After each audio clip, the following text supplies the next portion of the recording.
Hey guys, welcome to my channel, and today we're going to take a look at another horrible case with you. In this video, we look at a story from 2021 that involved two countries far apart. Shanae Brooke Edwards, 31, was an Australian citizen and a frequent traveler. One of her travels took her to the Eastern European country of Georgia, where she and I both enjoyed the frightening events that occurred to her. Shanae was born in 1989 in Warrnambool, Australia, where she lived with her parents and older brother Tyson. There is little information available online about her youth and upbringing. However, this is how her loved ones described her. Shanae was an adventurer who enjoyed being in nature, a keen hiker, a motorcycle enthusiast, a genuine kind-hearted soul, and an animal lover. She was a happy, free-spirited person. She moved through life, making the kinds of deep, genuine connections that most of us save for a select few. She was generous, patient, loving, and kind to everyone who crossed her path, to name a few. The homeless she shared cafe leftovers with during her shifts, and in Melbourne the orphaned children she taught, in Colombia the Cambodian children she taught English to, the Japanese students she tutored, and, most recently, the pregnant stray cat who adopted Shanae and decided to become a mother on her terrace in Georgia. Shanae visited Georgia, which had long piqued her interest due to its natural beauty and history, and Shanae's boyfriend, Mariel Said, was also scheduled to visit this Eastern European country in 2019. He was a Lebanese national whom she met on one of her trips. They had broken up for a while, but when she and I moved to Georgia, they started communicating online and realized they still had feelings for each other, so they decided to reconcile. El Said wanted to fly to Georgia, but the country's borders were closed to unvaccinated individuals. Georgia is an ancient, proud, and welcoming country known for its friendly people, the majestic beauty of nature and ancient temples, and its delectable cuisine. Shanae had high expectations for her trip to Georgia, and they were all met. She was content in the country and stayed there for nearly 2 years before her next trip. Winter I avoided. I lived in Tbilisi, Georgia's capital, and taught English, which helped her earn a living while also allowing her to travel around the country and discover new and interesting places. She eventually made friends who shared her passion for travel. On July 29, 2021, she shared this photo on her social media account, captioned with the word joy. The photograph was taken during a scenic motorcycle ride. Shanae was a big fan of motorcycles. The next day, July 30th, 2021, was sunny, so should I go hiking up Mtatsminda? Please don't be too harsh on me if I mispronounce the name of this place. Mtatsminda, which means Holy Mountain, is a major attraction in Georgia's capital. The Temple of Saint David Mtatsminda, located on the mountain's slope and surrounded by dense evergreen vegetation, is a popular tourist and city resident destination. On the 730-meter-high mountain, there are observation decks that overlook Tbilisi, an amusement park, a Ferris wheel, and a restaurant. Shanae has rented a house near the mountain for the past 11 months. According to her friends, she frequently took walks in the woods and never encountered any problems or threats to her personal safety. On July 30th, 2021, she left the house around 3:30 p.m. Surveillance cameras caught her walking leisurely through the city streets toward the hiking trail. She was last seen near the Church of St. Michael of Tavir, which sits at the foot of Mount Mtatsminda and serves as a starting point for hiking. In the evening, she was supposed to meet some friends at a cafe in the capital, but she never arrived. Attempts to contact her by phone failed. She then denies that friends decided to file a missing persons report with the police. Around the same time, Shanae's friend in California sounded the alarm at 4:32 p.m. Shanae called her, and when she answered, she could hear her screaming, "Please let me go. Okay, just let me go." You could tell Shanae was being attacked and wanted to be left alone. The call was disconnected. When her friend attempted to call back, no one answered. Different sources describe it differently. Shanae, a friend from California, did the following. Some news is out. Let's write that she posted to a Facebook group with members from various countries who are currently living in Georgia, asking someone to contact the police to report the disturbing call. Other sources claim she denies that her friend contacted the Georgian police and told them everything. Whatever the case, it is certain that within hours of Shanae's terrifying phone call, Georgian police became aware of it and immediately began to investigate the information they had obtained. Several hundred police officers and volunteers participated in the search. The search area was large, so numerous groups combed the slopes of Mount Antatsmunda. Police used search dogs and drones. Sinead could not be located before sunset. She hadn't returned home, her phone was turned off, and she hadn't gone to any of the nearby hospitals for assistance. This was not a good sign, as was confirmed the following day. Unfortunately, Sinead Brooke Edwards, 31, was discovered dead near a hiking trail on July 31st, following an extensive search. The perpetrator attempted to conceal the evidence of the crime, so he hid the body under tree branches while leaving the crime weapon. A knife was discovered not far from the body. Sinead's phone was eventually discovered on the mountainside. Upon further examination of the crime scene, police discovered an old, rusted shovel, a fireplace, used needles, and numerous empty bottles. Georgia's interior minister told local media that the police had some information that needed to be kept private in order to conduct the investigation. The ministry and police officers are doing everything possible to find the perpetrator. He stated that during the forensic examination of Sinead's body, 13 stab wounds were discovered, 5 of which were in the neck area, which indicated only one thing to the police. The perpetrator clearly intended to kill the young woman. Her neck showed signs of strangulation. Following her denial, authorities officially confirmed her death. The media reported that the crime was motivated by lust. The Georgian police, however, denied this information, stating that the forensic medical examiner found no evidence of a crime against the woman's integrity. Sinead's enraged boyfriend, Mauriel Said, has vowed to find the perpetrator and exact revenge, no matter how long it takes. Right now, I only have one mission in life: vengeance.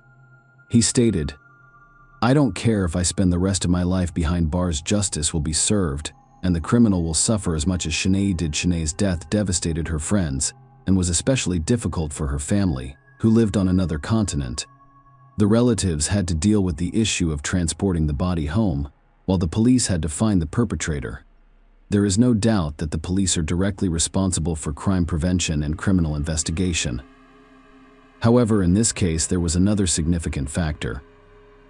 Georgia's tourism revenue exceeds $1 billion per year, and the fact that one of the travelers died in a popular location in the state capital may have had a negative impact on the entire tourism industry. The police interviewed over 200 people, including friends, co-workers, Sinead's neighbors, and park employees, and they investigated visitor routes as well as video footage of her movements that day. One local woman reported to an expat Facebook group that she heard a woman screaming on the trails below Metal Man to park about an hour after she and I left home. Another woman in the group reported seeing a disturbing sight on the mountain. She claimed that she and I went missing the day before. She had seen a man aggressively copulating with a woman near the crime scene. At the same time, the laboratory investigated the crime weapon and discovered a male DNA sample on it. There were no matches in the Georgian police database, so the samples were sent to 194 Interpol member states to be checked in their databases. Interviews with witnesses revealed that Sinead had no enemies, no conflicts with anyone, and no contact with people of questionable reputation. This could indicate that she was a random victim of a crime with an unknown motive. The police worked meticulously. Genetic samples were obtained from several dozen people who could have been involved in the crime. All were rigorously analyzed. As a result of extensive and multifaceted investigation efforts, the list of alleged perpetrators was narrowed until a DNA match was discovered. 40 days after Sinead's death, Brooke Edwards, Georgia, police released the following statement based on evidence gathered during the investigation, which included testimony, surveillance tapes, genetic tests, and other evidence. According to the court's decision, the defendant, a man born in 1988, was arrested on September 8th of this year. Rafael Mursakulov, a Georgian citizen, was detained. His lawyer told reporters that Miraculous denies all of the charges against him, including robbery and taking Sinead's life. Brooke Edwards. He pleads not guilty. He had no involvement with the case. I have already seen him. We talked and decided on a position. He is exercising his right to remain silent.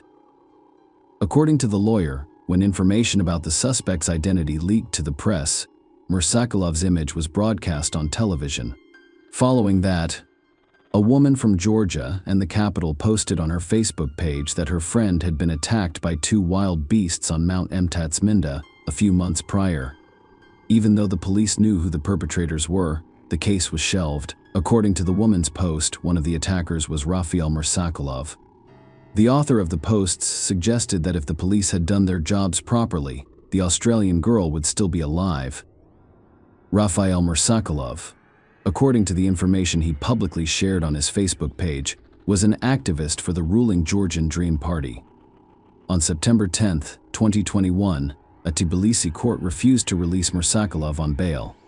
While he was in custody awaiting trial, police officers obtained a testimony that was equally important to the irrefutable physical evidence. Following the attack on Sinead Brooke Edwards, Mursakilov returned home and informed his brother and wife of the crime, warning them that if they told anyone, their young child would suffer the same fate as Sinead.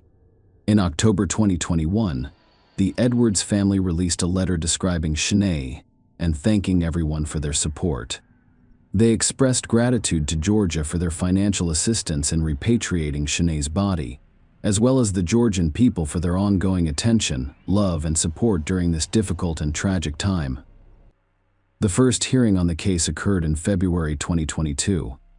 According to Georgian law, Mursakilov faced 16 to 20 years in prison. He chose not to exercise his right to remain silent and pleaded guilty to robbery during the trial, but he denied that he killed Sinead on purpose. However, the prosecutor did not believe so. In his opinion, the number of stab wounds indicated that the defendant intended to kill the victim. He stabbed Sinead Brooke 13 times, including 5 in the neck, indicating that he intended to kill her. Furthermore, the prosecutor stated that after breaking his knife, the defendant strangled the victim. In turn, the defense insisted on classifying the offense as robbery. Mursakilov pleaded guilty to robbery, which was his motive. His lawyer stated that he had repented for his actions. In addition, the defense claimed that Miracle had mental problems and acted abnormally. Meanwhile, the examination found him miraculously sane, so the court had the authority to impose a proper punishment on him, depending on the nature of the crime. According to the prosecutor, traces of potent drugs were discovered in Miraculous blood following the arrest, but this in no way mitigates his guilt. More sacrilege, in his final statement, admitted guilt and apologized to the Sinead Brooke Edwards family. I sincerely apologize to the people of this country. I apologize to the woman's family. It's a loss I can't compensate for. Please forgive me. Whatever the sentence, I will remain silent and will not appeal it. I apologized, said Mursakilov, and wept. The alleged motive was the defendant's desire to take Sinead's iPhone 12. He was unable to do so because she threw the phone into a ravine. In any case, only 2 people knew what happened that day, and one will never speak again. The prosecution requested that the sentencing be postponed because Tyson Edwards, the victim's brother, wanted to be present. The family of Sinead Brooke Edwards issued a statement urging Georgia's justice system to sentence Rafael Mursakilov to life in prison. We lost our lovely girl. Tragically, she disappointed and devastated many of her friends and family.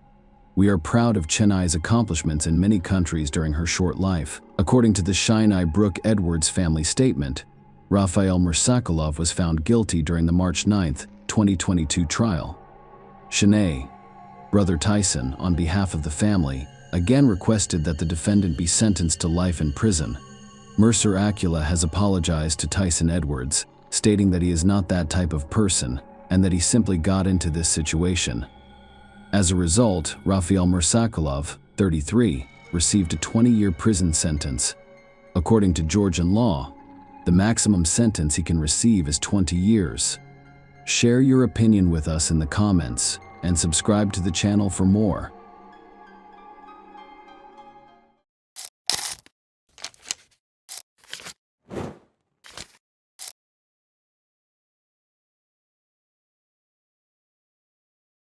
Hey guys, welcome to my channel, and today we're going to take a look at another horrible case with you. This story first appeared in Mendoza, Argentina in 2016. On January 10, 2016, Marina Menegasso, 21, and Maria Jose Coni, 22, embarked on a long-awaited journey. However, it eventually became one of Latin America's most high-profile investigations in the last decade. In 2016, Maria Jose Coni, 22, studied economics at the National University of Cuyo, while Marina Menegasso, 21, studied speech therapy at Aconcagua University. Both girls volunteered with an organization that assisted people who were forced to live on the streets for various reasons. Friends and acquaintances described them as two happy girls who were very close to their families. Marina Menegasso and Maria Jose Coni went on a trip with two other friends, but eventually separated. The girls departed on January 10th. Follow Maria Jose Coni's Instagram posts to see their route. On January 13th, the girls visited the Peruvian city of Cusco, which was once the Inca Empire's capital. The following day, January 14th, an image was published, also taken in Cusco. The image below was published on January 15th. The photo was taken from a railroad bridge near the Machu Picchu hydroelectric power plant. Machu Picchu is an ancient Inca city, also known as the city above the clouds. It is one of Peru's most famous attractions and is on the UNESCO World Heritage List. According to the girl's Instagram activity, she spent several days in the area. On January 18th, Maria shared 2 additional photos from that location. On January 19th, the girl posted this image as a goodbye to Cusco. 4 days later, on January 23rd, the girls had already arrived in Ecuador. Maria shared a photo from Montanita Beach for the next 10 days. The girls first traveled along Ecuador's coast before heading into the interior. On February 4th, Maria shared an image from San Antonio, and on February 6th, a photo from Bonobos. On February 10th, Maria shared a photo of all 4 girls. The journey that began on January 10th was coming to an end, and it was a farewell post as 2 girls from this company returned home to Argentina. Maria Jose Coni and Marina Menegasso had about 10 days of vacation and were not in a hurry to return home. Instead, they returned to Montanita, which marked the beginning of their relationship with Ecuador. On February 22nd, Maria shared a photo of herself and Marina. This was the last post on her Instagram account. On February 22nd, the girls contacted their families in Argentina. They said they'd be home soon. On February 25th, they had to take a bus from Ecuador to Lima, Peru, spend the night at a friend's house, and then fly from Lima to Santiago, Chile's capital. They would then travel by bus to their hometown of Mendoza, Argentina. At the same time, the girls informed their relatives that they would be difficult to reach by phone for a few days due to a poor signal. Relatives became concerned when they were unable to contact Maria and Marina for several days and saw no activity on their social media accounts. Marina's sister was the first to raise awareness about this case on social media. She posted a photo of 2 girls with the caption, "My sister and her friend disappeared on Monday, the 22nd, in Montanita, Ecuador. Please share this information." The girls' families wanted to know if they had left the country and boarded the plane.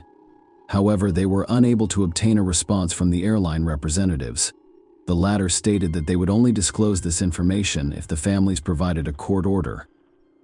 Furthermore, the friends at whose house the girls planned to spend the night before leaving said they did not show up.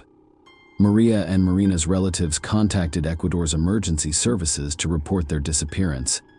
They also contacted the consulate of Argentina and requested assistance. The consulate got involved in the case on February 27th. Argentina's authorities sent fingerprints from both girls to Ecuador for a reason. On February 25th, an unidentified woman's body was discovered in Montanita and transported to Guayaquil. Fingerprints from an unidentified body were compared to those obtained by Argentine police. They determined that this belonged to Maria Jose Coni.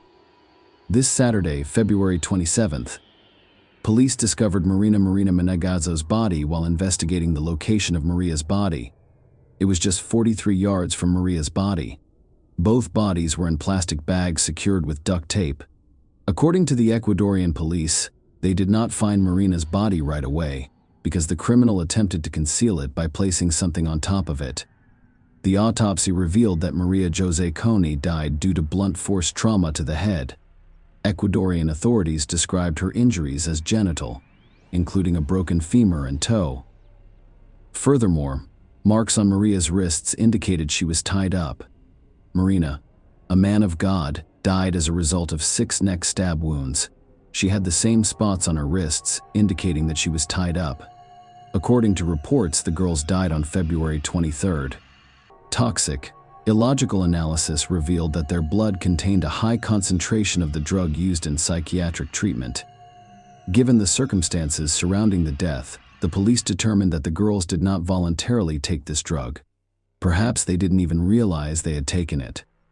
It was possible that someone had mixed it into their food or drinks. But just 24 hours after discovering the second body, there was a new development in this case, which elicited mixed reactions from the girls' families. The President and Minister of Interior of Ecuador announced that the police had solved the case. Alberto Segundo Mina Ponce, 33, and Aurelio Eduardo Rodriguez, 39, were arrested and pleaded guilty, providing details about the events. The police discovered bloodstains in the home of one of the accused, Mina Ponce. Marina's phone, backpack, and other belongings were near the house. Aside from the quick arrest, the most unusual aspect was the two men's immediate confession. It resonated with those who followed the case. The men gave their version of what happened. Ecuador's Minister of the Interior, José Serrano, stated that the girls left the hotel where they had rented a room on February 22nd. At 2 p.m., someone stole all of their money at the hotel, so they intend to hitchhike to Lima. However, the hotel's owner refuted this version, claiming that no one stole from the girls. Maria and Marina's families did not believe the story. After all, they had their credit cards with them. As a result, the girls would use them in times of financial difficulty. Nonetheless, no activity was on the cards. Perhaps someone stole their cash and credit cards. Nonetheless, we can access the funds in the account without the card. For example, girls could have paid for a trip online, but they did not. According to Ecuador's Minister of the Interior, the girls entered one of the bars and requested a couple of glasses of water to quench their thirst. The bar owner confirmed this version, stating that she gave the girls water because they didn't have any money. It's unclear if someone stole all of Maria and Marina's money, which could lead to further developments. The minister cited the testimony of suspects who, I remind you, fully admitted their guilt. So Ponce claimed that on that day, around 8 p.m., Rodriguez told him about two Argentine girls in a bar. They approached the girls together and started a conversation, during which Marina and Maria revealed that they were hitchhiking to Lima due to financial constraints. This version also raises many questions. The girls had purchased airplane tickets from Lima to Santiago, Chile. Why would they save money on credit cards and try to hitchhike over 1,000 miles when they could miss their flight? As previously stated, they purchased tickets for February 25th. This conversation, according to Ponce, occurred on the evening of February 22nd. Sounds dubious, right? However, witnesses discovered by the local police confirmed all of these strange versions, as it was already late and the girls needed a place to stay the night but didn't have enough money for a hotel or hostel. Ponce invited them to spend the night at his house. The girls agreed, and the police located a taxi driver who confirmed driving Marina, Maria, and Ponce to the home. This image depicts the house where Ponce lived next, as reported by Ecuadorian authorities. Ponce returned to the bar and began drinking alongside Rodriguez. Marina and Maria were alone in the house during that time. The heavily inebriated men returned home around 2:30 a.m., but Maria and Marina were not present. The police discovered that the girls went to a store near the house to purchase soda. The exact type of drink is unknown. The police found another witness who confirmed this, a store cashier. If this is correct, it means the girls still had some money. Ponce testified that when the girls returned to the house, he remained in the room with Maria Coney, while Rodriguez was in another room with Marina Menegazzo. Ponce attempted to persuade Maria Coney to intimacy, but she refused and fled the house. Then he grabbed a stick and hit the girl on the head, killing her instantly. At the same time, he heard a scream from another room.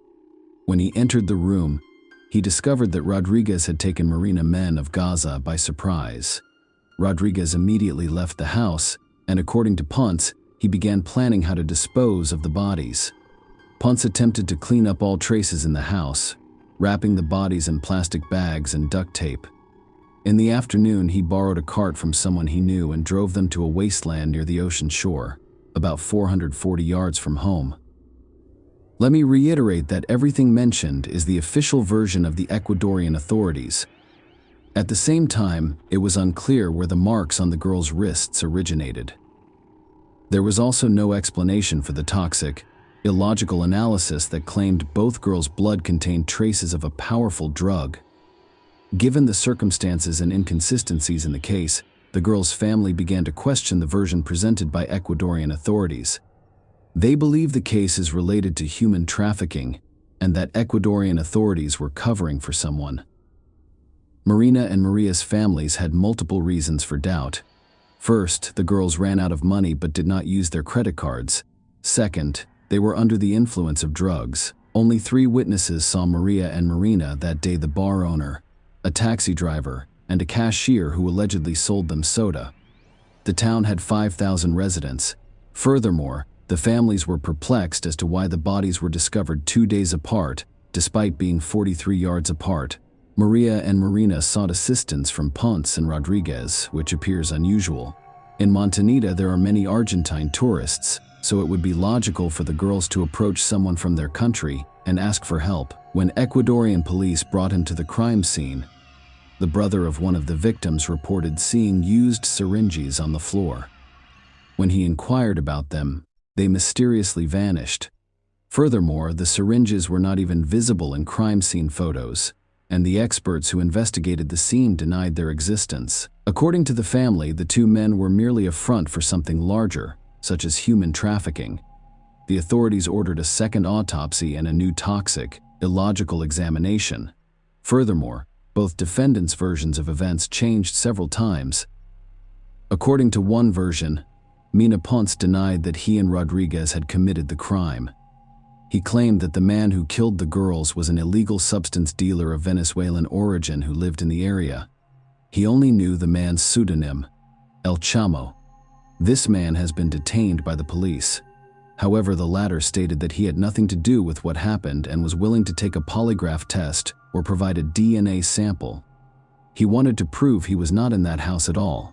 Several DNA samples were discovered at the crime scene, including DNA from Mina Ponce, DNA from the 2 deceased girls, and several unidentified samples. These unidentified samples did not belong to Rodriguez, the alleged second perpetrator, or to El Chamo, who was eliminated as a suspect after undergoing all DNA tests. The second autopsy, performed by Argentine experts, revealed that both girls were in such a state that they were unable to defend themselves. Before their deaths, they were both forced to be intimate. The autopsy also revealed other information. Maria Jose had bruises and scratches on one side of her body, indicating she had been thrown out of a moving car. A new toxicological analysis confirmed that both girls were under the influence of a potent psychiatric medication. This drug works by suppressing a person's will. What happened next had repercussions throughout Latin America. Unfortunately, as so often happens, people blamed the girls for their deaths. Furthermore, they were blamed by both ordinary internet users and well-known public figures. The Ecuadorian Deputy Minister of Tourism was among those who blamed the girls for what happened to them. Maria Cristina Rivadeneira's era coincided with the news of Maria and Marina's deaths. Berlin hosted a tourism-themed fair. Rivadeneira told a German news agency that given the girls' travel patterns, something would happen to them sooner or later. She stated that she had never visited Montanita because it did not match her social status. It was essentially victim blaming at the state level. And this is a very sad fact. Following Rivadeneira's interview, the Ecuadorian government apologized to the families of Maria and Marina and fired her. Hugo Narton, an Argentine psychiatrist, was among the most condemned, referring to the girls as favorable victims and claiming that such people encourage others to commit crimes. Following a barrage of criticism, the doctor claimed that people misunderstood him and that he never absolved criminals of responsibility. Guadalupe Acosta, a Paraguayan student, posted on Facebook on behalf of Maria and Marina in response to internet comments blaming them for their situation. It went viral, receiving 700,000 reposts in the first week of publication. Yes, yesterday I was killed. The post began with the words, "I refuse to be touched," and they cracked my skull open with a stick. They put me in a black plastic bag wrapped in duct tape and threw me on the beach, where they discovered me a few hours later, but the humiliation was worse than death. After they discovered my lifeless body, no one asked who had ended my dreams and hopes in life. No. Instead, they began asking me useless questions. What clothes did you wear? Why were you alone? Why would a woman travel alone? You were in a dangerous environment. What were you expecting? They informed our parents that we had taken something forbidden and had done something wrong. After my death, I realized that I was not equal to a man. The fact that I died was my fault, and it will always be so. However, if the headline mentioned 2 young male travelers, people would express their sympathy. With their phony and hypocritical double-standard speech, they would demand the harshest punishment for criminals. However, it is different for women. I asked you on behalf of myself and other women who have been silenced by the world. I asked you for every woman whose life and dreams have been crushed. Raise your voice. Let us fight. I will be with you in spirit. And I promise that one day there would be so many of us that there would not be enough bags in the world to keep us all quiet. The trial started on August 8, 2016. There were numerous failures in the case. The prosecutor changed 3 times, significantly delaying the proceedings. The prosecution presented witness statements and over 200 pieces of physical evidence recovered from the crime scene. The police discovered some of the girls' belongings, including biological fluids and phones, in the house where the crime occurred and nearby. During the trial, Ponce maintained his innocence and claimed he confessed under duress from the police, and this only strengthened the girls' family's suspicions that the Ecuadorian authorities were hiding something. Rodriguez also changed his testimony, claiming that some Colombian drug dealers were responsible for the girls' deaths. During the first week of the trial, the prosecutor stated that he suspected other people were involved in the case after the police discovered 3 more samples of male DNA at the scene, in addition to Rodriguez and Ponce's DNA. The court sentenced Alberto Ponce and Eduardo Rodriguez to 40 years in prison, the maximum sentence under Ecuadorian law. In November 2016, Ecuadorian authorities announced that they had arrested another person whose DNA was discovered at the crime scene. José Luis Pérez Castro, 34, was the name of this man. His defense claimed that he had lived in this house for a few weeks before the incident, and that the blood on the wall was the result of a dental infection. He allegedly spit on the wall. The lawyers also stated that the police discovered his DNA on the girls' bodies because they had touched a piece of furniture or items that he had previously touched. When this man's dentist appeared to testify, his defense began to crumble. Castro contacted him only 2 weeks after the police discovered Marina and Maria's bodies. He asked the dentist for a note about a dental infection. However, the doctor refused to write it because he discovered no health problems after examining Castro. In the end, the dentist simply kicked him out. The patient wanted a medical certificate, but he was in pain. There must be some kind of disease, but I didn't notice it when I went to the dentist. Did the man's defense crumble following these words? Contrary to prison rules, Castro appeared on social media while awaiting trial, referring to the circumstances that led to his imprisonment. I'm waiting for this injustice to end. I have great faith that God will lead me out of this with victory, Castro wrote on his social media account. José Luis Pérez Castro, like Alberto Ponce and Eduardo Rodriguez, was sentenced to 40 years in prison despite his repeated denials of guilt.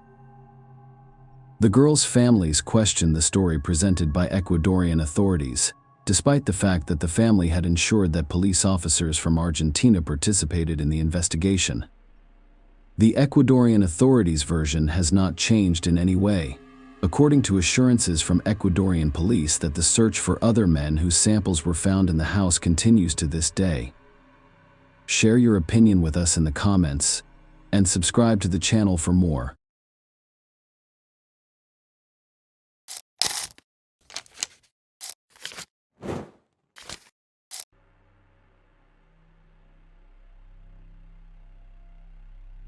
Hey guys, welcome to my channel, and today we're going to take a look at another horrible case with you. Pike County carnage. The crime committed against 8 Roden family members became one of Ohio's most notorious and complex cases. Overnight, the motto "all for one, one for all" proved fatal for each family member. Only minor children were spared from the widespread violence. The investigation spanned 10 states in the United States, and detectives conducted over 600 interviews, resulting in approximately 700 witness statements. Several theories were proposed, including self-harm, retaliation by illegal drug dealers, and cult sacrifices. Attorney General Mike DeWine suspected local residents of withholding critical information. The investigation appeared to have reached a dead end until a solution appeared on the surface. As it turns out, the most complex situations are frequently rooted in simplicity. This story shows how familial bonds turned into a bloodbath. In Pike County, Ohio, USA, it all started with a crush. Hannah Mae Roden was 13 when she met Edward Jake Wagner, who was 18 years old. The young man asked her to the prom. They became inseparable after that evening, and their relationship elicited mixed feelings. Unquestionably, the love that grew between them was visible to the naked eye.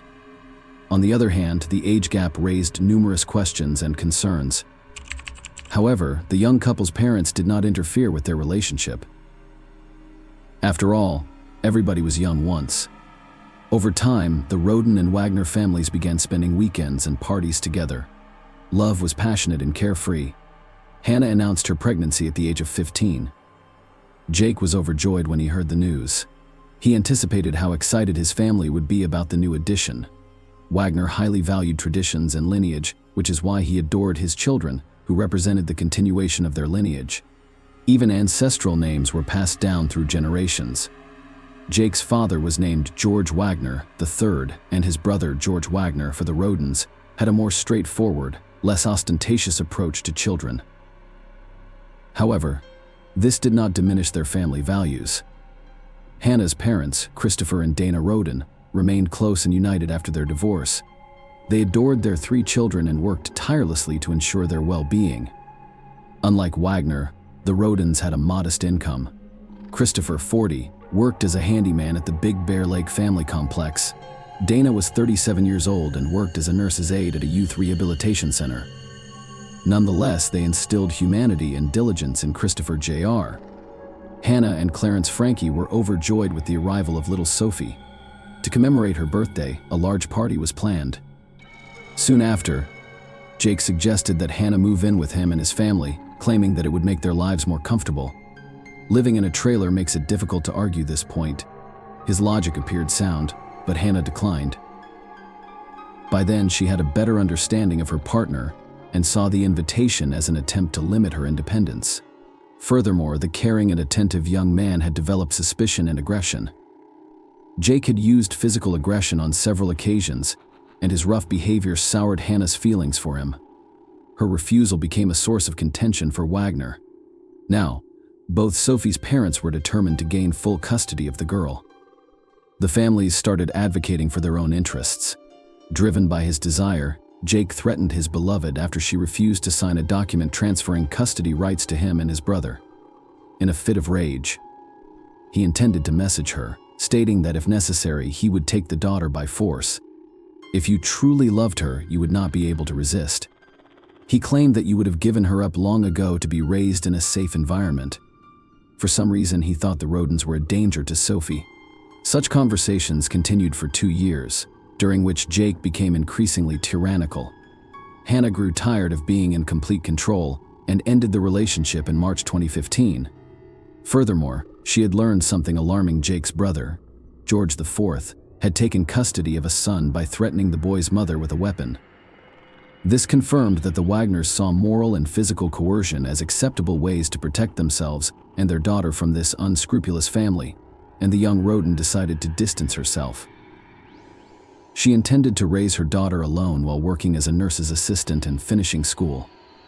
The situation deteriorated when everyone learned of Hannah's second pregnancy. Jake questioned her claim that the child was from another man. He attempted to find out if she was seeing anyone else. So in December 2015, he hacked her social media accounts but discovered nothing incriminating. At the end of his search, he discovered that the woman was communicating with Georgia about her former mother-in-law, which piqued his interest. A court case was soon to follow, during which the Wagners had numerous interactions with the woman. "They'll have to kill me before they can take custody of my daughter," Hannah stated in her message. Jake infuriated his family when he revealed the details of the correspondence. Then his maternal grandmother, Rita Newcomb, 65, forged an important custody document. Furthermore, during a court hearing to determine the granddaughter's residence, Christopher Roden and George Wagner, III, had a heated argument. The family's relationship eventually deteriorated completely. The Wagner family soon came up with a terrible idea. Hannah was so uncooperative that they felt compelled to eliminate her, as well as the entire Roden family, who could potentially claim custody of Sophie. This insane thought evolved into a monstrous plan that was finalized by Christmas 2016. People's thoughts during the holiday season are typically focused on love and creation, which is not true for the Wagner couple who organized the vote. It was decided whether they would carry out their plan, and all family members agreed. The only thing left to do was assign roles and prepare. 5 months were spent investigating the Roden homes and surveillance cameras. They pay special attention to their daily routines and work schedules. Everyone involved in the criminal plot was accountable for something. For example, Angela Wagner purchased sneakers for all family members to wear at a specific time, to keep victims from seeking help. She purchased a special communication blocking device and intended to secretly install it on the Roden TS phones, to minimize noise. George III suggested creating homemade silencers. He also handled the transportation on the night of the crime, attempting to secure a van that would not attract attention. Sophie was to remain safe at home with Angela because the court had granted Hannah and Jake joint custody. The Wagners chose a time when it was their turn to care for the girl, meticulously planning every detail to ensure a perfect execution. On the night of April 21st, 2016, George Wagner, I decided to pay Christopher Roden a visit, allegedly to offer him a job opportunity that would improve his financial situation. The job offer was simply a ruse to gain unwitting access to the house. Roden Sr. opened the door in the morning of April 22nd, 2016. At approximately 8 p.m., Bobby Joe Manley's sister, Dana Roden, entered Christopher's trailer. She has done this every day since he offered her a job. Bobby cared for the Roden family's animals.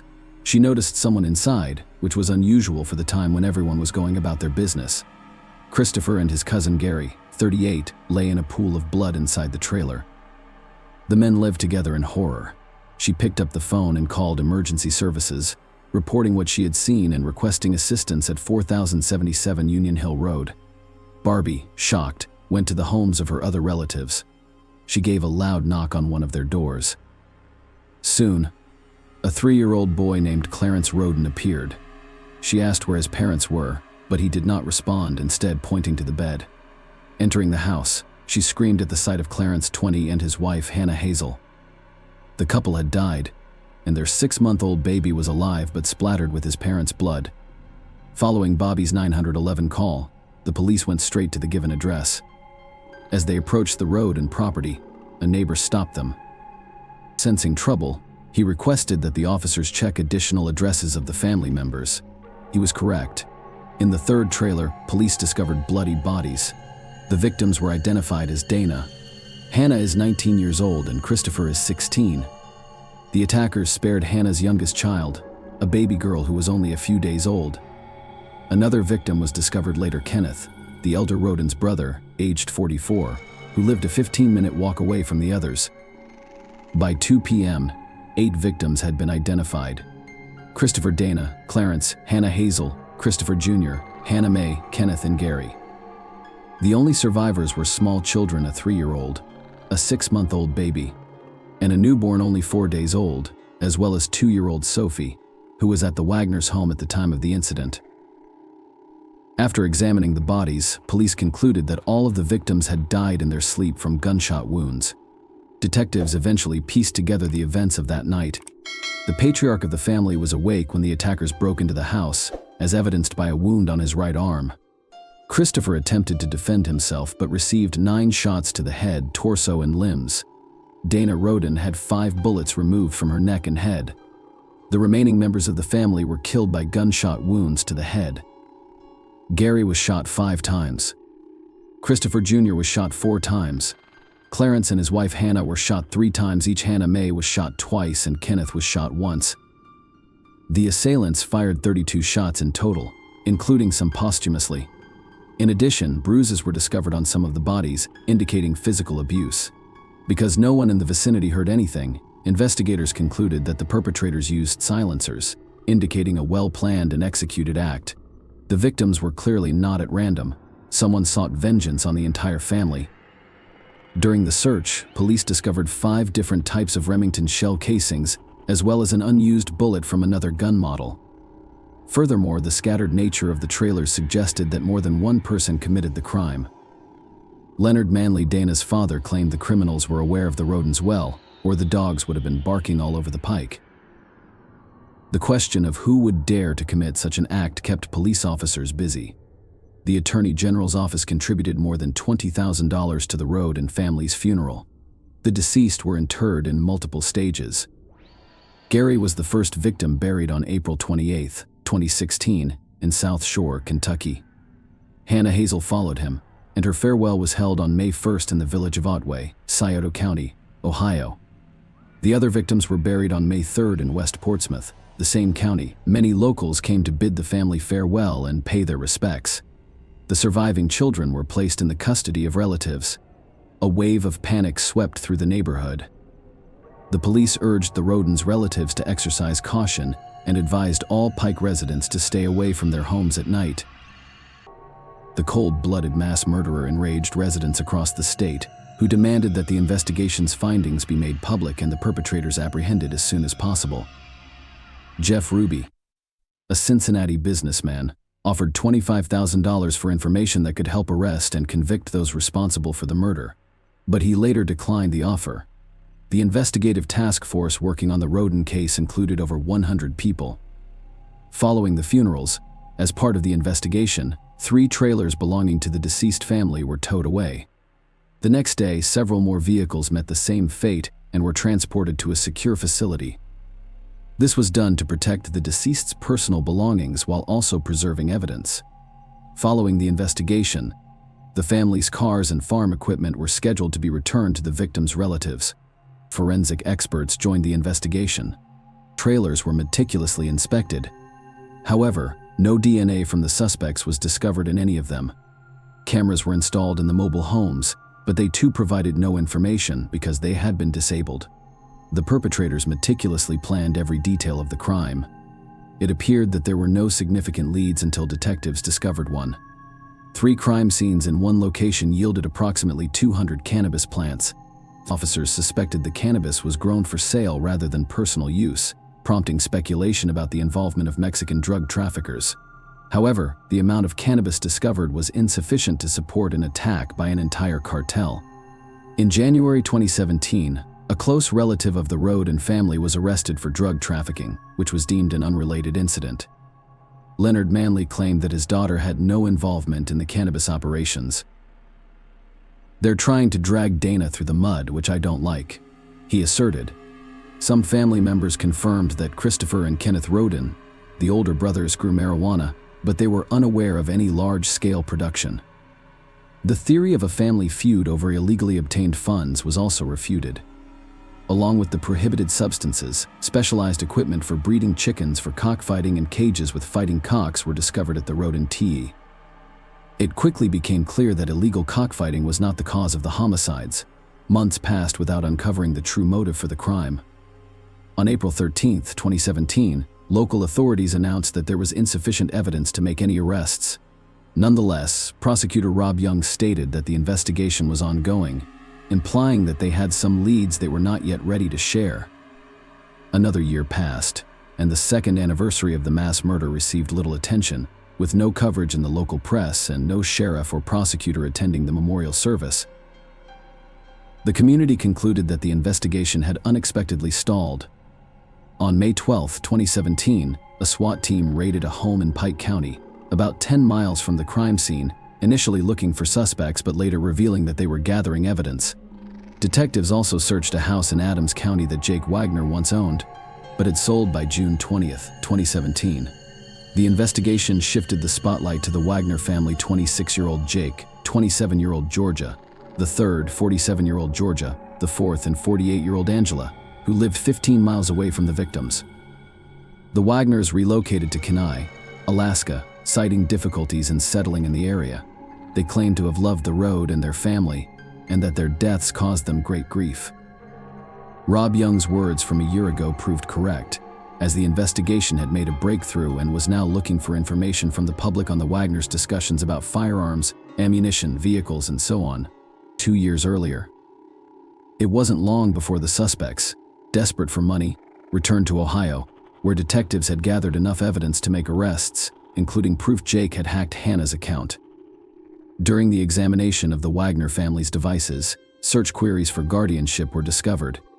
It was also discovered that Angela had bought sneakers for the entire family just a few weeks before the crime. The tread pattern on one of these matched that of one of the trailers. The officers believed Angela was the mastermind of the horrific scheme, with Jake serving as the primary executor. According to the investigation, all family members were involved in the criminal act. On November 13, 2018, the Attorney General announced the arrest of the Wagner couple and their sons. They were charged with planning and carrying out life-ending procedures. Angela's mother, Rita Newcomb, is 65 years old, as is Frederick Wagner. George III's mother was also arrested. They were charged with perjury and obstructing justice. Rita Newcomb underwent handwriting analysis in 2019, proving her involvement in the forgery of Sophie's guardianship document. Later, to avoid imprisonment, she agreed to a plea deal. The charges against Federica Wagner were dropped in June 2019. The other Wagner has remained incarcerated after refusing to cooperate with the investigation. They denied any involvement in the Rodins' deaths and expressed sorrow for their loss, hoping that the true perpetrators would be apprehended. However, on April 22, 2021, 5 years after the tragic incident, Jake decided to reach an agreement with the prosecution. The agreement stated that he would reveal details of the crime in exchange for all family members receiving life sentences rather than the death penalty. Wagner Jr. admitted to killing 5 out of 8 people. He pleaded guilty to 23 criminal charges, including 8 counts of aggravated crime. The remaining charges were burglary, conspiracy, illegal possession of dangerous ammunition, and forgery of evidence and documents, interception of telegrams and oral communications, unauthorized use of property, obstructing justice, participating in corrupt activities, and engaging in unlawful intimate relations with a young woman. He stated that eliminating the mother was the only way to ensure custody of his daughter. By killing Hannah, he felt compelled to do the same to the other Rodins, fearing they would seek vengeance and refuse to give up the girl. Angela was the next person to stand trial. On September 10th, she pleaded guilty to conspiracy to commit aggravated felony, robbery, and evidence tampering. She also agreed to testify against the remaining defendants. In exchange, the charge of killing a person was dropped. Angela was sentenced to 30 years in prison. The trial of George Wagner started on August 28, 2022. The man denied any involvement in the crimes and claimed he was completely unaware. In contrast, the prosecution argued that he was involved in the planning, execution, and concealment of the crimes. Georgia IV was ultimately found guilty of 22 counts and sentenced to life in prison without the possibility of parole. The trial of George III is scheduled for February 2024. Despite the fact that his entire family has been convicted, he maintains his innocence and will most likely face the same fate as his older son. This person's harmonious relationship ended in tragedy. Wagner's collective madness is beyond comprehension and forgiveness. Their actions rendered 3 children orphaned. What happens to Sophie when she grows up and realizes what happened during their struggle for custody and a false sense of security? Wagner deprived the young girl of loving parents, relatives, and a peaceful existence. Share your opinion with us in the comments and subscribe to the channel for more.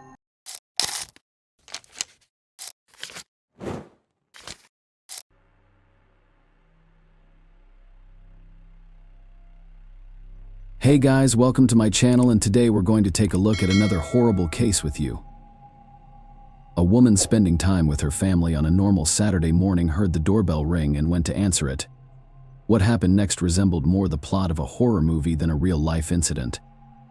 It took the detective more than 30 years to unravel this terrible mystery, the ending of which shocked and angered everyone. Marlene Warren was born on April 15, 1950, in Michigan, USA.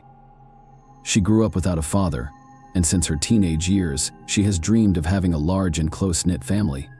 Very soon, that dream came true. The girl married a man named John, and they had 2 sons, but just a few years later, an unexpected tragedy struck the family. Marlene's husband died suddenly of an illness, and the woman was left alone with 2 small children. Since then, she has spent most of her time at work trying to provide for her sons alone. Although she struggled with this, she sacrificed everything for her children. 6 years after her husband's death, she met a man named Michael Warren, and they soon married. The man was a used car salesman, and after their marriage, he opened his own business in that area. By that time, Marlene was already making good money, but instead of spending all her money, she tried to save it. The woman invested in Michael's company and also helped him in the management. The man himself was also good at this business, and in the following years, it began to bring them decent money. Over time, Marlene and her husband expanded the business. They bought several properties to rent, and their finances took off. The family moved to an upscale Miami suburb called Wellington. Buying a large house there, they seemed to have built a near-perfect life, but in 1988, Marlene suffered another tragedy. Her oldest son was killed, and a woman and her youngest son, Joseph. It was a huge blow. After all the difficulties they had gone through, their life had just got better when suddenly fate presented them with yet another test. They found the strength to move on after this tragedy. Marlene became even closer to Joseph because he was her only closest relative. Her husband also helped her to recover from this loss. After the death of her son, the woman began to think about selling the properties that she and Michael were renting out. Despite the fact that this business brought in good money for Marlene, it was associated with constant worries. There were often situations when tenants delayed rent or lost in him altogether. In each such case, the woman did her best to find the best solution. It was very hard for her to put people on the street because she was a good-natured person and well remembered the financial difficulties she experienced with 2 small children. On the other hand, she and her husband could not let people live in their homes for free, and eventually Marlene wanted to get rid of the business so that she would no longer face such moral dilemmas. 2 years had passed since her son's death. The family was just beginning to recover and return to normalcy, but something terrible and unforeseen awaited them once again. On the morning of May 26, 1990, Marlene was at home with her son and 3 of his friends who came over for breakfast. Their kitchen was located so that they could see the driveway through the windows. At some point, the doorbell rang and Marlene went to open it. Her son saw a white Chrysler parked in front of their house. The next second, the woman opened the front door and saw a man in a clown costume holding 2 balloons and a bouquet of flowers on the doorstep. Marlene said, "How cute is that?" But the next second, something unexpected happened. The clown pulled the gun out of his pocket and shot the woman in the head. Her son and his friends rushed into the hallway, where a heartbreaking sight awaited them. Marlene was lying on the floor with blood everywhere. The man in the clown suit looked at them for a few seconds, then got back into his car and drove away. My son called an ambulance, after which he decided to chase after his attacker. At the time, his leg was in a cast after an injury, and the guy couldn't drive. He told his 2 friends to stay with his mother. He asked his friend to drive and drove with her in the direction the attacker had gone, but by that time, the clown was out of sight, and they never managed to find him. Marlene was taken to the hospital in an unconscious state, and the detectives began their investigation. The first thing they did was talk to everyone in the house. The woman's son said that he could not see any signs of his attacker. He was wearing a suit and makeup. He was wearing gloves on his hands and a wig on his head. The only thing the son remembered was that the perpetrator had very dark eyes. His friends added that the clown was quite tall, and his shoes stood out strongly against the costume. They looked like work shoes. A neighbor who was walking his dog near Marlene's house also saw the clown, but he was unable to share any significant sightings with police. Investigators put out a search for a white Chrysler and began searching for other evidence, of course.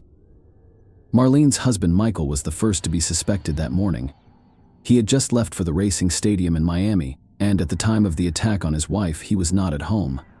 From the first hours of the investigation, the police had several good reasons to think about his involvement. First, they found out that Marlene and her relatives really liked clowns. There were a lot of pictures and figures depicting these characters in their house. This suggested that the attacker knew this fact and chose such an outfit for a reason. Second, just 2 hours after the incident, the police received an anonymous tip from a woman who called the investigators and said they should look into Michael Warren. A woman named Sheila Keen Sheila, who was 26, worked with Michael at his car rental company. Digging deeper, the detectives learned of rumors that there was a secret affair between them. Their relationship had been speculated about by some colleagues, so they immediately shared this information with the investigators. Here, the police discovered another possible motive. If Michael was in a relationship with another woman and wanted to break up with Marlene, he had one problem. Most of the real estate and business that the family owned were written down to his wife. In that case, Michael would lose an impressive part of his fortune in a divorce. The police immediately checked the man's whereabouts at the time of the attack, and it turned out that Michael was in a car but 110 kilometers away from the house and had 2 friends with him. Investigators concluded he would not have been physically capable of committing the crime upon learning of the attempt on his wife's life. Michael rushed to the hospital and has not left her room since officers spoke with Sheila, and she stated that there was no romantic relationship between them and she had nothing to do with the crime. The woman added that she was at work at the time. Detectives also interviewed Sheila's husband, who said he was aware of rumors of an affair between his wife and Michael, but could not confirm whether or not it was true. The man added that his wife had moved out about a month ago, and in fact they were no longer together, although the police had no evidence to link Michael and Sheila to the crime. They continued to consider their involvement highly probable given that the husband could not have physically been outside his house that morning. The police wondered whether Sheila could have been the clown. Because of the costume, none of the witnesses could determine the gender of the assailant for certain, and Sheila was known among her colleagues for her character. The woman was responsible for dealing with clients who were delinquent in rent payments, and most of these cases, she had to take the car away from them. Most of these cases, she had to take the car away from them. Most of these cases, she had to take the car away from them. Sheila was adamant that some of these cases led to serious conflicts, so she always carried a gun with her. After doctors removed the bullet from Marlene's head, experts determined that it had been fired from a .38 caliber handgun, remarkably the same caliber as Sheila's. The cops went to her again to examine the weapon, but the woman said the gun had been stolen or lost months before the incident, and the detectives were again left with nothing. The cops continued to dig deeper and learned that after Sheila moved out of her husband's house, she had moved into a rental apartment, and investigators also heard rumors that Michael was paying for the place. Here, a new interesting discovery awaited the police officers. All the while, their colleagues were trying to establish where the perpetrator took the clown costume, balloons, and flowers. At first glance, it seemed a very difficult task, but the detectives were lucky. They found that on May 24th, 2 days before the attempt on Marlene's life, a woman came to the costume store near Sheila's apartment. The employee said that at the time the store was closed and they were about to leave, but the woman persistently knocked on the door until someone opened it for her. She stated that she urgently needed a clown costume, a wig, face makeup, and a red nose. The clerks tried to explain to her that this door was already closed and asked her to come back tomorrow, but the woman was adamant, so the staff still sold her the items. There were no surveillance cameras in the store, so the police officers had to rely on verbal descriptions of the woman's appearance. The salespeople told them that she was tall and thin with dark hair.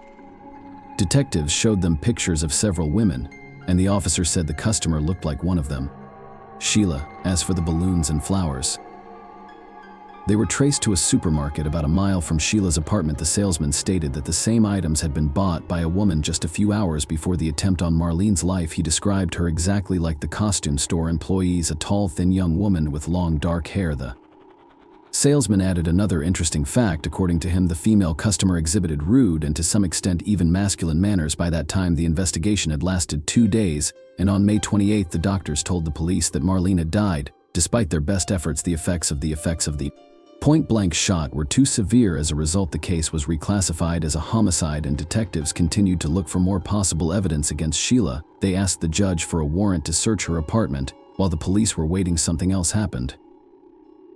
They were informed of a similar car in a parking lot located 13 kilometers from the victim's home. Investigators got there and quickly verified that it was the same Chrysler the killer was driving inside. They found some long dark hair and orange fibers that looked like pieces of a clown wig. During a search of Sheila's apartment, the police found the exact same orange-colored particles, and they also found work boots that matched the witness's description. a similar model worn by the clown on the day of the murder. Despite all this, the police had one major problem. DNA analysis was barely used at the time, and without it, all this evidence was circumstantial, with a high probability that the court would have acquitted Sheila, in which case it would be impossible to charge her again with murder. The detectives wondered where the car the clown drove to Marlene's house came from, and then they found out something very interesting. An employee of Michael's company told them that 1.5 months before Marlene's murder, they had received a call from a man to rent a rental car, but there was one problem. This man had mixed up the phone numbers, and he had taken the car from another company, the main competitors of Michael. When the employee told the boss about it, Michael behaved very strangely. Instead of telling the customer about his mistake, he told the man to just bring the car to the parking lot and leave the keys in the cabin. Then Michael asked the employee to bring him and Sheila to the parking lot and never to tell anyone about what had happened. The employee watched. They got into that car and drove away. It was the same white Chrysler. Notably, not long before that, there had been a serious disagreement between Michael and his competitors. The problem was that Michael was portraying his competitors in a bad light in his advertising, and they didn't like their brand being portrayed in a negative light. Detectives decided to look into Michael's business in more detail. During the audit, they found numerous violations of the law, including tax and insurance manipulation.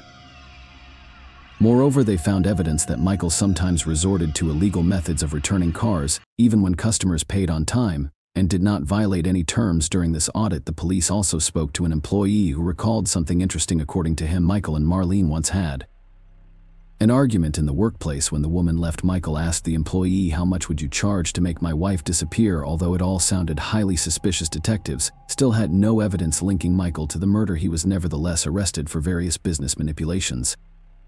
The court initially sentenced the man to 8 years in prison, but he was released after 4 years later. In 2002, Michael married Sheila, and they moved to another state, even though the detectives were never able to prove their involvement in the murder. They continued to watch them. The cops discovered that after the move, Sheila began introducing herself to everyone she knew under a different name, Debbie, and that she had dyed her hair from dark to blonde. She and Michael opened their restaurants, and it seemed that they had managed to build a wonderful life in the new place. However, soon rumors began to circulate among the employees of their establishment that Sheila had murdered Michael's ex-wife. Apparently, one of them stumbled across information about this crime and learned that the police still suspected them. However, detectives still could not prove their guilt, and the case finally froze. It wasn't reopened until 2013, and a new team of investigators requested a re-examination of all available evidence. By then, technology in the examination of DNA and other physical evidence had advanced to a new level compared to 1990. It took several years to examine the evidence. First, experts compared the orange flecks found in Sheila's apartment, the car, and the murder scene, and analysis showed they were identical, but the biggest clue was waiting ahead. Experts took a DNA sample from several hairs found in the white Chrysler and compared them to Sheila's DNA. They were a perfect match. Detectives thus obtained incontrovertible evidence that Sheila was in the very car in which the clown drove up to Marlene's house, enough to take the case to court, and the woman was arrested in 2017. At the time, Sheila was 54 and still denied guilt. She was denied the right to bail and awaited trial in a cell. As for Michael, he insisted that he had nothing to do with Marlene's murder and believed that Sheila had nothing to do with it. He hired expensive attorneys for her, and the way for the trial stretched on for years. In preparation for it, the police uncovered some facts not previously known. It turned out that a year after the murder, they were approached by a lawyer who had worked with Michael on his business. He said that about a year before the murder, Michael had asked him an extremely odd question: if the husband kills his wife, what happens to the property recorded in her name? Will the husband get it? The lawyer was surprised by such a question, but that didn't stop him from actually giving Michael advice. He said that if the husband asked his acquaintance to commit this murder and the court could not tie the husband to the man, he would get all his wife's property. But the lawyer went on to say something that later shocked investigators. He told Michael that if the killer wore some sort of costume, such as a clown, he would never be identified and would escape punishment. Another shocking confession came from a man whose father worked for Michael at the time of the murder. He confessed that his now deceased father had helped to run illegal schemes at extra cost, such as swiping mileage meters to sell cars at a higher price. But on the day of the murder, Michael asked him to do something far more terrible. He told the man to get rid of the gun and of the car, apparently the car in question was the one in which the killer moved after he abandoned the Chrysler in the parking lot, and the employee complied with these requests before he died. He told all this to his son and added another important detail. The man said that the second car was hidden in the river canal. As soon as the police received this information from his son, they combed the canal and indeed found the car there. Unfortunately, no evidence of it survived, but the very fact that it was there confirmed that the witness was telling the truth. The beginning of Sheila's trial was repeatedly postponed until finally a final date was set for May 12, 2023. But on April 25th, something unexpected happened. The woman pleaded guilty in exchange for not receiving the death penalty, which she would face if she were to lose her murder trial.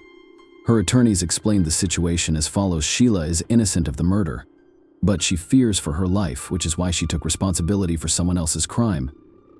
However, there is a much more logical explanation under the terms of the deal. She pleaded guilty to murder in the second degree, which implies a sentence of 12 years in prison, which is exactly the sentence she received. But furthermore interesting, the court deducted from that term the time the woman spent behind bars since her arrest, about 5.5 years. But that is not all. The judge reduced the remaining term due to the good behavior of Sheila. As a result, the woman was to spend between 16 and 24 months in prison. Her attorneys assured her that they could secure her release after the minimum bar of that time expired. So Sheila was found guilty of murdering a woman in cold blood in front of her son, and received a frankly ludicrous sentence for it. As for Michael, his involvement is still unproven and he remains free. Most likely he will never be charged again for the murder of his wife because there is not a single piece of evidence against him. Despite all this, the son of Marlene thanked the detectives who were able to get to the truth and did not give up on the case for many years. The death of his mother was the strongest tragedy for him because she was his only relative. Nevertheless, he was able to cope with the pain, opened his own small construction firm, and got his life together. Share your opinion with us in the comments and subscribe to the channel for more.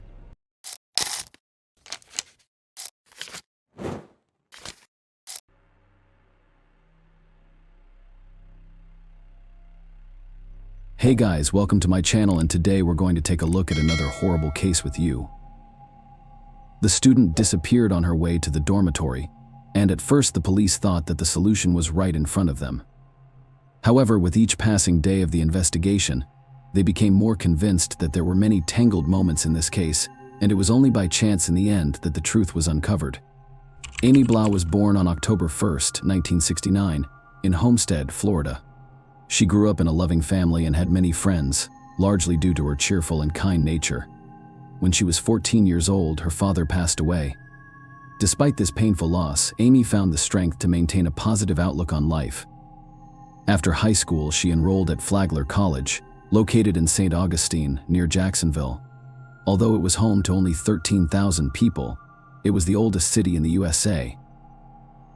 It was founded by Spanish explorers. So many architectural elements still differ dramatically from familiar American things. Amy loved studying at college, and in 3 years she made many friends there. By that time she was 21 years old and had only a little laugh before graduation. On November 6, 1990, her friend Kim came to St. Augustine, and they decided to go to a local bar popular among students. Amy's roommate and best friend Kelly also went with them. The young women had a great time enjoying the long-awaited meeting. At some point, their mutual acquaintance Sean Nolan joined them. He and Amy had mutual sympathy, but they were not in a relationship. In the evening, Kelly said that she felt sick and went back to the dorm, and a little later Kim also left, leaving Sean and Amy alone. The next morning, the young women had to go to classes. However, when Kelly woke up, she found that Amy's bedroom door was wide open. She was not there. It seemed strange to her, but she decided that she would see Amy in class. However, the young woman never showed up. Kelly and Kim were worried about her absence and decided to talk to Sean, who stayed with her at the bar the night before. The guy worked at a place near the college, and the young women went to see him. His story seemed strange to them. At first, he said that he had a strong hangover, and it was difficult for him to remember the chronology of that night. After gathering his thoughts, he finally told them that after the bar, he and Amy went towards the beach to take a walk, but soon they decided to go home. The guy called a taxi from the nearest payphone, and while they were waiting for the car, he and Amy had an argument. In the end, she went on foot to the dorm, which was only a few minutes away. Kelly was upset that the guy left Amy alone and didn't walk her to her dorm. At the same time, she became even more worried. Amy had nowhere else to go but the dorm, but she never showed up in her room.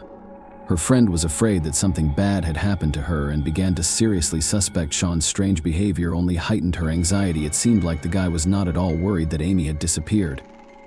Kelly decided to continue her search and went to the university campus, asking all her acquaintances.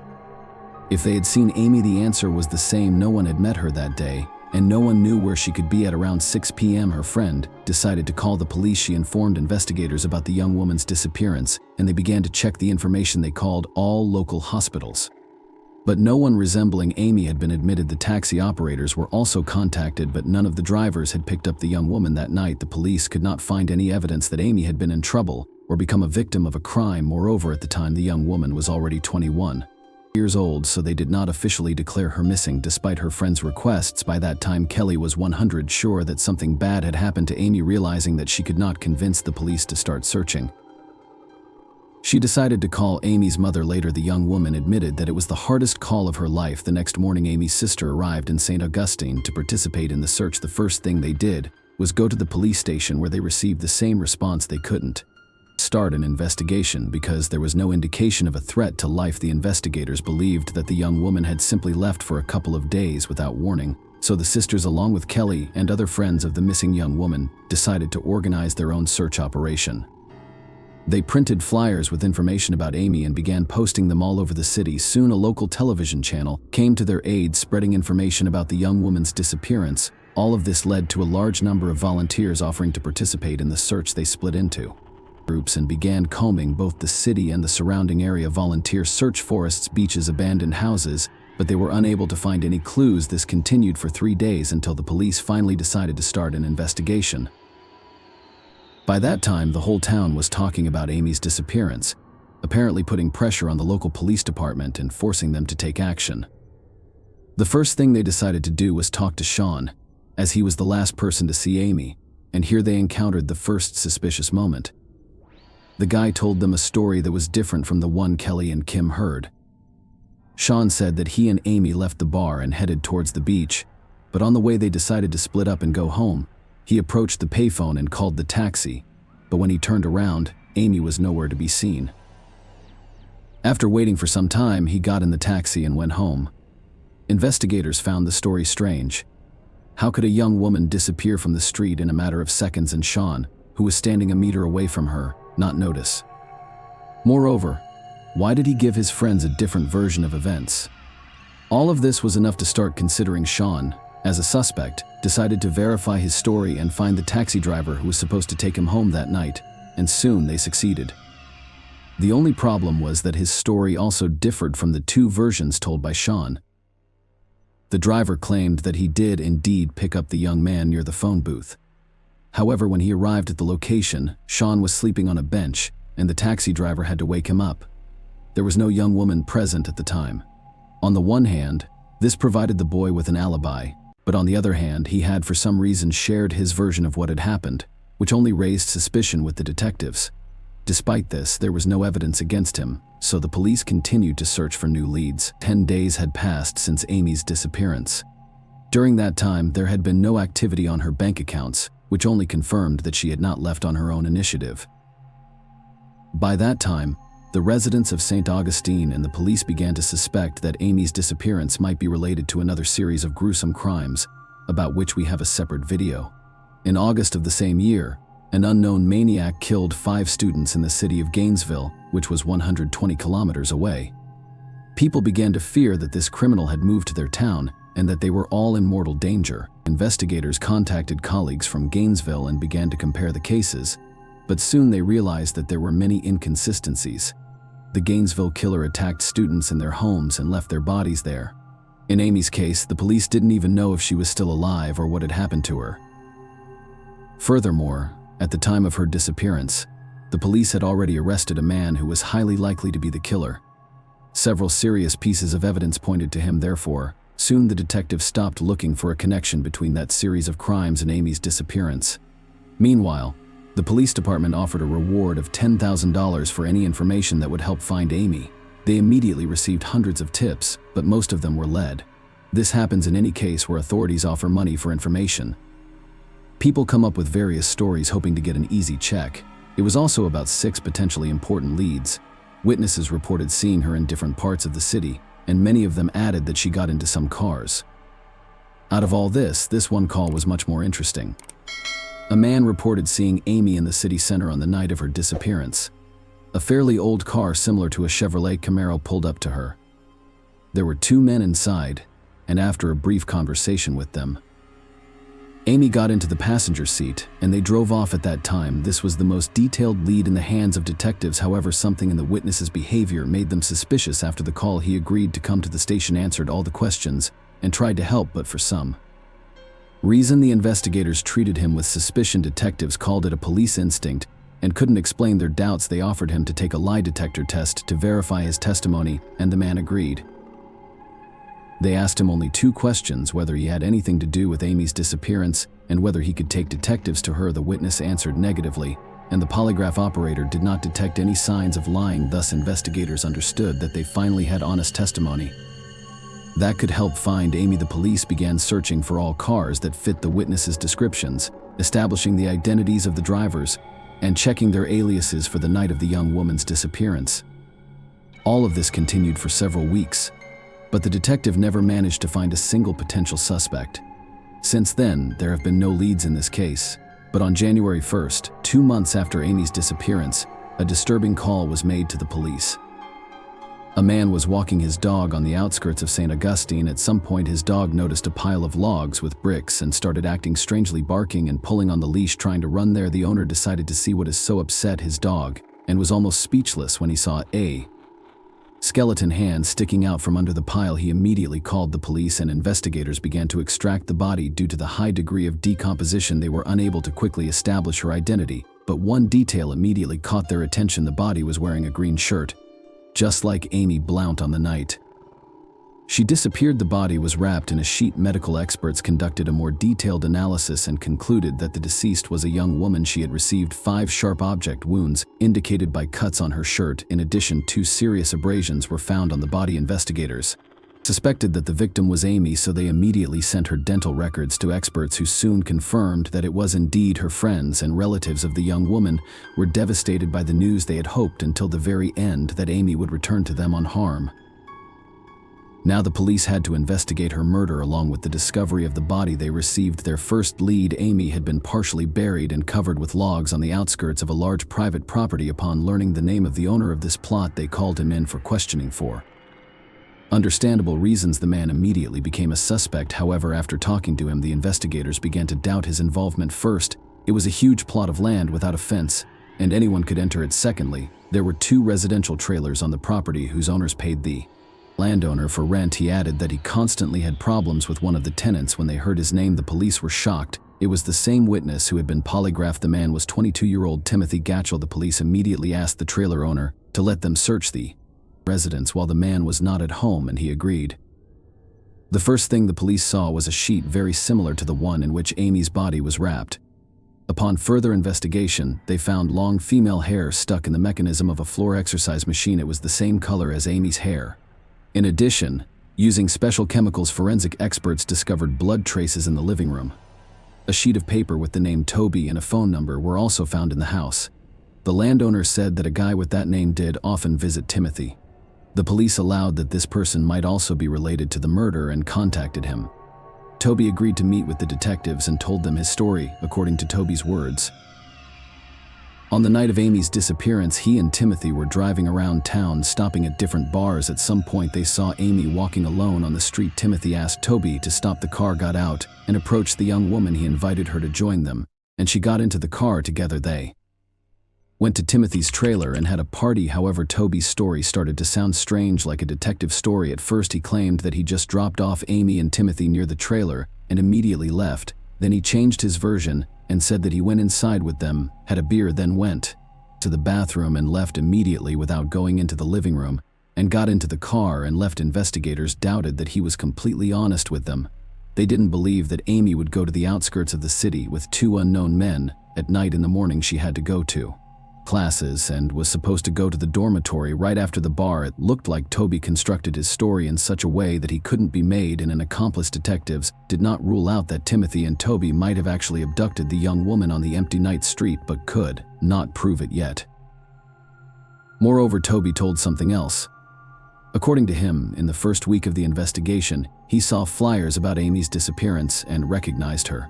When he asked Timothy what happened that night, he claimed that he took the young woman to the city center and dropped her off there. After that, she approached another car and soon got into it.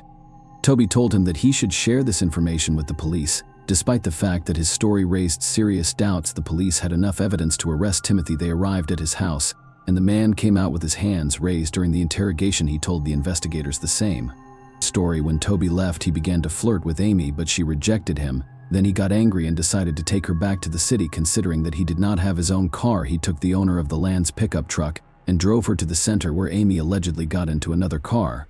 But the detectives immediately realized that this was a lie. At that point, they already knew that the rental pickup truck had 3 flats and worn-out tires. For many months, the investigators immediately told him about it, and Timothy became nervous. The detectives asked him, "Did you kill Amy?" And the man replied, "I don't know, it seems so." From that moment on, he began to talk about the events of that night. According to him, he didn't remember much of what happened. At some point, he tried to kiss Amy, and the next thing he remembers is her holding a knife. He allegedly got scared that she might attack him, so he tried to take the weapon away from her. After that, Timothy didn't remember anything, as if he had lost consciousness. According to him, this had happened to him before. He had completely lost some memories. When he found the knife in his hand and Amy lying on the floor, showing no signs of life. Scared, he decided to get rid of the body. Timothy went to the shed for the shovel and started digging a hole. He then wrapped Amy in a sheet and buried her there, covering the grave with logs and bricks. After that, he prayed to God. Went to clean up the blood in the room. With his confession in hand, Timothy was charged with murder, but no evidence was found against Toby, so he was only used as a witness. On July 15, 1991, a trial was held where the man planned to defend himself and receive a lesser punishment. He wanted to make it look like self-defense and used the story of memory loss. However, everything changed when the prosecutor addressed the judge and requested the death penalty. Almost immediately after that, Timothy stood up and said he was ready to confess the first-degree murder if the prosecution would drop the death penalty in favor of life imprisonment. After some brief consideration, the court agreed to these conditions, and Timothy was sentenced to life in prison. Amy's relatives and friends supported this decision. They all harbored hatred toward the person who took her away from them and wanted him to spend the rest of his life in a prison cell. As for Toby, no charges were ever brought against him. Nevertheless, his story still seemed suspicious, and I wouldn't rule out the possibility that he was directly involved in the murder. Timothy remains behind bars to this day. He is currently 53 years old. Share your opinion with us in the comments and subscribe to the channel for more.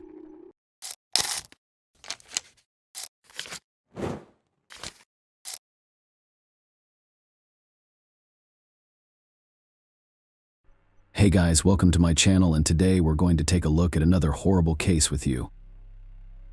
The case of Texas blue-eyed butcher, Susan Wright. Anger is a strong negative emotion in which a person usually tries to harm themselves or those around them. The English playwright John Dryden once said, "Beware the wrath of a patient man, for he will exact revenge when you have forgotten both the man and the cause of the wrath." Long-held negative emotions, pain and resentment will inevitably find an outlet, and a person who always forgives and gives another chance to make things right can become the most ruthless judge and executioner. Susan Wright's case in the early 2000s stunned everyone with its incredible cruelty. But the merciless perpetrator stood in front of the court, and it appeared that he had received just punishment. However, several years later, it was revealed that not everything in this story was so clear-cut, and a bloody conclusion came after many years of patience, resignation, and silence. At first glance, this family appeared to be ideal, but no one could have predicted what was going on behind closed doors. But first, let us try to understand the case of the blue-eyed butcher and what drove a fragile young woman, a mother of 2 children, to commit such a desperate and simply monstrous act. Who exactly is Susan Wright? Susan Lucille Wright was born on April 24, 1976, in Houston, Texas, into the simple family of Velma Sue and Jimmy Lawrence. She was the eldest of 2 children raised alongside her biological sister Cindy. Susan was a lively and sociable child with artistic abilities from a young age. During her school years, she was very interested in dancing and aspired to be a choreographer someday. The girl had a bright, attractive appearance and a slender figure, and after graduating from high school, she enjoyed being the center of attention. Despite her best efforts, she was unable to attend college. She did not give up, however, and instead decided to take a short break to save money for her education. She spent several months working as a dancer in one of the city's popular nightclubs. There, the young blonde performed topless, gaining notoriety for which she was not proud. She quit her job and never returned, instead using her savings to pay for evening classes at a nursing school. Susan had always aimed for independence. To support herself while studying, she worked as a waitress in a restaurant. She quickly realized that medicine was not her true calling, and she struggled to pay for her education. As a result, the young blonde dropped her classes and focused on her work instead. In the summer of 1997, Susan, then 21, met her future husband, Jeffrey Andrew Wright. Their first meeting was at a Galveston restaurant where she worked as a waitress, and he came in for a meal. He was immediately captivated by the blue-eyed blonde's beauty and radiant smile, leaving generous tips and becoming a regular customer since then. Jeffrey took a while to ask her out, but he eventually mustered the courage to get her number. Susan later recalled that the man began calling her daily, sometimes multiple times a day, to arrange romantic dates and small surprises, such as sending flowers with heartfelt notes to her workplace, and that in the evenings he would meet her and walk her home. The man was 8 years her senior, but the small age difference didn't bother them. He was attentive, sweet, and caring, and quickly won Susan over. However, it quickly became clear that Jeffrey had some issues with alcohol and controlled substances. He claimed to have stopped using drugs in the past and promised to completely abstain from alcohol. The innocent young woman believed him. She was truly in love for the first time, and she believed they could overcome any challenges together. Susan soon discovered she was pregnant and hurried to tell her beloved. Wright seemed pleased with the prospect of becoming a father, but made no decisive moves. He did not propose, and the couple continued to live separately. Susan, perplexed by her boyfriend's behavior, took action on her own. She insisted on having their first child in wedlock, and her partner simply accepted her conditions. By the time the couple officially legalized their relationship, Susan was already 8 months pregnant. They chose a quiet wedding without guests or witnesses, rather than a grand celebration with a white dress and a tiered cake. Around this time, they purchased their own home in quiet Harris County, Texas, and moved in just a few weeks before their child was born. They were the ideal family. In December 1998, the Wrights welcomed their first child, a son named Bradley, who was born in 2001. Susan became pregnant again, and in the spring of 2002, she had a daughter named Kaylee. The couple also got a small dog named Buck, had their own comfortable family car, and appeared to live a life that embodied the American dream. Jeffrey worked at a local construction company, and Susan agreed to become a stay-at-home mother after their children arrived. She was responsible for raising the children and creating a comfortable environment in their family home. Mrs. Wright's neighbors described her as a kind, friendly, and sociable young woman, a caring mother, and a loving wife. The family appeared to be perfect, but the reality was very different. It was later revealed that her husband was extremely demanding in every way. Susan spent her time cleaning, doing laundry, and cooking. Jeffrey only ate fresh, home-cooked meals, and she couldn't prepare meals for more than 2 days or reheat leftovers. The house had to be in perfect order and cleanliness, which was nearly impossible with 2 young children. Jeffrey had to wash his clothes almost every day because he never wore the same thing twice. If one of these rules was broken, it resulted in insults, humiliation, and even physical abuse. Financially, Jeffrey turned out to be incredibly frugal. The romantic who wanted flowers and presents was gone, and he now only gave his wife $100 per week. This was intended to cover cooking, housekeeping, and purchasing all of the children's necessities. Susan was required to account for all expenses for her husband and provide receipts. Jeffrey did not stop drinking as promised, but that was only the beginning. He began using drugs again. He categorically denied addiction, describing his drug use as light doping to deal with work stress and stay in shape. However, while under the influence of these substances, he frequently became aggressive, hitting his wife and even their young son. When Susan pleaded with him to seek professional help and undergo rehabilitation in order to overcome his destructive habits, Jeffrey reacted angrily. He saw no issue with his behavior, claiming that Susan married him knowing about his alcohol and drug use, so she should accept and live with it. Interestingly, Jeffrey's parents were also aware of their son's flaws. They empathized with their daughter-in-law, but felt powerless to help her with the final straw. According to the woman, her husband became aggressive towards her almost immediately after they started living together. This resulted in physical, emotional, and intimate abuse. Initially, he would apologize and promise it would never happen again, and she wanted to believe him. Jeffrey soon stopped apologizing and family violence became commonplace. Jeffrey went to the gym 3 times per week to practice boxing. He said the workouts allowed him to let off steam, and that he would definitely take his son with him once he was a little older. On Monday, January 13, 2003, Wright went to the gym as usual after work. He returned home on edge, exuding excitement and nervousness. While his wife was preparing dinner, he decided to teach his son about boxing and demonstrate some techniques. He got carried away, misjudged his strength, and hit the 5-year-old boy. The child burst into tears, and the father tried to console him while hoping his wife would not hear. Susan did pretend not to notice, but this was the last straw for her. After dinner, she went to put the kids to bed while her husband stayed in the bedroom and took another dose of controlled substances. What happened next varies depending on the account. The woman claimed that as soon as she entered the room, her husband attacked her, took advantage of her, and attempted to kill her with a knife, but she was able to wrestle the weapon from his grasp, and the resulting confrontation was solely for self-defense. However, her story changed several times, and the investigative version presented at trial appeared more credible, eventually becoming the official account of how she was seduced, immobilized, and brutally murdered. Susan resolved to use her dancing abilities to seduce her husband and lower his guard. She entered the room wearing a short silk robe over her bare body, putting on a seductive show for her husband. She then proposed a role-playing game involving tying up, to which he readily agreed. She secured Jeff's hands and right leg to the bed with 3 of his neckties. His left leg was secured with her robe's silk belt. Susan improvised a gag using her own underwear, adding to the guise of an intimate game. To set the mood, she lit candles and turned off the lights. Jeffrey was bound hand and foot, firmly fastened to the bed with a gag in his mouth and surrounded by dim lighting. Mrs. Wright first lit one of the candles and poured hot wax onto the man's chest. Although painful, it felt like part of their game. The same fate befell his intimate area, and the pain became unbearable. Jeffrey was initially unaware of what was going on. He attempted to free himself and scream, but was unsuccessful. Meanwhile, his wife repeatedly struck him with a small, sharp knife that she had brought from the kitchen. She began by slashing his genitals, legs, abdomen, chest, arms, neck, and face, then moving up and down the groin.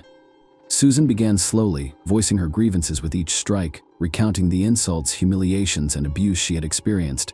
Then she started crying and striking faster and faster. Forensic experts discovered 193 shallow knife wounds on the deceased's body. The majority of these wounds were not fatal, and the man was conscious throughout the ordeal. Her actions indicated that she was in despair and emotional turmoil, and her lawyers insisted on a state of effect. She couldn't stop even when her husband showed no signs of life, and she hadn't thought about what she'd do next or how she'd handle the body. Shallow grave in the backyard. For several hours, the woman sat on the floor next to her husband's body on the bed. She then looked around and realized the room was covered in blood, and she needed to act before dawn.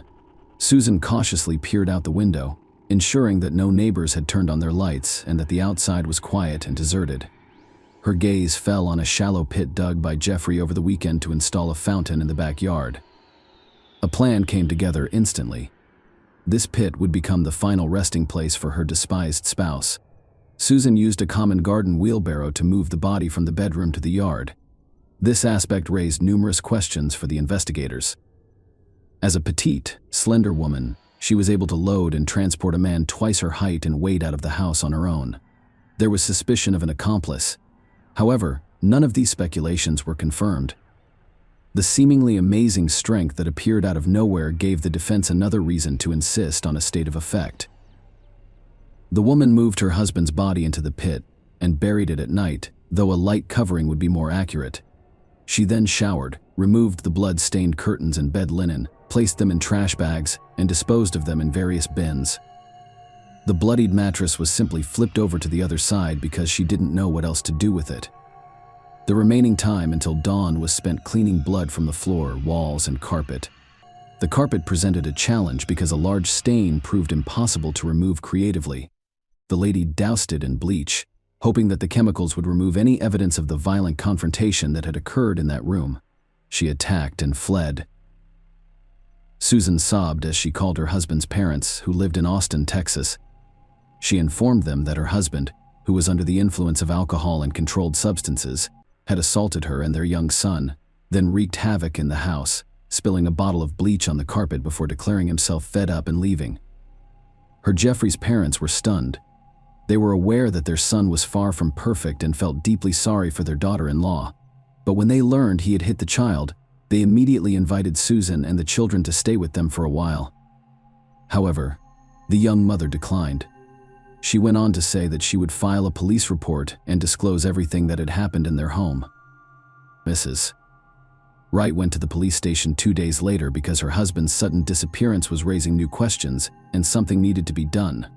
She reported that she and her children were victims of domestic violence at the hands of her husband and required protection. Susan was able to obtain a restraining order to prevent her husband from approaching her and the children, despite the fact that she knew her significant other would never be able to come near them again. Susan displayed bruises and cuts on her arms as evidence, claiming that her husband inflicted them with keys while she tried to fend him off. Bradley had a small bruise on his face, and he admitted that his father had hit him. At first glance, the woman's story seemed plausible and logical. Her husband, under the influence of alcohol and controlled substances, attacked his wife and young son, then fled because he was scared of what he had done.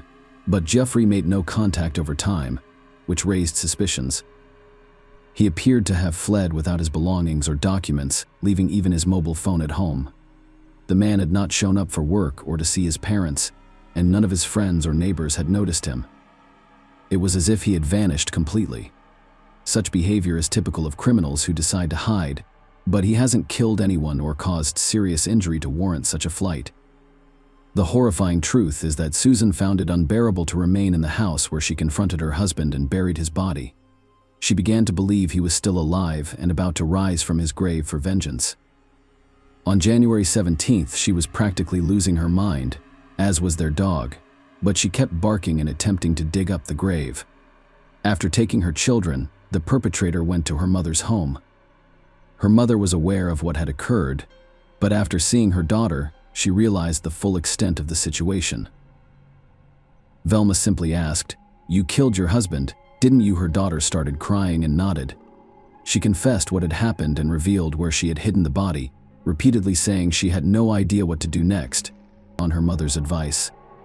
Susan called Neil Davis, a lawyer, the next day and confessed to killing her husband and attempting to conceal her crime.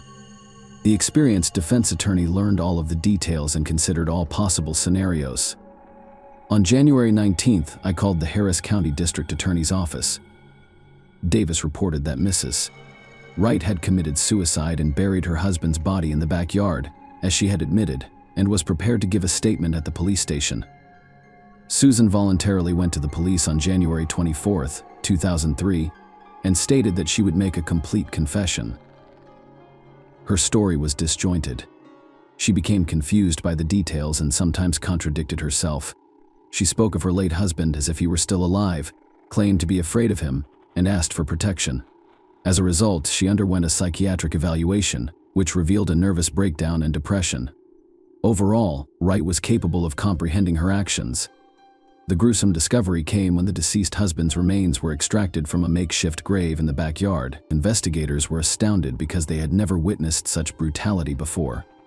Experts discovered 193 knife wounds on the victim's body, including 8 in the groin area, approximately 30 on the legs, 23 on the shoulders, and 22 in the abdomen. 46 for the chest, 23 for the neck, and 41 for the face. Only one head wound could have caused death. All other cuts were superficial and did not pose a direct threat to life, implying that the man died in agony while conscious after his wife repeatedly struck him with a small knife. Jeffrey's wrists and ankles bore deep marks from the ties and belt that his wife used to bind him. The victim's injuries indicated that he attempted but failed to free himself. Notably, the ties and belt remained on the person. Candle wax was also found on the deceased's chest and groin. Mrs. Wright claimed it was an accident after her husband knocked over a lit candle onto himself. However, the prosecution believed that the hot wax was more likely a form of torture inflicted on the bound victim with the intent to cause suffering. The deceased's wife's underwear remained in his mouth, acting as a gag that prevented him from screaming or calling for help. Toxicological tests revealed traces of alcohol and several controlled substances in the deceased's system. Under the influence of such a cocktail, the man might have acted aggressively and irrationally. The bedroom where the confrontation occurred appeared normal at first glance, save for a large bleach stain on the carpet. Susan had clearly spent a lot of time cleaning up, but when special chemical agents and equipment were used to reveal blood traces, the scene took on a completely different light. Blood was found everywhere, including on the ceiling, and the mattress was thoroughly soaked in it. The trial begins, and the defense presents its version. The accused's trial began in late February 2004. Mrs. Wright had been in custody for a year, and her children were being cared for by her parents and sister Cindy. Her lawyer was well prepared for the trial and had worked closely with his client. Susan was almost always in tears as she described that horrific night and the events leading up to it. The woman claimed that her husband had abused and treated her cruelly for years, but when he began raising his hand to the children, she couldn't take it.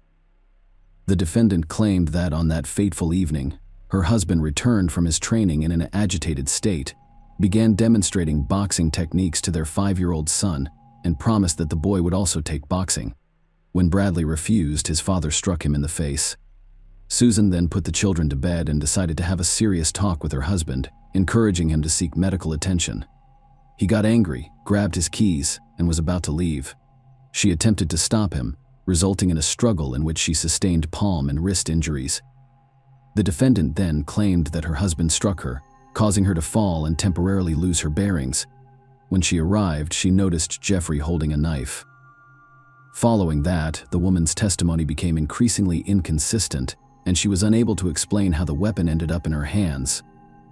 Her lawyer attributed this to a state of affect, claiming that it was the reason his client, after seizing the knife, began to strike and did not stop until she had inflicted multiple wounds all over her husband's body.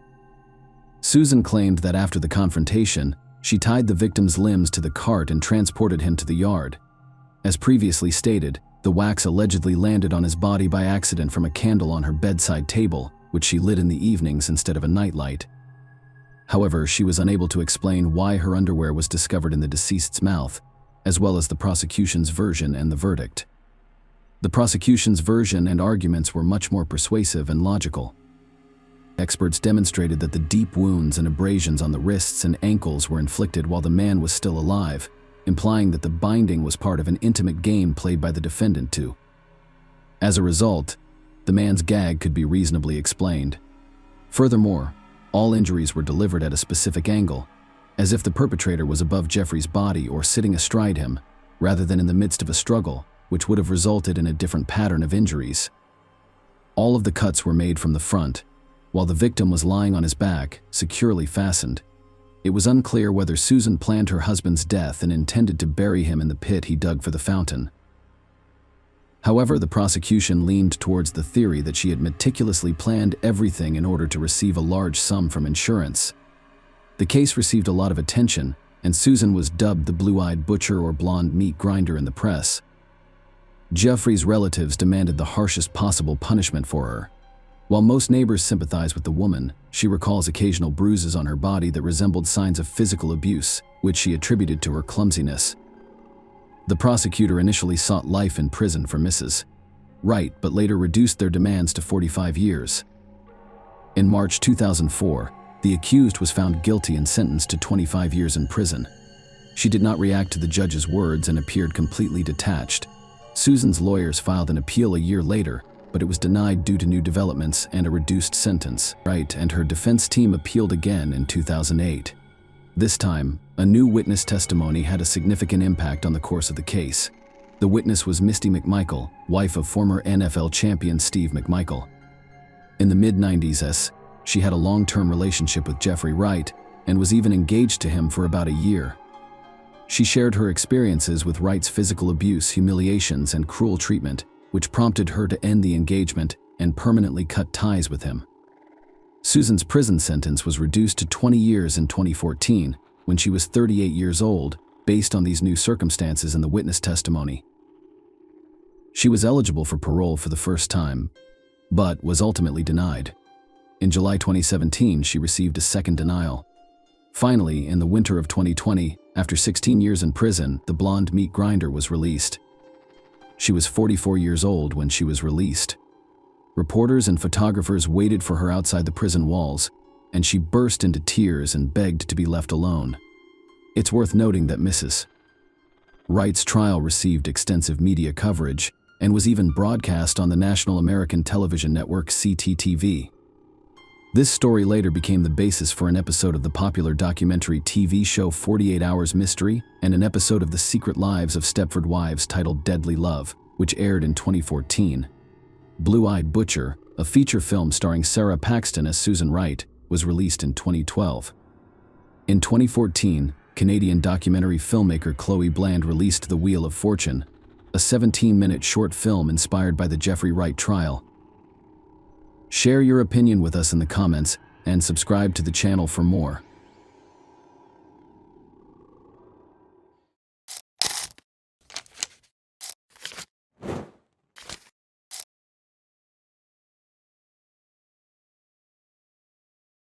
Hey guys, welcome to my channel, and today we're going to take a look at another horrible case with you. In 2012, at the Summer Olympics in London, a young Puerto Rican boxer named Felix Verdejo Sanchez shone brightly. He was dubbed a diamond, one of his country's most promising athletes, and was expected to win championships and gold medals.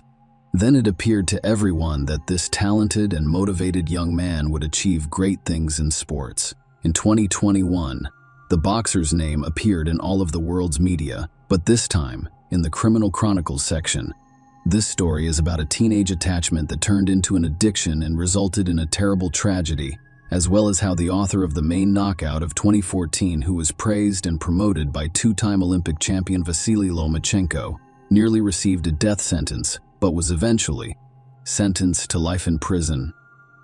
It is worth noting that, despite the presence of irrefutable evidence and confessions from the boxer's accomplice, he continues to refuse to plead guilty.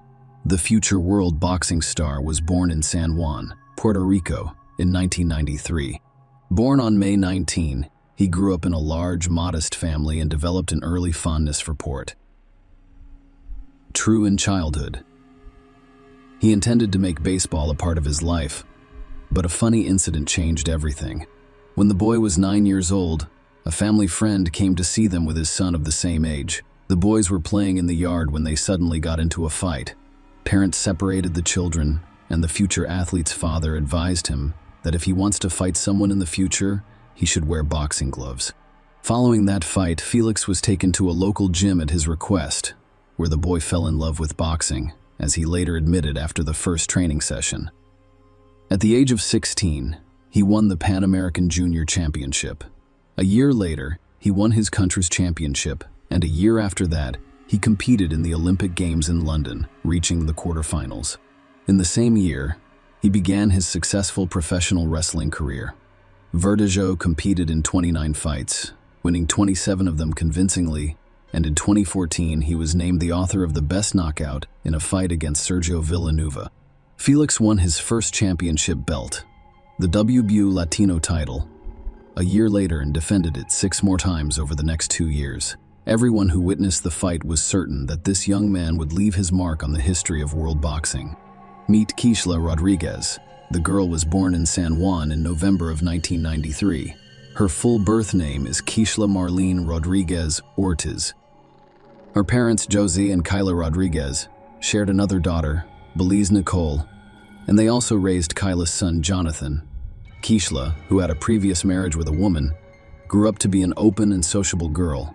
She excelled in school and adored animals, with aspirations of becoming a veterinarian in the future. Her best friend was her sister, Elise, to whom she confided all of her secrets and concerns. Keishla attended the same school as Felix Verdejo, who was her age. Young people have known each other since childhood, and in adolescence, they formed a romantic relationship. In 2011, Rodriguez's parents divorced and separated. Kyla moved to Florida with relatives, while her daughters, who were already adults, chose to remain in San Juan. Despite the fact that each of the sisters had long since lived their own lives, they remained in close contact and informed each other of everything that happened to them. At the age of 18, a promising boxer who had already competed in the Olympic Games had an affair with a young schoolgirl and aspiring model named Elisa Maria Santiago Sierra. At the time, the girl was only 14 years old and still in school. Even so, she had big plans for the future with a promising and world-renowned athlete. In addition, Eliza's parents were not opposed to the relationship. Felix, an attractive and talented boxer who has always had a large fan base and is on his way to becoming a star, was literally bathed in the rays of fame and surrounded by female attention. He did not pass up the opportunity to write a novel or have a side affair. In addition, despite his serious relationship with Eliza, he continued to meet with his school friend Keishla, whose sister barely informed her mother Kayla Rodriguez, who was aware of the affair and did not approve of it. In addition, the situation was very unclear. On the one hand, Eliza considered herself the only woman, while the athlete's great love was planning their wedding and making long-term plans for their future together. On the other hand, Keishla was aware that the lover had a fiancé, but Felix refused to let her go. Furthermore, he was her first great love, and the naive girl secretly hoped to be the one. In 2016, the boxer married Eliza, who was barely 19 years old at the time. Eliza was already a well-known model, with tens of thousands of social media followers, and had recently opened her own beauty studio for eyelash extensions. In August of the same year, just a few months after the wedding, the athlete was involved in a serious car accident while rushing on his motorcycle. He was rushed to the hospital with serious head injuries, bruises, and lacerations. His trainer, Ricky Marquez, was concerned that his talented charge would go off the rails at the peak of his career.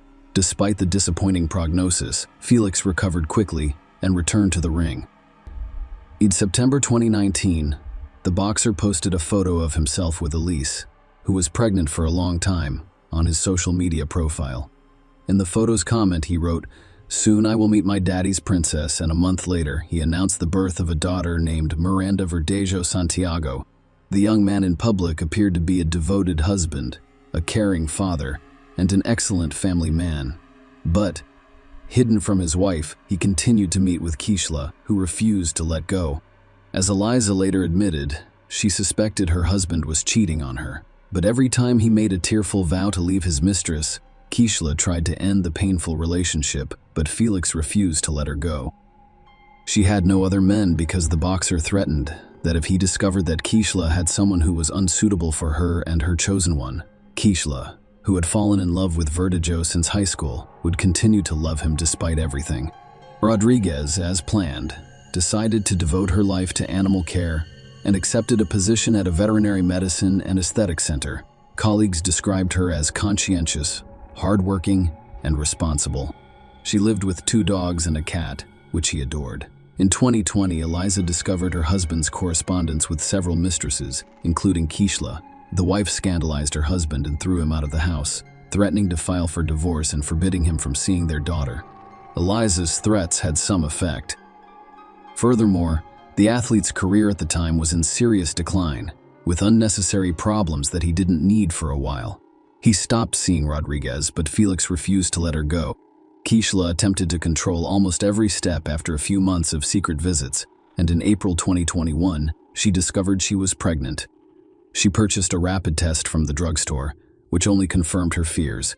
She first called her sister, who was aware of her complicated relationship with the athlete, and explained everything. Abortion was out of the question because Keishla was already 27 years old and ready to have a child, even if it meant raising it on her own.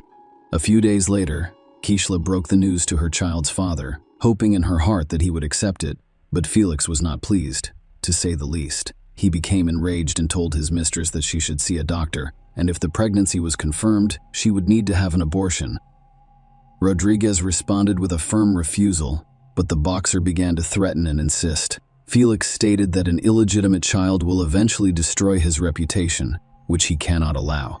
Following Kishla's hospital visit, her pregnancy was confirmed, and she now had a certificate to prove it.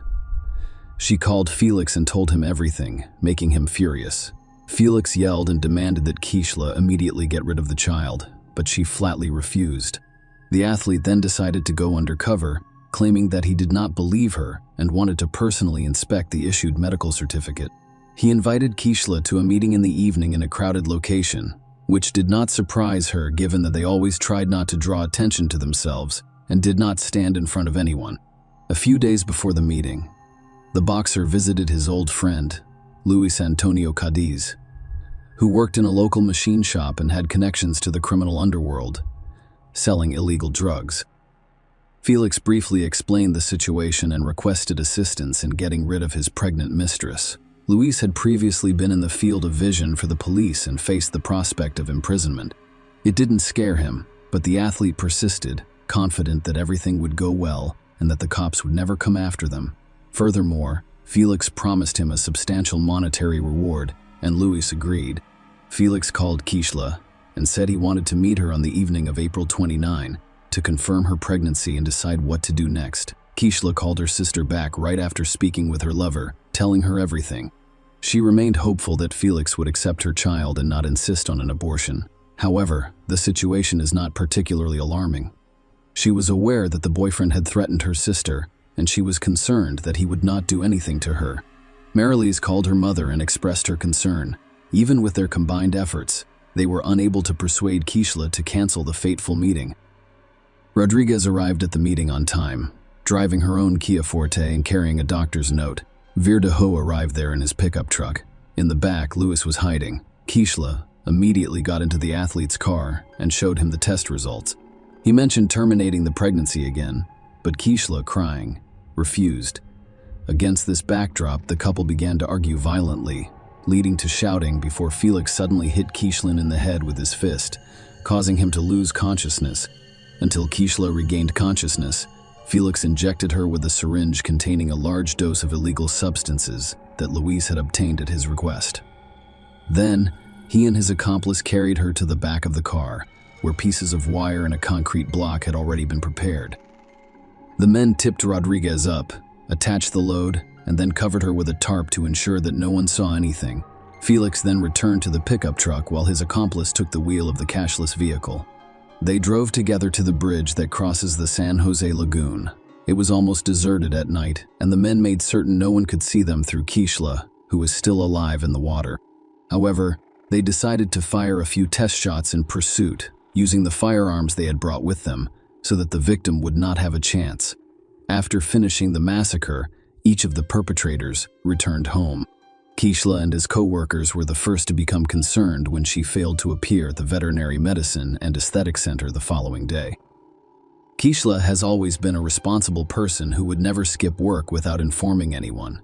Because she didn't answer the phone, it was decided to call her sister and find out what happened.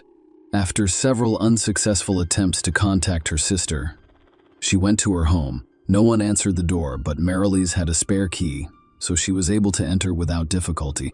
However, she was met only by hungry animals who hadn't eaten in nearly 24 hours. Marilise was already panicking because she realized something terrible or irreversible had happened to Kishla. She immediately called her mother, told her everything, and then informed the police about her suspicions and threats against her sister. She also called Felix, but he said he had spent the previous evening and night at home with his family and had not attended any meetings.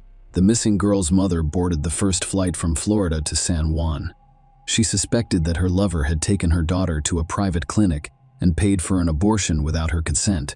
Kyla didn't want to consider the fact that cash flow was no longer viable. The first step was to question the missing girls, their neighbors, and co-workers, but they saw nothing suspicious and were unable to provide any useful information for the investigation. In parallel, messages about Rodriguez's disappearance were posted on popular social networks with requests for responses from anyone who knew anything about her fate or current location. The case quickly gained widespread attention, and when it was revealed that the missing girl was in a long-term relationship with a famous athlete and was expecting a child with him, Reporters lined up to interview any of Rodriguez's family members. The relatives did not hold back and openly expressed their suspicions, including blaming Felix for the incident. On April 30, Kishla's car was discovered abandoned on the east side of the city. She has her documents and personal belongings inside. No signs of struggle were discovered in the interior, giving a slim chance of finding its owner alive. On May 1, a passerby on the lagoon bridge noticed a strange shape in the shallow water that resembled a human body. He informed the police, who quickly recovered the body of a young woman from the water, presumably the same one the entire city had been looking for several days. Members of the Rodriguez family, who arrived to identify the body, hoped to the very end that it was not Kishla. However, their hopes were not realized. The body had been in the water for a few days and had changed significantly. However, the girl was easily identified by a remarkable tattoo on her arm. When news of the gruesome discovery reached the press, city residents revolted and began to hold spontaneous rallies, demanding punishment for those responsible, who were detained and taken to the police station for questioning on the same day. However, the athlete categorically denied his involvement, claiming that on the night of Kishla's disappearance, he was at home with his family because there was no evidence to charge him. Felix was released under his own recognizance. One of the key witnesses was the athlete's legal wife, who admitted during the initial interrogation that she was aware of his affair with Kishla, but had only recently learned of her rival's pregnancy. Furthermore, she did not confirm her husband's alibi, claiming that he was not home on the night of the murder. The first thing investigators did was review traffic surveillance footage on the way to the bridge from which Kishla was thrown. That's how they discovered Felix's pickup truck and the victim's car driving behind each other. However, the Kia Forte was clearly not driven by its owner. On the same day, the boxer's car was seized for examination, and some of the deceased's hair was discovered in it. Lewis was the first to surrender to police, promising to tell the whole truth in exchange for a lighter sentence. Felix was also arrested, but he refused to cooperate with the investigation, did not answer questions, and continued to deny his guilt. Despite the presence of irrefutable evidence, Felix was apprehended with a firearm that he used to shoot the victim from the bridge, and for which he had a valid permit. Furthermore, a cell phone check reveals that Felix, Lewis, and Kishla were in the same location on that fateful night. Kishla's final farewell took place on May 8, and the funeral ceremony made national headlines. It was a type of action that called for the perpetrators of the tragedy to be punished to the fullest extent of the law, while also drawing public attention to the issue of gender violence. The coffin containing Rodriguez's body was transported to the cemetery in a white carriage, over which white flower petals were thrown from the air, rather than the traditional hearse. Many well-known Puerto Ricans, including show business stars, athletes, politicians, and public figures, have spoken out about the high-profile case in which Verdejo was charged with carjacking, kidnapping, premeditated murder, and murder of an unborn child. Each of these crimes carried the death penalty. However, the relatives of the deceased requested from the start that the court sentence the killer to life in prison so that he could suffer in captivity for the rest of his life. The hearing was repeatedly postponed due to the global coronavirus pandemic, but in the spring of 2021, the trial was held virtually. The court determined that the crime was committed by a group of people through prior conspiracy with particular cruelty to a pregnant woman. The chain of events of that night, as well as the details of the crime, could be reconstructed, thanks primarily to Lewis' testimony, who did not deny guilt. He admitted that, at the request of a friend, he obtained the drug for injection and brought a wire and a concrete block to dispose of the body. But Felix insisted on his lack of involvement in the case. Although his words had no significant impact on the situation, the boxer's wife, who testified in court almost immediately after her husband's arrest, filed for divorce and attempted to distance herself from what was going on, focusing on the development of his business and raising a young daughter instead. According to some reports, Lisa Santiago recently remarried. Elisa admitted in an interview that she had received numerous anonymous calls and messages containing death threats, as well as death wishes for her and Miranda. Many believed the athlete's spouse was the organizer of the crime, but no evidence was found. In summer 2023, it became clear that the jury, having reviewed all of the evidence and heard testimony from all of the witnesses, was finally ready to announce the final verdict. Felix Verdejo and his accomplice Luis Cadiz were found guilty of all of the charges against them. Despite this, the killers have yet to be sentenced. The next court hearing is set for mid-November 2023. Most likely, both men involved in Keishla Rodriguez's and her unborn child's deaths will be sentenced to life in prison with no possibility of parole. Share your opinion with us in the comments and subscribe to the channel for more.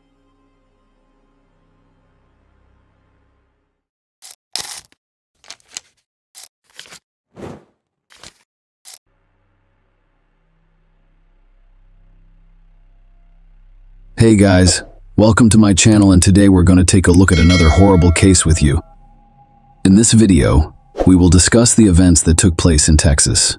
On April 4, 2011, Robert Frisbee arrived at the police station because he couldn't find his 17-year-old daughter, Bridget. Robert assumed she had spent the night at her friend's place, but when Bridget did not return home, he became concerned and attempted to contact her via phone. All of his attempts were unsuccessful. So Robert headed to the police station.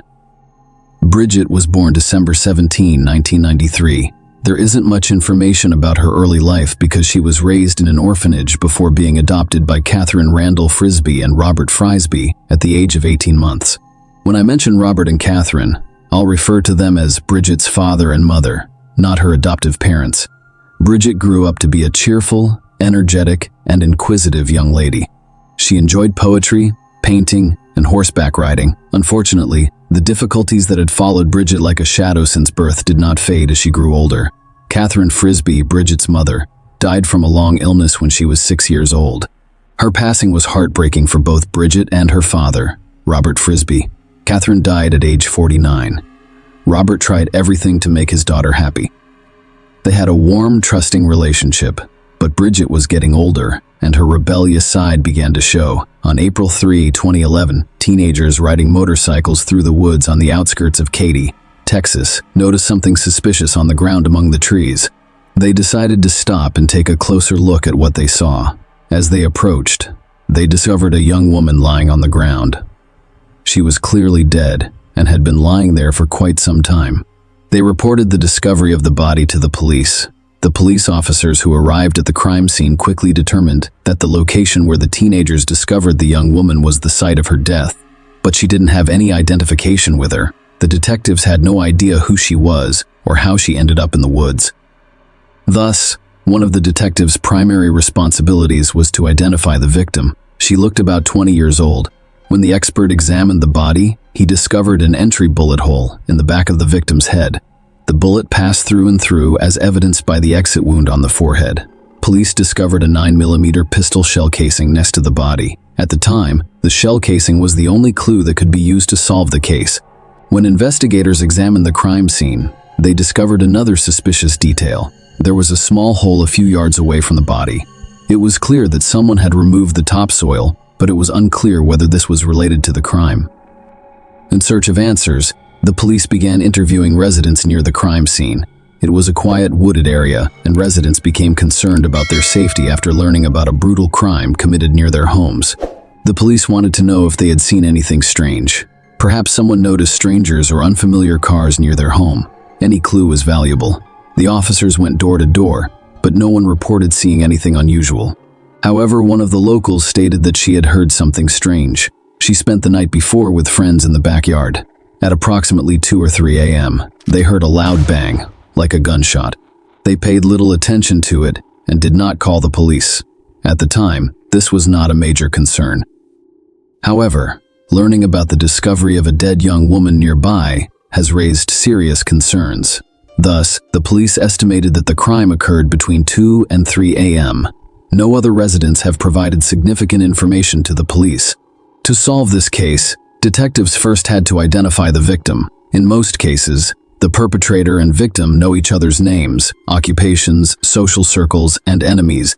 The police were able to track down the criminal detective, who began reviewing missing person reports in the hopes of finding someone who matched the description of a young woman found in the woods, but no one did. The following day was April 4, 2011. Robert Frisbee visited the police station.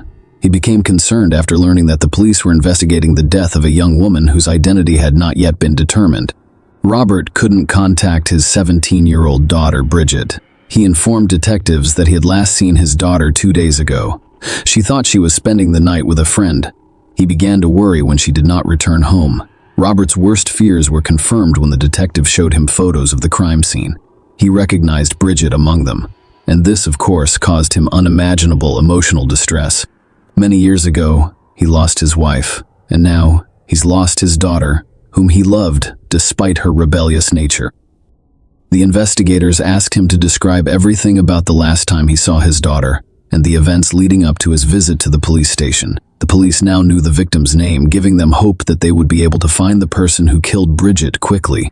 Robert Frisby testified that he had last seen his daughter on April 2, 2011. That day, he bought her a new rave outfit, including blue, green fox fur leggings, a skirt, and a top.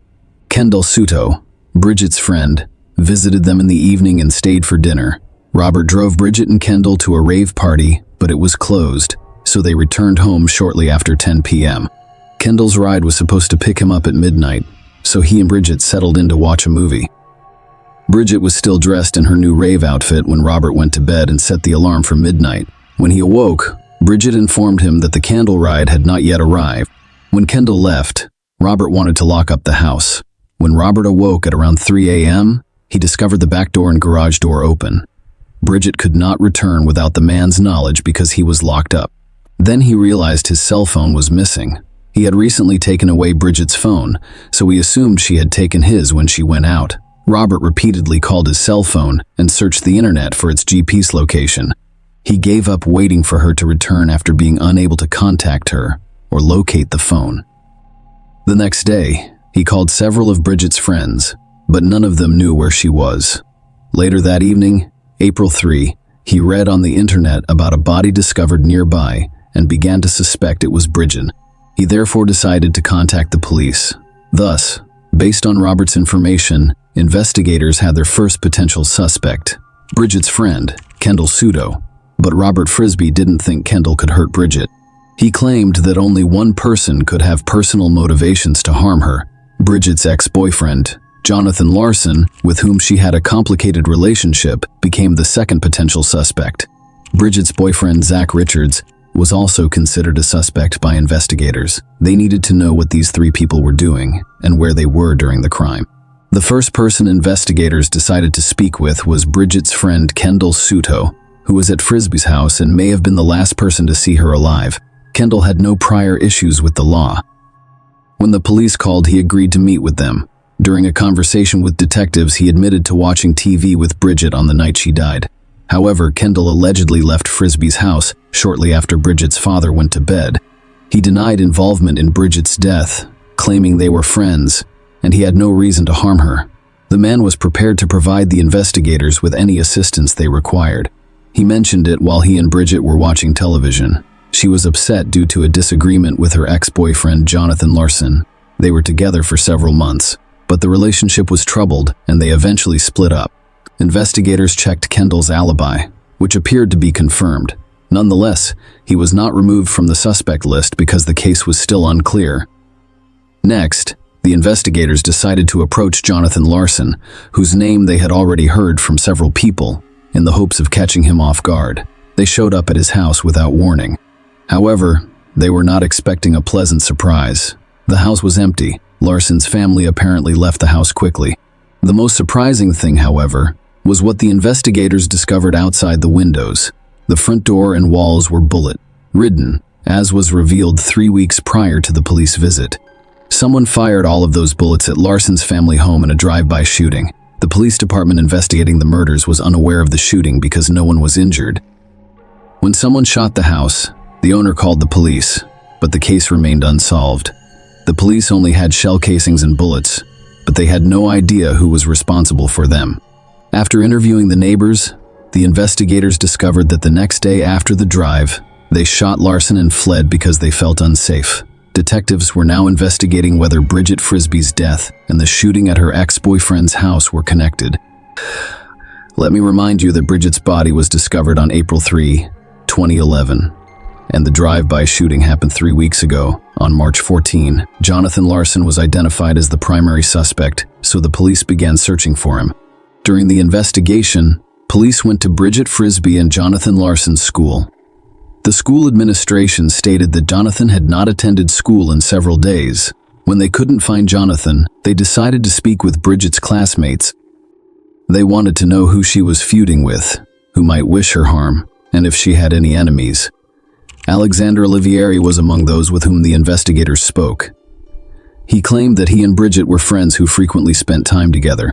Alexander claimed that Jonathan Larson was the only one with a motive to harm Bridget. When the investigators asked Alexander about the last time he saw Bridget, he stated that they were supposed to meet on the night she died. They agreed to meet at her house, then travel to Houston together to pick up Bridget's boyfriend, Zach Richards, at the bus stop. Alexander stated that he arrived at Frisbee's house with his friend Alan Perez, but Bridget was not present. She was supposed to be waiting for him on the street near the house, but she was nowhere to be found. Alexandra Olivieri stated that he and Alan Perez returned to Frisbee's house a few hours later, but Bridget was still not present. According to him, it was around 5 a.m. No wonder Bridget was not at home.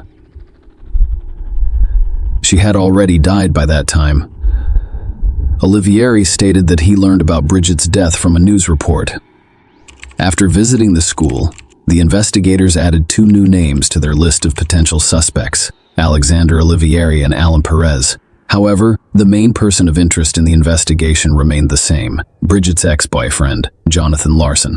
Detectives discovered that Jonathan's mother did not leave the city following the drive-by shooting. She lived in a friend's apartment for a while. During a conversation with investigators, she stated that she sent her son to live with relatives in Austin, Texas. Following the incident, the woman stated that her son frequently got into trouble, and she was certain that their house had become bullet-ridden as a result of him. That incident, she believed, was a form of vengeance against her son. She also claimed Jonathan fought with another man shortly before the drive-by shooting.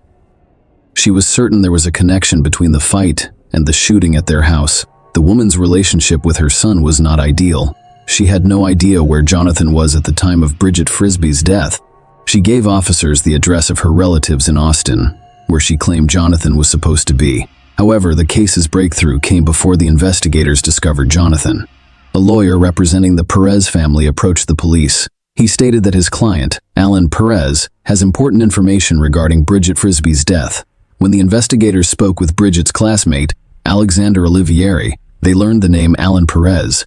The latter then stated that he came to Frisbee's house with Alan Perez. Alan was now prepared to share important information, but only under certain conditions.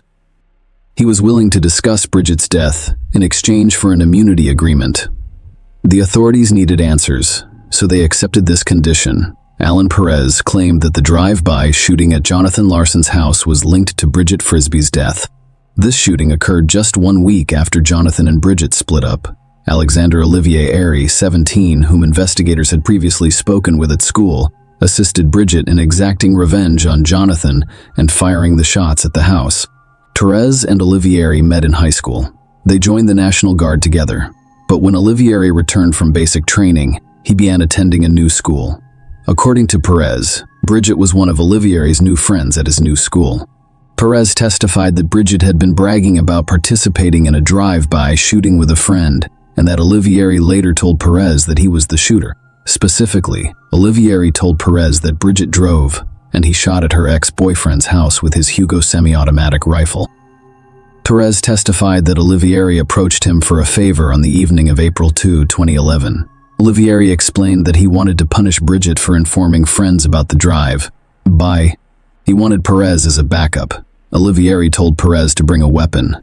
Perez arrived carrying a .380 caliber pistol and dressed in a green military uniform, mask, and gloves. Olivieri carried a 9mm Beretta pistol in a shoulder holster beneath his jacket. According to Perez, they arrived at Olivieri's house after midnight. Olivieri then called Bridget and asked her to accompany him to pick up her boyfriend, Zach Richards, from the bus station. Bridget declined, citing her busy schedule. Olivieri went to Bridget's house and instructed Perez to hide under a blanket in the back of his Suburban. Olivieri informed Perez that he wanted to get Bridget into his car. That's why Perez had to sit under the covers and remain silent. Perez was supposed to follow them from a distance once they arrived at their destination and exited the vehicle. Bridget was leaving on her four-wheeler to meet friends when they arrived at her house, so they left. They went looking for her again a little later, and they found her pushing her four-wheeler because it had run out of fuel. Olivieri requested her assistance in locating a cache of random items. She initially declined, but he eventually persuaded her to go with him. Bridget parked her four-wheeler and got into the passenger seat of the Olivieri Suburban. Perez was still hiding in the back of the car, under blankets. Olivieri returned to the same neighborhood where he and Bridget had conducted the drive by shooting. They got out of their car. Perez waited a minute before following them. Perez spotted Olivieri carrying a shovel and leading Bridget with a flashlight. Olivieri pointed out a spot and instructed Bridget to begin digging. As she bent over to dig, Perez noticed Olivieri reaching into his jacket, pull out his gun, place it against the back of Bridget's neck and fire. Perez testified that he was shocked because he expected Olivieri to threaten her with the gun, but he had just shot her. Olivieri ran towards Perez, who cursed at him for a while. Olivieri told Perez to shut up and run towards the car while he got his shovel, flashlight, and Bridget's cell phone. Then they left the crime scene and drove to Perez's house. Before they reached their destination, they smashed Bridget's phone with a shovel before hitting it. After this, they drove home to Olivieri. They moved everything from the Suburban into Alexander's room. According to Perez, he and Olivieri arrived at the bus station around 4 a.m. to pick up Bridget's boyfriend, Zach Richards. Perez invited Richards to spend the night at his house, so the three of them drove to Perez's home and went to bed. They told Richards nothing about the crime. Olivieri informed Perez that they needed to be each other's alibis. When questioned by police, Perez had to explain that he stayed at Olivieri's house, hung out, watched a movie, and then they went to pick up Richards together. Alexander Olivier persuaded him that saying the same thing and providing each other with an alibi would not put them in danger. Olivieri also told Perez that he was going to get rid of the gun he used to kill Bridget. Bridget was upset because Jonathan Larson, with whom she was in a relationship, cheated on her. Olivieri offered to exact revenge on him by shooting at his home. However, he had not anticipated what would happen next. Bridget failed to keep the drive a secret, which concerned Olivieri. This incident may put an end to his plans. He wanted to be a military man, but now his dream was hanging by a thread. That's why he went to great lengths to keep Bridget quiet. He decided that the only way out of this situation was for Bridget Frisbee to die. During the investigation, the police heard the name of Bridget's boyfriend, Zach Richards, several times. So they decided to speak with him. They wanted to know whether Richards would confirm Alan Perez's testimony, or if the latter was attempting to absolve himself of responsibility. The situation seemed perplexing. Bridget's boyfriend Richards testified that in March 2011, Alexander Olivier Airy said he was going to deal with something, grabbed his AK-47 and left with Bridget in her car. Later, Olivieri told Richards that he shot at Bridget's ex-boyfriend's house from her car as she drove by. Olivieri told Richards that he participated in the drive-by as a favor to Bridget and simply because he could. Richards testified that Bridget continued to brag about the shooting, and Olivieri confronted her and told her to stop telling people. On April 3, 2011, Olivieri agreed to drive Bridget to the Houston bus station to pick up Richards around 1 a.m. When Olivieri did not show up, Richards took a ride to Denny's and finally called Olivieri at around 2:30 or 3 a.m. Olivieri informed him that he was at home, but would come pick him up.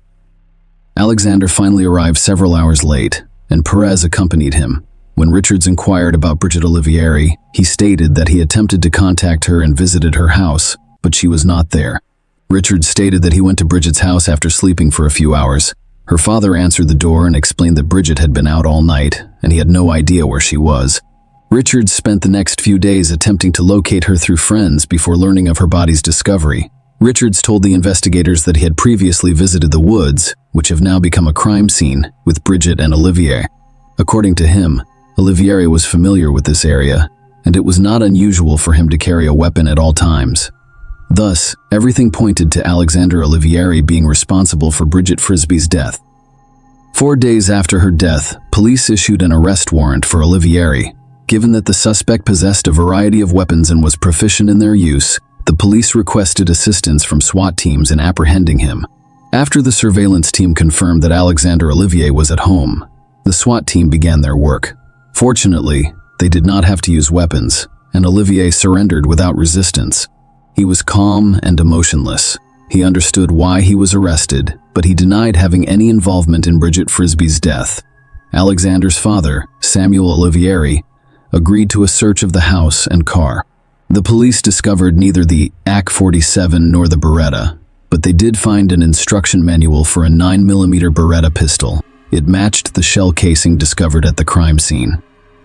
In Olivieri, police discovered a blanket, a shovel, a rifle, and shotgun shell casings, as well as trace evidence samples such as fibers from the passenger seat and floorboard. Ballistics testing revealed that the shell casing from the Suburban match was recovered during the drive by shooting at Larson's home. Fibers lifted from the car's passenger seat matched Bridget's new Rave Fox fur outfit, which she was wearing when her father last saw her on the night of April 2. During his trial, Alexander Olivieri claimed that he did not see Bridget on the night she was killed. Olivieri's defense claimed that fibers discovered in their client's car matched the fibers of Bridget's new Rave Fox outfit and arrived there a few weeks before her death, but this theory was rejected. During the trial, Robert Frisbee provided a credit card statement that showed Bridget's outfit was purchased on April 2, 2011. She died several hours later. It showed that Bridget was undoubtedly in Olivieri's car before her death, implying that he was lying when he claimed he hadn't seen her that night. The court saw a video posted on YouTube in 2010, approximately a year before Bridget died. It was called Me and My Beretta 9mm. It shows Alexander Olivieri firing a variety of firearms, including a Beretta pistol. Alan Perez testified at the trial that the video showed the same gun that Olivieri used to kill Bridget. On August 1, 2012, the court sentenced Alexander Olivieri to 60 years in prison. He will be eligible for parole in 30 years, but Robert Frisbee believes Olivieri will be imprisoned for at least 50 years. It is critical that this man be removed from the streets and remain so for the rest of his life. Robert Frisbee stated that after spending so many years in a small cell, he will be a broken man when he gets out. Share your opinion with us in the comments and subscribe to the channel for more.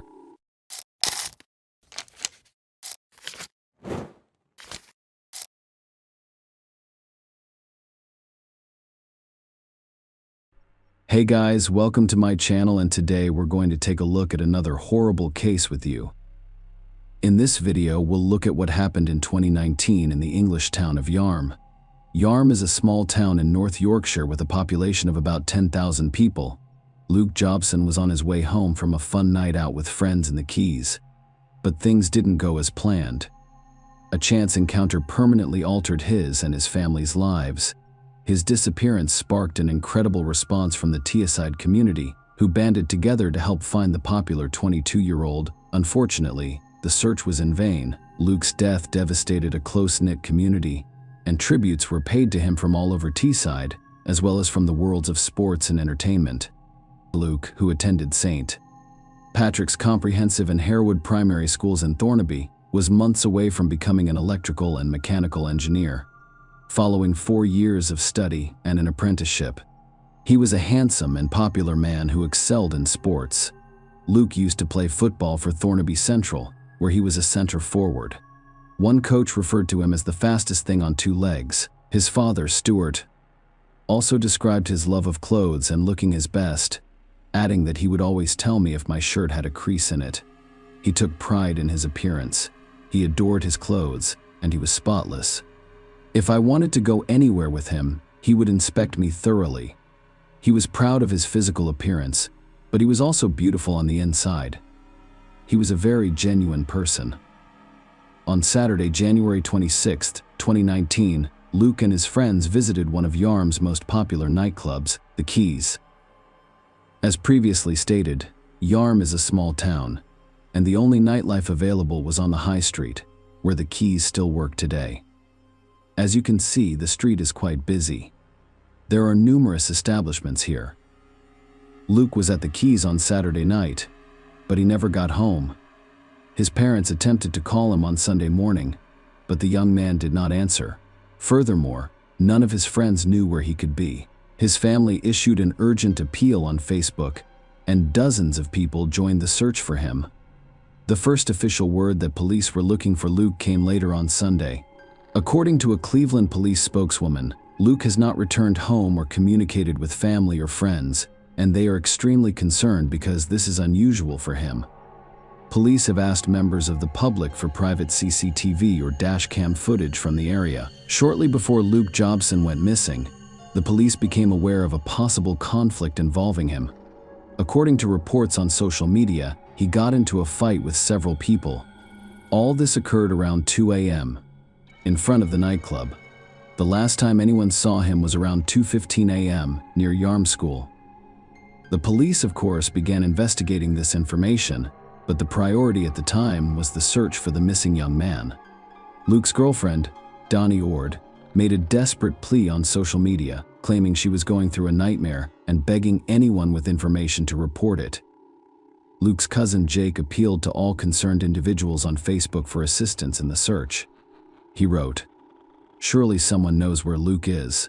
He can't simply disappear." The final scene involves running away from a gang of lads on Yarm High Street. On Sunday, friends and family began looking for Luke near the river in Yarm, a search that quickly grew into a large-scale operation. On a bitterly cold Monday morning, hundreds of people gathered in the Yarm School parking lot to help with the search. Many people did not know Luke personally, but the response to a Facebook appeal demonstrated Teesside at its best. Cars full of people slowly entered the park. Many others arrived on foot, dressed warmly for winter, ready to do whatever it took. In the end, over 300 people came to help. In total, 18 large groups searched areas as far away as Preston Park, Stokesley, Cotham and Early Nick and Hilton. Specialist police search teams also scoured the banks of the Tees near Yarm School, but at 1 p.m., everyone involved in the search learned the devastating news that everyone feared. Despite the heroic efforts of emergency personnel and Luke's family and friends, the search ended tragically. They canceled the search after police discovered a body in the river. OT's Cleveland police said a body discovered in the river at Yarn by officers searching for missing Luke Jobson has been confirmed as that of the 22-year-old. Our thoughts are with Luke's family and friends during this difficult time, and specially trained officers will continue to support them. Following Luke's death, his parents, Lisa Jobson and Stuart Banks, paid a moving tribute to their son. They described him as a popular and ambitious young man who adored the gym.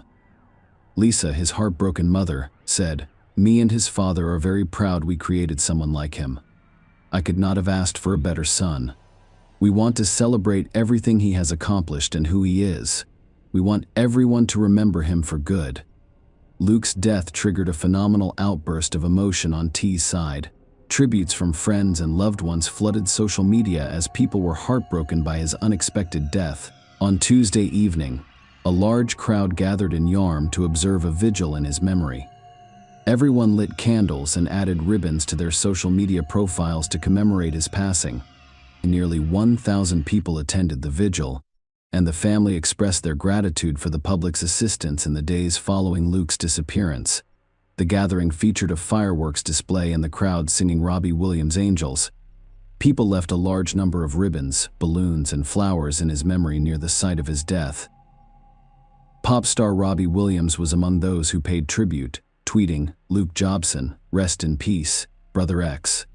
Furthermore, football matches were held in Luke's memory to raise funds for the charities chosen by his family. Danny, Luke's girlfriend, added that she was living a nightmare after his death. In a heartfelt tribute on Instagram, she wrote, "Nothing will ever take away my pain. The most gentle, loving, and well-liked boy I've had the pleasure of being with is trying so hard to be strong, but it feels like I'm still in a dream and haven't woke up. Thank you for all your memories. I'll make you proud. You were just too good for this world. I always love you, Luke." When investigating Luke's death, the police interviewed a large number of people, including those who were in a nightclub that night. Soon after, the police obtained CCTV footage which confirmed earlier reports of a conflict between Luke and other guys that night. Let us take a look at this recording. Luke wears gray t-shirts and white sneakers. You can see how several aggressively inclined people begin walking in his direction after he says something to someone. Everything ends with Luke fleeing and several people pursuing him. Almost immediately after Luke's disappearance, word spread that he died as a result of a confrontation. While speculation about what happened spread on social media, The police only mentioned reports of an altercation prior to his disappearance. Initially, they arrested 6 teenagers, 3 boys aged 16 and 3 aged 18 on suspicion of killing Luke Jobson. They soon released everyone, and the detectives resumed their investigation. The case's new development did not occur until January of the following year. Cleveland police said 5 people between the ages of 17 and 20 had been charged with using or threatening unlawful violence, but not taking Luke's life, and would appear in court soon. One of the teenagers, a 17-year-old who has since turned 18, has never been publicly identified due to age-related legal restrictions. The 4 others include Edwin Taha, 20, who refused to admit he started the fight. Ryan Alpay, 19, denied that there was a fight, as did Ali Abdulmajid, 19, who refused to admit his guilt, and Hamid Asif, 18, who also denied that there was a fight. Unfortunately, I couldn't locate his image. According to reports, Edwin Taha is the gang's leader in England and Wales. The law states that a person is guilty of fray if he uses or threatens unlawful violence against another, and his conduct is such as to cause a person of reasonable firmness present at the scene to fear for his safety. If 2 or more people use or threaten unlawful violence, their combined conduct must be considered for the purposes of subsections 1 and 3. For the purposes of this section, words alone cannot constitute a threat.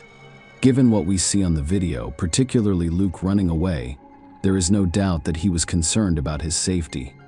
And, as we'll see later, the threats against him weren't just verbal. However, before we can learn more about the events that led up to Luke Jobson's death, we must first understand what caused the conflict that night. However, there is no definitive answer to this question because none of the suspects responded. It is also unclear where Luke's friends, with whom he had attended a nightclub, were at the time of the argument. The recording made available by the police does not answer this question. Based on what we see in this recording, we can assume Luke did not intend to leave the club. After all, he is dressed in a t-shirt. His jacket was inside the establishment. Police released footage showing Luke confronting the gang before being forced to flee for his life. His superior athleticism enabled him to outrun his pursuers. That might have been the end of it. However, Taha and the other future defendants returned to the nightclub, got into the Abdul-Majid Volkswagen Golf, and met up with Luke near the school. They got out of the car, and Taha sprayed Luke's face with an unknown substance, most likely pepper spray. It caused him to lose his vision. Attempting to escape, Luke climbed over the wall and entered the Yarm School grounds. Their CCTV cameras caught him as he entered the boathouse. Unfortunately, no one ever saw Luke again, a man who cherished life and strived to be the best he could be. So, after Taha pepper sprayed Luke's face, the gang got back in their car and drove away. It's unclear if Luke knew where he was going. But, given that he did not attend this school, and that the tear gas had left him disoriented, it is unlikely that he knew where he was going. If this is the case, he may have fallen into the water while inside. Let me remind you that these events occurred in January, when the water in the river was extremely cold.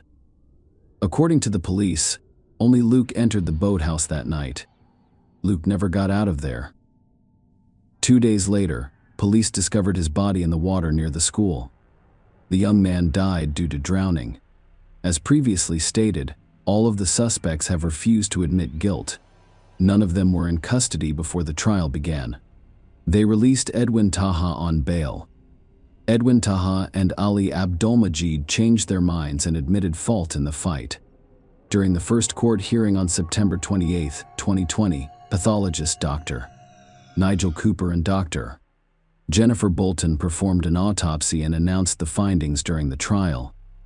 The toxicology report revealed that Luke had consumed alcohol prior to his death. The amount he drank was likely to cause obvious signs of intoxication in an average social drinker. Furthermore, they discovered traces of a prohibited substance that he had consumed some time before his death. The court heard that having alcohol and a banned substance in his system would have made him more vulnerable to the effects of hypothermia. There were no injuries that contributed to his death, and no injuries that suggested an assault had occurred. He also had no natural diseases that caused his death. There was also no sign of inflammation in his eyes. The report stated that there was no pathological evidence that he had been sprayed with a substance prior to his death. Witnesses, however, confirmed that Luke had been pepper sprayed and was having difficulty walking and seeing. The inquest also heard how Taha returned to the high street and boasted to onlookers that he had pepper sprayed Luke. During the inquest, Senior Coroner Claire Bailey determined that Luke was rendered unconscious by the use of pepper spray. The court announced its decision in October 2020. Lisa Jobson fought back tears as she read a statement in Teesside Crown Court. Miss Jobson compared the gang that surrounded her son before chasing him through Yarm High Street to a pack of wolves when asked whether young criminals face justice for their actions on the night her 22-year-old son Luke died. She stated that Luke was loved, cared for, and protected from the day he was born. He was our world and our only boy. We couldn't have asked for a better son. We were really close. He was loving, caring, and beautiful on the inside and outside. He warmed the hearts of everyone he knew because he was kind, gentle, and genuine. He walked into a room and lit it up. He had good friends from various backgrounds and cultures, all of whom were good people. He had no nasty bones in his body. He enjoyed life. He was upbeat and always strived to do his best in everything he did. He was constantly anticipating events and making plans. We miss Luke every minute of the day. The pain we experience never goes away.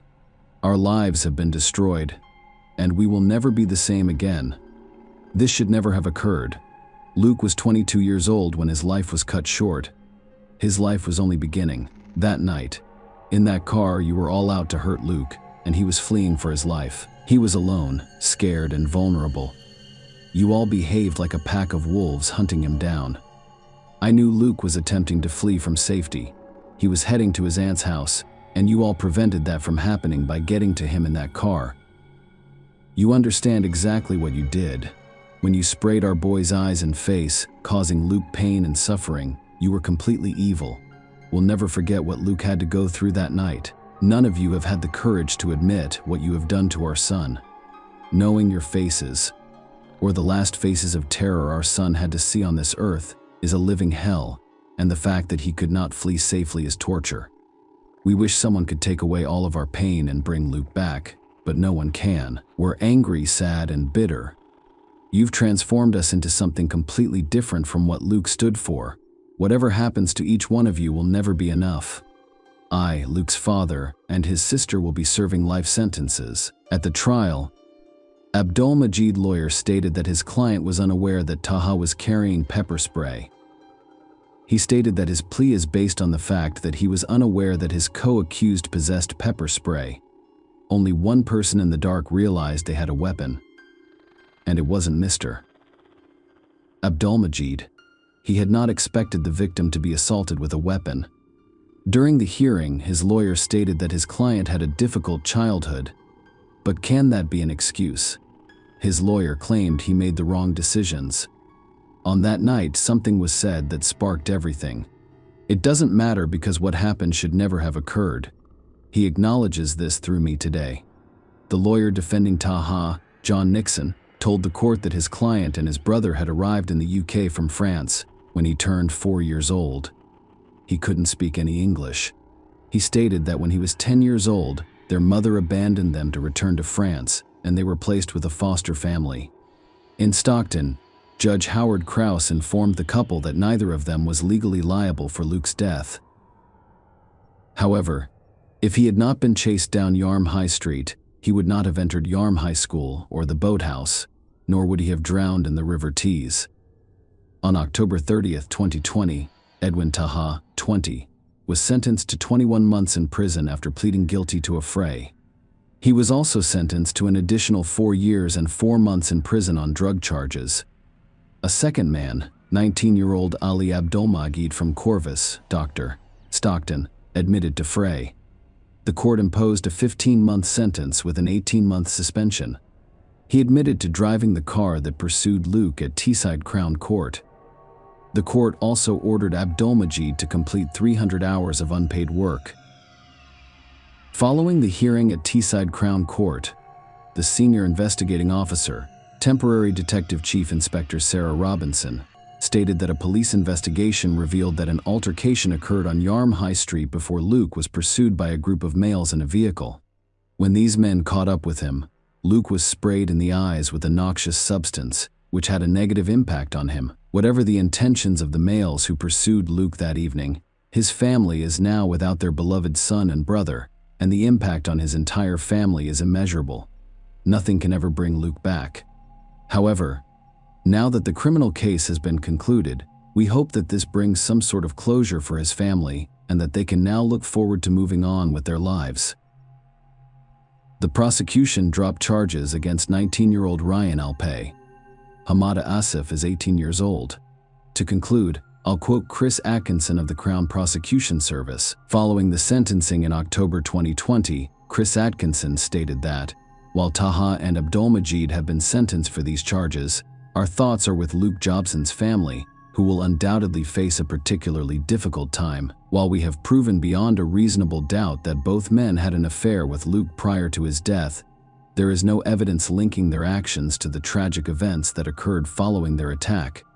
Share your opinion with us in the comments, and subscribe to the channel for more.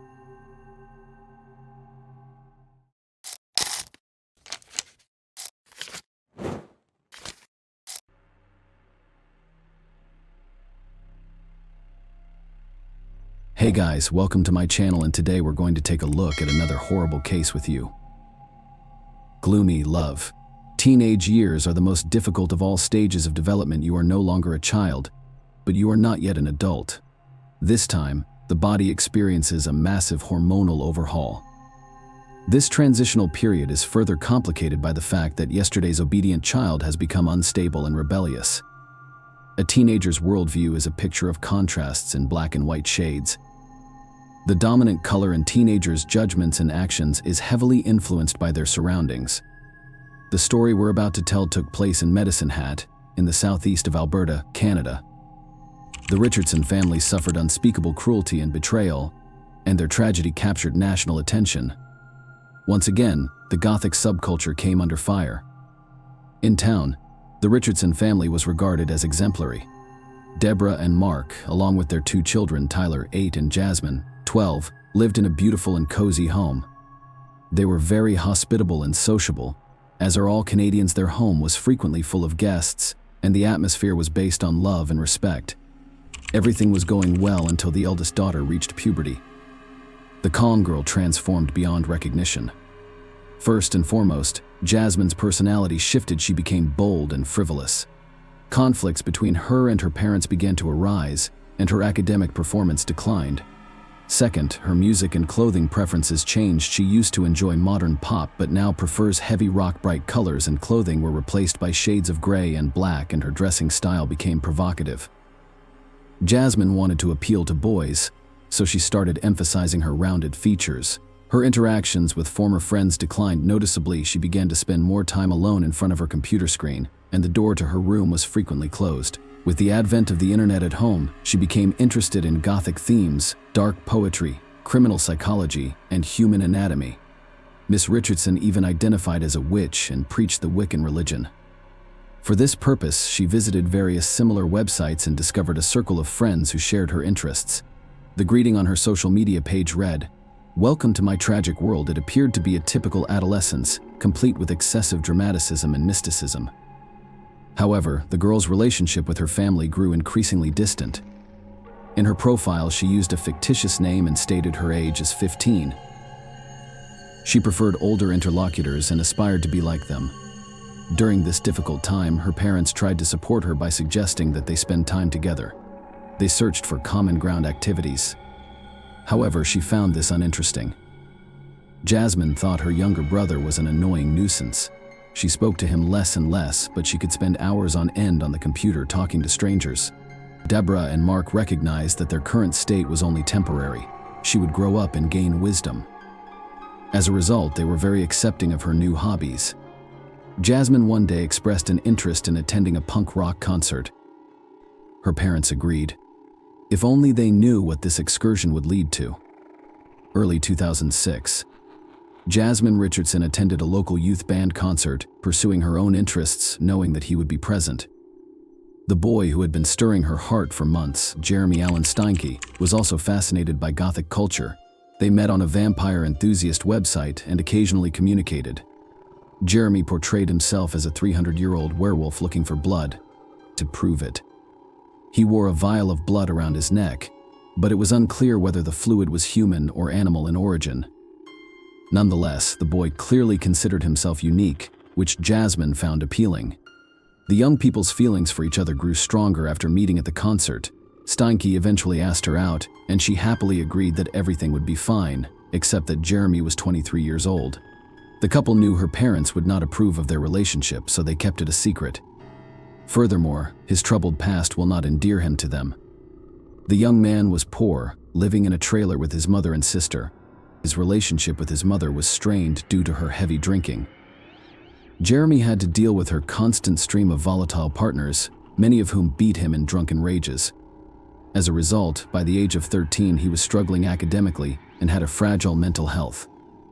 Steinke was tempted to commit suicide when he couldn't bear such a life, but he was saved just in time. Later, doctors diagnosed him with depression and hyperactivity. He dropped out of school after being bullied.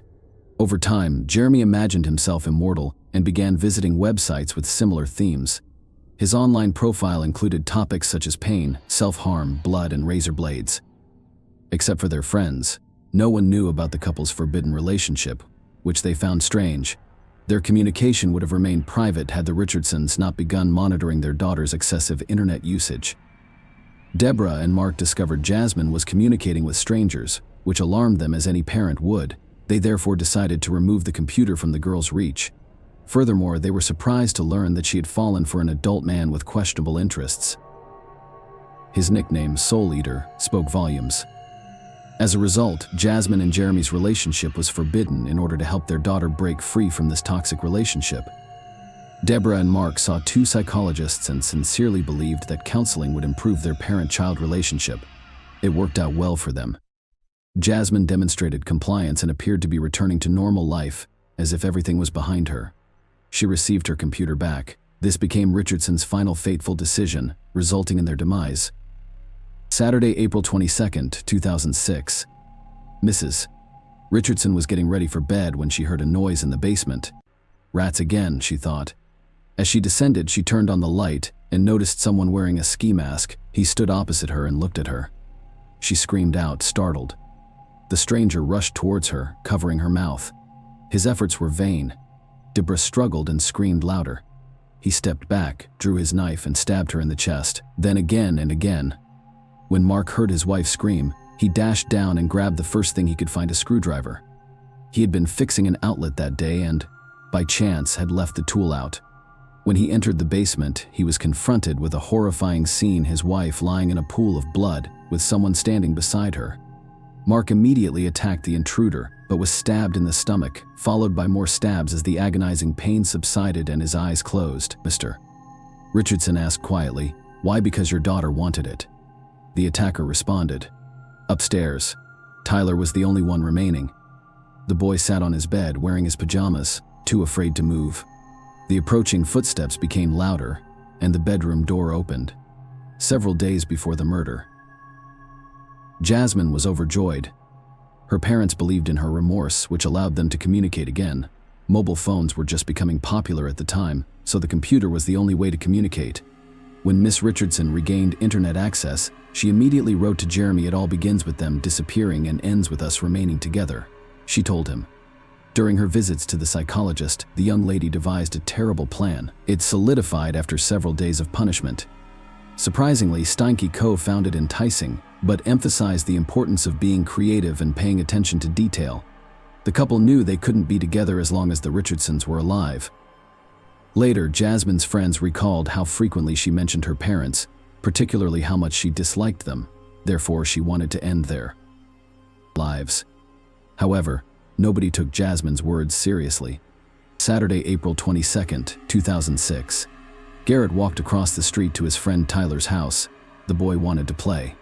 Despite the cold weather, it was pleasant outside. This was the spring of that year.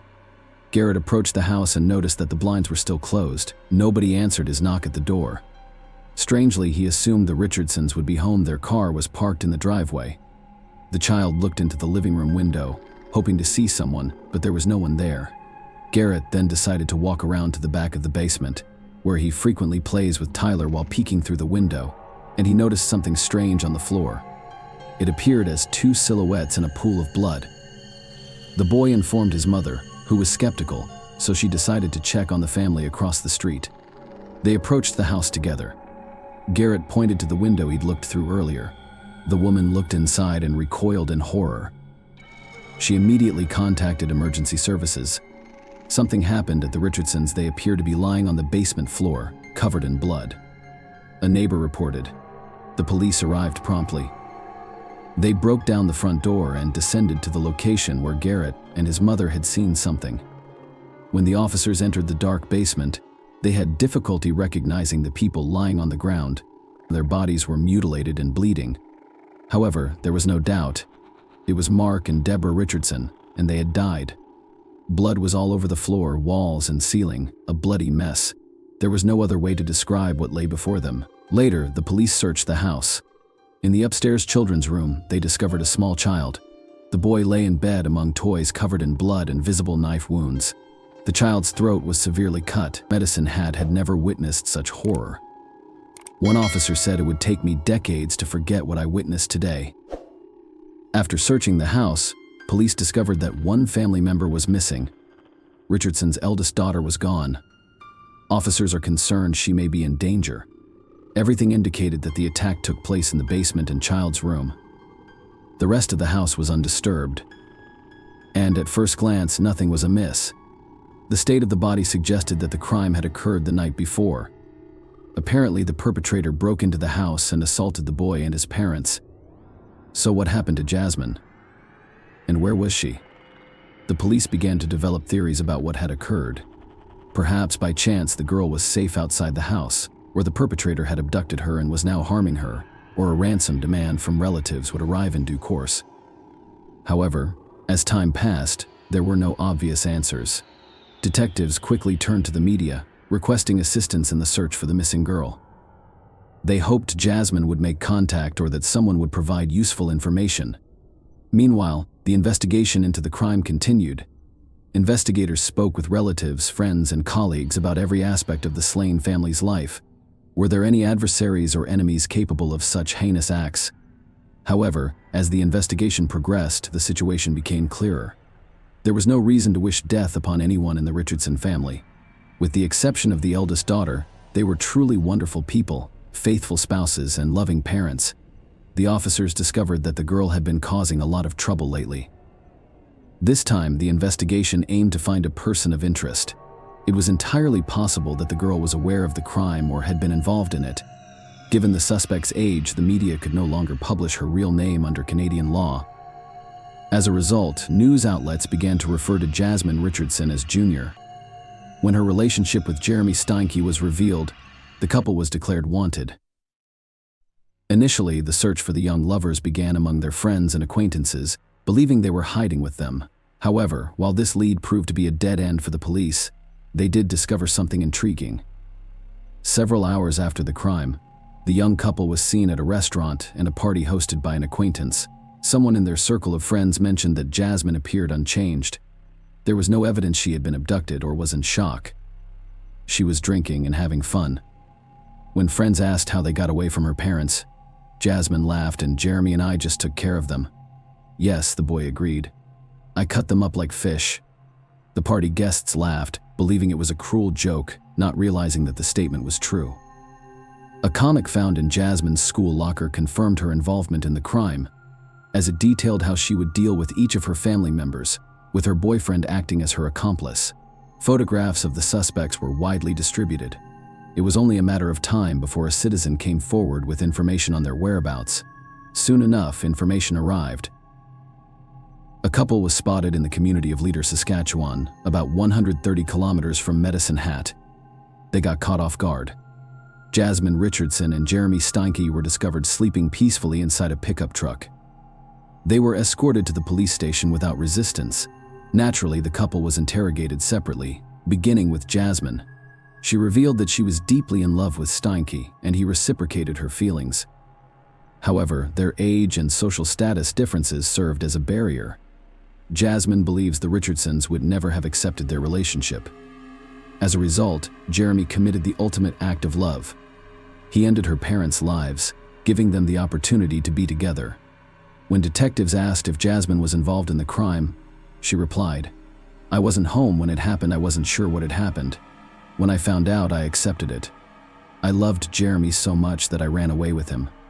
Detectives needed to figure out who was the main instigator because breaking the suspects proved difficult. The investigation employed a cunning strategy. They placed an informant in the cell with Jeremy, and he skillfully extracted details that contradicted Jasmine's statements. Jeremy admitted to the informant that the plan to end her parents' lives was Jasmine's idea. He wasn't initially supportive, but he agreed after they discovered the forbidden love and took her computer. "I cared for Deborah and Mark Richardson, while Jasmine looked after her younger brother on her own. She begged me to leave Tyler for her. I was pleased to settle scores with all of them."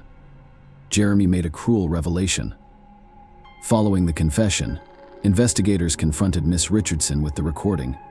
She had no choice but to confess everything, admitting that she stabbed her younger brother out of mercy, not wanting to leave him as an orphan. Later, the couple shared their social media profiles and passwords with the investigators, who began looking into their correspondence. They exchanged thousands of messages confirming Jeremy's statements. Jasmine devised the plan on her own. Steinke claimed that Jasmine was the only person who understood and approved of his tastes. He feared losing her as he replaced the society from which he felt alienated. He contributed to the realization of the dreadful idea. "I want to cut their throats. They will regret what they have done. Especially when I know they're gone. They will pay for the insults. Finally, there will be silence, and their blood will be the payment." Jeremy supported his beloved. His friends also claimed that just a few hours before the attack, they watched the 1994 film Natural Born Killers, which depicts a couple committing 9 heinous murders.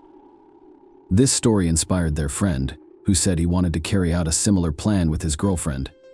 "I think it's the greatest love story of all time." Steinke made this claim based on sufficient evidence. The suspects have been charged with 3 counts of homicide. The detectives pieced together the accused's confessions, witness testimonies, and other case evidence to form a more complete picture of the crime. Jeremy was intoxicated prior to the act. Jasmine led him inside the house and directed him to the basement, where he assaulted her mother. Deborah was the first to die, with 12 stab wounds to her body. The deepest wound pierced her chest, measuring 12 centimeters and striking her heart with rage. Jeremy mercilessly continued his assault on Mark, who received 24 wounds, 9 of which were in the back. The family patriarch, like his wife, bled out on the basement floor. Tyler Richardson was the last to die. While Steinke dealt with the parents downstairs, Jasmine stabbed her younger brother 5 times upstairs. After finishing, Jeremy went upstairs to assist his girlfriend with the child, coldly slicing the boy's throat as if carving a pumpkin. After that, Jeremy went home to wash off the blood, while Jasmine took a taxi to the restaurant where the couple had planned to meet. After discussing the night's events, they went to a party. Kate Lancaster, a friend of Jeremy's, assisted them in disposing of the evidence and traveling to Saskatchewan. Words are insufficient to describe the horror they created. The couple went on their murderous spree with such ease and nonchalance, as if possessed by an otherworldly force. It is shocking that no one expressed regret or remorse for their actions during interrogation or while in custody. While detained, they wrote letters to each other, referring to themselves as legends and immortals. Steinke was able to propose to Richardson in a single letter, which he gladly accepted. However, their mad love began to fade like last year's snow during the trial. They shifted the blame to each other. Jasmine Richardson was the first person to go on trial in June 2007. She pleaded not guilty, claiming to have been in a zombie-like state and unable to act while Jeremy murdered her family. She also claimed that she only injured her younger brother and that Steinke was responsible for his death. Jasmine insisted that their discussions about ending her parents' lives were only hypothetical, but they appealed to Jeremy so much that he forced her to make them a reality. Miss Richardson was sentenced to only 10 years in prison for 3 counts of homicide, thanks to the nuances of Canadian juvenile criminal justice law, which states that people under the age of 14 cannot be sentenced to more than 10 years. The sentence was intended more to rehabilitate and restore the girl's psyche than to punish her. When Jeremy Steinke's trial began in 2008, he insisted that he had no intention of killing his girlfriend's parents. However, when he was found in the basement, he felt compelled to attack. He claimed he did not hurt Tyler, implying Jasmine was to blame while he simply watched from the doorway. The defense claimed that Jasmine intentionally seduced him in order to free her from her parents' strict control. Some friends testified that Jeremy had asked for their help with the act because he was so afraid of losing Jasmine that he was willing to do anything. The lawyers also requested that the charges be reduced to manslaughter, claiming Steinke was under the influence of drugs at the time of the incident. Steinke's inconsistent inconsistencies were revealed. When asked by the prosecution why he committed the act, he stated, "When you find your other half, you do whatever it takes for them." Throughout the trial, he remained unconcerned, but broke down when his mother, Jacqueline May, testified in his defense. She admitted to bearing significant guilt for his upbringing, as he was frequently attacked by her partners, beaten, and rejected. Steinke was found guilty on 3 counts of first-degree homicide and sentenced to 3 life sentences. He would be eligible for parole no sooner than 25 years later, in 2033. Casey Lancaster's charges of complicity in the act were dropped in Medicine Hat Court. However, she was found guilty of obstruction of justice, sentenced to a year of house arrest, and prohibited from consuming drugs or alcohol. While in custody, Jeremy Steinke changed his name to Jackson May. Jasmine Richardson's 10-year sentence included 4 years in a psychiatric facility where she was diagnosed with conduct disorder and oppositional defiant disorder, which indicate a refusal to follow rules and socially unacceptable behavior that is typically associated with children rather than adults. This highlighted her psychological immaturity and instability throughout her relationship with Steinke. Medical professionals reported genuine remorse in her final years of conditional community supervision and attendance at special programs. After serving her full sentence, she was released in 2016. Jasmine Richardson currently lives in Canada under an assumed name. Her true identity is still hidden from the media. Her return sparked heated public debate, with some claiming she deserved a second chance and others believing she deserved a harsher sentence. Nonetheless, Medicine Hat residents would prefer not to have Miss Richardson as a neighbor again, given the brutality of her crime. It's unclear whether Jasmine has truly changed after spending her formative years in detention. Time will tell. Share your opinion with us in the comments, and subscribe to the channel for more.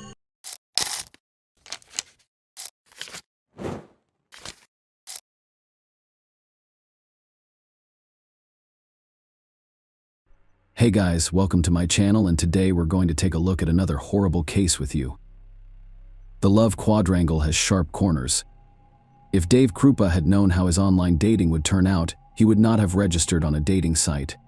He would have continued to live his old life with his girlfriend Amy Flora and their 2 children.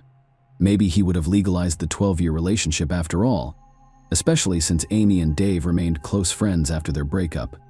They took periodic vacations with their children, fulfilling their parental responsibilities to perfection. That was in 2011. And by the summer of 2012, Dave was ready to begin a new relationship.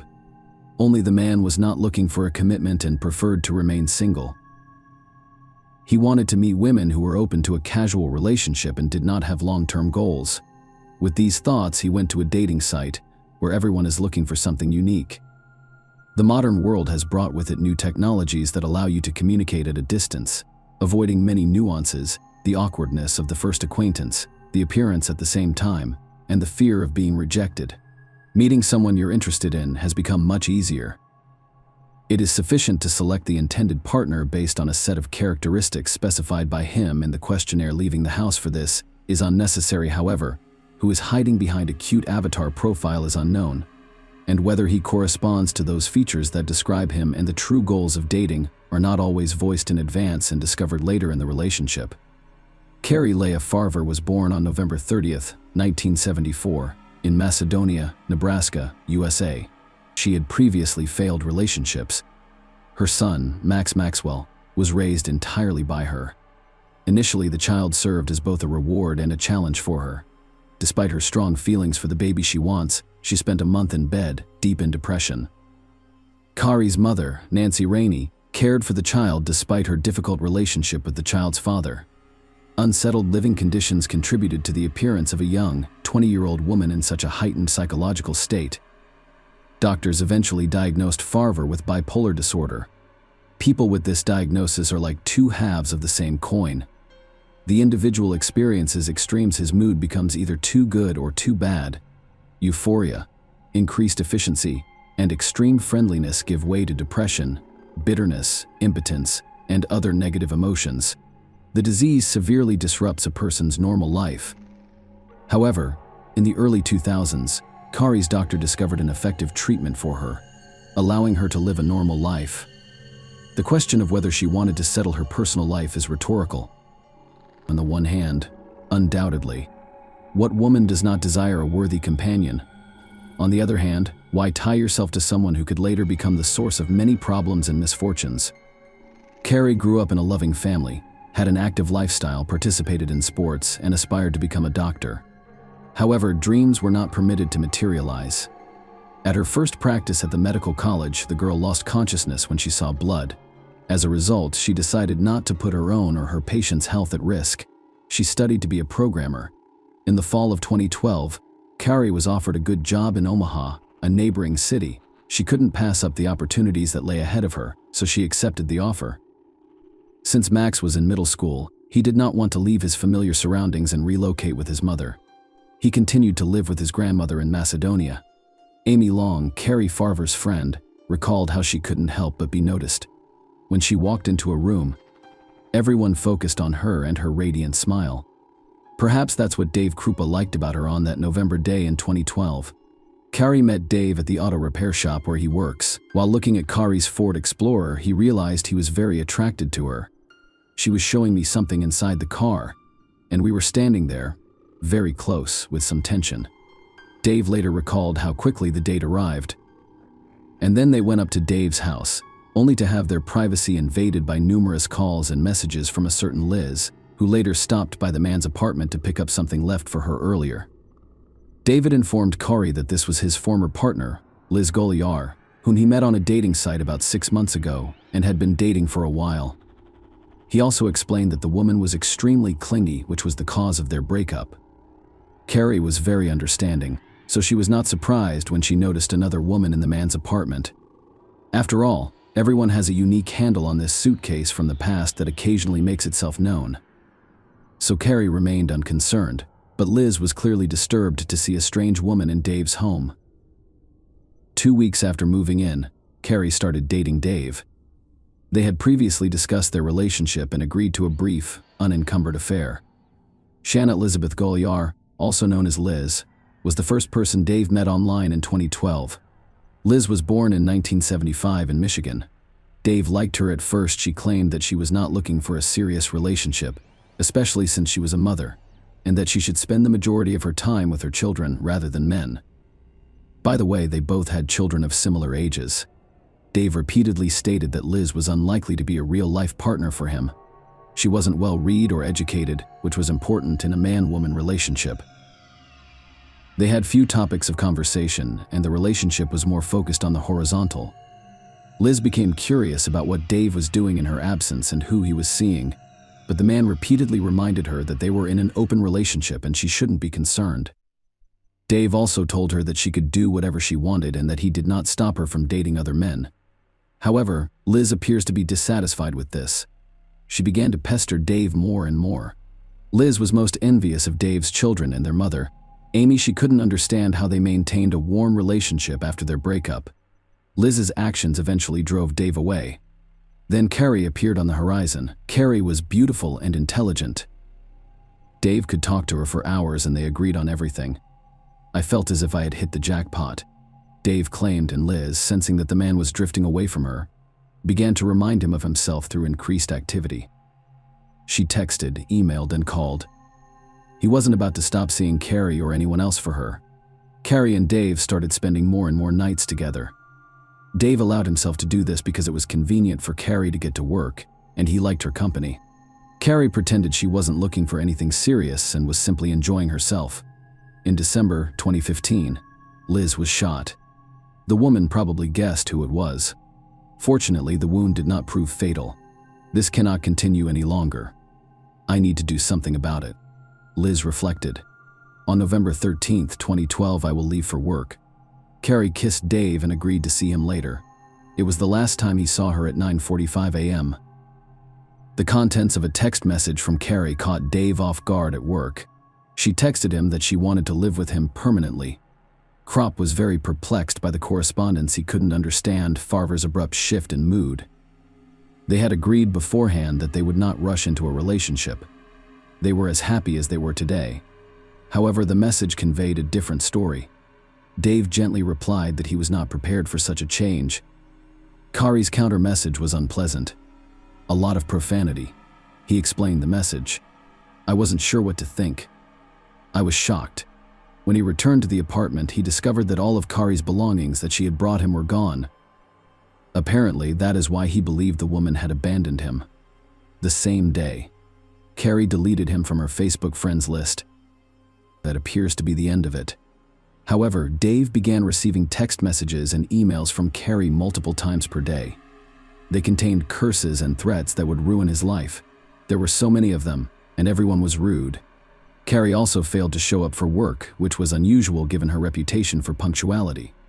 Kari Farver sent strange messages to Dave Krupa, her mother, and her 15-year-old son. She wrote that she had found a job in Kansas and planned to take Max with her, but she wants to be alone right now because she is worried about her failed romance. In May 2013, Carrie in her Facebook profile published a lengthy post titled, "I've answered enough questions to prove to everyone that I've had enough. You can either believe I'm your daughter, mother, sister, and lifelong friend, or just leave me alone. I left of my own free will, and all I can think about is how everyone was criticizing me for doing what I had to. I do not miss it. I really don't want to go home right now. I am a grown woman, and if I want to leave the house, I can. So when I'm ready, I'll come home. I apologize for simply walking away after causing harm to everyone. Time has passed." However, Carrie never showed up. The woman's mother realized something was wrong with her daughter when she missed her own birthday, Max's birthday, and other family gatherings. The last straw was her father's funeral. After a while, Liz Goliar began receiving messages from Carrie. She insulted and humiliated the woman in them, and some of the messages included a threat to avoid Dave. Liz decided to contact the man so that he could explain her friend's strange behavior. He informed her that he was in the exact same situation. Carrie bombarded him with messages and emails. They've got it. The woman accused her ex-lover of all sins, referred to him as a lecturer, and promised vengeance for all the pain he had caused her in response. Sometimes the messages were ominous, informing her of Dave's current activities. Dave and Liz grew closer as a result of their shared situation. He felt even more guilty about the inconvenience he'd caused her. Carrie's constant messages became increasingly threatening. The text was illogical and filled with grammatical errors. Kari's mother insisted that her daughter had never been angry and that she had always written letters and other documents properly. Carrie was meticulous about spelling and style. Did Kari's bipolar disorder progress to something more after a second trigger? Could it be that she had experienced more severe mental abnormalities? Kari's actions had no explanation other than her out-of-control mental state. The presence of a separate self-consciousness and ego is the most obvious sign of dissociative identity disorder, also known as split personality. At the same time, each of them has a unique memory, thinking style, and even tendencies toward specific actions. Could this explain Kari's strange behavior and altered writing style? Everything indicated the woman's instability. This is why the police did not consider Kari Farver missing. Liz and Dave's pursuit was the primary concern. They attempted to track Kari using her cell phone. However, it was all in vain. The signals were being blocked. Liz and Dave were still getting hundreds of text messages and emails. Even when they were together, their phones would occasionally receive threatening messages simultaneously. The couple continued to date, but they were uncomfortable around Liz, who became more demanding. Carrie continued to claim that she was fine with their no-commitment relationship, but every time they fought with Liz and ended his relationship with her, she texted more frequently. We were both victims. Liz explains that Dave and I shared something that no one else did. Common problems brought the young people closer together, and they returned to each other time and again. In January 2013, Dave found Kari's car in his front yard. Surprisingly, the fingerprints on the steering wheel did not belong to Kari, and the car was generally clean, with no suspicious traces found. The police later handed over the car to Farver's parents. Carrie continued to write to Liz and Dave, eventually sending pictures of their children and threatening to harm them if Dave didn't leave Liz alone. Time passed with no results. Carrie's maniacal stalking continued. As Dave continued to socialize with other women, Liz's jealousy irritated him even more. He grew tired of what was going on in his life and eventually mustered the courage to end his relationship with Liz. Soon afterwards, another tragedy happened. Liz Goliar reported a house fire in August 2013 that killed all of her pets, which included a snake, a cat, and 2 dogs. Liz informed the police that she suspected Carrie was to blame for what happened. The woman had repeatedly threatened her through texts and emails. The incident was a watershed moment in the investigation into Carrie's disappearance. Carrie Farver was placed on a federal wanted list, and it was determined that each of the tens of thousands of messages would be thoroughly investigated. Dave and Liz's cell phones were seized by law enforcement. Krupa believed he was in danger, so he purchased a gun for protection. There was a reason why someone broke into the auto repair shop where he worked and threw a brick through his window. Carrie seemed to be angry at everyone in Dave's life. After a while, Carrie began sending threatening messages to his children's mother, Amy Flora. Because the man spent so much time with his children, he also saw Amy frequently. The police grew suspicious. Why would a man who had only dated for less than 2 weeks and 3 years now stalk him and his ex-girlfriends? It didn't make sense. Carrie Farver's relatives were also relentlessly searching for the missing woman, using every resource available to them. And eventually, in the spring of 2015, the efforts paid off. Detectives Ryan Avis and Jim Doty offered to help solve Carrie Farver's disappearance. They discovered no evidence that Carrie was alive. Here's what one of them told ABC News: "It's not normal for adults to simply pick up and leave without spending anything. Nobody noticed her, and no one heard her voice. It simply doesn't make sense. She had a good income and a nice home. I've concluded that I cannot prove she is alive." Detectives worked with Anthony Kawa, the Potawatomi County Sheriff's Office's digital forensics administrator, to review content downloaded from Krupa and Goliar's phones in 2013. According to Kawa, Carrie Farver sent Dave over 50,000 texts and 15,000 emails over a 3-year period. Kawa went on to say that whoever was impersonating Carrie became increasingly sophisticated in their efforts to hide their IP address and their true identity. Someone obviously knew what they were doing, as they were either familiar with or had access to a variety of computer programs. In December 2015, Liz Goliar contacted the police again, reporting that she had been shot in the leg on the doorstep of her own home. She said it was Amy Flora, not Carrie. She was the person she recognized as her attacker. Dave was also missing a gun that Amy might have had access to. Could this woman be responsible for Carrie's disappearance? There was a lead in the investigation. It clarified why everyone connected to Dave Krupp was being harassed. It's possible that Amy, who hasn't settled her personal life since her breakup with her children's father, decided to exact revenge by eliminating all competitors. This is especially true given Dave and Amy's long-standing positive relationship. The joint children brought them closer together, while foreign women clearly prevented them from reconciling. Amy was questioned by the police, who responded quickly. But to everyone's surprise, she had an alibi. She had not been at Liz's house during the shooting. This was confirmed by multiple people, so no arrests were made. The investigation became increasingly confusing. At the same time, new information was obtained from specialists who were processing data from Liz's cell phone. Kawa discovered fake email addresses with variations of Farver's names from Goliar's phone, revealing valuable information. Investigators also discovered an app she used to schedule text messages to be sent at specific times. This could explain why she and Dave were receiving messages from Carrie around the same time. Kawa became suspicious of Liz Goliar. When Liz's fingerprints were compared to those found on Carrie's steering wheel, the puzzle began to fall into place. They were the perfect match. It was clear who the culprit was. The killer had been around for years, and no one knew who else had been affected by her actions. One thing was clear: the case needed to be closed as soon as possible. The only thing left to do was avoid scaring Liz away, or better yet, catch her red-handed. Something had to be done to knock the woman off balance. The detectives decided to fabricate a story about allegedly believing Liz. Amy is still the primary suspect. Liz took the bait. She was overjoyed that she would finally be able to get rid of another rival who was interfering with her relationship with Dave. Shortly after, Liz Goliar handed the police an email she claimed was from Amy. Amy admitted to kidnapping Carrie in that email, which also included details about the crime. According to the confession, Carrie was stabbed in the stomach or chest before being disposed of. The letter also included information about Carrie's car and home, which was not made public. The details were chilling because they were graphic, and an investigative spokeswoman claimed Liz gave detectives information that only a true criminal could have. Thus, she inadvertently confessed to Carrie Farver's murder.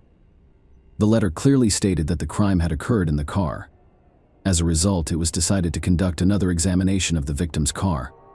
After the specialist removed the seat covers and fabric, they discovered a blood stain belonging to the missing Carrie Farver. How did Liz manage to poison messages on Carrie's behalf while avoiding suspicion? According to some sources, Liz Goliar led a double life, dating both Dave and a man named Garrett. The latter lived on an IP address that was identified as the origin of messages bearing Carrie's name. During our conversation, we discovered that he had been dating Shanna Goliar, also known as Liz, for quite some time. Out of kindness, the man invited Shanna to live with him and his children after the fire.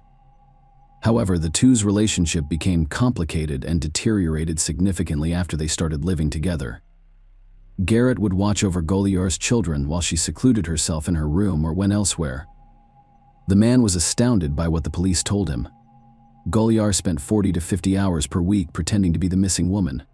Her room was a mess, but no significant evidence was discovered. However, investigators discovered several cell phones and electronics in her last apartment in late December 2016. Shanna Goliar is charged with first-degree murder. The county prosecutor discussed the complexities of the court investigation. The majority of murders are dark. This crime was so bizarre that it would take some convincing to believe it happened. There is no way anyone would have let their dog die in a fire they started themselves.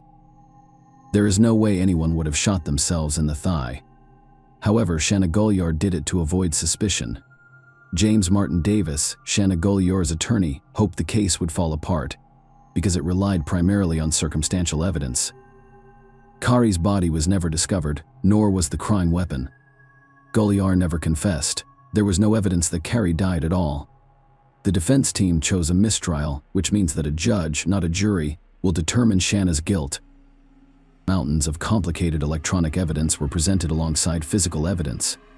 However, the prosecution insisted that the amount of blood found on Carrie's car's passenger seat was consistent with a stabbing confession obtained from the IP address where Shanna lived.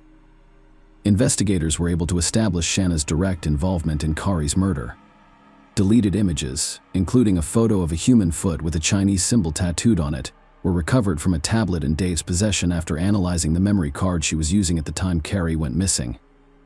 The foot clearly belonged to a man who had died many years before.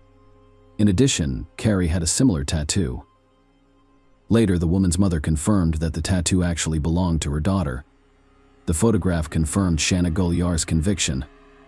The judge convicted her of first-degree murder and sentenced her to life in prison with no possibility of parole. He stated that Carrie Farver did not disappear voluntarily. It is extremely unfortunate that she was murdered.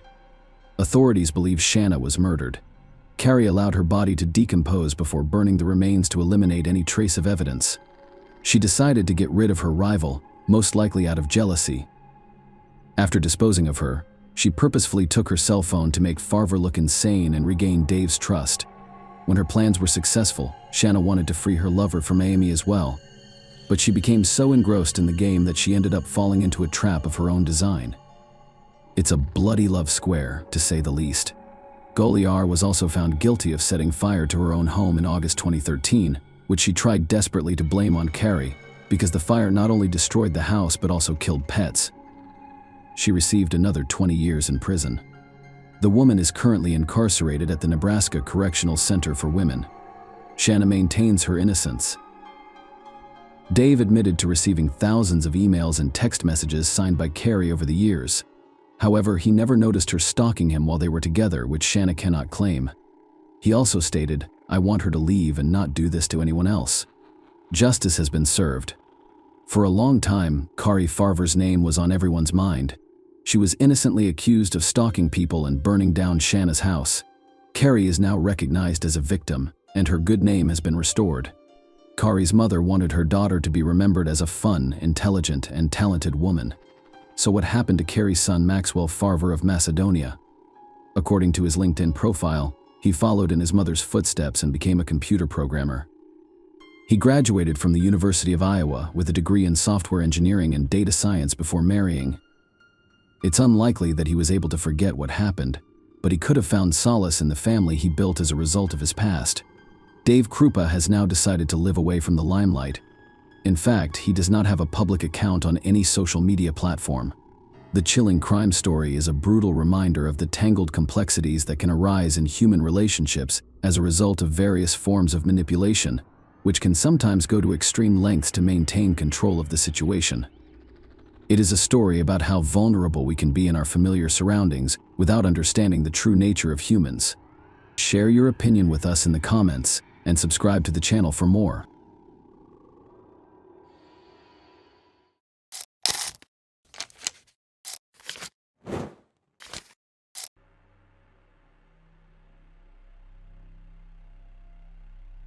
Hey guys, welcome to my channel, and today we're going to take a look at another horrible case with you. Today's story is a retelling of the biblical story of the first crime on earth, as recorded in the book of Genesis, in which Cain rose up against his brother Abel and murdered him. This occurred after Cain sacrificed the earth's fruits to the Almighty, as did Abel, the firstborn lambs. To the older man's disappointment, God accepted the younger man's sacrifice while rejecting his gifts, motivated by selfish jealousy. Cain summoned Abel to the field, where he committed suicide. Unfortunately, even in the modern world, unhealthy jealousy can lead to the older brother killing the younger one. Donna and Samuel Eckerd's family endured a difficult time at the end of June 2010. Their 19-year-old son, Sean, went missing. Sean had a fight with his older brother Stanley the night before and slammed the door when he left. Sean had never before allowed himself to leave the house for an extended period of time without calling or informing his mother. Late that night, the entire family was concerned about the young man's disappearance. However, the official search for the boy did not begin until 24 hours later. A missing person discovered that photos of a smiling, blonde-haired Sean were posted at all supermarkets and on the streets. However, after 2 days of searching, there were no results. The police held their hands up in the air as they searched for more than 2 days. Sean Paul Eckerd was officially missing. Relatives, acquaintances, and a few friends formed a group of activists who combed local establishments day and night, interviewed random passersby, and minute by minute reconstructed the guy's route that night. Without pausing the search, the police began to delve deeper into the Eckerd family's habits and rhythms in order to piece together the events leading up to Sean's disappearance. Donna and Sam Eckerd, married with a history of familial relationships. They had 6 adult children from their previous marriages, following difficulties and setbacks in their early unions. They found comfort in each other's company and settled in San Diego, California. They rented a large family home and went to the local church every weekend. The family was devout and led a quiet, unsociable life. A few years after moving in, the family welcomed a son, Stanley, and 2 years later, a second son, Sean. They both attended a good local school, and every weekend the entire family participated in church activities. The oldest children, having reached adulthood, flew away from their parents' nests across the continent to start their own families. But the Eckerds were friendly. They kept in touch, called each other frequently, and spent all family holidays together. Sean was a simple, fun-loving boy. His bright appearance, charisma, and insight drew people to him like magnets. He could listen and empathize, so he made friends easily. Stanley, on the other hand, had a more reserved personality and was cautious of everything. He was aware that he was shy, so interacting with others was much more difficult for him than for his brother. They shared a common group of friends and classmates. Despite their age difference, the brothers were like one, helping and looking out for each other. The boys developed good manners and excelled in school. They were always trusting and friendly with one another. Their parents laughed when they made jokes about each other. The family valued respect above all else. Donna and Samuel raised their children with a strong faith in God, and according to God's laws, the Eckerd family's life unfolded in its own unique way. The brothers' interests diverged significantly as they grew older. Sean, the youngest, participated in a music band, while Stanley, the eldest, became interested in martial arts. Each young boy's life was full of vivid memories and emotions that he shared with his family in the evenings. Sean was always first. When the family gathered before dinner to share their day's emotions, he spent the majority of the time telling stories about music, friends, and upcoming plans. Everyone listened to Sean. There was no time for Stanley, and it didn't appear that he had much to say. There are no grand plans for the future. There are no exciting stories to highlight, not even those of friends. So, Stanley humbly forwarded his brother's stories. On one such evening, Sean informed his family that he had met a neighbor girl named Mary Jane.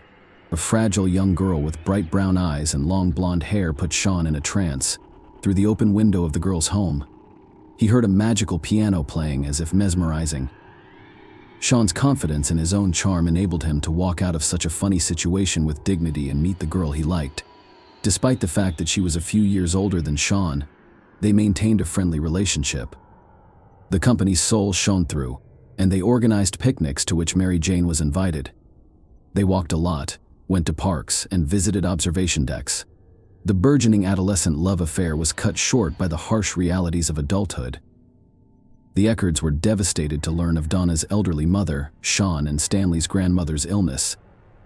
In search of prosperity, parents attempted to consider the interests of each family member. However, the decision makes a fundamental change in the life of the entire family. Sean did not want to leave his native land, his friends, or his mother, Mary Jane.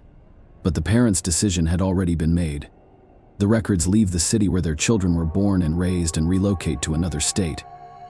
So, as fate would have it, the Eckard family moves into Donna's mother's house in the small town of Spring Hill, Florida, in 2005, and begins a new life. The move was a breath of fresh air for the entire family because it was the correct decision. Sean and Stanley's grandmother was on the mend. Sean was heartbroken. He missed his band, which he used to play on walks with Mary Jane and during hangouts in his favorite city. But Sean, who loves life, can't stay sad for long, and eventually, a new life becomes as full as the one he missed. Donna and Samuel landed a job at the Presbyterian church, where they spent almost all of their time. Donna looked after the children in the nursery, while Samuel helped with the chapel. Over time, the brothers rekindle their bond and make new friends at school. Old life appears to be resurrected in a new environment. Sean participates in the school band again. Stanley goes to a martial arts school that is just a few blocks from their new home. Despite his new busy lifestyle, Sean can't stop thinking about Mary Jane. Every night after class, he locks himself in his room and talks on the phone for hours. The goodbyes are the same, with Sean saying he hopes to meet again. He always promises to come to see her after he gets his parents' permission. The younger brother, on the other hand, grew and held his first love close to his heart.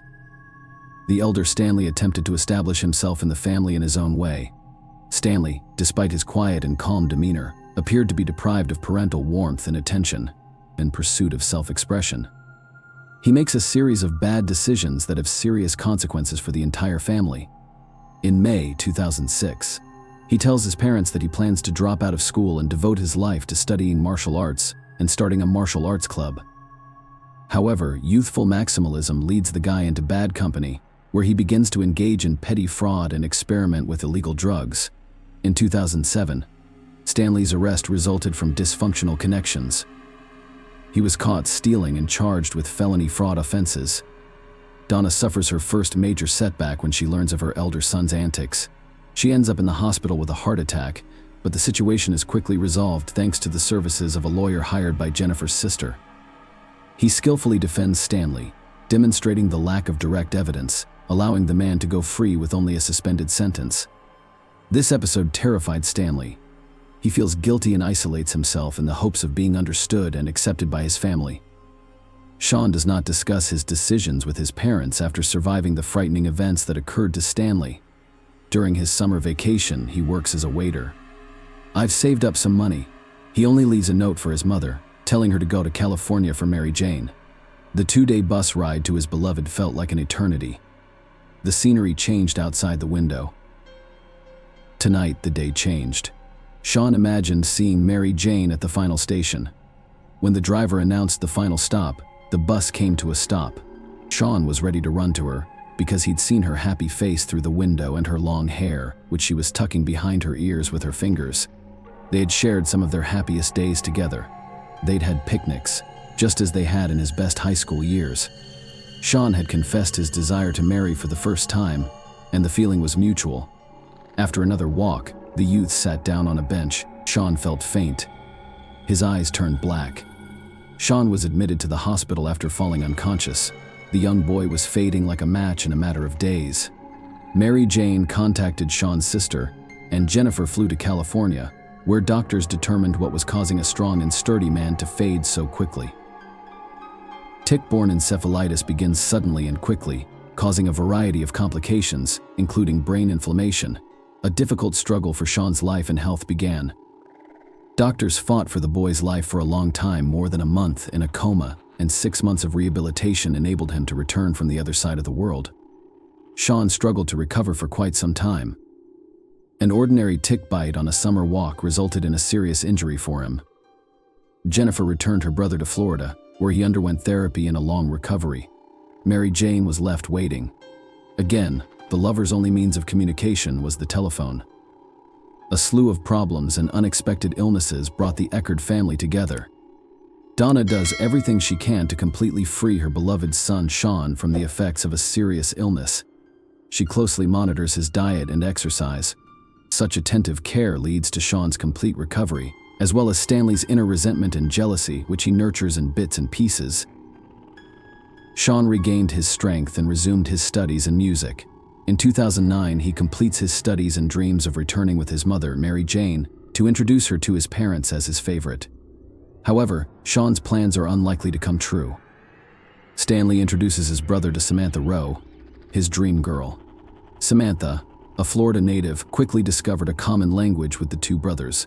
Stanley adored and sympathized with her, but the girl was taken with Sean's cheerful and sociable personality. For a while, Stanley actively courted Samantha, and she accepted his advances. Many romantic encounters conclude with a passionate kiss. Stanley is extremely happy. Samantha, who said yes to her older brother, continues to think about her younger brother. Samantha decides to send Sean a message in which she expresses her sympathy for him and invites him on a walk around the city.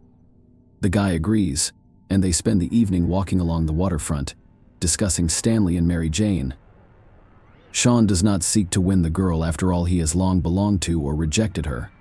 Samantha sends a message to Stanley, informing him that Sean has been seeing her, and he admits that he also likes her. Stanley was infuriated. That same evening, he went up to his brother's room, where they talked. The brothers began by speaking quietly, but their words quickly became shouts, and then there was complete silence. The parents were present, but the brothers occasionally clarified relations quite loudly, so they saw nothing unusual in what had occurred. Mom was the first to notice Sean was missing. He had not returned her calls. Recalling the evening before Stanley's explanation, Sean had left home after an argument. After 2 days of searching, the police received a terrifying call. Jennifer, Sean's sister, made the call. The dispatcher who took the call only heard a woman scream into the receiver. A piercing male moan was heard in the background. After several requests to calm down, the dispatcher finally records the request for assistance. Jennifer continues to scream. She pleads for assistance and reports, "Oh, damn it, my brother Stanley murdered Sean. He's inside the house, talking to his mother. His father is freaking out while lying over his dead son, who has been buried since early Saturday morning. Damn it. I'm begging for assistance." Police officers who arrived at the scene of the tragedy witnessed a horrific scene. In the backyard of the house, Samuel was kneeling, his hands dripping with earth. He was screaming as he pulled his son's body from the damp earth, attempting to wipe it away. In an instant, a quiet neighborhood with sculpted lawns, where the two young brothers frequently waved to neighbors, became the site of a violent tragedy. And now the Eckerd family, who once raised 2 sons, is haunted by the memory of digging in the ground and discovering one of their sons, while watching the other son be handcuffed and taken away. Stanley Eckerd was arrested on suspicion of premeditated murder. During his first interrogation, he admitted that he had no intention of killing his brother. In a fit of rage, he struck Sean on the head. Sean fell as a result of his injuries. Stanley checked his pulse. When he realized his younger brother had died, he tied up the body and carried it out the window to be buried on the lawn behind the house. Stanley said at the inquest, "I buried him after all. That's what you do with the dead." These words sound like the cold-blooded calculations of a serial killer rather than a loving brother. In his defense, Stanley Eckert stated that he did it for his mother. He wanted to shield her from any shock she might have felt at the news. After that, Stanley planned to relocate his brother's body and rebury it once his parents were gone. Stanley's behavior during the interrogation varied. He cried and confessed what he had done, clearly apologizing and presenting it as an accident, or he blamed Sean with hatred in his eyes.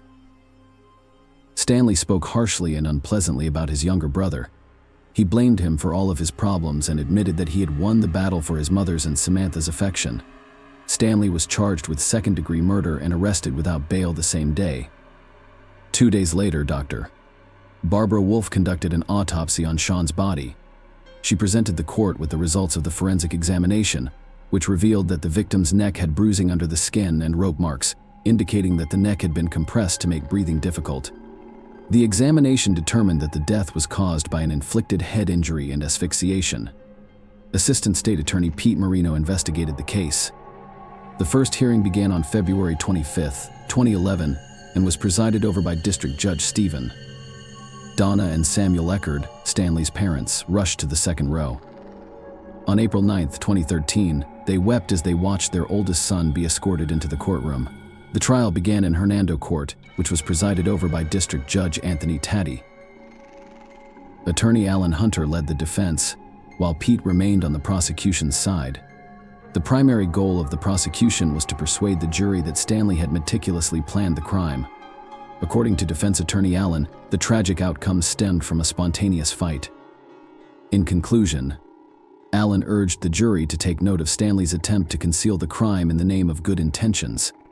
Stanley Eckert was charged with first-degree premeditated murder, which carries a mandatory life sentence if convicted. Sentencing was scheduled for May 13th. Stanley's fate lay in the hands of District Judge Anthony Taddy, who presided over the 5-day trial. Second-degree murder carries a maximum sentence of life imprisonment. Stanley Elias Eckert always claimed that he had no intention of killing his brother 3 years ago, before burying him in the front yard of the house.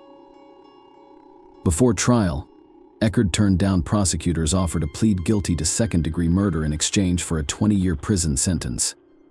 Eckert remained stone-faced as the clerk read the verdict. The brothers' parents, Samuel and Donna, wept quietly. As the jury exited the courtroom, Samuel Eckert's sobs turned into screams, and a crowd gathered around Donna and Samuel. The jury agreed that Eckert did not intend to kill 19-year-old Sean, but they did not completely clear him of guilt. After 2.5 hours of deliberation, 9 women and 3 men convicted Eckert of second-degree murder. All the while, according to the record, they believed Stanley's account of what happened early on June 19, 2010, and criticized the state attorney's office for filing the charges. Later Friday, Samuel Eckert stated that Chief Assistant Public Defender Alan Lanter did an excellent job. The family questions whether the sentence is appropriate. They filed an appeal against the verdict but were denied.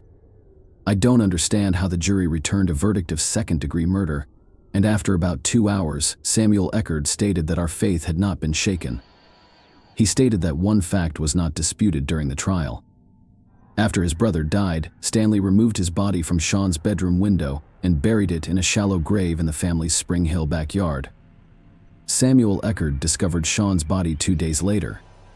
During his closing arguments at trial, Assistant State's Attorney Pete Marino showed jurors photos of Sean's dirt-covered body lying in a fetal position. "This isn't a detective novel case," but Marino said. He stated that when detectives questioned Stanley on the day his brother's body was discovered, he changed his testimony. 6 times he claimed he had no knowledge of Sean's death until 2 days after his brother's funeral. According to Marino, Stanley sent messages from Sean's cell phone to family members, claiming that Sean had traveled to California to stay with his girlfriend, Mary Jane. On Sean's behalf, he also wrote to Samantha, telling her that he didn't want to communicate and that she should focus on Stanley. After several hours of questioning, Stanley revealed that Sean died during a struggle in the bedroom that morning. He claimed to hear a snap in his brother's neck as they fell to the ground. He then hid Sean's body to protect his mother, Donna, who has a weakened heart. He stated that he planned to tell his father after his mother left on a trip. The defendant's hand injuries constitute murder. according to Magazzino, who also cited testimony and Stanley's statements to detectives about rising tensions over Samantha Rowe. He also brought up testimony about a conversation Stanley had with his brother and a friend about revenge in the weeks leading up to Sean's death. During that conversation, the friend testified that Stanley stated that if he was going to kill someone, he would hit them in the back of the head and bury the body in the backyard. That evidence was shaky at best and could not dispel reasonable doubts. Alan Lanter told the jury that a crime is an act with an intended outcome. Lanter replied, "Yes, I was involved in my brother's death, but he did not kill his brother." Lanter cited testimony from a forensic pathologist, who stated that the blow to the head was combined with other factors. Sean's death was most likely caused by high blood alcohol levels and possible lingering brain swelling from encephalitis. The pathologist also testified that hitting his head on the bedroom nightstand when the two men fell could have been enough to kill Sean Lanter, which reminded the jury of Donna Eckerd's testimony that Sean suffered from severe mood swings after contracting encephalitis. In her testimony, Donna Eckerd referred to Sean's death as an accident. The jury could have also convicted Stanley Eckerd of third-degree murder or manslaughter. In the case of pardonable homicide, Lanter urged jurors not to be distracted by gruesome photos of Sean's body or Stanley's poor decision to bury him in the yard. Stanley Eckerd did something horrible after Sean died, according to Lanter, but he is not a murderer. During the final sentencing, the Eckerd parents were filled with excitement. Judge Anthony sentenced the defendant to 50 years in prison without the possibility of parole. The parents were broken. One miserable day, they lost both of their sons at the same time. The cold-blooded murder of an innocent man, including a brother, is clearly beyond the scope of appropriate human response. In the Bible story, Cain, the brother killer, was banished from paradise as punishment. However, he approached the problem differently, eliminating the source of his remorse. Share your opinion with us in the comments and subscribe to the channel for more.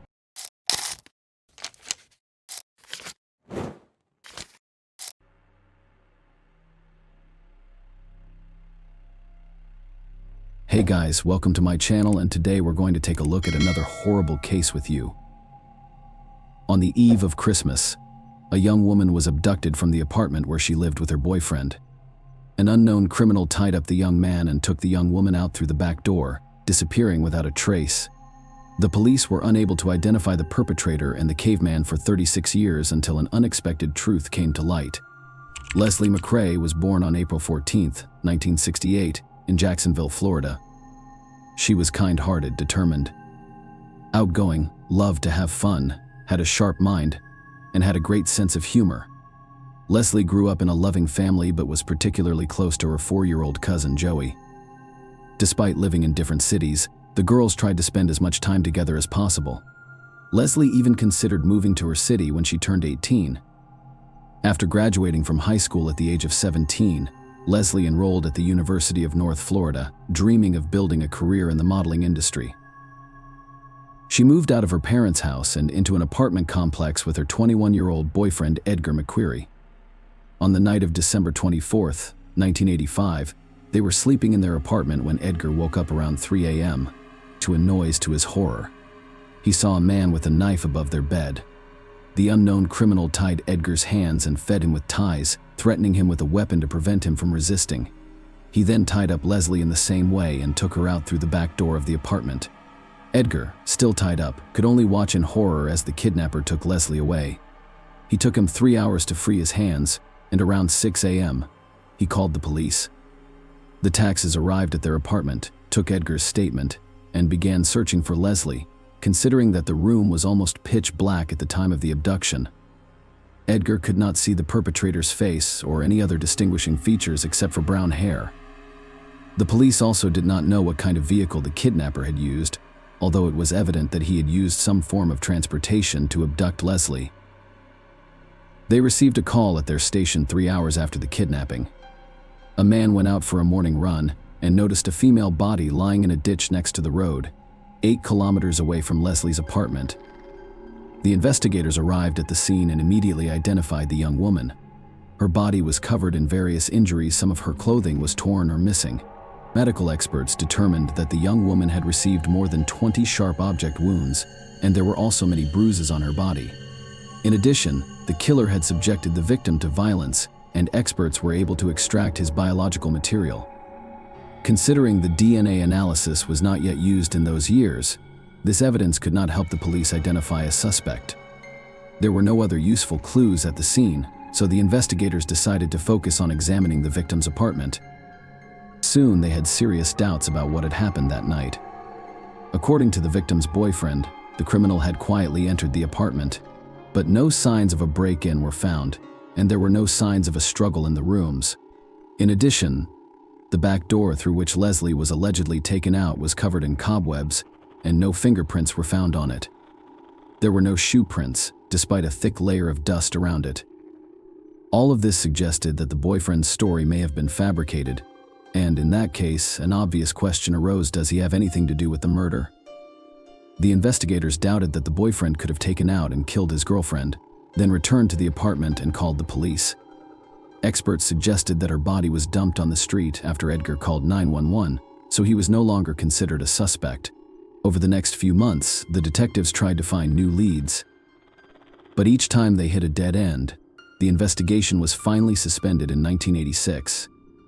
The criminal's biological material, which was the only serious evidence in this case, could not help the investigators at that time, and they hoped that in the future this clue would lead them to the killer for many years. This case sat gathering dust in archives. Leslie's relatives never lost hope of finding the culprit. They reached out to various authorities and gathered information themselves that could be useful in solving the case, but their resources were limited, so they were unable to find any new leads. In 2010, Leslie's mother, Sarah Adams, was diagnosed with a serious nervous system disease that practically robbed her of her ability to speak. Despite this, she continued to maintain contact with investigators through nodes. After that, Leslie's cousin Joey became the most active in the search for the truth. Although she and her family lived 2 hours away from Jacksonville, she regularly traveled there to speak with investigators or help Leslie's mother. However, attempts to reach out to the police practically led nowhere. Detectives were not eager to reopen the investigation considering the lack of new evidence. Additionally, they were occupied with ongoing criminal cases, so they were in no rush to take on a decades-old murder case. As a result, Joey began to accuse the detectives of being negligent in the early stages of the investigation or even covering up the perpetrator. She even suggested that the killer may have bribed investigators, but she had no evidence to support this. Theory Joey also regularly gave interviews to local news channels trying to draw public attention to the case. She recalled the time spent with her older sister and described Leslie as a cheerful and positive person. She also regretted that her 2 children never got to know what a wonderful aunt Leslie could have been to them. In late 2018, her relatives' persistent efforts produced the first results. They contacted representatives of the Cold Case Files Project, and they became interested in Leslie's case. This non-profit organization, which began in 2015, focuses on unsolved murders in which police have been unable to find the perpetrators. The organization collects and disseminates information, engages in dialogue with investigators and the media. In addition, they provide support to the victims' relatives, advising them on communication with the police and journalists. The organization's employees posted information about Leslie's murder on various resources, trying to attract as much attention as possible to the case. In such cases, when investigators have now been able to solve the case, public interest can play a key role.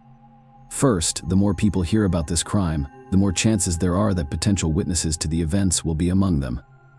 Sometimes people, without realizing it, may have seen or heard something that could lead the police to the killer.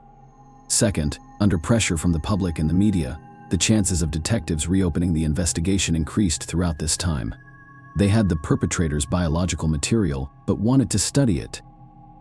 They needed to reopen the case, which police officers often do not do due to a lack of personnel or funding. The organization worked together with Leslie's relatives for several months, and they really managed to draw attention to this case. They wrote in the news and talked about it in reports. And in June 2019, representatives of a popular local TV channel contacted the family. They offered to record a large-scale interview in which relatives could talk about Leslie and their years-long attempts to seek the truth. Her cousin and mother accepted the offer and met with journalists. They told them about who Leslie was as a person, showed her photos, and were dismayed by the fact that the police had not been investigating the case for over 30 years. In addition, in the interview, relatives mentioned they believed that the boys Leslie mentioned were her killers, and in their opinion, Her story about a man with a knife was not trustworthy. The boy himself could have killed her.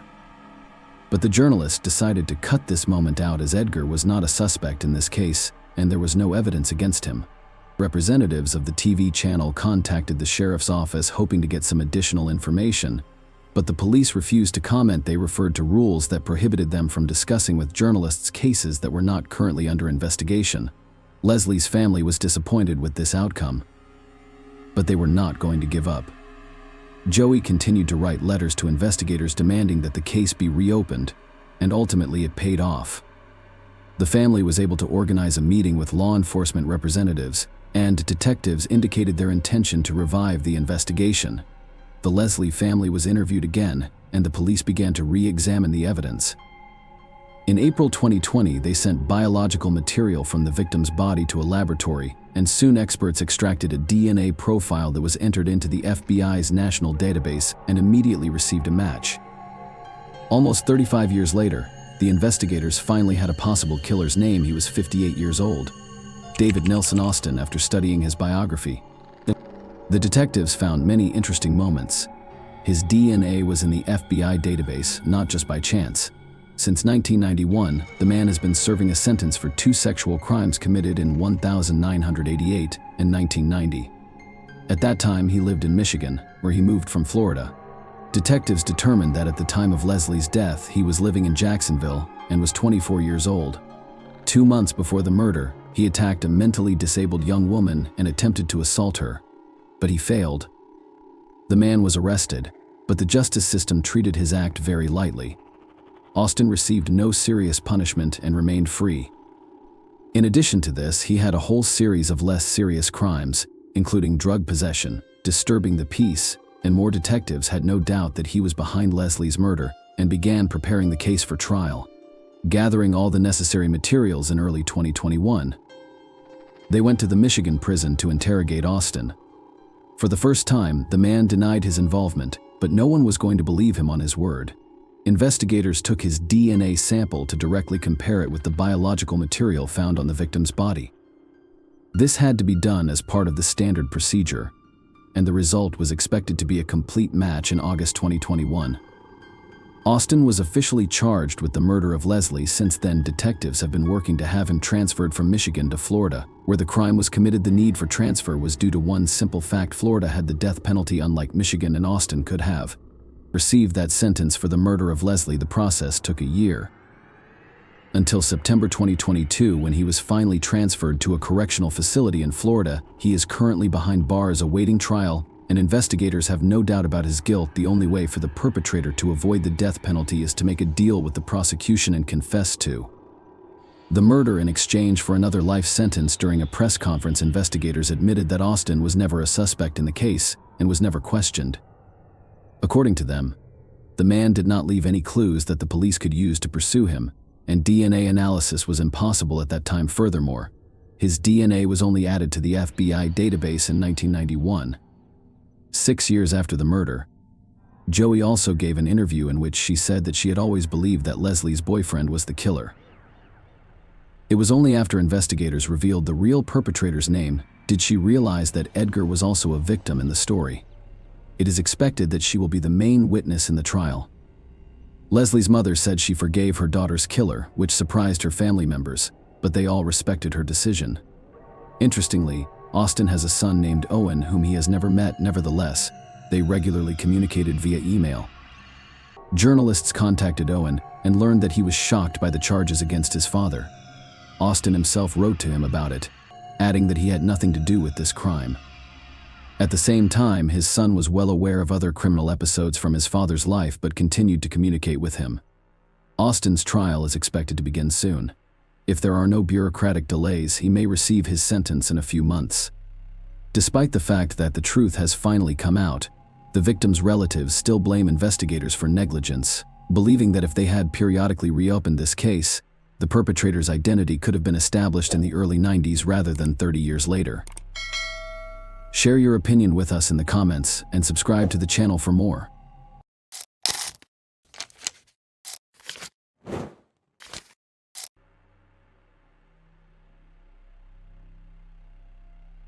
Hey guys, welcome to my channel, and today we're going to take a look at another horrible case with you.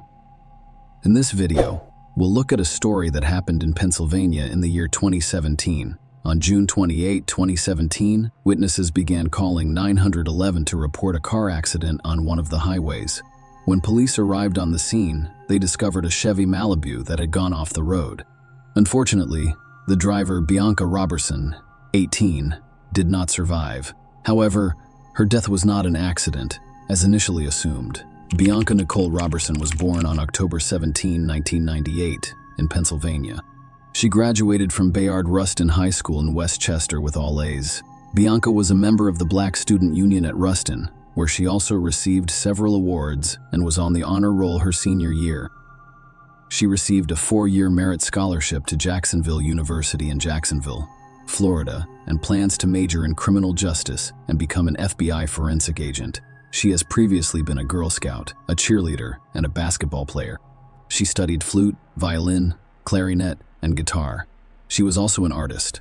Bianca, who lived with her mother and maternal grandmother, Josephine Perry, was excited to experience the freedoms and challenges of dorm life. Her mother explained that, unfortunately, all of her plans failed.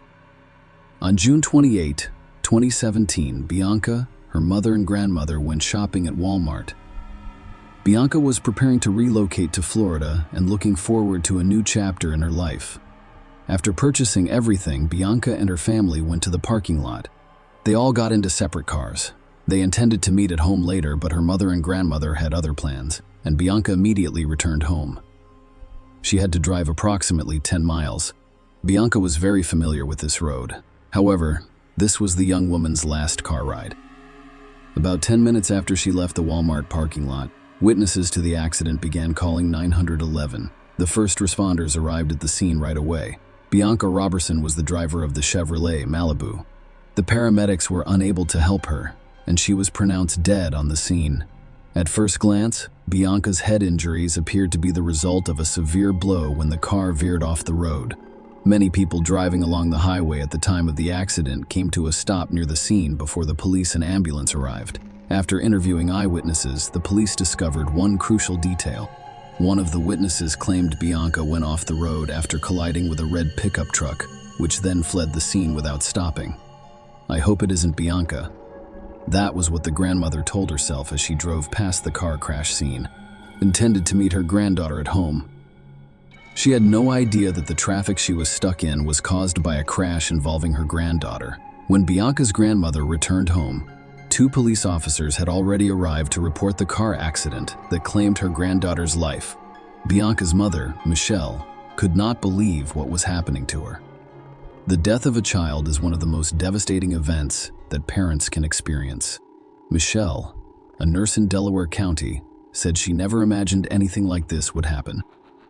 After losing her 22-year-old son, Michael James Rowley, to a heart condition in 2013, she hoped her pain would ease. Instead, it's doubled. "I'm not even sure who I am right now. I'm just existing," Michelle said. "They were my breath. My reason is to get up. I don't have any children right now." Michelle Robertson has lost her second child, and this is heartbreaking. She claimed she did not leave the house for quite some time and was constantly crying. Michelle and Rodney Robertson, who divorced in 2006, have become amicable co-parents thanks to Bianca. "Our divorce was not pleasant," Rodney admits. "Bianca didn't like the way I was talking to her mother, so she corrected me. Because we loved her, it caused everything to calm down." Bianca was devoted to her family, and she particularly enjoyed being her daddy's girl. "If I had a favorite, it would be Bianca who, as her father put it, was looking forward to being on her own." Bianca's parents said she was pleased to be getting closer to realizing her dream of becoming a forensic specialist for the FBI. She was focused on her future, and nothing was going to stand in her way, said Bianca's father, who proudly stated that his daughter had received a 4-year merit scholarship to Jacksonville University, one of the 4 schools to which she applied, and one of the 3 to which she was accepted. She was also accepted at Coastal Carolina and the University of Georgia. Detectives requested CCTV footage to confirm Bianca's claim that her car veered off the road after colliding with a red pickup truck. After all, if Bianca's death was caused by a collision with another vehicle, it was more than just an accident. It was a crime. If this was the case, The police had to find the perpetrator, but what they quickly discovered was even more shocking. While the detectives waited for the footage, there was another watershed moment in this case. Everyone assumed Bianca died after going off the road and hitting her head. However, during the autopsy, forensic experts determined that the cause of her death was not a car accident. They discovered a bullet in Bianca's head. It drastically altered everything. What appeared to be an accident, followed by a collision with a red pickup truck, turned out to be death from a gunshot to the head. After receiving the autopsy report, the detectives visited Bianca's family. They had to inform Bianca, her parents, that her death was not an accident. It was an even bigger surprise for everyone, particularly her mother. Michelle was puzzled. Why would anyone do that to her daughter?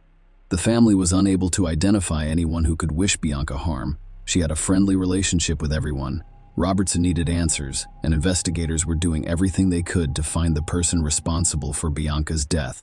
The detectives found nothing suspicious while reviewing footage from cameras at Walmart, where Bianca and her family had gone on the day of her death.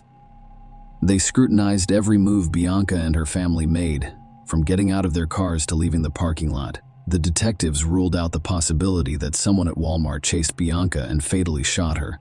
After all, she did not get into any fights while shopping at Walmart. They simply bought what they needed, loaded it into Bianca's car, and left. It is possible that Bianca died as a result of an incident that occurred while she was driving down the highway toward her home. "We loaded all of the bags into Bianca's car," her mother explained, referring to the 2009 Chevy Malibu the family purchased from CarMax for her 16th birthday. Bianca did not ask for much, but when she did, she asked for big things, such as a car, according to her mother, who added that Bianca had chosen the car when she received her permit. "She got what she wanted," Michelle Robertson stated. "I do not call it spoiled, I call it loved." But Bianca was willing to work for her goals. She got her first job at McDonald's at the age of 15. She left fast food after 2 weeks to work as a dietary aide at the Whitehorse Village retirement community in Delaware County. Michelle said she has a stack of letters and cards from residents who loved Bianca. Soon after, the police obtained the traffic surveillance footage. There were no cameras near where Bianca veered off the road, but one was about a mile away. Let us look at Google Maps. Here's where Bianca got off the road. As you can see, the two lanes merge into one at this point. When the investigators watched the recording, they discovered evidence that confirmed Bianca's story about a disagreement with the driver of the red pickup truck. The video captured their cars driving side by side. They're approaching the point where the two lanes merge into one. Perhaps the conflict arose because one did not yield to the other. Knowing the outcome of the confrontation, the investigators suspected that the driver of the red pickup truck fired the fatal shot. Unfortunately, the footage was of low quality. The pickup truck's license plates were obscured, as was the driver's face. However, from that point forward, the driver of the red pickup truck was the primary and sole suspect in Bianca Robertson's death. Detectives needed to identify this man, but all they had at the time was a blurry image. None of Bianca's family members knew anyone with a red pickup truck. The police returned to speak with those who were present at the scene of the incident, and those who dialed 911. None of them noticed the license plate on this car. Friends and stuff, rangers young and old, too many to count, have reached out to the Robertsons in support, beginning with a vigil 2 days after her death. They've heard from teachers who have known Bianca for years. "Bianca changed my mind about how I would teach." According to one educator, Michelle Bianca was our Save the World child. Michelle confronted Bianca, saying that if a parent put a child out, she would sneak them into our house. Bianca might say something like, "Mom, wouldn't you want someone to do the same for me?" Bianca once saw a car accident and asked her mother if they could stop and help. If she noticed someone dining alone, her first thought was to invite them to the family table.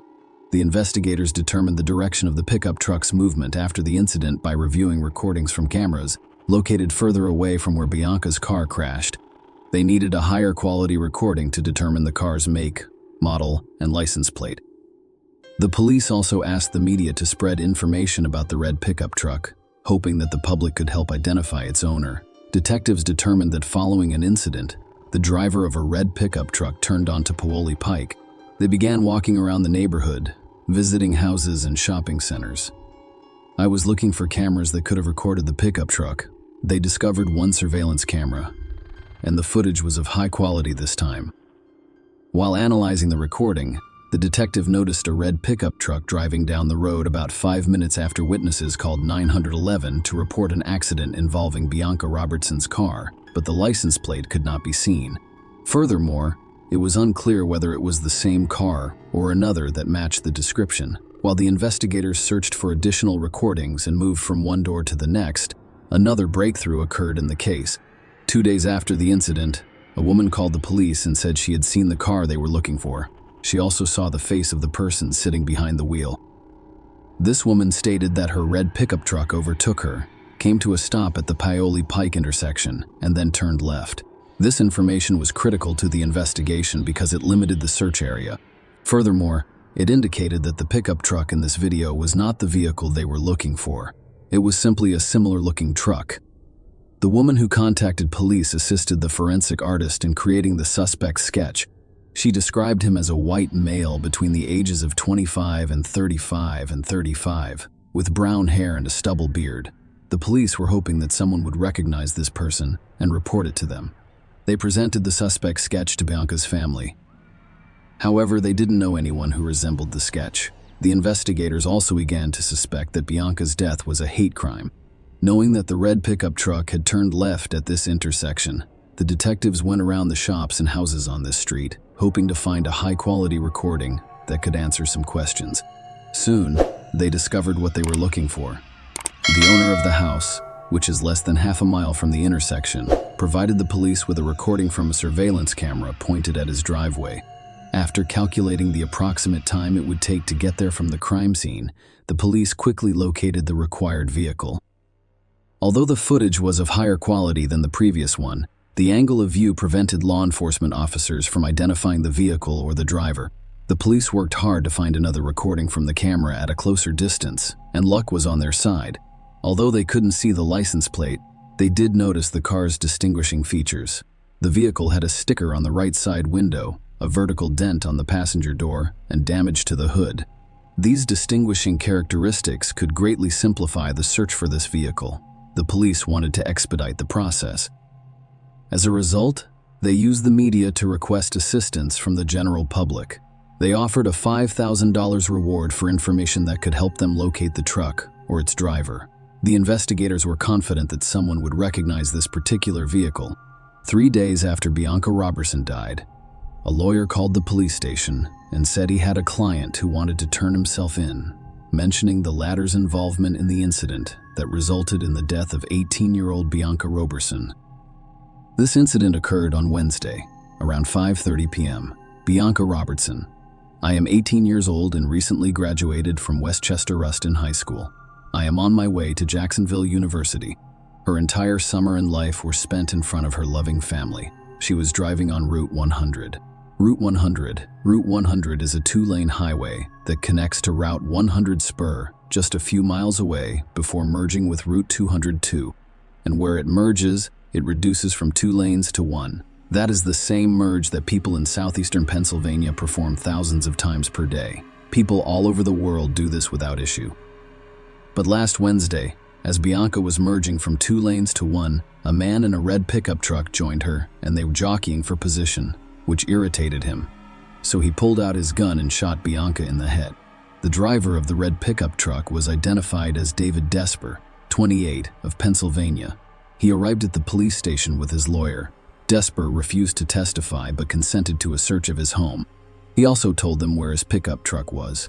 Desper was arrested and charged with killing Bianca Robertson.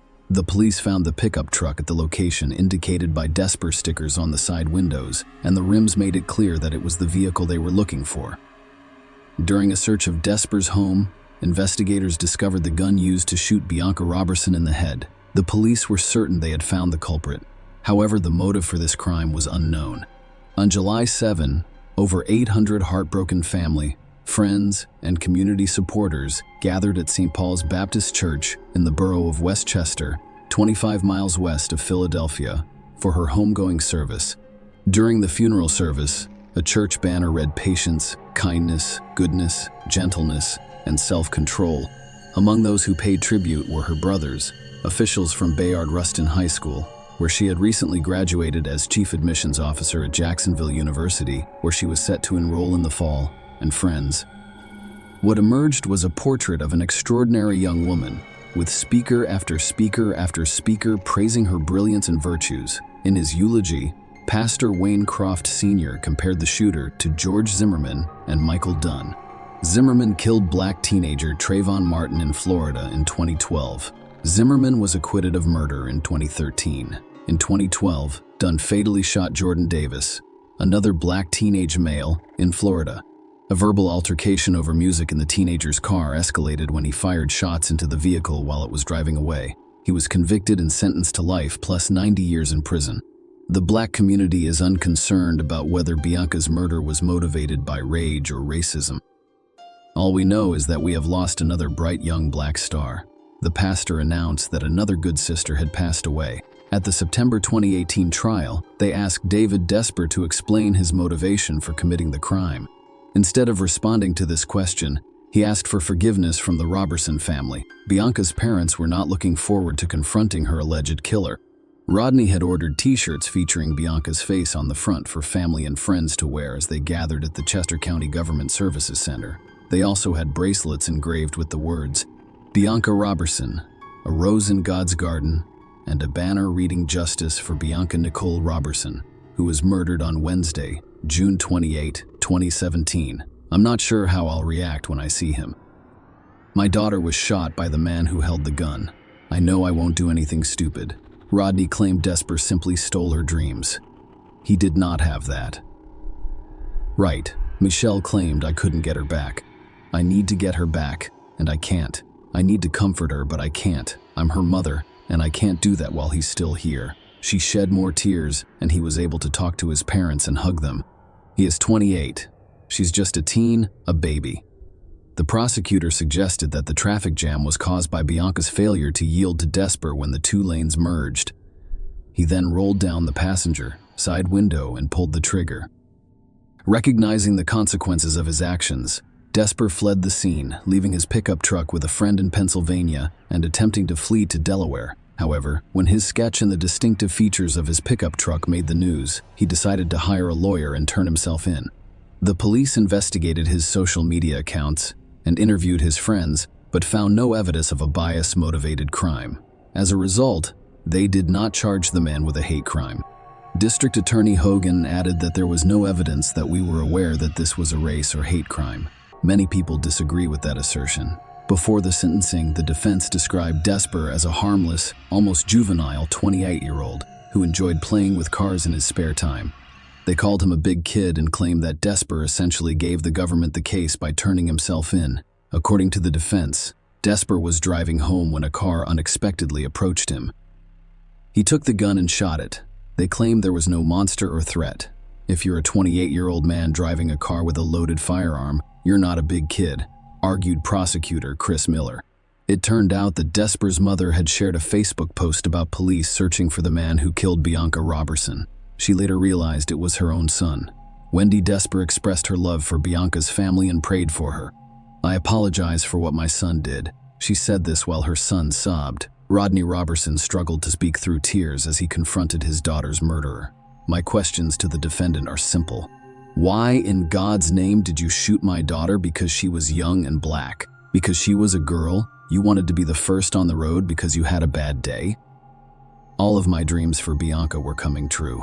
He continued, "Until the day the defendant murdered my daughter, all I had of Bianca were my memories." David Desper admitted to third-degree deprivation of life. The court sentenced him to 40 years in prison, with the option of applying for parole in 20 years. Judge Anne Marie Wheatcraft wiped away tears as she announced the sentence, telling Desper, "I don't believe you were afraid. I believe it was anger." County Judge Anne Marie Wheatcraft imposed the maximum sentence for that level of homicide, which ranged from 20 to 40 years. Desper attempted to appeal his sentence, but it was denied. Share your opinion with us in the comments, and subscribe to the channel for more.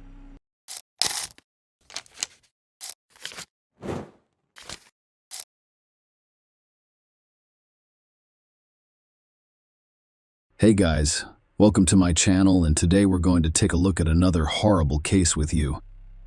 I am tired. I'm not sure how long this can go on and what I'm waiting for.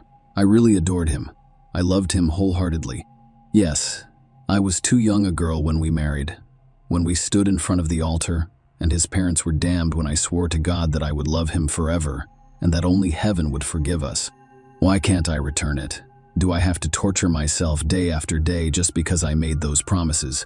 I have not loved him in a long time. Just as he does not love me, he only loves himself, his parents, and our kids. But who will love me in my darkest moments? I feel as if God has abandoned me. How else could he have given me to this family, for which I have nothing, who only remembers me when they need something? Summer, clean it up. Summer, take out the trash. Damn it. Can you stop stomping your feet so loudly? I'm sick of it. I have to tell Will everything. Take the kids and leave this house. But who is going to let me leave? Especially with the kids. Will's father won't let me leave the house. I just hope I stay alive. Summer Inman wrote this entry in her personal diary, which she kept hidden from her husband and his parents. This diary was the only place she could express her thoughts without fear of being judged or punished. In 1983, a new evangelical church named Tabernacle of Faith opens in Logan, Ohio, a small American town of only 40,000 people. None of the residents had ever heard of it before. David Oyedepo, the church's founder, traveled to the town from Nigeria and told the congregation that he had an 18-hour meeting with God during which the Almighty told him that it was time to preach and pray to free the world from the devil's oppression. David Oyedepo was a very charismatic preacher. That is why the Tabernacle of Faith Church became so popular in Logan. Bill and Sandra Inman met in this church. Bill was already 18 years old at the time, and he played musical instruments in church on Sundays. Sandra also went to church with her parents. Sandra recalls that the young musician parishioner admired her parents, and they did not hesitate to allow the young people to perform at a wedding. A year later, Bill and Sandra welcomed a son. Will was born when his parents went to church, and when he was 17, he, like his father, met in the Tabernacle of Faith with a 15-year-old Summer Cook. Only with marriage were young people in no hurry, waiting until Summer was 18 years old. In 2004, Will's parents insisted that the young people move in with them following their wedding. Summer, of course, did not like this idea, but her husband was completely reliant on his father and could not go against him. So she left her parents' house and moved in with the Inman family. That same year, another watershed moment in the Inman family's history occurred. Bill starts his own flock and transforms the family garage, which was previously used as a workshop, into a self-proclaimed church. According to the Summer Inman diary, Will's father has changed dramatically. I literally do not recognize him. Tonight at family dinner, he told us that he hears God's voice and has dreams, and that he wants to share this revelation with others for their own good. Will appears to realize that his father is becoming a religious fanatic. I've seen him roll his eyes, but what can he say to that? Yes, some people enjoy Summer. Bill Inman's idea may appear unrealistic, but locals flocked to his garage in droves. They prayed, listened intently to their leaders' speeches, and even gave donations. In 2005, Will and Summer had their first son. They named him Alex. However, right after the baby was born, everyone realized that their family was in serious financial trouble. The women were forbidden from working anywhere. They were forced to do only housework, and adults and one infant cannot survive solely on donations from parishioners and Will's occasional part-time jobs at a family council. Bill stated that they were moving to Florida and would be doing construction work while the women stayed at home and raised baby Alex, according to their summer diary. Nothing changed with the move to Florida until his father went missing at work, and Sandra and I stay at home with Alex all day and night until he grows up and can live on his own. I do not think I can wait for that. I've concluded that it is impossible to make a lot of money in Florida. Bill Inman decides to return to his home state, but due to non-payment of taxes, their house in Logan are taken away, and the court prohibits their subsequent redemption. So they relocated to a rented house in the countryside in Vinton, not far from Logan. Their summer also saw the birth of 2 daughters, Kelly and Elena. Based on my summer diary, we still don't have any money. He wants me to have 12 children for him. I occasionally laugh in his face, which he takes offense to, and he even stops speaking to me. In 2010, Bill Inman, the current leader of Tabernacle of Faith Church, and his wife Sandra established Mercy Ranch, a nonprofit organization. A brilliant idea strikes him. On behalf of the church, he will construct a home for orphans, widows, and homeless people. However, there was no funding for the idea. However, the new leader found a way out of this situation. He organized a lottery in which the winner would receive $200,000, and the remaining 99 people will receive equally valuable prizes. The remaining funds would be used to build Bill's dream house. Bill ran television and radio commercials, and he initially went door to door asking residents to participate in the charity lottery. The results were stunning. Bill Inman managed to raise $1 million. The grand prize drawing was scheduled for September 2010, but, as you might expect, no drawing took place in September.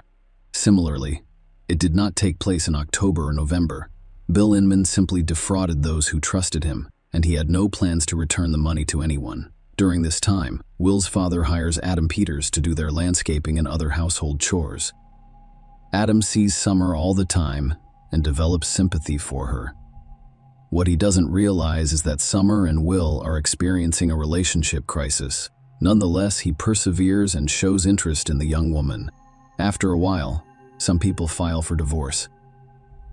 She took the children and went to see her parents, and for the first time in her life, she got a job as a bank cleaner.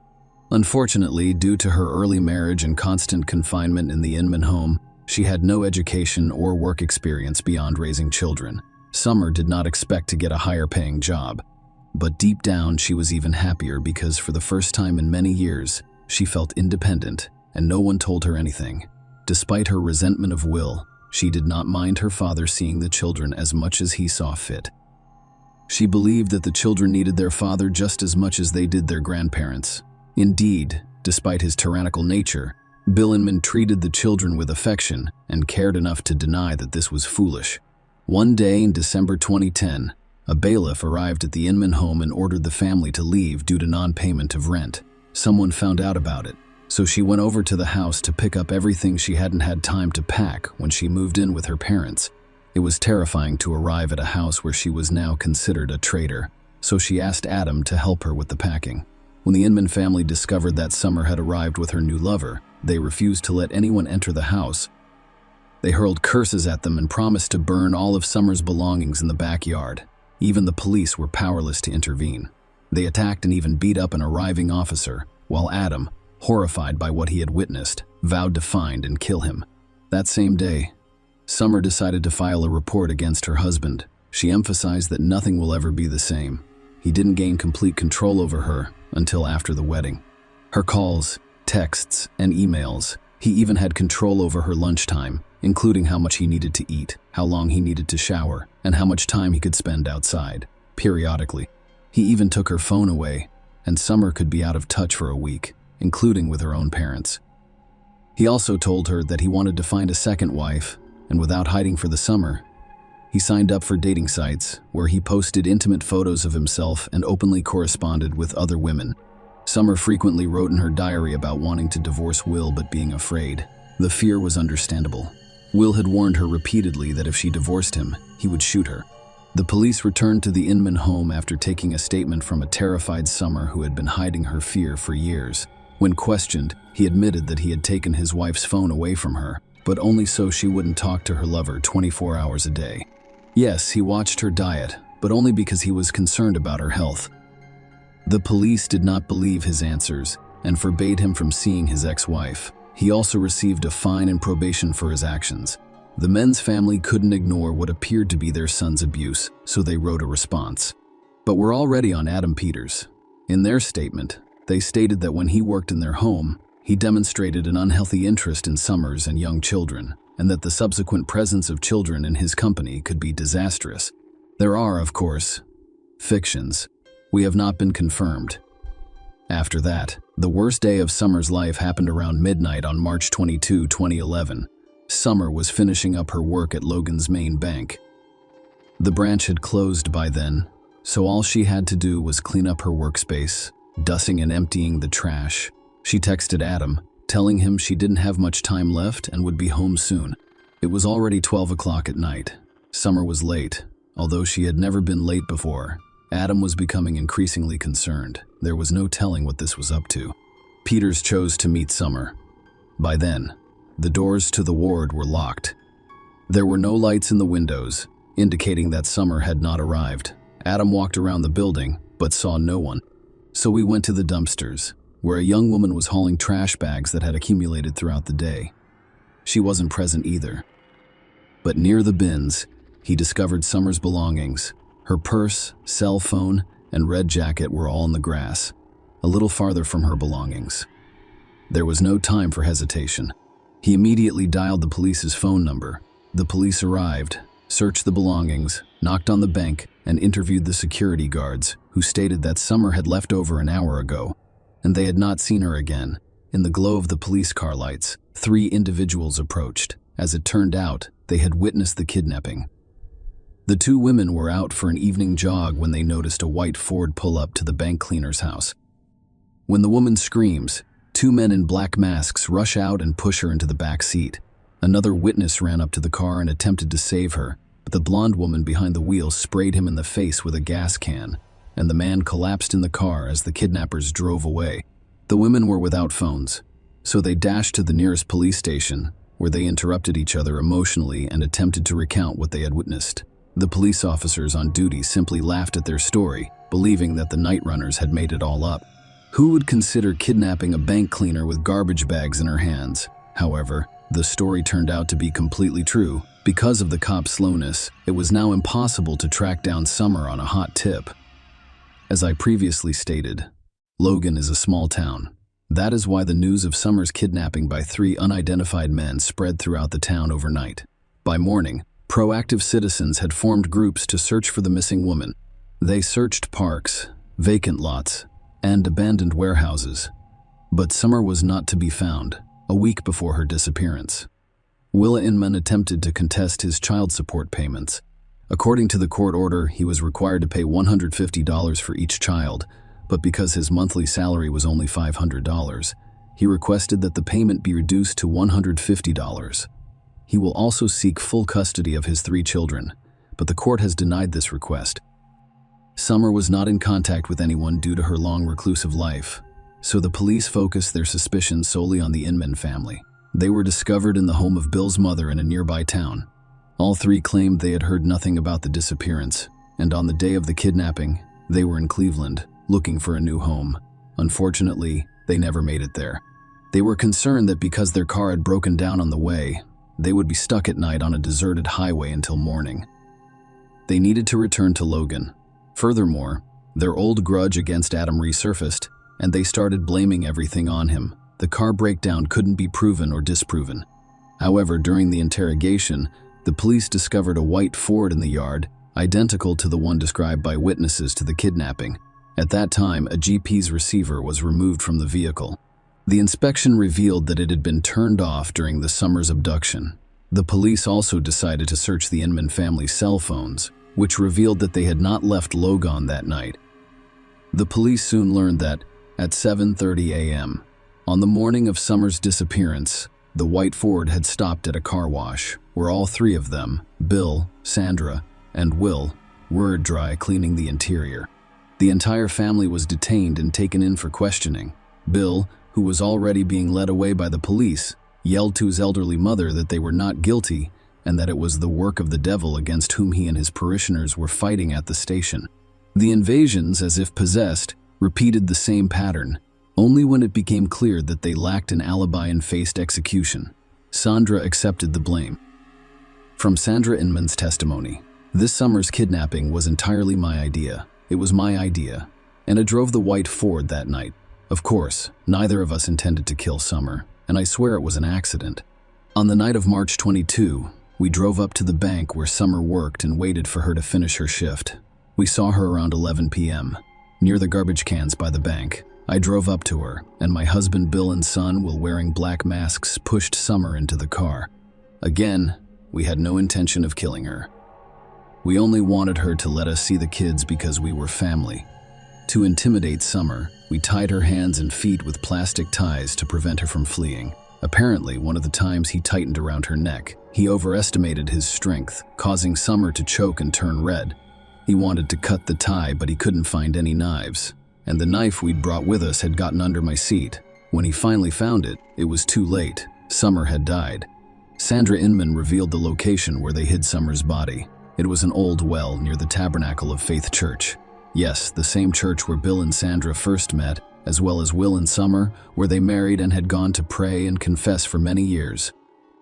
Sandra's claims were supported by the autopsy results. Summer had indeed died from asphyxiation.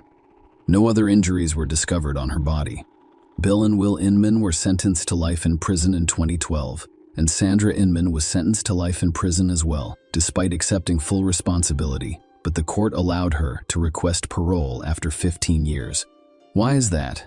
According to relatives, the women of the Inman family never made any decisions.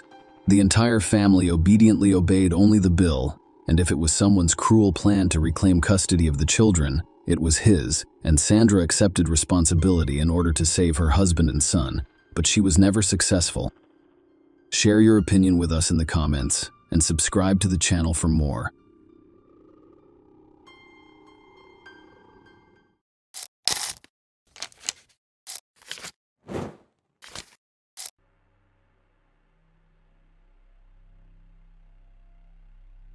In 2016, a story broke that shocked everyone with its cruelty. A young woman was stalked by her ex-boyfriend, who grew more dangerous with each day. At one point, she had to call the cops. But what happened next shocked the whole of Britain. Today, we'll tell you what happened to Alice Ruggles. Alice Ruggles was born on December 24, 1991, precisely one day before Christmas. Sue Hills and Clive Ruggles already had 2 children when she was born, and another boy joined the family later on. They lived in the tiny English village of Tor Langton in Leicestershire County.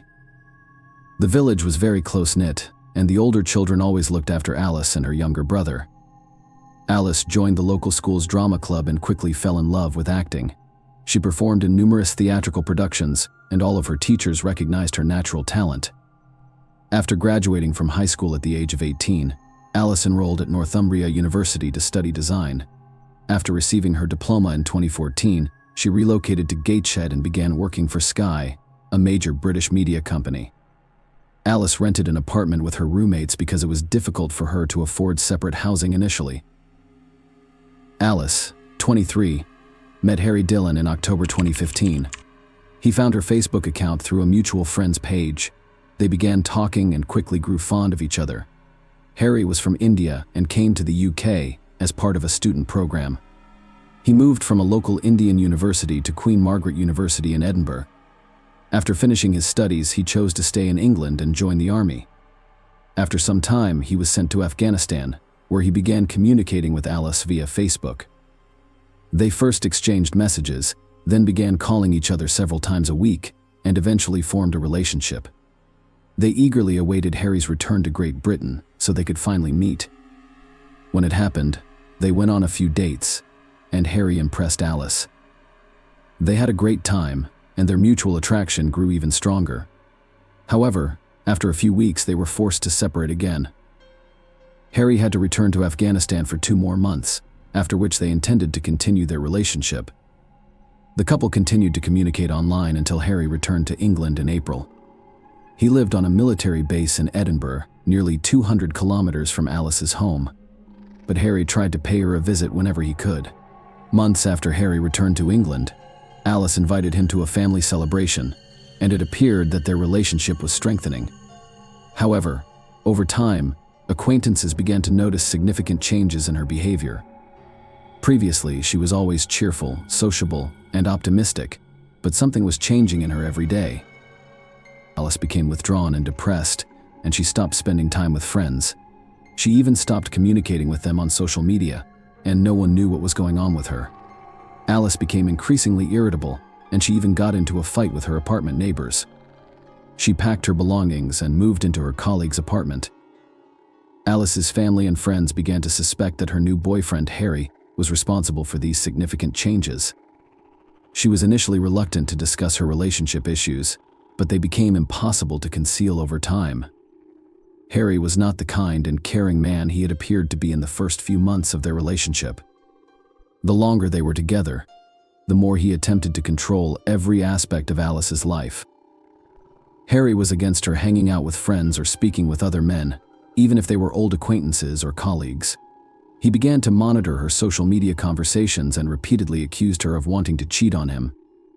Harry would throw a tantrum whenever she spoke to friends or planned to go out with them. What was even more intriguing was that Harry began openly cheating on Alice, meeting women on Tinder for one-night stands with no commitment. After that, he frequently mentioned these women to Alice in an attempt to make her jealous. It even got to the point where one of these women messaged Alice on social media in August.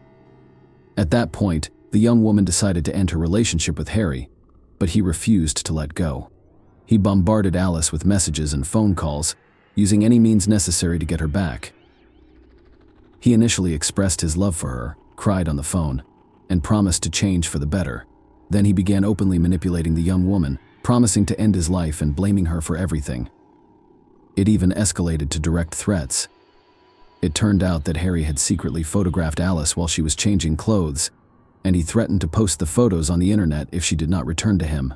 In the end, Alice chose to ignore him, and Harry changed tactics. He began calling her friends and relatives, requesting that they reason with the young woman. Recognizing that this was also ineffective, he began sending her letters containing poems about his love for her. However, he soon returned to threats and blackmail, but Alice continued to ignore his letters.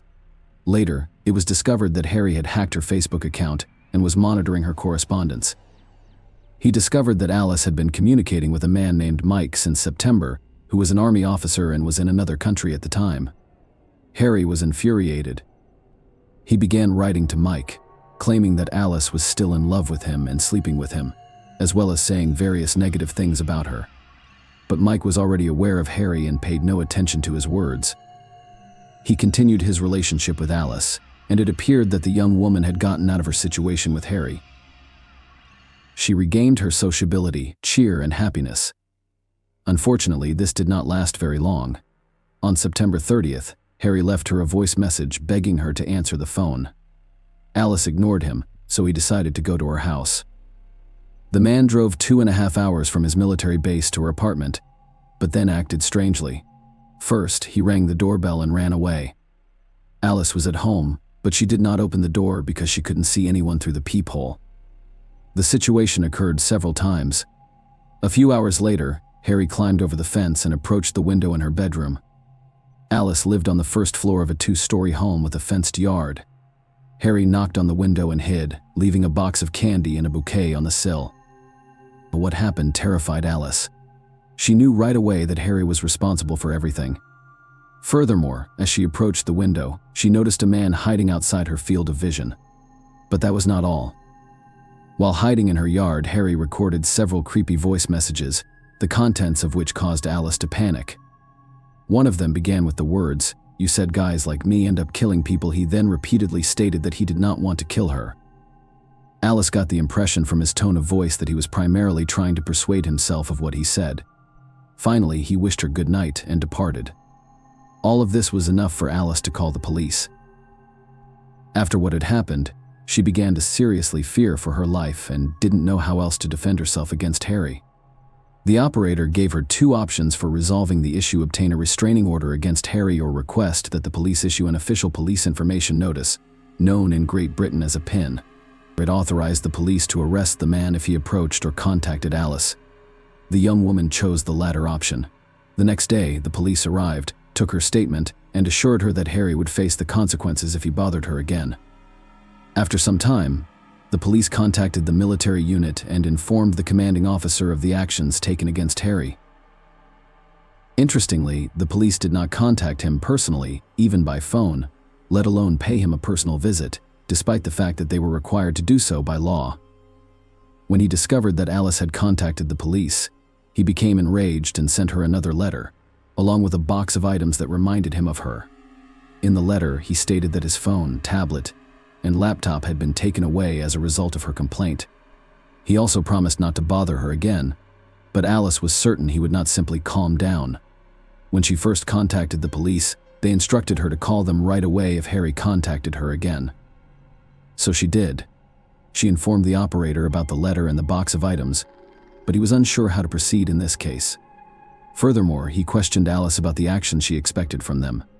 Finally, he promised her that another officer would call her back. Of course, the police's response shocked Alice. and she had no idea what to do next. Several hours later, an officer called her back and heard her entire story. He then inquired whether she wanted the police to arrest Harry. Alice made a fatal mistake. She felt sorry for him and responded negatively. However, even if he had been arrested, Harry would not have faced any consequences. He would have been held in the station for some time before being released. Alice realized that the police couldn't help her in the situation, so she had to rely solely on herself. Alice was still depressed and scared on October 12th, 5 days after going to the police. She had hoped to distract herself from these troubling thoughts over the weekend. Mike was supposed to visit her, and they planned to spend the next several days together. Alice arrived home from work that evening and discovered that her neighbor was not there. She began getting ready for bed while talking with Mike about their upcoming meeting, but she had no idea Harry was standing in the courtyard of her building, watching her. Taking advantage of Alice's slightly open window, he climbed into her bedroom and went to the kitchen, where he grabbed a knife and went to the bathroom where Alice was. The events that followed unfolded quickly. Harry struck Alice 24 times with the knife, killing her almost instantly. After that, he left the apartment, got in his car, and drove back to his military unit. In less than an hour, Alice's neighbor returned home to discover that the front door had been locked from the inside. She knocked several times, hoping Alice would respond, but she didn't. The neighbor then went into the backyard to knock on Alice's bedroom window. However, what she saw shocked her. Alice lay in a pool of blood on the bathroom floor, visible through the open window. She immediately called the cops in a panic and told them what had happened, saying, "We knew this was going to happen."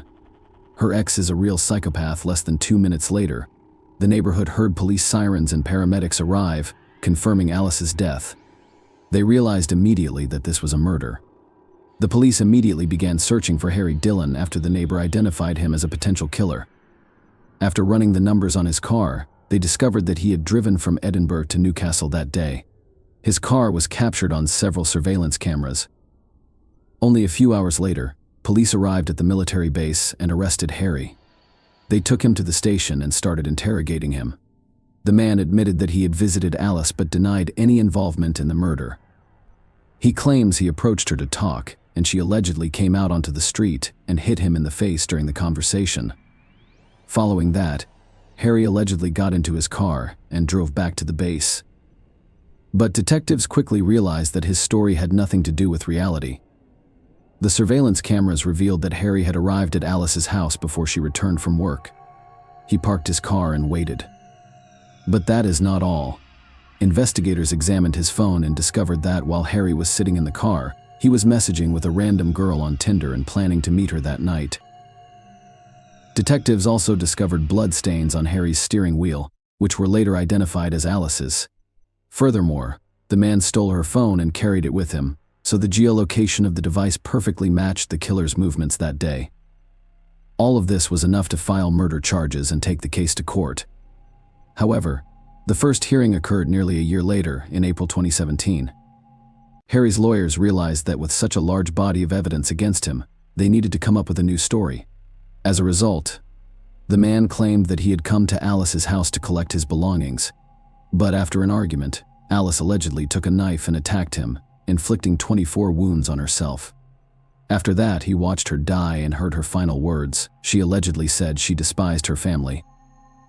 Of course, no one took this delusional story seriously. Furthermore, during the court proceedings, another heinous fact surfaced. Prior to the murder, Harry had made several visits to Alice's house, sneaking into the backyard and taking photographs. The prosecution claims that he carefully planned the murder in advance. 11 days later, the court found him guilty and sentenced him to life in prison with the possibility of parole in 22 years. During the verdict reading, the judge observed that Harry showed no remorse or compassion.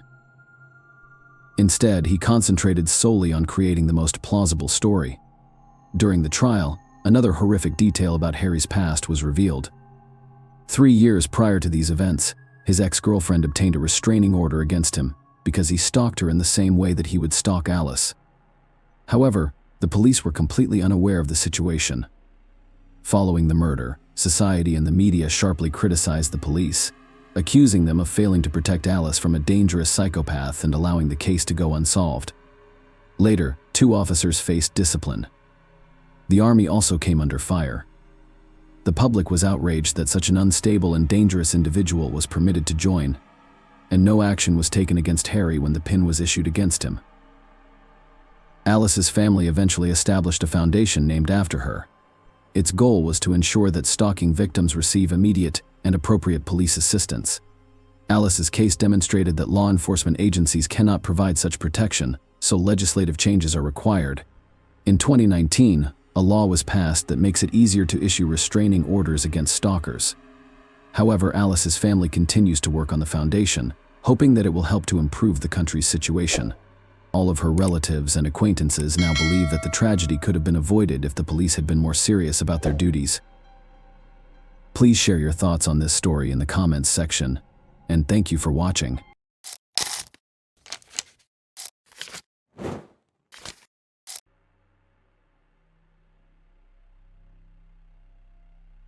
Hey guys, welcome to my channel, and today we're going to take a look at another horrible case with you.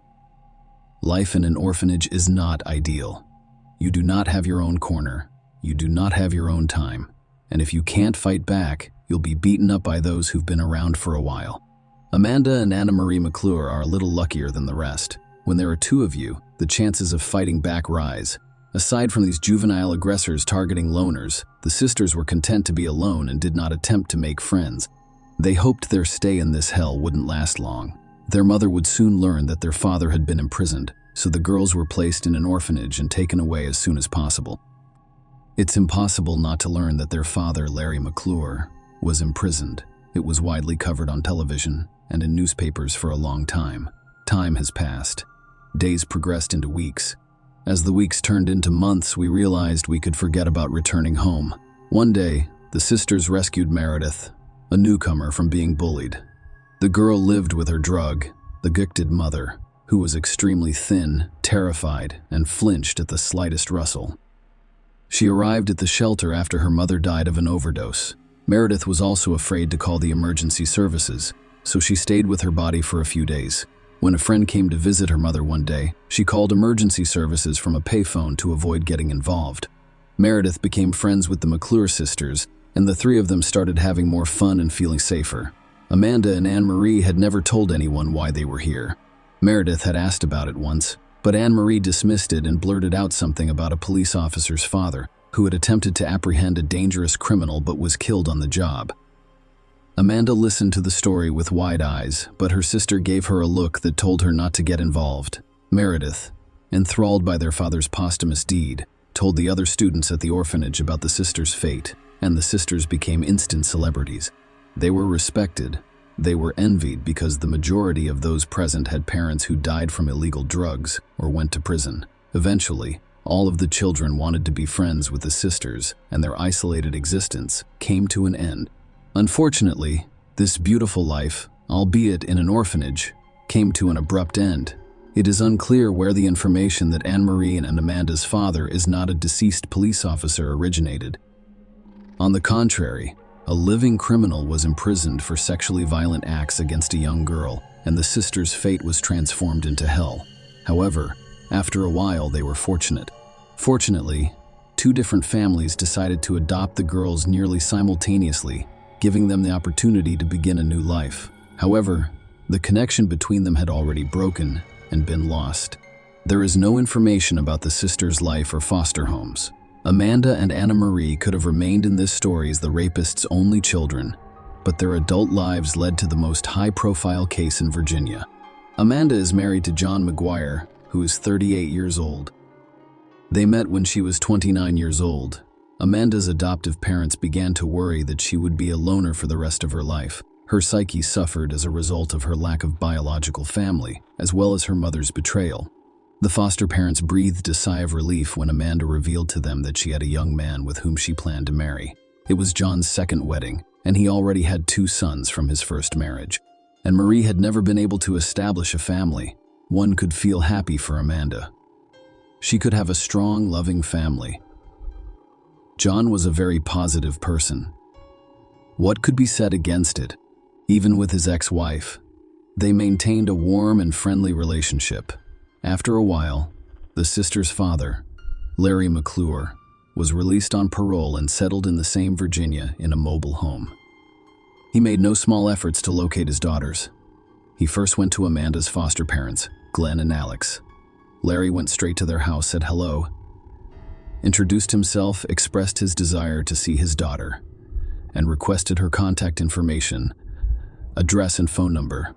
Outwardly, he appeared very bad, even frightening. There are deep wrinkles all over his face. Huge bags were under his eyes.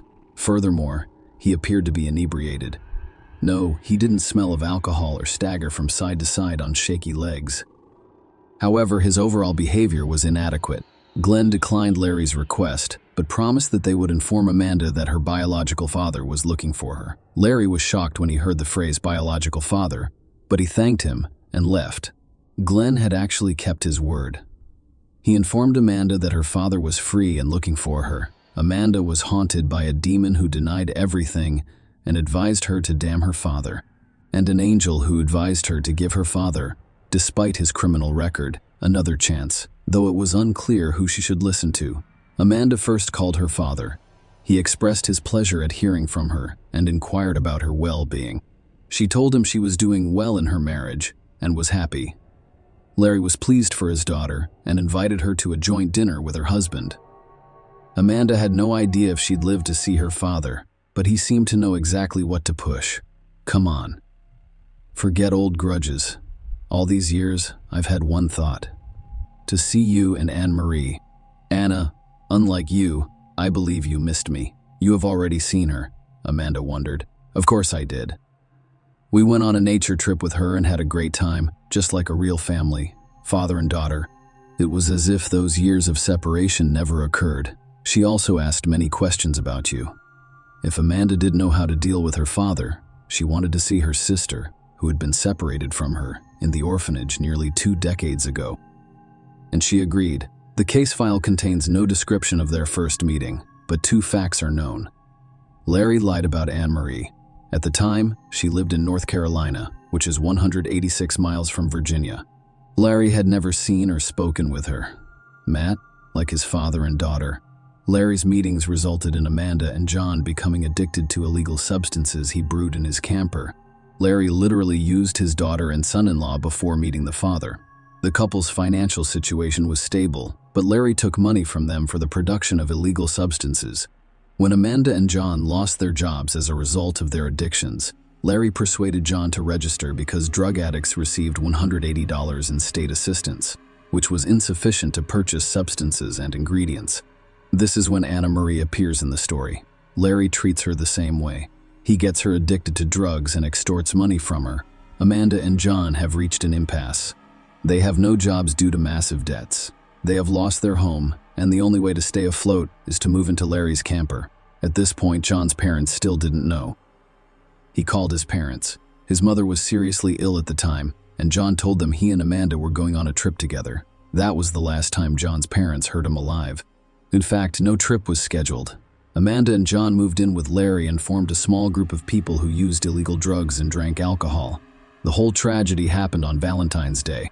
John, who rarely recovered from the effects of illegal drugs, remained madly in love with Amanda and planned a surprise for her on a festive evening in the family circle. He bought meat and alcohol and prepared a fancy dinner for Larry and Anne-Marie, as well as his wife.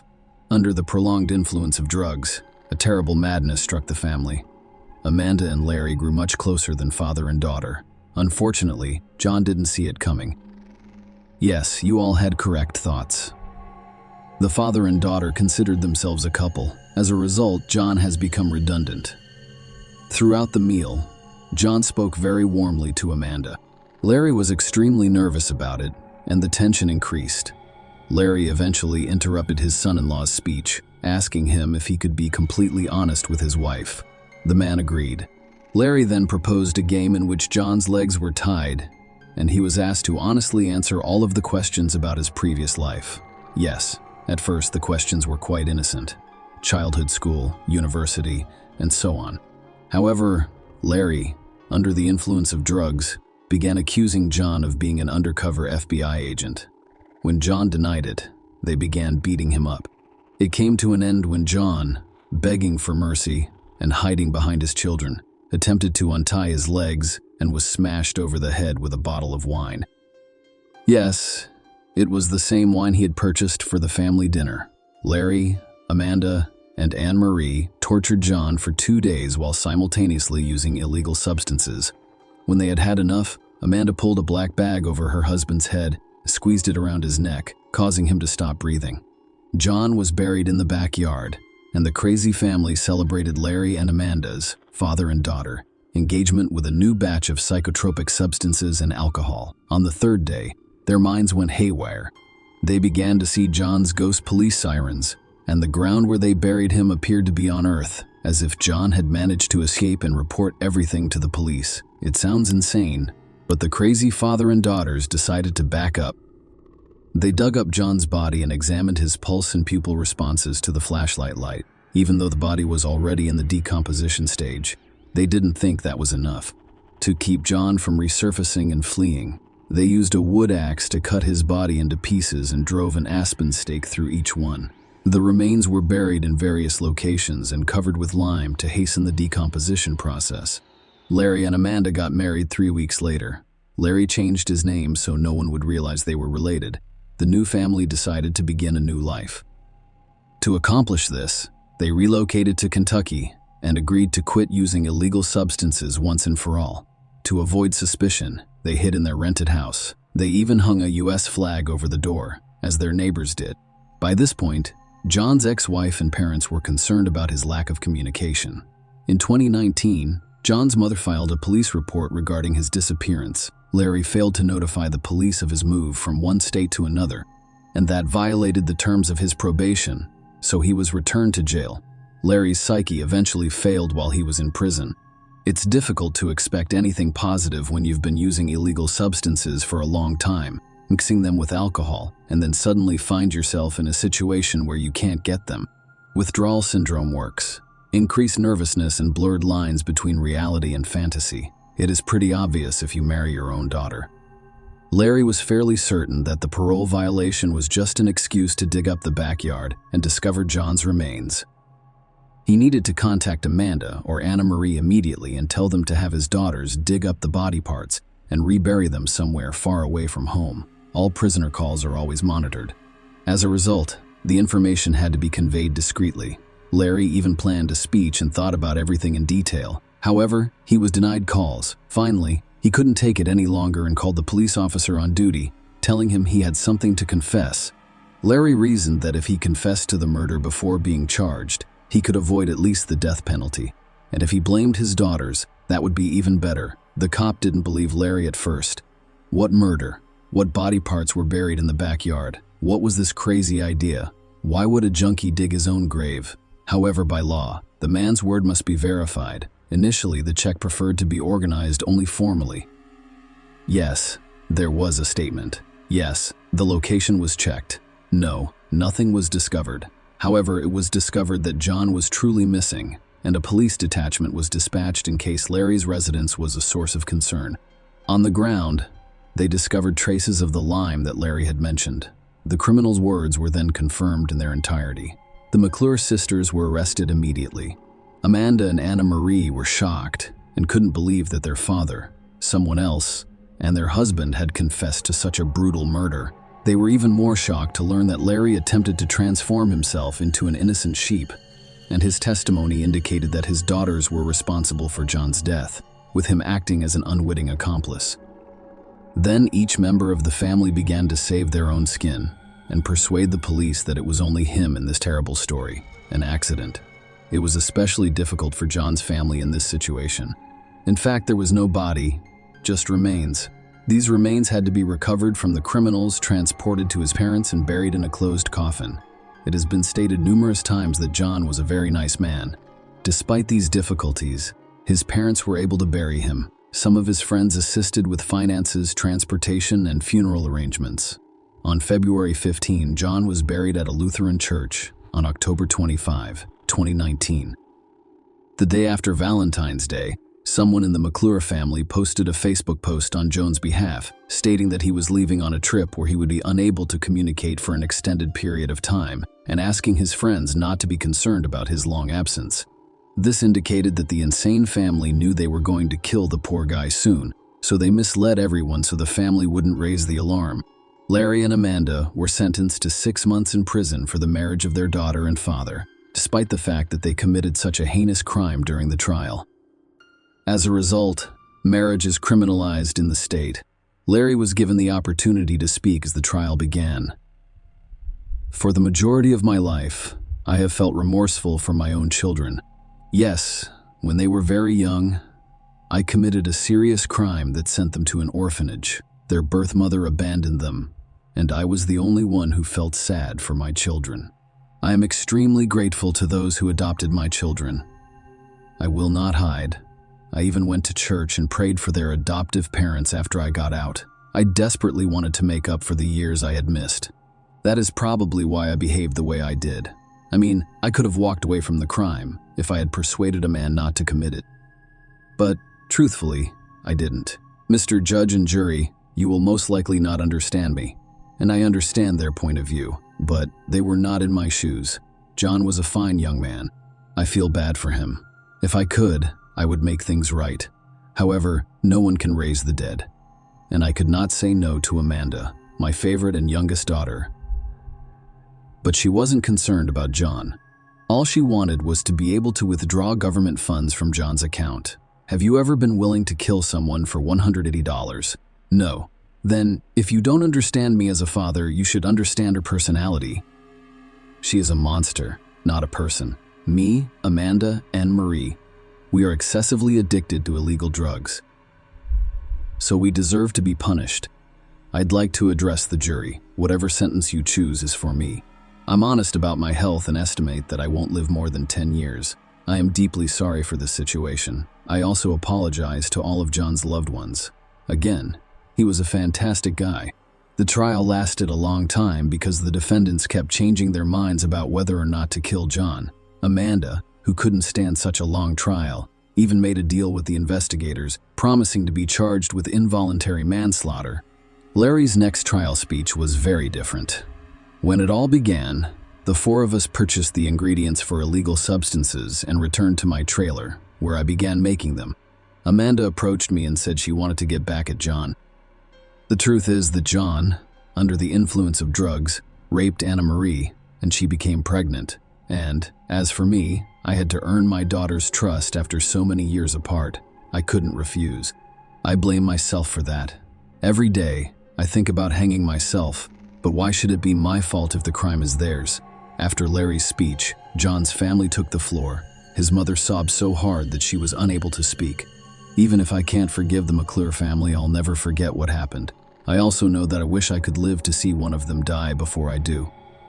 Then John's children spoke up, literally cursing the killers and vowing never to forgive them. The judge issued the final verdict, sentencing Larry McClure to life in prison without the possibility of parole. When Amanda's punishment was announced, her adoptive parents expressed regret that they had told their daughter that she was wanted by her father. They had always raised her with the freedom to make her own decisions, but they had no idea that this freedom would have such an impact on her future. Amanda, for her part, stated during the verdict announcement that it was all the fault of her father, who was unable to overcome his jealousy. Amanda's poor parents asked the judge to consider that if it hadn't been for her father's negative influence, their adopted daughter would never have committed such a heinous crime. However, prosecutors saw the murder as a conspiracy to keep Amanda and Larry together. The first hearing was dedicated to Amanda, who was sentenced to 40 years in prison, but the judge noted that she would most likely only serve 20 years. When the sentence was read to Anne Marie, she tried her hardest to prove that she was opposed to John's murder, but her father and sister forced her to finish. Marie was a witness at Larry and Amanda's wedding because she was afraid for her future life, and she was sentenced to 40 years in prison. Share your opinion with us in the comments and subscribe to the channel for more.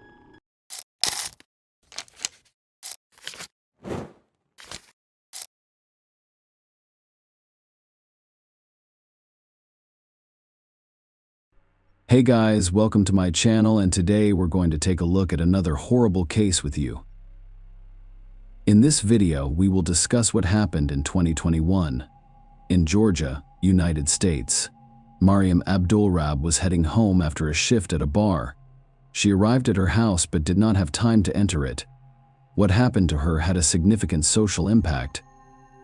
Unfortunately, Miriam was one of those whose deaths prompted the authorities to recognize that the laws against certain groups of people were insufficiently harsh.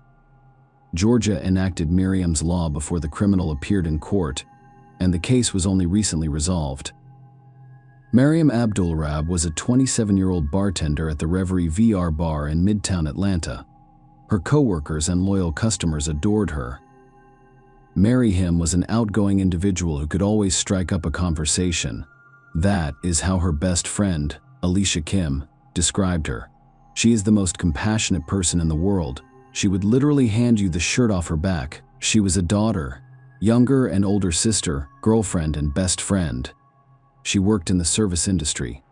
She was aware that waiters and bartenders also rely on tips, so she's always been very generous with her own money. Miriam and her boyfriend, Jerry Antoine, lived in the park in Atlanta on August 13, 2021. She finished her night shift around 5 a.m. and drove home. She had to drive about 5 miles on a route she was familiar with. Unfortunately, nothing went right this time. When Miriam arrived at her house, another car pulled up behind her. She did not have time to go inside. Someone kidnapped her in front of her boyfriend. Jerry Antoine called the Atlanta Police Department's 911 operator to report a kidnapping. He stated that his girlfriend was kidnapped in front of his home at 501 Borough Street. He described the kidnapper's vehicle as looking like a Ford Escort or a Jeep. Antoine was shocked and distressed by the incident, repeatedly asking for assistance and expressing concern for his girlfriend's safety. Jerry Antoine gave his contact information and stated that he witnessed the kidnapping. He described seeing his girlfriend being forced into a black SUV by a man wearing a security shirt and wielding a gun. The operator instructed Antoine to remain calm and asked him a series of questions to learn more about the incident. Antoine confirmed that his girlfriend had called him 5 minutes prior to her arrival. He heard commotion outside, looked out his window, and saw the kidnapping taking place. The operator confirmed Jerry Antoine's address as 501 Borough Street South. Antoine mentioned that he was attempting to track his girlfriend's location using his phone but was unsure if she had dropped it. The operator assured him that a unit would be dispatched to his location soon to provide additional assistance. Shortly after that 911 call, police officers crowded the area where Miriam had been abducted. The authorities attempted to take all necessary steps to resolve this case because the chances of finding the girl dwindled with each passing minute. Nobody knew the criminals' motivations or what they were up to. In terms of motivations and so on, I do not know. Deputy Chief Charles Hampton Jr. told reporters immediately following the incident. Alicia Kim, Miriam's best friend, posted these words on one of her social networking pages. "My best friend was kidnapped last night at her home in Grant Park. She currently works as a bartender at Reverie and previously worked at Mother's Church.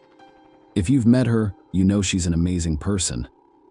After her shift, she went to a gas station and someone followed her home. And as she approached her door, she was taken. Please send me any videos you may have of her from last night. If you see her in any vehicle, please contact the authorities." Detectives attempted to identify the abductor. According to one version, Miriam was a random victim who the perpetrator encountered at a gas station. Investigators discovered CCTV footage that captured the moment of the abduction. Miriam arrives at her home and exits the car, as seen in the video. A moment later, another car approached the house. The driver exits, grabs Miriam, and leads her to the vehicle. The car then disappears, backing away. Everything happened in a matter of seconds, and it was terrifying. Miriam was practically at the door of her home when she was kidnapped in cold blood. While the police were speaking with Miriam's boyfriend, 911 received 2 additional phone calls from the same area. The woman informed the operator that she had heard at least 4 loud bangs, which she believed were gunshots. About 5 hours after Miriam's kidnapping, another man called 911 and gave critical information. About 5 hours after Miriam's abduction, the woman who called 911 reported hearing what she thought were 4 gunshots. Later, another man called 911 from the corner of Lakewood Avenue South and Terrace Way South, near an abandoned house. He requested police and ambulance assistance, mentioning that the location was across the street from the Boys and Girls Club and near an Exxon gas station. He explained that the abandoned home was boarded up. The caller, Robert Dixon, described seeing a Caucasian woman lying face down near a mailbox while walking his dog. He described her clothing and appearance, noting that she appeared unconscious and could be a teenager or in her early 20s. He stated that he had not touched her and was unsure whether she was breathing. He was concerned about the lack of movement from her chest or back, as well as the presence of blood around her upper body. The dispatcher told him to wait for paramedics and offered reassurance. Dixon expressed concern about the woman's position, with her face and nostrils against the ground, which could limit her ability to breathe. The tragic news was confirmed at a press conference on the same day by Deputy Chief Charles Hampton, Jr., the division commander for criminal investigations. He stated that when they arrived at the scene, they found a deceased female in her mid-20s, whom they now believe to be the same person kidnapped from 501 Borough Street. He expressed his condolences to the victim's family, recognizing the immense difficulty they must be experiencing. Unfortunately, Miriam had no chance of surviving. The perpetrator fired several fatal shots at her. Miriam's body was discovered near an abandoned house, about 1.5 miles from her home. At the same time, police officers were pursuing at high speeds. The driver broke traffic laws and refused to stop when officers ordered him to do so. The chase ended when the driver rammed another car, and an ambulance transported him and 2 passengers from the second car to the hospital. The driver, who attempted to flee the police, was apprehended after receiving medical attention. Investigators believed he was responsible for Miriam Abdulrab's abduction and death. Miriam had her entire life ahead of her, but now her family and friends must mourn her. Miriam's friends, co-workers, and family members have spoken out in the aftermath of her death, describing her as a kind and compassionate individual. "My daughter was the most loving and peaceful person I knew." Her father, colleague Abdul Rab Reverie, said she didn't deserve this. VR Bar also used Instagram to mourn the death of an employee. The post shared a photo of Miriam and wrote, "Our hearts are truly broken at the loss of a dear friend and family member, Mary, who brought light to every single person she came into contact with and will be missed forever. We will be closed this weekend to grieve and cherish our final moments with her. Please stay safe, everyone." Dylan Knight, the bar manager, claimed that every eye looked forward to seeing Miriam at work on both sides of the bar because she had a big heart and would go out of her way to assist or provide for others. DeMarcus Brinkley, 27, was believed by police to be responsible for Miriam Abdulrab's abduction and death. After 4 days at Wellstar Atlanta Medical Center, Brinkley was booked into Fulton County Jail on 6 counts, including deprivation of life. According to the state Supreme Court ruling, as he fled from police, Brinkley allegedly told his mother that he did not want to stop for officers because he did not want to return to prison. Brinkley had previously served 7 years in prison. They released him just over a year before Miriam died in 2014. He pleaded guilty to 1 count of child molestation and received a 7-year sentence. According to court records, Brinkley was arrested on suspicion of molesting a 7-year-old girl in 2012. In 2013, they discovered him on top of a naked 6-year-old girl. In 2015, he pleaded guilty to child molestation. During one of the court sessions, Brinkley's defense attorney informed the judge that his client was one of 12 children. According to court records, the Georgia Division of Family and Children's Services removed him from his mother's care. When he was a teenager, he was admitted to a residential treatment program for children with severe emotional and behavioral problems. He stopped attending school in the 9th grade. The defense attorney also stated that Brinkley had a history of abuse by her stepfather. The state recommended that Brinkley serve 15 years in prison, followed by 15 years of probation. Despite this, the court sentenced Brinkley to only 15 years in prison and 8 years on probation. He also needed to register as a sex offender. Offenders are assigned to levels 1, 2, or 3 based on their risk of a repeat offense. Level 1 indicates a low risk of reoffense. Level 2 indicates a moderate risk of reoffense. Level 3, or sexually dangerous predator, has a high risk of reoffending, whereas some states level sex offenders on the day of sentencing and Georgia levels sex offenders after they are released from prison. Thus, after being released from prison in 2020, Brinkley was required to register as a sex offender, but he never received a risk level assessment. That's why Miriam's brother, Ali Abdulrab, thought there were ways to prevent what happened to his sister. "What happened to my sister was avoidable." Ali stated that it had broken my family. She was simply overjoyed. She always had a way of making people feel special.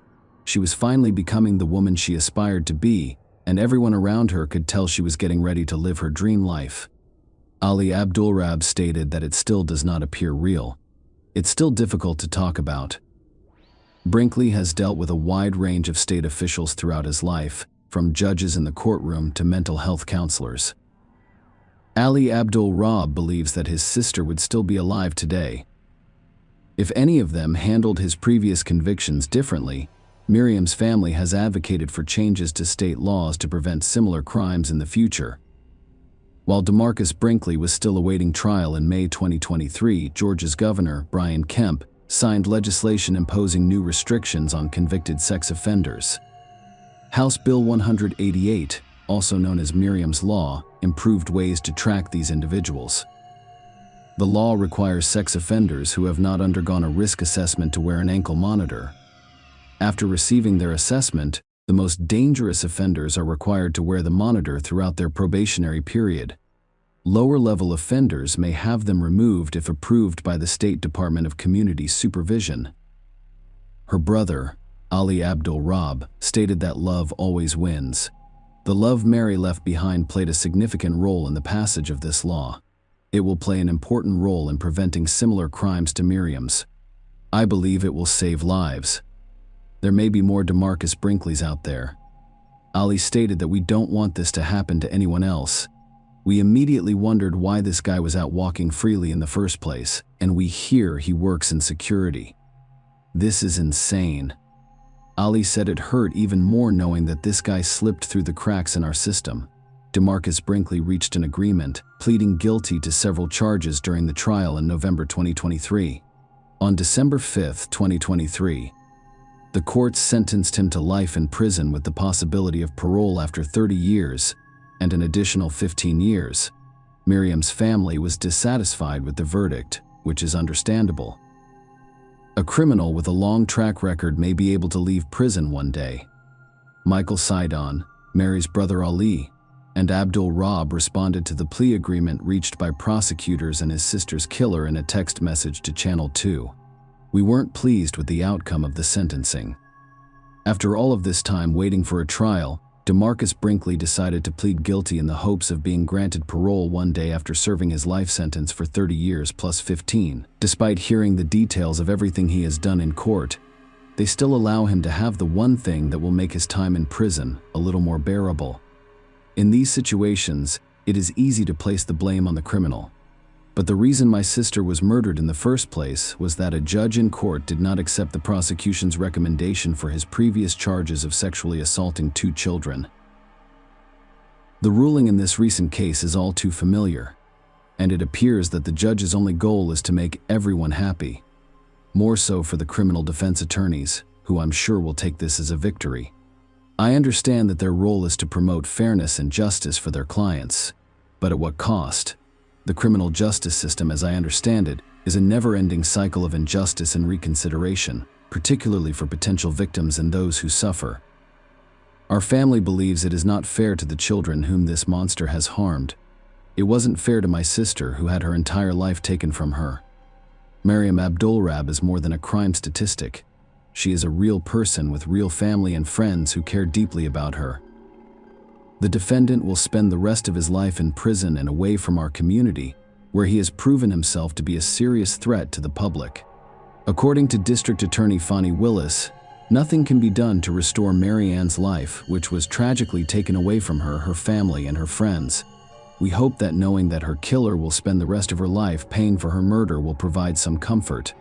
Share your opinion with us in the comments, and subscribe to the channel for more.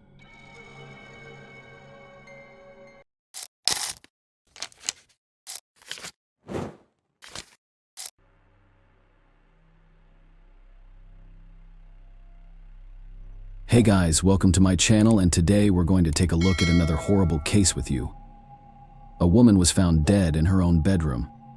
Her two sons, who lived with her in the same house, heard and saw nothing. Detectives started investigating, but they couldn't find the culprit. It took 38 years for a breakthrough in the case, but nobody was prepared. Linda Slayton was born in 1950 in the state of Alabama, USA. She had loving parents and a younger sister named Judy. From an early age, Linda was ambitious and kind-hearted. She always tried to help others, which earned her many friends. Later, she married a man named Frank, with whom she had two sons, Jeff and Tim. However, as the years went by, their marriage became increasingly problematic. Frank developed an alcohol addiction and started to abuse his wife and children. Eventually, Linda left and decided to move to Florida with her sons. They settled in the city of Lakeland, where Linda's parents and sister already lived. Linda rented a house in a residential complex by the lake and dedicated all her time to providing for her sons. Linda took various jobs, but money was always tight for her. Sometimes she had to sell her belongings to pay the bills. She couldn't even afford a car, so her elder son Jeff had to ride his bicycle to school. Her younger son Tim played on a football team, and often he had to ask his coach for a ride home after practice to avoid walking despite the financial difficulties. Linda always strived to give her sons the most time and attention she could. She took them on hikes, brought them to concerts of their favorite bands, and overall tried to ensure their childhood was filled with positive moments. On the evening of September 3, 1981, when Linda was 31 years old, she waited for Jim to finish his practice and went with him to the neighbors who were hosting a small family gathering. Meanwhile, Jeff arrived home and wanted to have dinner, but there was hardly any food in the fridge. He got angry at his mother, hopped on his bicycle, and rode to his grandparents' house, who lived on the other side of the city. Later, when the whole family returned home, Jeff argued with his mother about the empty fridge. But eventually they wished each other a good night and went to bed. The next morning, Linda's sister, who lived in the same complex, went to her house to invite her for a cup of coffee. She knocked on the door but received no response, thinking that Linda had gone somewhere. The woman turned around and was about to leave when she noticed that the bedroom window was open. She approached it, looked inside, and saw Linda lying across the bed. In the next second, the woman screamed and ran to the neighbors to call the police. One look at her sister's face was enough for her to realize that she was dead. Detectives arrived at their house and began examining the crime scene. Linda was lying on her bed, her clothing partially pulled down with a wire hanger around her neck. Based on this evidence, the police suspected that an unknown man had entered the victim's room and assaulted her and strangled her. Soon, forensic experts confirmed this theory by finding a palm print on the windowsill. Linda often left it open since there was no air conditioning in the apartment, making it easy for the killer to gain access. While the detectives worked at the crime scene, the eldest son of the victim woke up from all the commotion. The investigators took him outside and delivered the tragic news of his mother's death. Afterward, they woke up his younger brother and led him towards the exit. However, at that very moment, as the boy passed by his mother's room, another police officer emerged from it, and through the open door, Tim saw his mother's body and froze in place until the officer pulled him away. Jeff and Tim, age 15 and 12 at the time, were in deep shock. Initially, they simply couldn't believe that their mother was dead. Later, the investigators managed to talk to them, and the brother stated that they hadn't heard any noise and hadn't even woken up that night despite having their own rooms. The detectives found this strange, considering the building had very good acoustics, and given the brutal nature of the murder, loud noises should have been audible from the victim's room. The police interviewed the neighbors, who also hadn't heard anything. None of the residents in the complex had seen any suspicious individuals that day. Medical experts examined the victim's body and confirmed that she had been subjected to violence. They extracted the killer's biological material, but at that time they couldn't conduct DNA analysis. The experts also confirmed that Linda died as a result of strangulation, so the detectives had to investigate the case with almost no evidence. The palm print could only help them if they managed to find a suspect and make a comparison. Linda's sons moved in with their grandparents. They remained in a state of shock and constantly feared that the unknown killer would come after them. The fear was so intense that they slept in the same room as their grandmother, while their grandfather sat in the living room with a rifle. However, the detectives believed the children were not in danger. In their opinion, the crime had solely a sexual motive, and the killer must have known the victim. After speaking with Linda's relatives, they learned about her ex-husband, who had a history of domestic violence. He immediately became the prime suspect, but the police quickly determined that the man was in a different state at the time of the murder. Afterward, the investigators discovered that shortly before her death, Linda had started dating a certain man. They located this person, but he also had a solid alibi. The detectives checked all the victims' neighbors, comparing their fingerprints with the sample found on the windowsill. They then conducted a similar comparison with all previously convicted men residing in Lakeland, but they couldn't find any matches. Several weeks after the murder, Linda's sons gradually started to recover, and eventually the relatives decided that the best option for them would be to return to school. Over time, it did help the brothers as they began interacting with friends again and gradually returned to a normal life. Tim rejoined the football team as his mother had always been proud of his accomplishments in the sport. A month after her death, he hung a photograph of his team in his bedroom as a reminder of how his mother had taught him to move forward and achieve his goals. Meanwhile, the detectives reached a dead end, failing to find a suitable suspect. They decided to go back to the beginning and reconsider why the sons hadn't heard any screams or signs of a struggle. The police reviewed Jeff's statements and noticed that he had an argument with Linda on the day of her murder. Furthermore, the teenager himself mentioned that he and his mother frequently engaged in verbal disputes. This made the detectives wonder, could Jeff have killed his mother? They called him in for questioning and started asking various questions again. Soon, Jeff realized that the investigators suspected him of the crime. He denied his involvement, but the detectives continued to pressure him. They offered Jeff to undergo a polygraph test, and he agreed. The polygraph operator did not detect any signs of deception, but the police were not ready to give up. Soon after, they called a man for questioning again, and even planned to bring in a hypnotist to put him in a trance state. Jeff constantly faced pressure, and the investigators directly accused him of strangling his mother. This led to the breaking point for Linda's relatives, who demanded that the police focus on finding the real killer and prohibited them from approaching Jeff. Despite this, Jeff agreed to undergo another polygraph test, and after successful results, he was finally no longer considered a suspect. From that point on, the case remained stagnant for many years.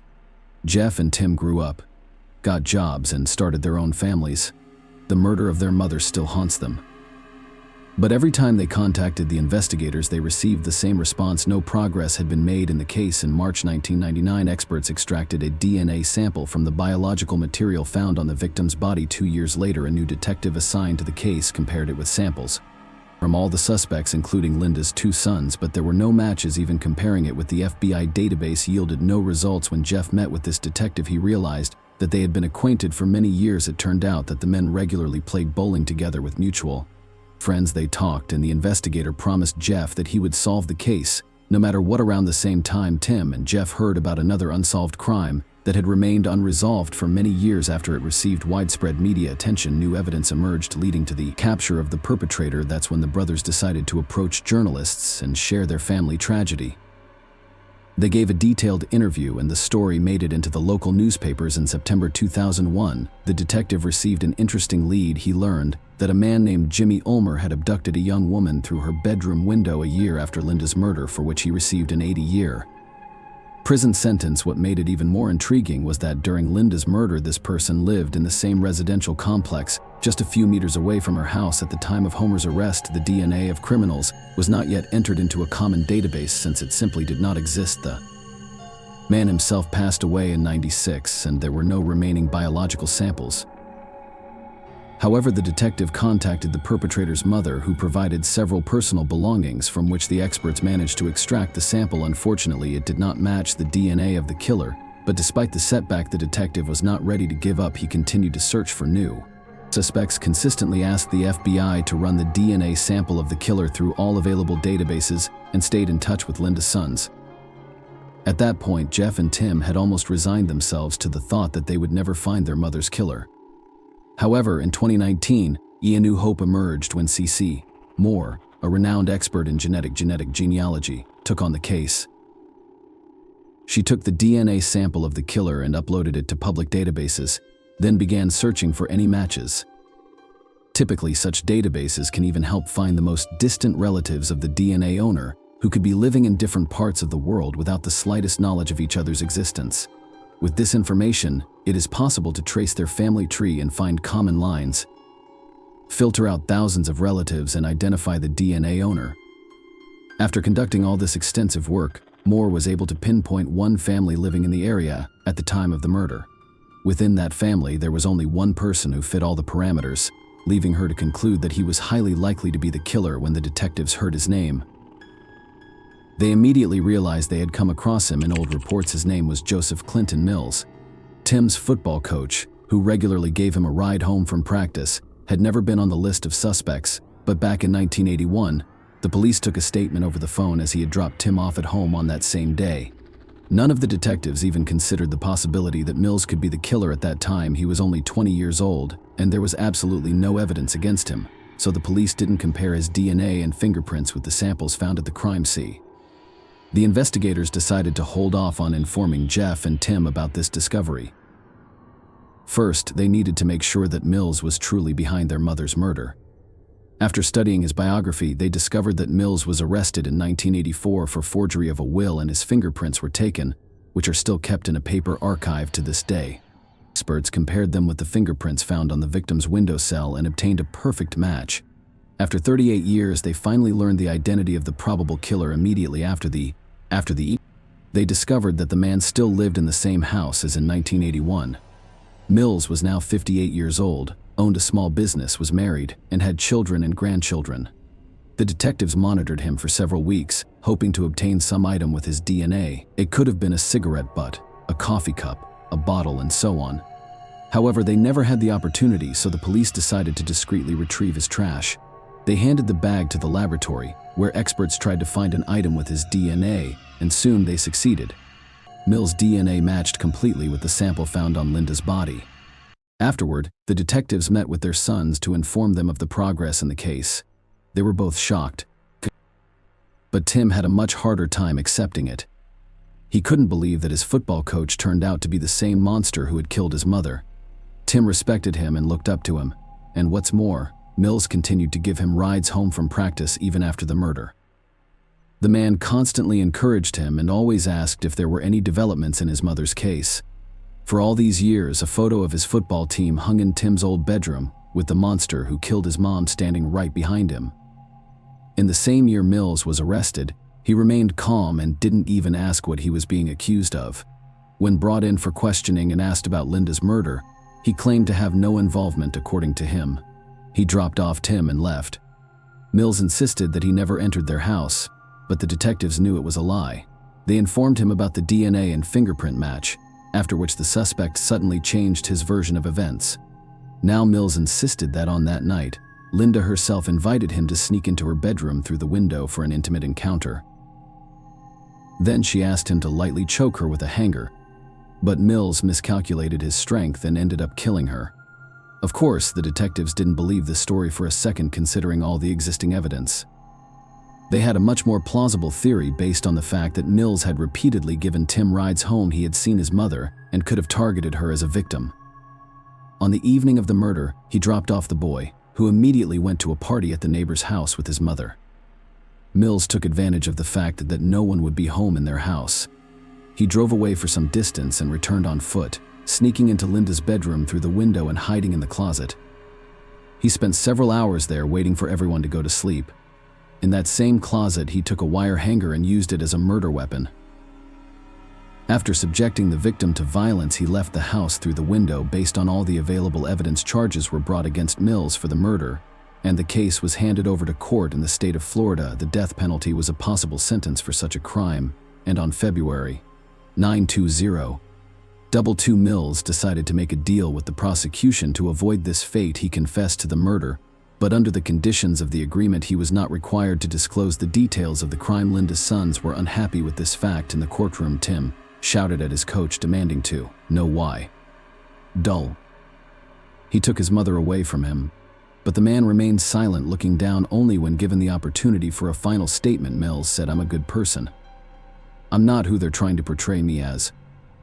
This angered the brothers even more, but ultimately they were grateful to the investigators for bringing the case to a conclusion and finally finding the killer. Mills was sentenced to life in prison without the possibility of parole after the verdict was delivered. Jeff and Tim promised to try to live honorable lives and dedicate themselves to their families, as that is what their mother would have wanted. Share your opinion with us in the comments and subscribe to the channel for more.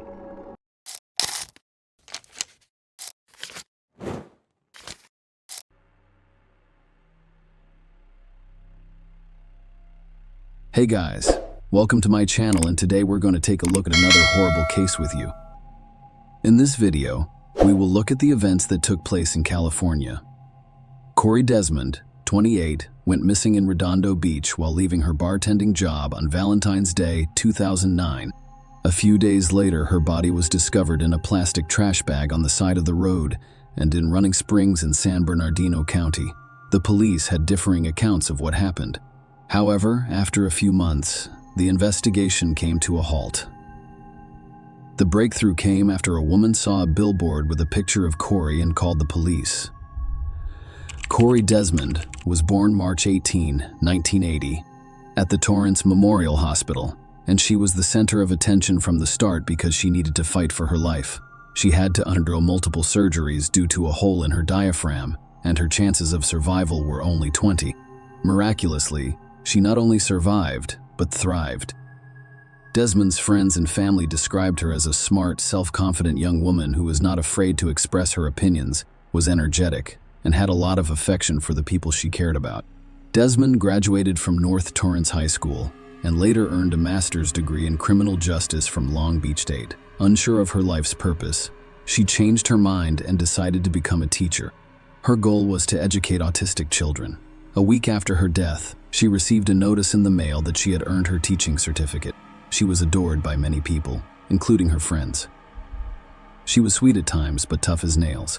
She could command a bar full of customers whenever she wanted, and all the while she was singing one of her favorite karaoke songs, like Black Velvet or These Boots Were Made for Walking, and was once again the center of attention. Corey's secondary family, which she formed while working in various establishments, kept her coming back regardless of what her family wanted her to do. In 2009, Corey worked in a bar.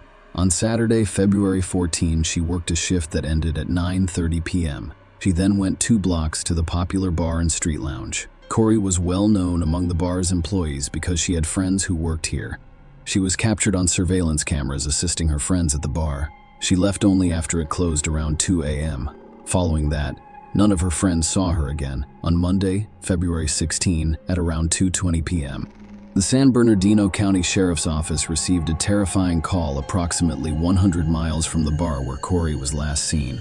The driver paused to remove the snow chains from the wheels. The man noticed a strong, unpleasant odor as soon as he got out of the car. He suspected the source of the stench was an animal hit by a car, but he decided to investigate. Not far from the car, he discovered something strange. He noticed a black plastic garbage bag with a woman's body inside. In a panic, the man ran out into the road, stopping cars and asking them to call the police because his phone's battery had died. They identified the victim using fingerprints and a driver's license. Corey Desmond, 28, was the victim of a brutal attack. The woman died of strangulation. She had multiple bruises on her face and neck, as well as injuries to the back of her head. Corey attempted to fight back because she had several defense wounds. Although the exact time of death was unknown, medical experts estimated Corey was on the street for approximately 12-36 hours before the man's pants were unbuttoned and pulled to her knees. However, no evidence of intimate contact was found. The first conclusion that investigators reached was that the location where the driver discovered Corey's body was not the site of her death. The criminal disposed of her body by the side of the road, hoping it would take some time to be discovered. Before the man discovered her body, the rain had destroyed all possible evidence. The most difficult aspect of a police officer's job is breaking bad news to the families of the deceased or missing. Corey was then living with her grandmother. The woman was shocked to learn that her granddaughter's body had been discovered in a garbage bag, and Mark was equally devastated. Corey's father, Mark, was fully aware of how the system worked. The police may delay an investigation for months because they require a warrant to conduct searches, interrogations, and fingerprinting. In some cases, time-consuming bureaucracy slows the criminal investigation process. As a result, Mark decided not to sit and wait for the police to find the person who had taken away his daughter. He chose to act. He claimed that his love for his daughter gave him the courage to look for the criminal. Mark discovered Corey's Jeep Wrangler in an alley near the bar where she worked. He also discovered that Corey had vanished on the night of February 15. Unfortunately, nobody knew about it. Grandma didn't panic because Corey was an adult who could spend the night with a friend or friends. In addition, she frequently worked late into the night and returned home when her grandmother was already asleep. Investigators searched the bar where Desmond worked for potential witnesses or leads. They spoke with other employees and learned that Corey had finished her shift at 9:30 p.m. and then visited another bar. Corey frequently did this because her friends worked at that bar and Corey would often pay them a visit at the end of the shift. She assisted at the bar or chatted with friends while sitting at the counter. In addition, it provided her with extra tips. Many bar patrons recognized Corey's face and mistook her for another employee. Surveillance cameras confirmed the visitor's words, capturing the girl assisting her friends at the bar. Unfortunately, a bartender's job entails more than just serving drinks and entertaining guests. After drinking alcohol, some people lose control of their emotions and behave inappropriately. Corey had the misfortune of meeting such a person that evening. According to eyewitnesses, she argued with a provocative man who bothered women and unceremoniously touched them, offering unflattering compliments. While everyone else remained silent and refused to confront this man, Corey stood up for the bar's customers. In other words, the girl told the man that he wasn't welcome there. The violent guest was furious but agreed to leave. Corey continued to assist her friends and serve drinks at the bar as if nothing had occurred. She consumed alcohol that evening, but it had no effect on her behavior. She left the bar alone after 2 a.m. with the intention of returning home. However, as we now know, a man discovered his lifeless body 100 miles from the bar the following day. Mark gave the police all of the information he could find. He appealed to everyone on television to report any relevant information for the investigation. Meanwhile, during a conversation with investigators, the police identified the man Corey had a disagreement with prior to her death. The man stated that he had no idea who Corey Desmond was. However, he did not deny having a heated argument with the girl in a bar on February 14. The man stated that alcohol made him uncontrollable, confirming that he was kicked out of the bar. He then went home to sleep. The suspect denied involvement in the crime. He agreed to a polygraph test and allowed the police to search his home and car. They carefully examined the suspect's vehicle. After all, there could have been traces like bloodstains, hair, or something from a quarry. The car was filthy both inside and out. Nonetheless, forensic experts found no evidence there. While searching the man's home, they discovered no evidence of his involvement in the crime. The investigators' last hope of catching the man in a lie was a polygraph test, which he passed without difficulty, answering all of the police's questions. In addition, his wife confirmed that he arrived home before 2 a.m. I immediately went to bed. Corey exited the bar around 2 a.m. This means that he was not involved in her death. As a result, the police removed him from the list of suspects, but there were no other persons of interest in this investigation. They investigated Korea's personal life to see if she had any enemies who could cause her harm. Investigators discovered another strange detail. The owner of the bar where Corey worked stated that she arrived that night and requested permission to use the restroom. But because the bar was closed, he declined the girl's request and advised her to return home. It was around 2:20 in the morning. What happened next remained a mystery because Corey never got in the car and did not return home. Investigators assumed she had been abducted or assaulted near her workplace. However, the bar's surveillance cameras did not capture this, and there were no witnesses on the street at that late hour.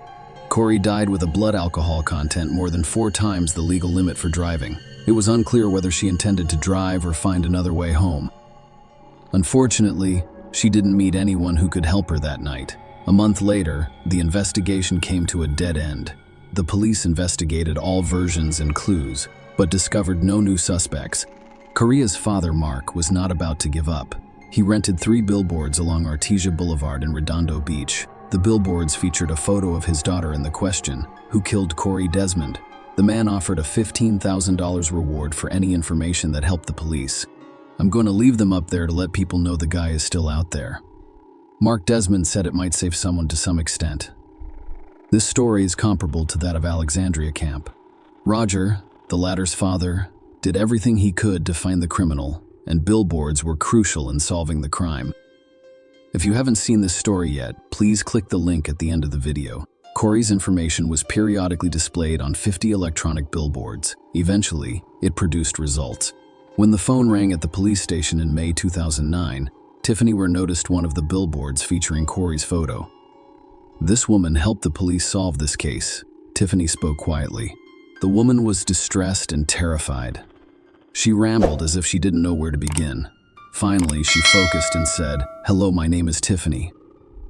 I believe my boyfriend, Tony Lopez Perez, murdered that bartender girl, Corey Desmond. Please check on him. He is behaving strangely, but I will tell you more when we meet." Tiffany called multiple times to set up a meeting with the detective. During their conversation in the park, the woman revealed her suspicions. According to her, on February 14, she and Tony planned a romantic Valentine's Day dinner. She spent the entire evening preparing for her date. Tiffany took the children to see their grandparents, went to a beauty salon, and purchased a new red dress. Tony enjoyed it when she wore red clothes. It drove him crazy. He was working that day but had to get home around 11:30 p.m. Tiffany waited for Tony almost all night. The woman attempted to contact him, but he did not return calls or messages. Tony returned home at 4:30 a.m., as if nothing had happened, and claimed he was too drunk to go home.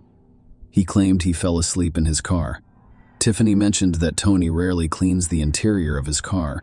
However, after a few days, he purchased the entire set of cleaning supplies. He washed the car thoroughly without her assistance. The guy's behavior appears strange, but at the time, she didn't give it much thought. A few days later, Tony sold his white Dodge for nearly nothing and purchased another vehicle. He also changed his phone number for no discernible reason. A little later, they went on a joint trip to Big Bear Lake. They chatted the whole way, and everything seemed normal until Tony abruptly stopped the car on the side of the road. He turned to Tiffany and asked, "Do you think this dead girl, what was her name? The bartender was dumped here? I'm almost certain that the police found her body here." Tony Lopez Perez and Tiffany lived together for about 4 years. They had a 6-year-old son together but never got married. He was a hardworking individual who got along well with everyone. He has never had an issue with the law. Perez came from a large family of 8 siblings. Perez's parents grew up in the Los Angeles area, and he attended Manhattan Beach High School. Tony's absence on the day of Corey's death, cleaning and urgently selling the car, a strange trip, an equally strange comment about where the police discovered her body, a change of phone number, and strange behavior. Putting these facts together, Tiffany realized that Tony could have killed Corey Desmond. She did not want to believe it. The investigators decided to speak with Tony and went to his house to keep him from suspecting anything. Tiffany agreed to cooperate with the police and not tell him anything about the conversation. It appeared that they were conducting routine interviews of people to find witnesses in the Corey Desmond case. Tony appeared calm, like he had nothing to hide. He wasn't nervous as he answered all the questions. He said he didn't know her and had only seen Corey in the newspapers. However, hard evidence was required to charge Tony Lopez Perez with Corey's murder. Thus, the police discovered the new owner of Tony's Dodge, which he sold shortly after learning of his death. The new owner confirmed that Tony sold him the car at a low price. He allowed the police to search the vehicle for evidence. Tiffany claimed Tony thoroughly cleaned the interior before selling his car. However, when the experts applied luminol and used an ultraviolet lamp, it became clear why Tony Lopez Perez sold his car. The interior of the car was lit up in bright blue. Tony was asked to come to the police station. They kept the discovery a secret from him in order to keep him from fleeing. He initially claimed he had never seen Corey, but later changed his story, saying he saw her near the bar and whistled at her. When the police noticed the man changing his testimony, they showed him photos of the car he had sold and informed him that they had discovered crucial evidence there. This time, Tony claimed to have seen Corey outside the bar standing under a streetlight. She lost consciousness and fell to the sidewalk. He tried to help her, but she did not recover consciousness. Then he started slapping Corey's cheeks. Corey opened her eyes and began screaming. She told him to leave and asked him to let her go. According to Tony, he became scared, put his hands over her mouth, and accidentally strangled her. Fearing that he would be blamed for Corey's death, he placed her body in the back seat of his car and drove home. Perez claimed he awoke during the night and went outside to see if it was a nightmare. "I opened the door, and it wasn't a nightmare. Perez told detectives that it was true. Perez said he went back inside and tried to sleep. In the morning, he drove to work with Desmond's body still in the back seat. At the end of the day, he placed her body in 2 garbage bags, drove to a remote location, and left it by the side of the road. Tony claims what he did to Corey was an accident. He claimed he was drunk and scared. In his panic, he strangled her unintentionally, but Corey's injury indicated otherwise. She had serious injuries to the back of her head, bruises on her face and neck, and defense wounds on her hands. Furthermore, Korea's pants were down to her knees. Tony Perez was arrested and charged with first-degree deprivation of life. The next day, he showed the police where he had dumped the core of his body. In addition to Tony's confession, they now had DNA test results. Corey's blood matched that found in the car Tony sold shortly after committing the crime. Coroner Jack testified at the 2011 trial about the victim's multiple head contusions, strangulation evidence, and blunt force trauma to her face. Sheridan also claimed she had scratches on her body, implying the criminal dragged her after her death. Based on Korea's injuries, prosecutors claim Perez assaulted her and attempted to force her into intimacy on February 15, 2009. Corey resisted. Unable to get his way, Perez strangled her. Tiffany testified in the trial. She told the San Bernardino County jury that her ex-boyfriend Tony Lopez Perez had an insatiable desire for sex in January and February 2009.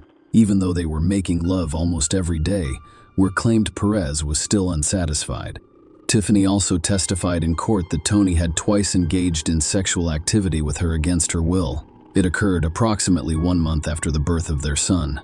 Both incidents occurred while she was fast asleep on the couch after taking painkillers for severe back pain. Perez, who declined to testify at the trial, delivered his first statements to the court during his sentencing. He stated that he was taught to love and respect those around him, but that he occasionally strayed from this path. "I forgot the most important lessons I learned in life, which make me a man, a father, a loving uncle to many, and a responsible person who supports his family," Perez said. Ultimately, I fell short. He mostly stuck to the story his attorney, Andrew Hale, told during the trial, that he was scared and did not mean to hurt Desmond at all. He told a jury of 6 men and 6 women that Perez discovered her passed out on the sidewalk. He claimed he tried to calm her down and didn't intend to kill her. "I should have thought before acting." Perez said, "I should have taken a step back and cleared my mind. Fear took over.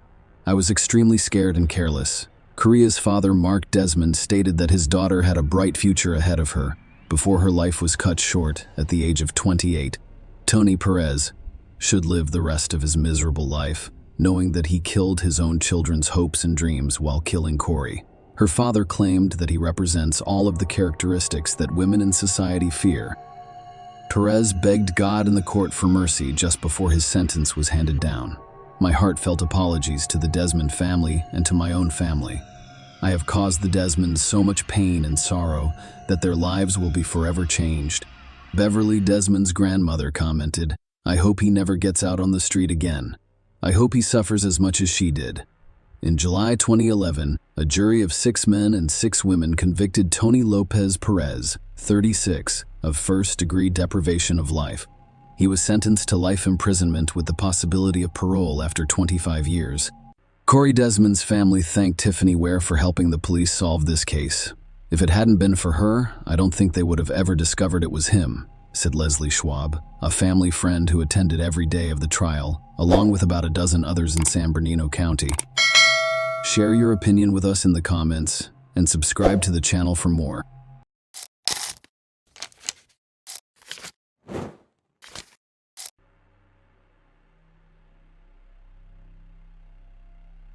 Hey guys, welcome to my channel, and today we're going to take a look at another horrible case with you.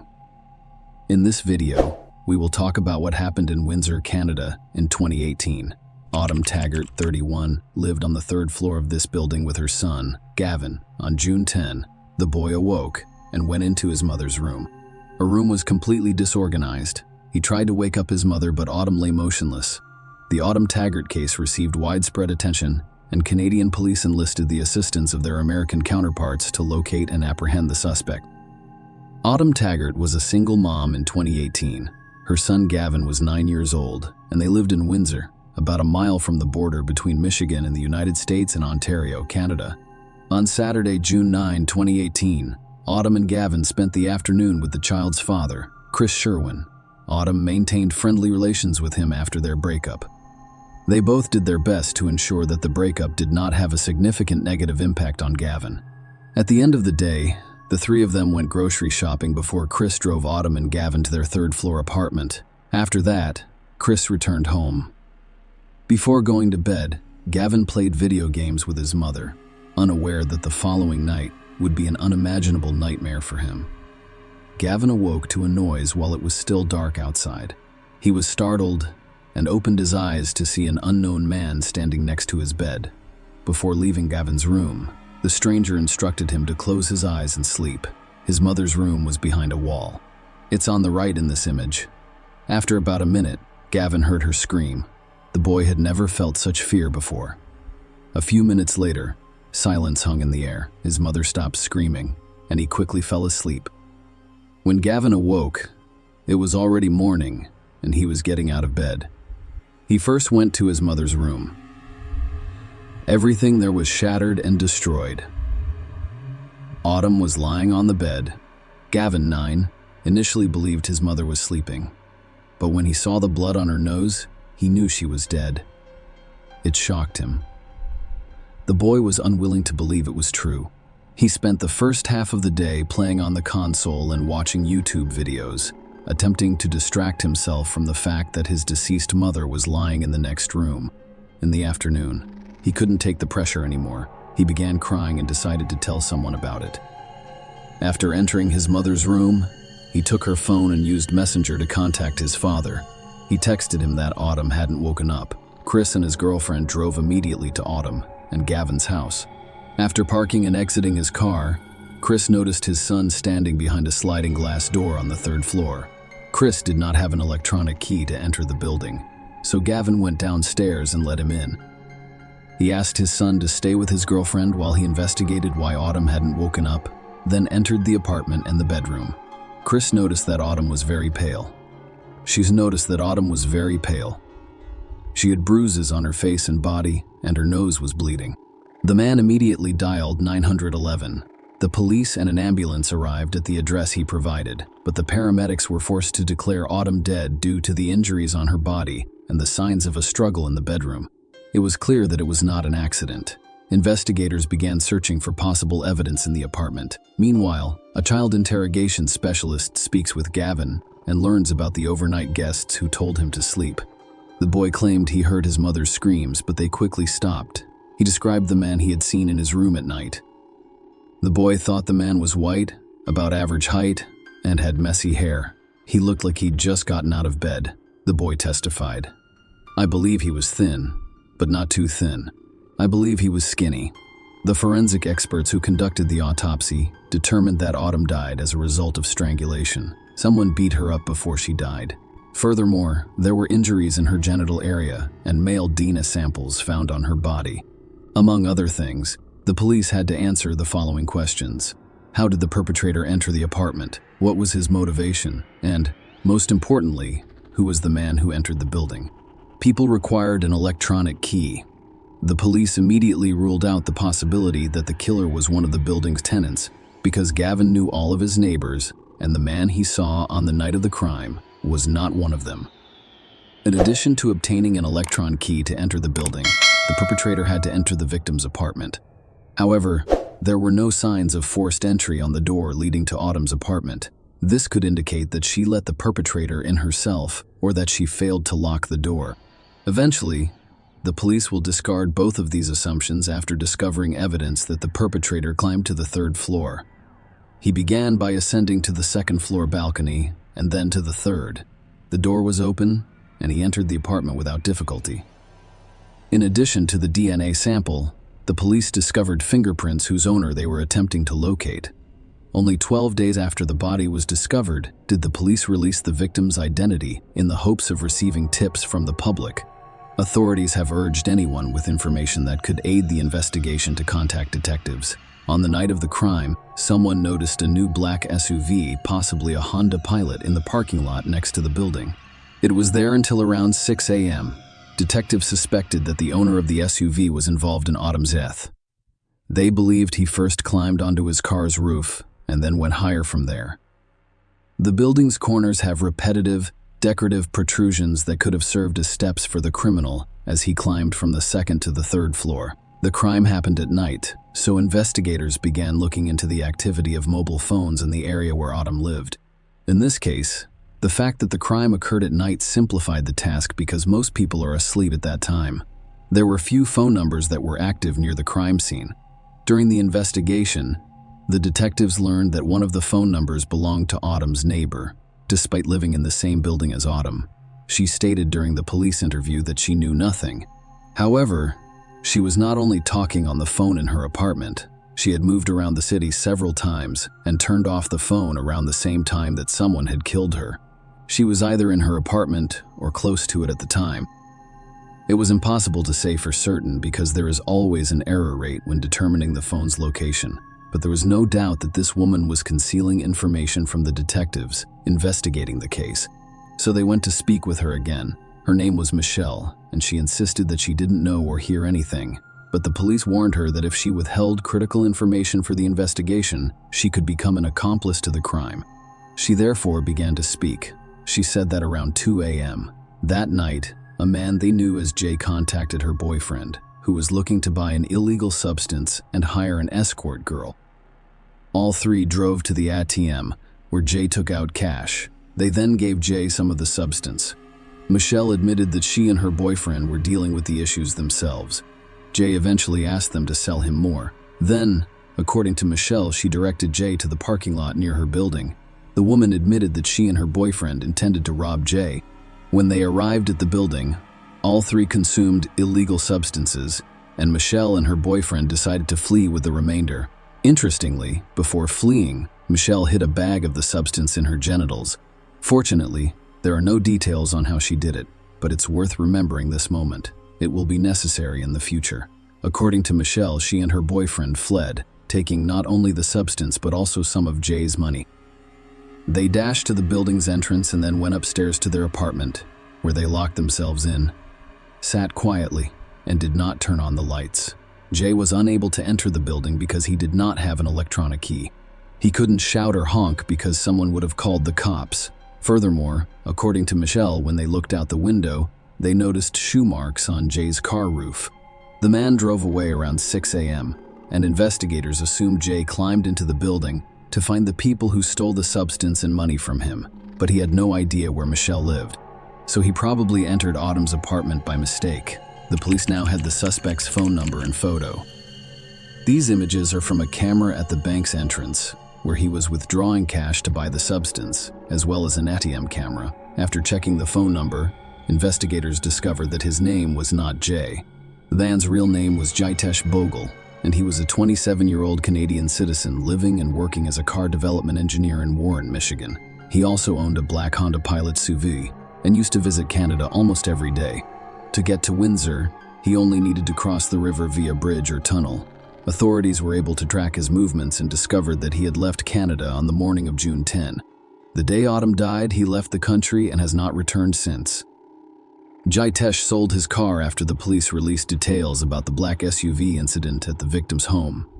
The Canadian police contacted their American counterparts and asked for assistance. They learned that Jitesh was planning to relocate from Michigan to Washington State. His parents lived in Kent. After leaving a good job for unknown reasons, he returned to his parents' home. The fact that he decided to relocate, get rid of his car, and stop visiting Canada was very suspicious. However, the police required irrefutable evidence to arrest and extradite him to Canada. The Windsor police asked the U.S. National Security Agency to assist with the investigation and track the suspect's movements. The male DNA discovered on Autumn's body most likely belongs to Jitesh. To prove it, they needed to collect a sample of his DNA for comparison. Agents from the United States tracked the suspect's movements. They were aware that he was planning to relocate to Washington State and were concerned that he might leave for a third country. Jitesh also tried to change his appearance by removing his beard and wearing blue contact lenses. Fortunately, Jitesh was not particularly cautious. One day, he went to one of Warren's bars and drank. When he finished his last glass and left the bar, the agent seized the glass obtaining a sample of his DNA. It took some time to compare it to the sample on Autumn's body, but the results were not unexpected. The victim's body contained male DNA that matched Jitesh Bogle. On August 17, 2018, more than 2 months after Autumn Taggart's death, Jitesh was arrested at his parents' home in Kent, Washington. The arrest surprised him. The man appeared to believe that the police would not track him down. The U.S. authorities have begun the extradition process to his homeland. In the extradition documents, the prosecutor stated that Jitesh was a threat to society, posing a flight risk and being unpredictable. Shortly after, Canadian police charged him with the murder of Autumn Taggart. The trial was postponed for an extended period of time due to country-imposed restrictions. It started in November 2021. There were 3 separate courtrooms, allowing for social distance. The main courtroom housed the judge, the prosecutor, the jury, and the defendant, along with his defense. The other 2 courtrooms featured large screens that showed the trial to Autumn's relatives and others. Jitesh Bogle pleaded not guilty to first-degree homicide, claiming that he accidentally killed Autumn. He described how some dealers stole money and an illegal substance from his car. It upset him, so he got out of the car to find them. He didn't remember much of what happened that night because he had consumed so much alcohol and other substances. He remembered climbing onto the balcony before entering the apartment. Autumn was asleep in her bed when he mistook her for Michelle, the woman who had robbed him. When Autumn awoke, she began screaming. He told her to stop making noise, but Autumn did not listen. He put his hand over her mouth, causing her to suffocate. According to the man, he realized he had accidentally killed Autumn after the scream stopped. He then performed CPR on her, but it didn't work. Jitesh couldn't remember how the genital injuries appeared on Autumn's body, or how he left her apartment. Jitesh and his attorneys asked the prosecution to dismiss the first-degree life deprivation charges because they believed it was an unintentional crime. According to them, Jitesh was unaware of his actions due to the large quantity of substances he consumed. The hand over the mouth indicates that they want to be quiet, not that they want to die. Bogle lacked the ability to form intent or understand the consequences of his actions. According to defense attorney Peter Thorning, there is only one explanation for his behavior: intoxication. It is true that terrible things can happen without our knowledge. That is what happened here. This death was unintentional. He was intoxicated or didn't realize that his actions would not result in death. He added, his lawyers also claimed that there was no evidence that the defendant had intercourse with the victim. This is an important consideration because it will have an impact on Jitesh's sentence. Yes, Autumn's body contained Bogle's DNA, but it was not seminal fluid. The lawyers believe it could have been caused by cross-contamination or DNA transfer from one surface to another, for instance, through a forensic expert's gloves. Bogle's lawyers attempted to persuade the jury that John Lasorda, who worked in the forensic unit during the investigation, performed his duties incorrectly by transferring their client's DNA to Autumn Taggart's body. Lasorda's role was to photograph the scene and collect any evidence that came into direct contact with the victim. Bogle's defense lawyer, Peter Thorning, suggested to Lasorda that rotating the body on the bedsheet, which the police seized, could result in DNA or fluid transfer from the body to the sheath, or vice versa.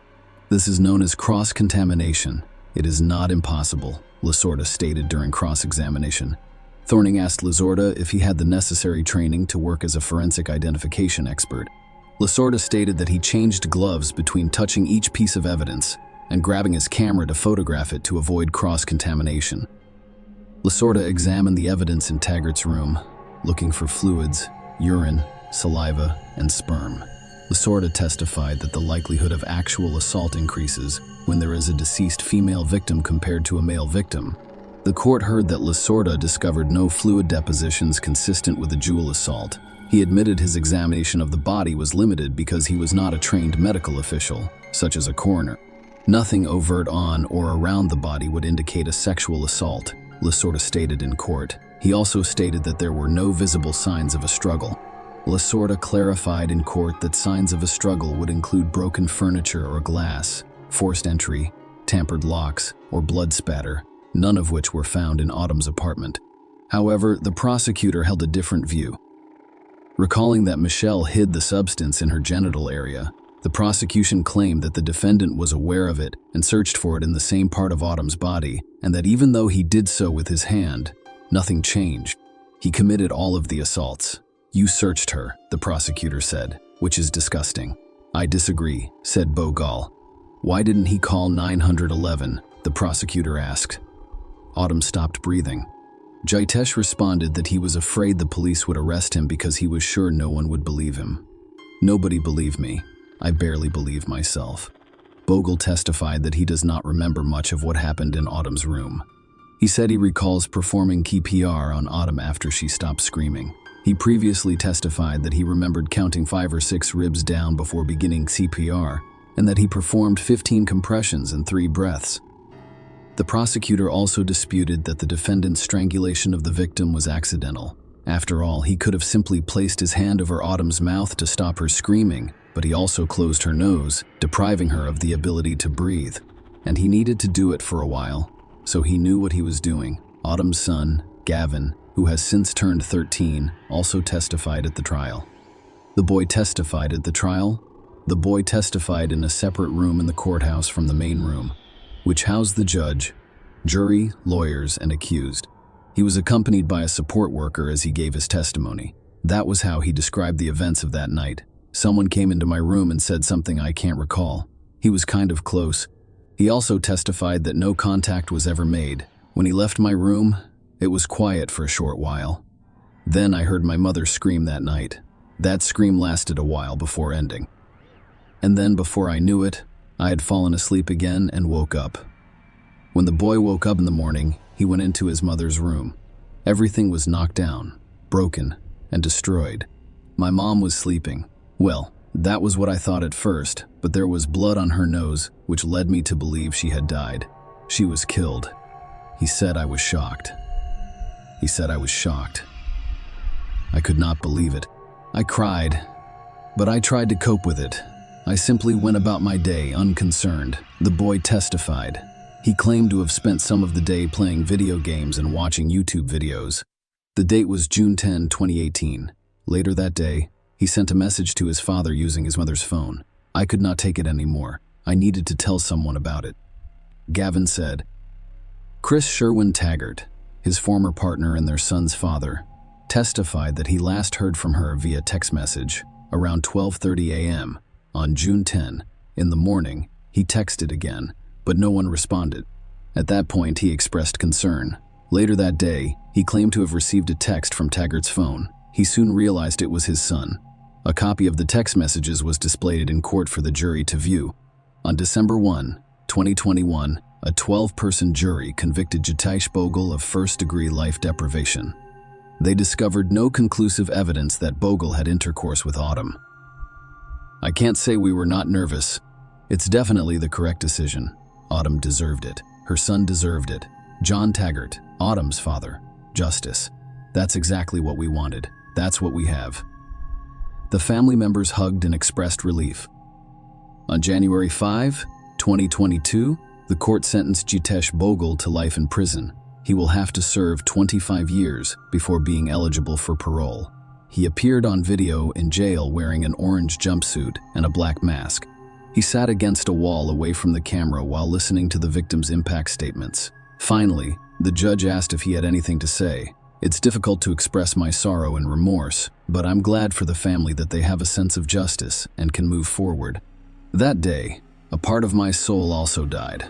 Bogle stated that we would still like to see the laws in Canada change from life to actual life, rather than 25 years and then parole. We want life to mean life for all victims, said John Taggart. Share your opinion with us in the comments and subscribe to the channel for more.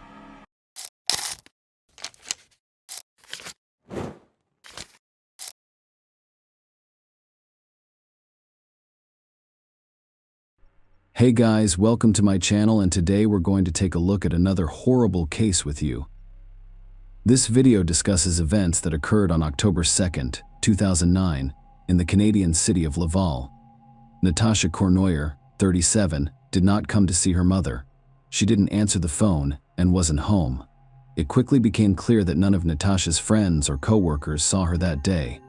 Around 5 p.m., Her relatives filed a missing persons report, and the police began their investigation. Natasha was a public relations specialist for the Correctional Service of Canada. First, the detectives decided to go to her workplace and interview her co-workers. When they arrived, Natasha's car was still parked in a nearby lot. At that point, a man was standing near her car. He was nervous and acted strangely. In his conversation with the police, he stated that he and Natasha were in a relationship and that he was there to figure out where she could have gone. The man's name was Michel Trottier. Natasha's car had scratches on its back door. However, it was unclear whether this was related to her disappearance or if the scratches had appeared earlier. There was no reason to suspect Michel Trottier of involvement in Natasha's disappearance, so the detectives continued their investigation. After speaking with Natasha's co-workers, they discovered she was at work on October 1st, 2009. It was the day before the disappearance. None of her co-workers noticed anything unusual about her behavior that day. She was in a good mood and friendly. As usual, nothing seemed to bother her. On October 2nd, Natasha needed a day off. She and her mother intended to resolve issues concerning a tombstone for her recently deceased father. As a result, on October 1st, she worked longer hours than usual and left the building around 8 p.m. Natasha, according to her friends, had no conflicts with anyone, and it was difficult to believe that anyone could hold a grudge against her. She worked in an office and had no contact with the prisoners. They described her as an open and unkind person. The police deployed a large number of officers to look for Natasha Cournoyer. The search even included aviation and canine services. They began by inspecting the area immediately surrounding the parking lot. However, they discovered no clues that could aid the investigation. Natasha's friends and family worked tirelessly to distribute flyers with her photo in the hopes that someone would see her or learn more about her disappearance. The first hours after a person goes missing are crucial. This is when witnesses or evidence are more likely to be discovered. Natasha Cournoyer lost valuable time because the police received the report on the evening of October 2nd, 21 hours after she had left her job. The search activities took place on the 3rd, 4th, and 5th of October and yielded no results. Her relatives offered a $10,000 reward for information that could lead to Natasha's location. Michel Trottier, the man dating Natasha, believed she had been kidnapped. He approached a potential kidnapper via television, pleading with him to release his loved one. Meanwhile, the police conducted an investigation into Michel and Natasha's personal lives. They dated for 4 years and the relationship was far from perfect. The detectives discovered that Michel and Natasha had broken up several times before resuming their relationship. The police investigated all possible explanations for the woman's disappearance, reconstructing the events of Natasha's last day at work. The detectives gained access to CCTV cameras both inside and outside the building in which she worked. She entered the building at 9:04 a.m. Natasha drove to work and parked in an open lot.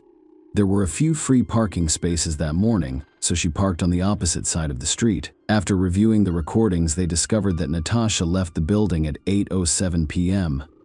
Another video confirmed that she went to the location where she parked her car, but the parking lot had poor lighting. Natasha eventually vanished into the darkness. After a few minutes, you could see the car's headlights turn on. The car began to move to the opposite side of the parking lot, rather than towards the exit. This location also had poor lighting. The car's headlights turned off when it came to a stop. After about 20 minutes, the vehicle began to move toward the exit. And it wasn't Natasha's car because she drove a Mazda, as evidenced by other Ford Windstar minivan records in the video. It also turned out that this car entered the parking lot at 6:35 p.m. and parked next to Natasha's car. Based on what they saw in the video, the police concluded that Natasha's disappearance was most likely a kidnapping on the 5th day of the search, October 6th, 2009. That was no longer about a missing person, but about the loss of a person's life.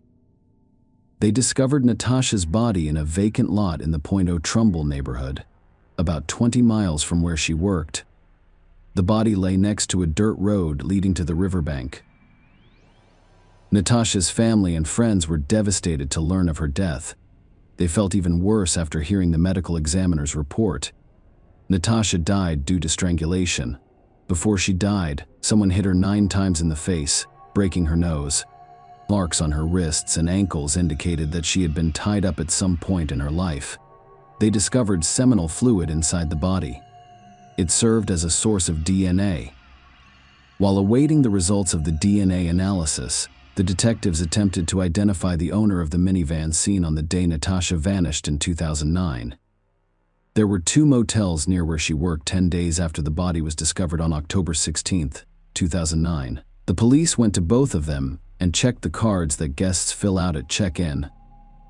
The police discovered that a man who identified his vehicle as a Ford Windstar was staying at the Lido Motel on the day Natasha Cournoyer went missing. The man was identified as 48-year-old Claude LaRouche, a registered sex offender who had served 2 prison sentences in 1993. The court sentenced him to 1 year in prison and 2 years probation for forcing a 19-year-old acquaintance to engage in sexual intercourse.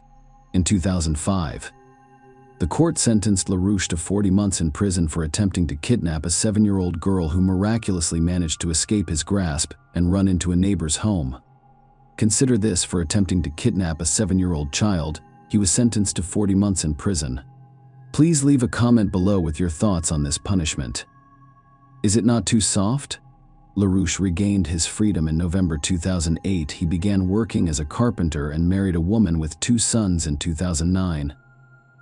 They all live in the same house, which is about a 10-minute drive from the parking lot where Natasha Cournoyer went missing. So, as I previously stated, the detectives discovered that Claude LaRouche stayed at a motel the night Natasha disappeared. They summoned forensic experts to the room where he was staying.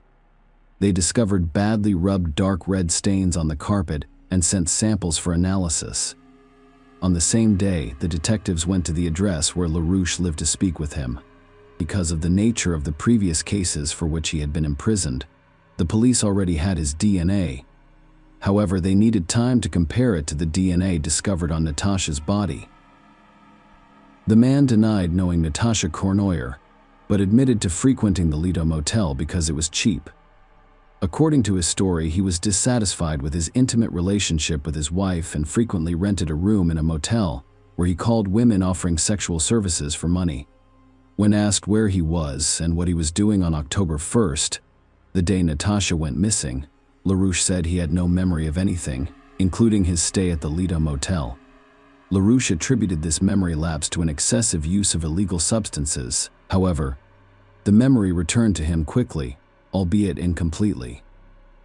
On November 5, 2009, a month after the body was discovered, the detectives returned to his house, but this time they did not speak. The DNA analysis determined that the seminal fluid in Natasha Cournoyer's body belonged to Claude LaRouche. Natasha's DNA was discovered in the motel room he rented and on the inside of his car. According to Montreal police, the victim did not know the suspect, and there was no link between the crime and the coordinator's work as a communications officer for the Correctional Service of Canada. I believe that with the arrest of this suspect, citizens will feel safer on the streets, said Montreal Police Inspector Daniel Rousseau. The arrest caught LaRouche and his neighbors off guard. They described him as friendly and polite. The following day was November 6, 2009. Claude LaRouche became a suspect in the Natasha Cournoyer case. He initially denied his guilt, but after realizing there was sufficient evidence against him, he admitted to killing Natasha. However, he insisted that he did not want to do this and that her death was an accident. The trial took place in 2011. It presented 2 versions of what happened, one from the defendant and his lawyers, and one from the prosecutor. Let's start with Claude Lucia's version. His testimony revealed that that evening, he was waiting in the parking lot for an illegal substance vendor. LaRouche was sitting in his car when he noticed a woman appear beside him. It was Natasha. He attacked her, pushed her into the interior of his car, and then shut the door. He then talked to her, and Natasha agreed to accompany him to the motel.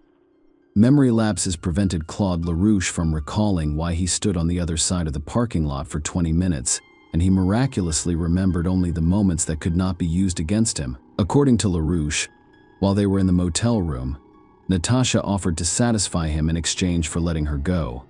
He agreed after Natasha completed the task LaRouche had assigned her. They argued during this quarrel. LaRouche lost control, attacked her, and then strangled her. Then he cleaned the room, placed Natasha's body in his car, drove home, and went to bed. When the substances he had used stopped working in the morning, he realized he had done something irreversible and decided to dispose of the body. He cut up Natasha's documents and bank cards and threw them out the car window as he drove the body to the location where they discovered it. Once again, I emphasize that this is Claude LaRouche's version. The more he spoke, the more questions his story prompted. According to his words, the day after he removed the body, he returned to it and covered it with a blanket, fearing Natasha would freeze. Another day passed, and he returned to the body to get the blanket. LaRouche was concerned that the blanket would obscure Natasha's location. If we summarize everything he said, we can conclude that he did not remember something due to his clouded consciousness, and that some of his actions were irrational. Most importantly, he did not want to end Natasha's life. LaRouche attempted to persuade the trial participants of this. The prosecution's version was based on material evidence, but they also had a witness who claimed to have been walking his dog near the parking lot on the day Natasha Cournoyer vanished. He saw Claude LaRouche try to attack a girl who was jogging. However, when LaRouche noticed a man with a dog, he quickly left. Around 7 p.m., he attacked Natasha Cournoyer. An hour later, the prosecutor suspected that LaRouche had tied Natasha up and driven her to a motel against her will. She never made it out alive. In June 2011, Claude LaRouche was found guilty and sentenced to life in prison with the possibility of parole after 25 years. During the trial, it was discovered that 2 weeks after his attack on Natasha Cournoyer, LaRouche attempted to strangle another woman, Dominique Martel, who bit his finger and fought back. Claude LaRouche was declared a dangerous criminal during the trial in this case, which means his sentence is indefinite under Canadian law, and he has little hope of being released soon. Natasha led a quiet and happy life. She had dreams and goals. This life was stolen from her by a man who had previously committed serious crimes, but his heir set him free. This man had a criminal record and lived among the people. How does a man who attempted to kidnap a 7-year-old girl end up in society? Why wasn't anyone keeping him under control? Natasha's family and friends are not spared from these questions. After all, if the system had worked differently and LaRouche had been where he belonged, Natasha would still be alive. Share your opinion with us in the comments, and subscribe to the channel for more.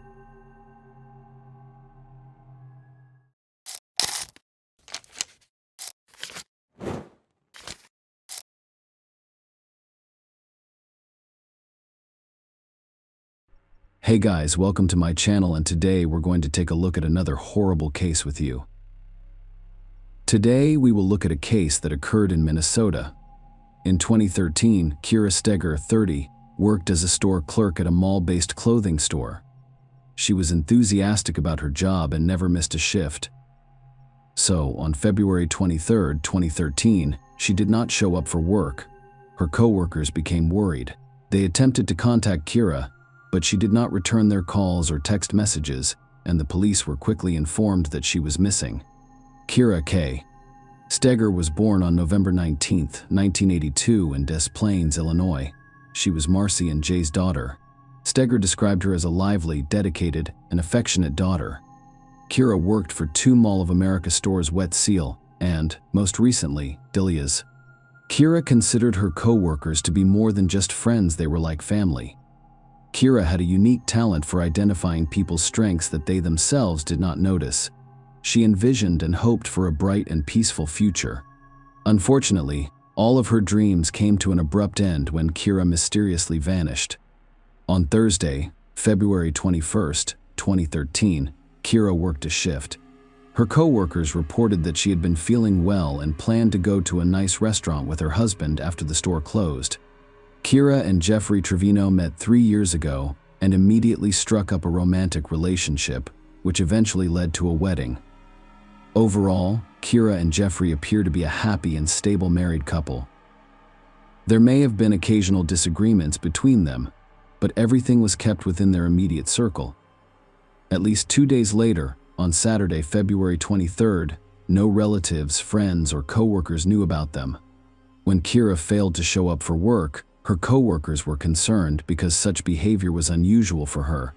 She was punctual and strict with herself, and others would never tolerate being late or not sticking to her schedule. After failing to reach Kira, her coworkers contacted Jeffrey, who had no idea where his wife had gone.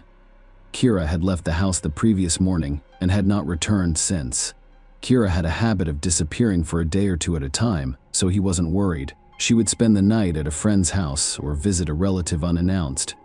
One factor that could have caused concern was the bad weather that day, as it had been snowing heavily. Jeffrey suggested that perhaps something had happened to her along the way.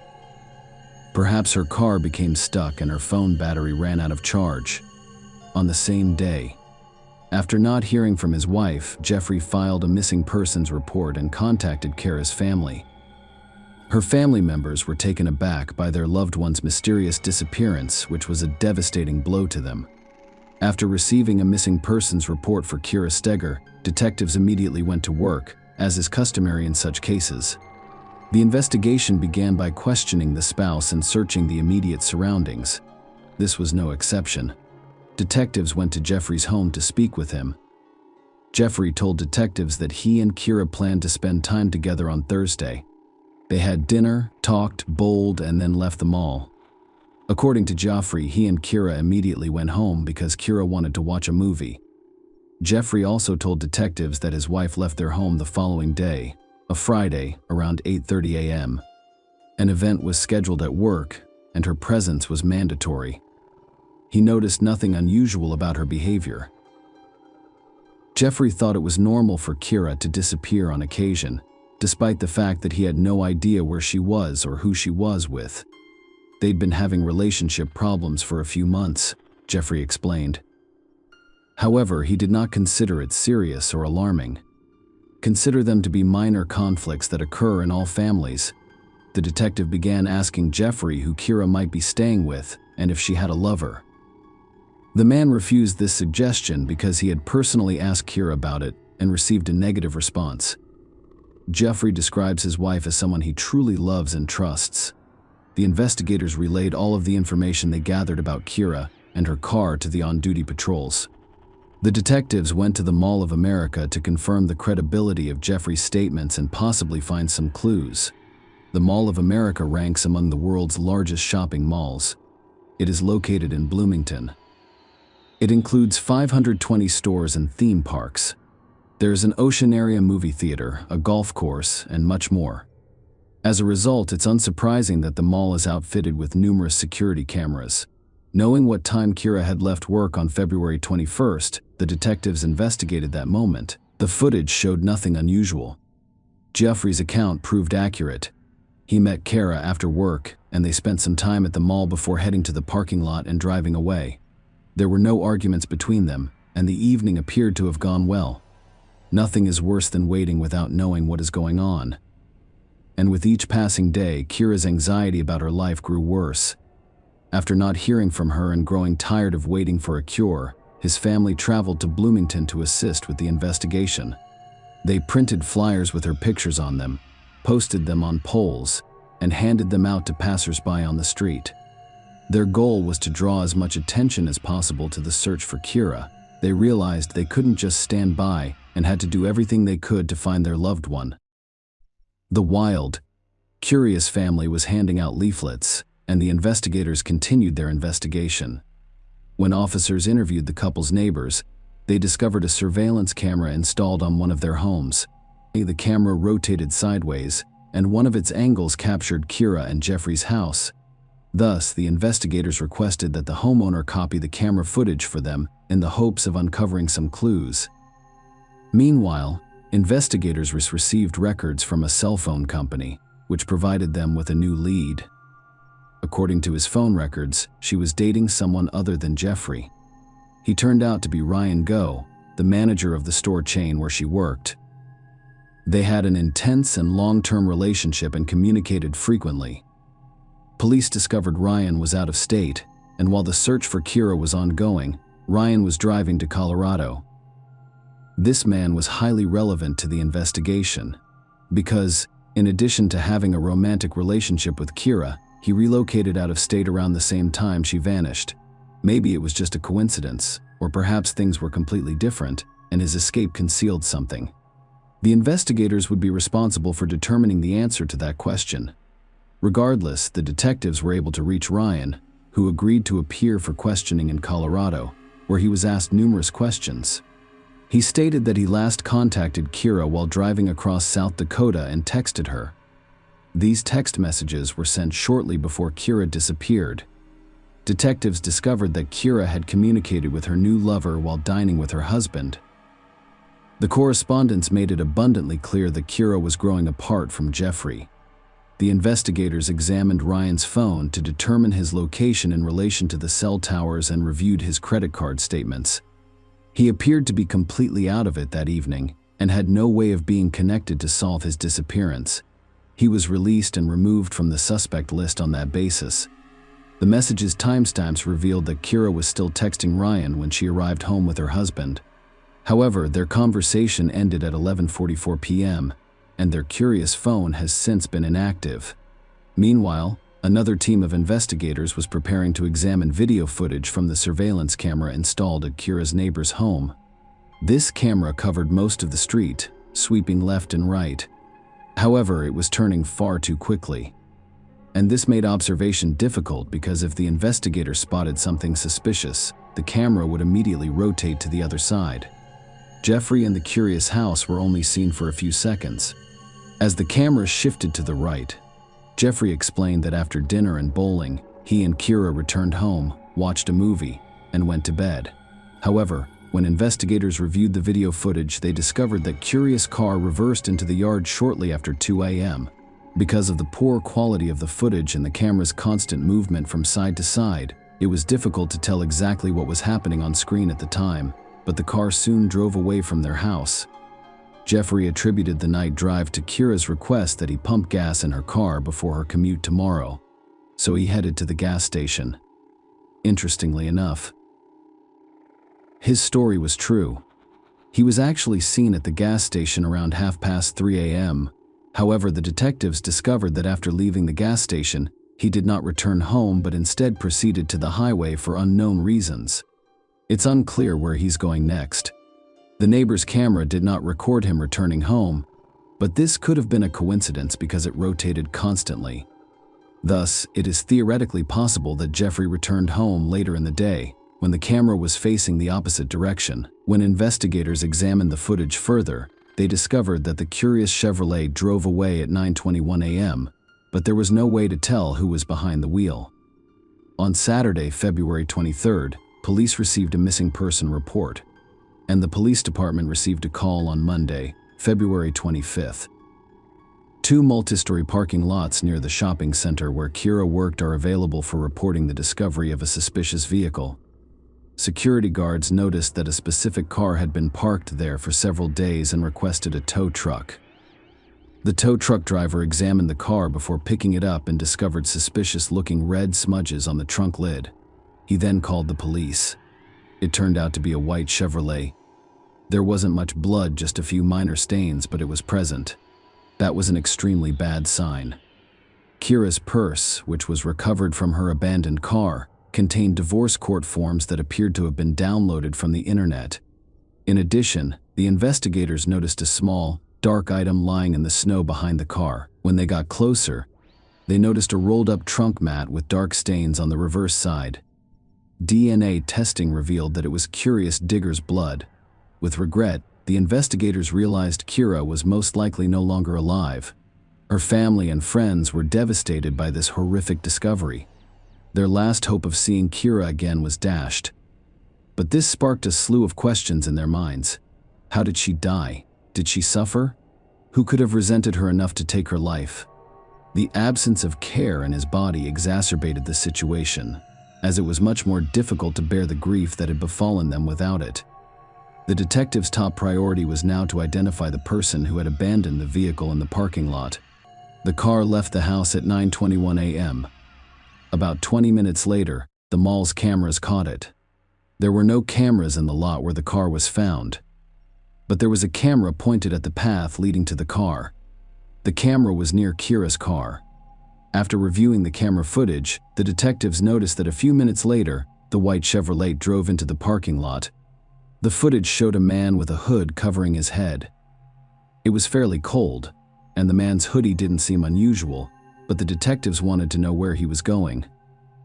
The hooded man was seen crossing the street and walking to a taxi stand, where he spoke briefly with one of the drivers before getting into the car and driving away. Based on the time the hooded man interacted with the driver, the police were able to determine which company owned the cabs parked in the shopping center's parking lot. The police were able to easily identify the license plate number of that particular vehicle. All of the cabs were outfitted with GPS tracking devices, revealing that the hooded man finished his trip a block away from Kira and Jeffrey's house and then exited the vehicle after paying cash as it left the neighborhood. The cab was caught in the lens of the same camera that had captured some of Kira and Jeffrey's home footage. After 2 minutes, a hooded man entered the scene. The low resolution of the video made it difficult to see his face, but what stood out was the white logo on his hoodie. As the investigators continued to watch the footage, they noticed the hooded man walk into the house where Kira and Jeffrey lived. Kira had gone missing, making it almost certain that the hooded man was Jeffrey. After obtaining a search warrant, law enforcement officers proceeded to the house. At first glance, it appeared to be an ordinary, unremarkable house, but this was only the first impression. Under closer examination, the criminalists discovered dark red stains in the spouse's bedrooms. There were a few stains on the wall beside the bed, and approximately 100 on the mattress. It was clear that the bedroom had recently been rearranged and cleaned. When the forensics team sprayed luminol, the floor carpet practically glowed. It had many bloodstains that could not be seen with the naked eye. Those stains originated in the bedroom and spread to the other side of the house. Forensics confirmed that the blood was unusual, which convinced investigators that she was no longer alive. Aside from searching the inside of the house, police examined Jeffrey's car. Despite the fact that there was no blood in the car and no evidence of a struggle, they were able to discover something interesting.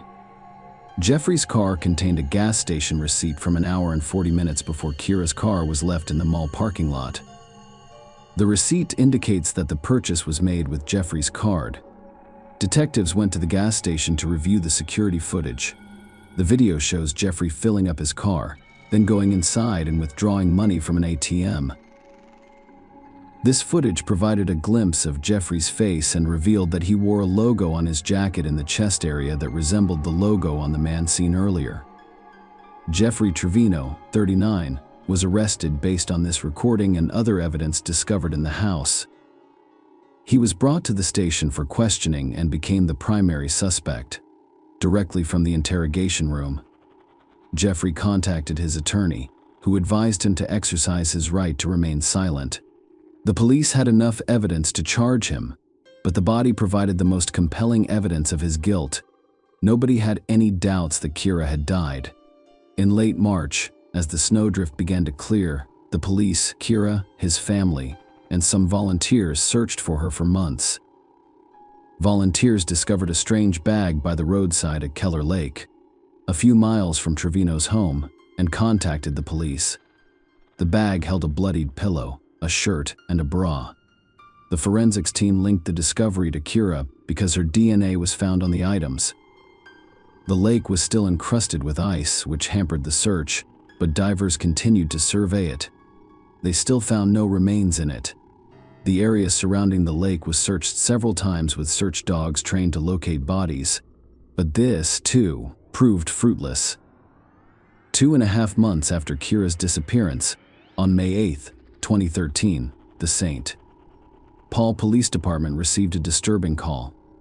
The male caller informed the operator that he saw what appeared to be a dead body in the Mississippi River.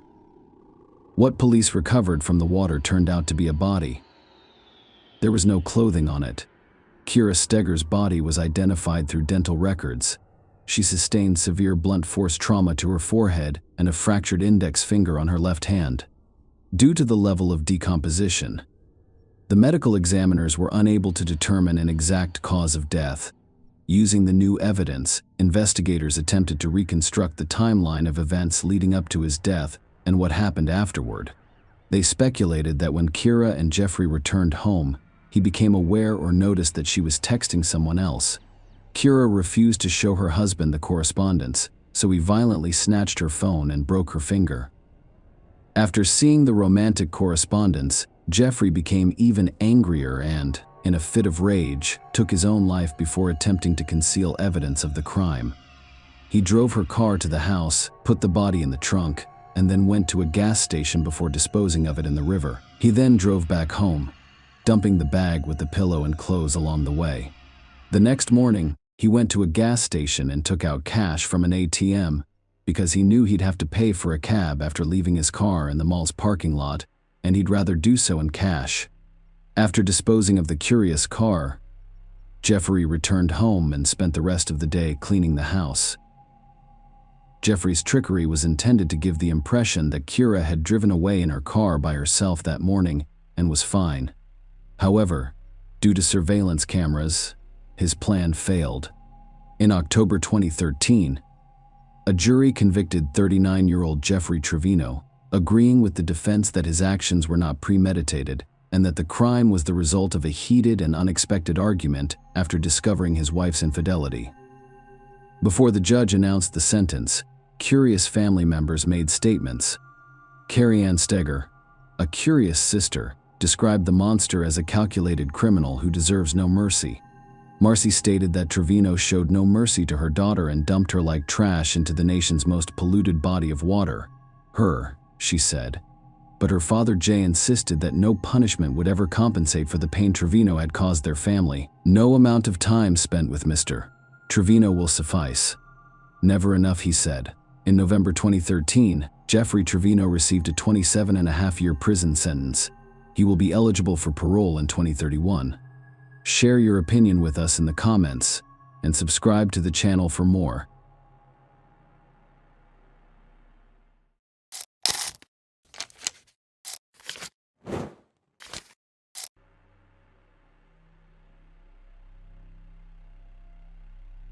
Hey guys, welcome to my channel, and today we're going to take a look at another horrible case with you. The student rode her bicycle and disappeared. Without a trace, the police launched a search, but none of them could have imagined the disturbing revelations that awaited them in just a few days. So many shocking details emerged in the case that even seasoned FBI agents were horrified, and none of them expected such an ending. Sierra Jacob was born on February 11, 1996, in the small American town of Delta, Ohio. The girl grew up in a very large and friendly family. She had 2 sisters and 2 brothers. Sierra loved to play sports and was on the school volleyball team. She also loved to travel.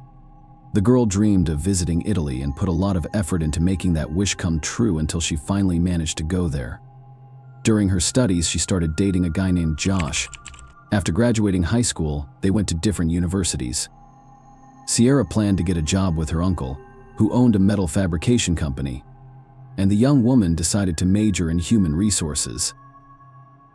She enrolled at Toledo University, located 50 kilometers from her home. Despite the distance, she and Josh planned to keep dating and made plans for their future. The couple even began to take their time choosing engagement rings for their future wedding. After 2 years at university, the young woman went to her hometown for a summer vacation. At that point, she still had some school work to close, but she decided to do it from home so she could spend more time with her family and her boyfriend. In addition to that, Sierra was also doing an internship with her uncle's company she was in her 20s at the time, and the young woman was thoroughly preparing to work there. After graduation on July 19, 2016, Sierra decided to drive to her boyfriend's house.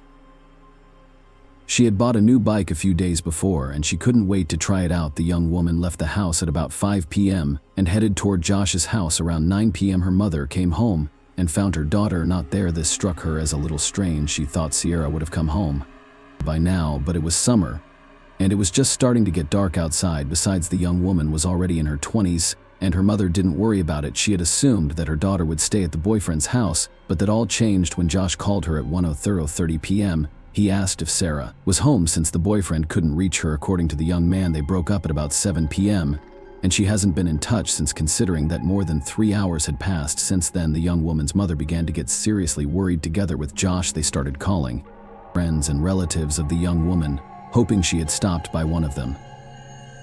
But no one had seen her that night. Then the mother called all the nearby hospitals, but there was no one there either. Eventually, the woman decided to go to the police, and around midnight she filed a missing persons report. Despite the fact that Sierra was 20 years old, the police immediately began their search. Given that Josh was the last person to see her, they went to him. The guy said that the young woman arrived at his house shortly after 5 p.m. After about an hour and a half, they decided to go for a ride together. Sierra rode her bike, and Josh rode his motorcycle. The couple rode along country roads along numerous cornfields. Josh even took a picture of Sierra on her bike, and the young woman posted it on social media. After riding around for a while, they decided to go their separate ways. Sierra and Josh separated about a mile away from her house.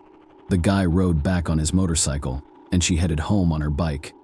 While the police talked to the young man, other officers drove around looking for Sierra. They headed for the road near where the young woman had begun her journey home alone, and soon they were able to spot the first disturbing tip-off. As they drove along the road along the fields, one of the officers saw that the corn stalks in one place were heavily pinched, as if someone had waded through them. He walked over there with a flashlight, and after a few yards saw Sierra's bicycle. On examining it, the policeman saw traces of blood on the handles and seat. Next to the bicycle was a woman's sock, which also had bloodstains on it. He reported the find to his colleagues, and soon other police officers arrived on the scene. On closer inspection, they found several other items not far from the bike. They were men's sunglasses, a screwdriver, and some car fuses.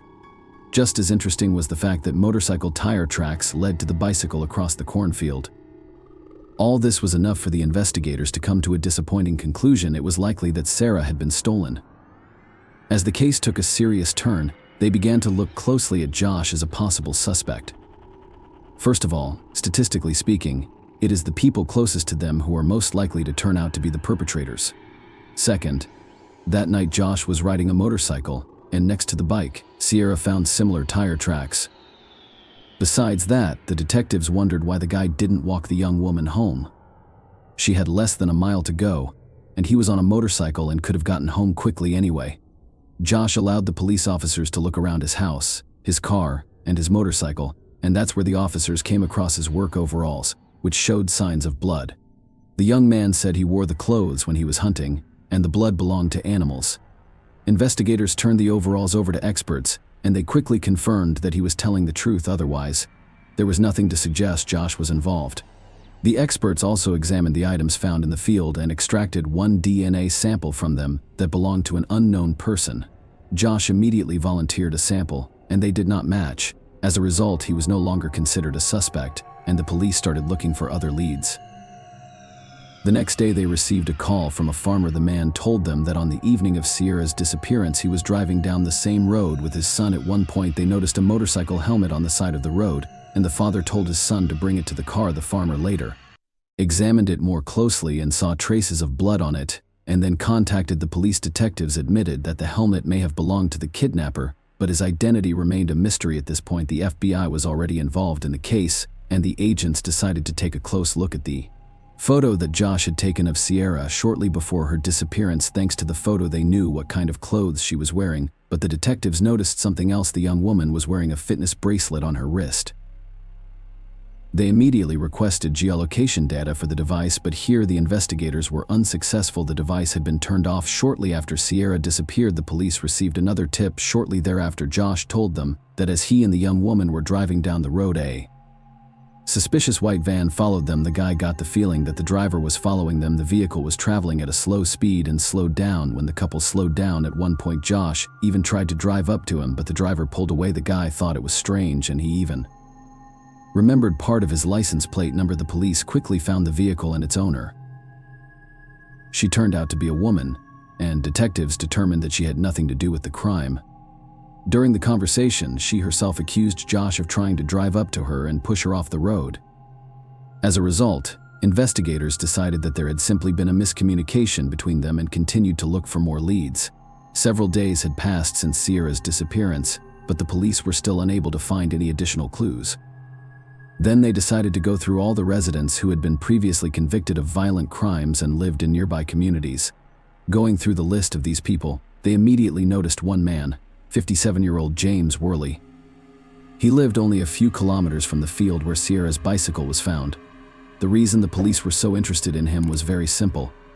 James had been convicted of kidnapping a young woman in the 1990s. She was riding her bicycle when suddenly a man ran over her in his van, threatening her with his screwdriver. He tried to force the young woman into the car, but she managed to escape. Given that Sierra disappeared during the bike ride and the screwdriver was found next to him, police quickly suspected James of kidnapping her. Investigators went to him to verify this theory. The man was clearly unhappy about the visit and stated that he had not killed anyone.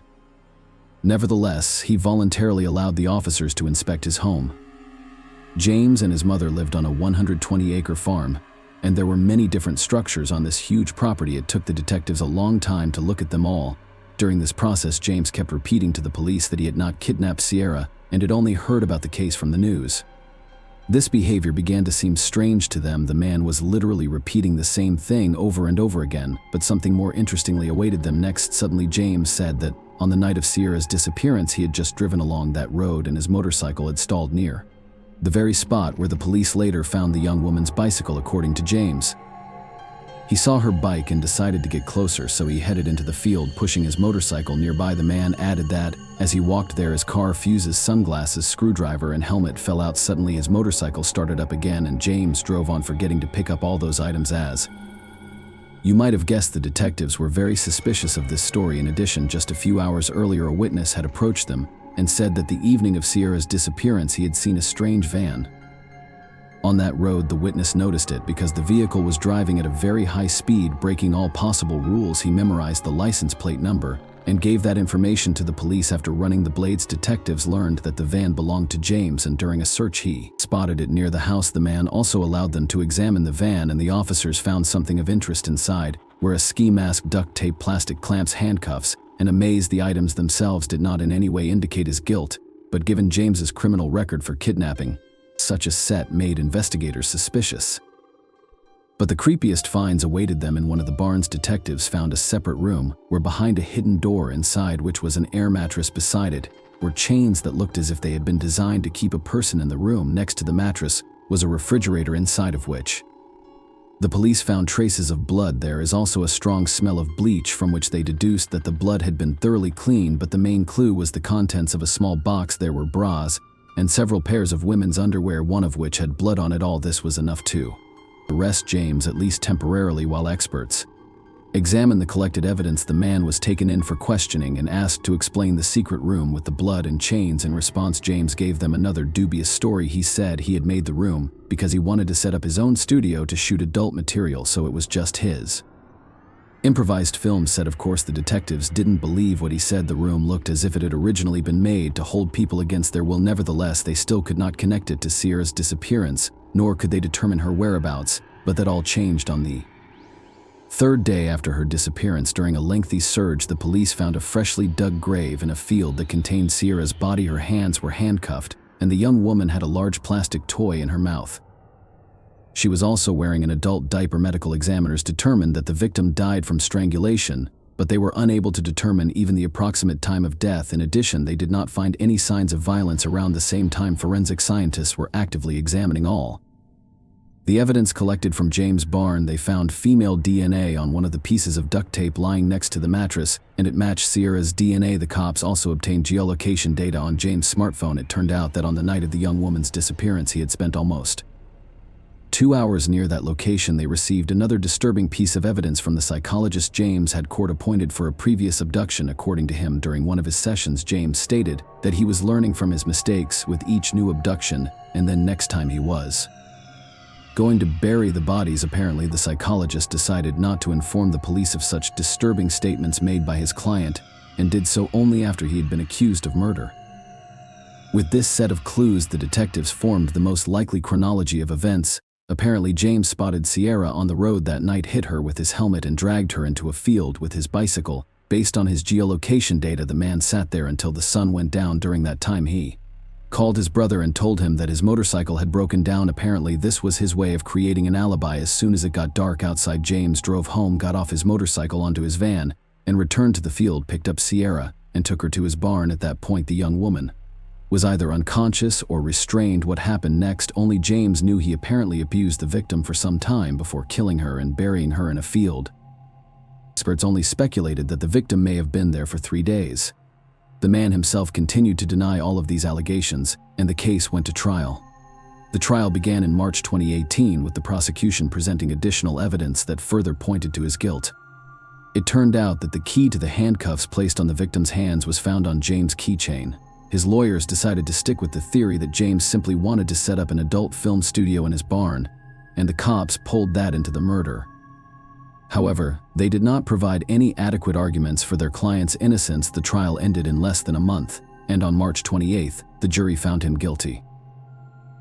As a result, James received the death penalty, with his execution scheduled for May 20th, 2025. Of course, this story was far from over for the detectives.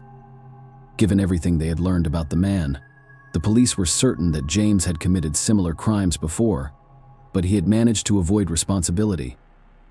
Investigators were still working on his case, trying to tie the unsolved disappearances to James, but it had yet to yield concrete results.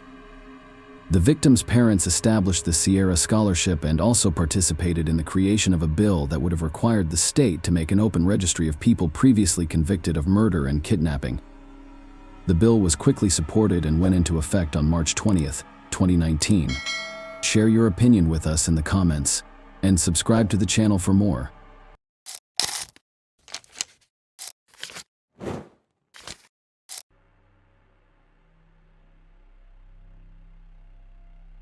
Hey guys, welcome to my channel, and today we're going to take a look at another horrible case with you.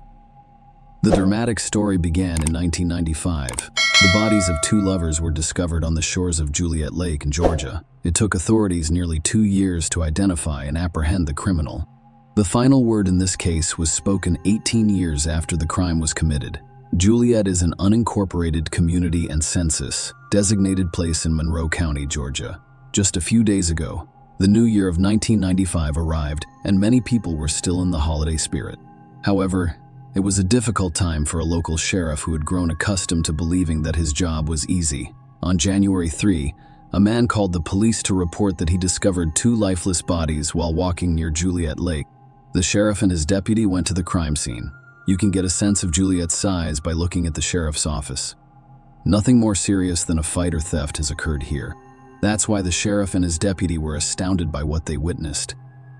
There was a white Honda on the lake's shore, with the man's body inside, and it wasn't far away. The body of a young woman lay on the ground. You didn't have to be an expert to recognize that both of them died from gunshot wounds.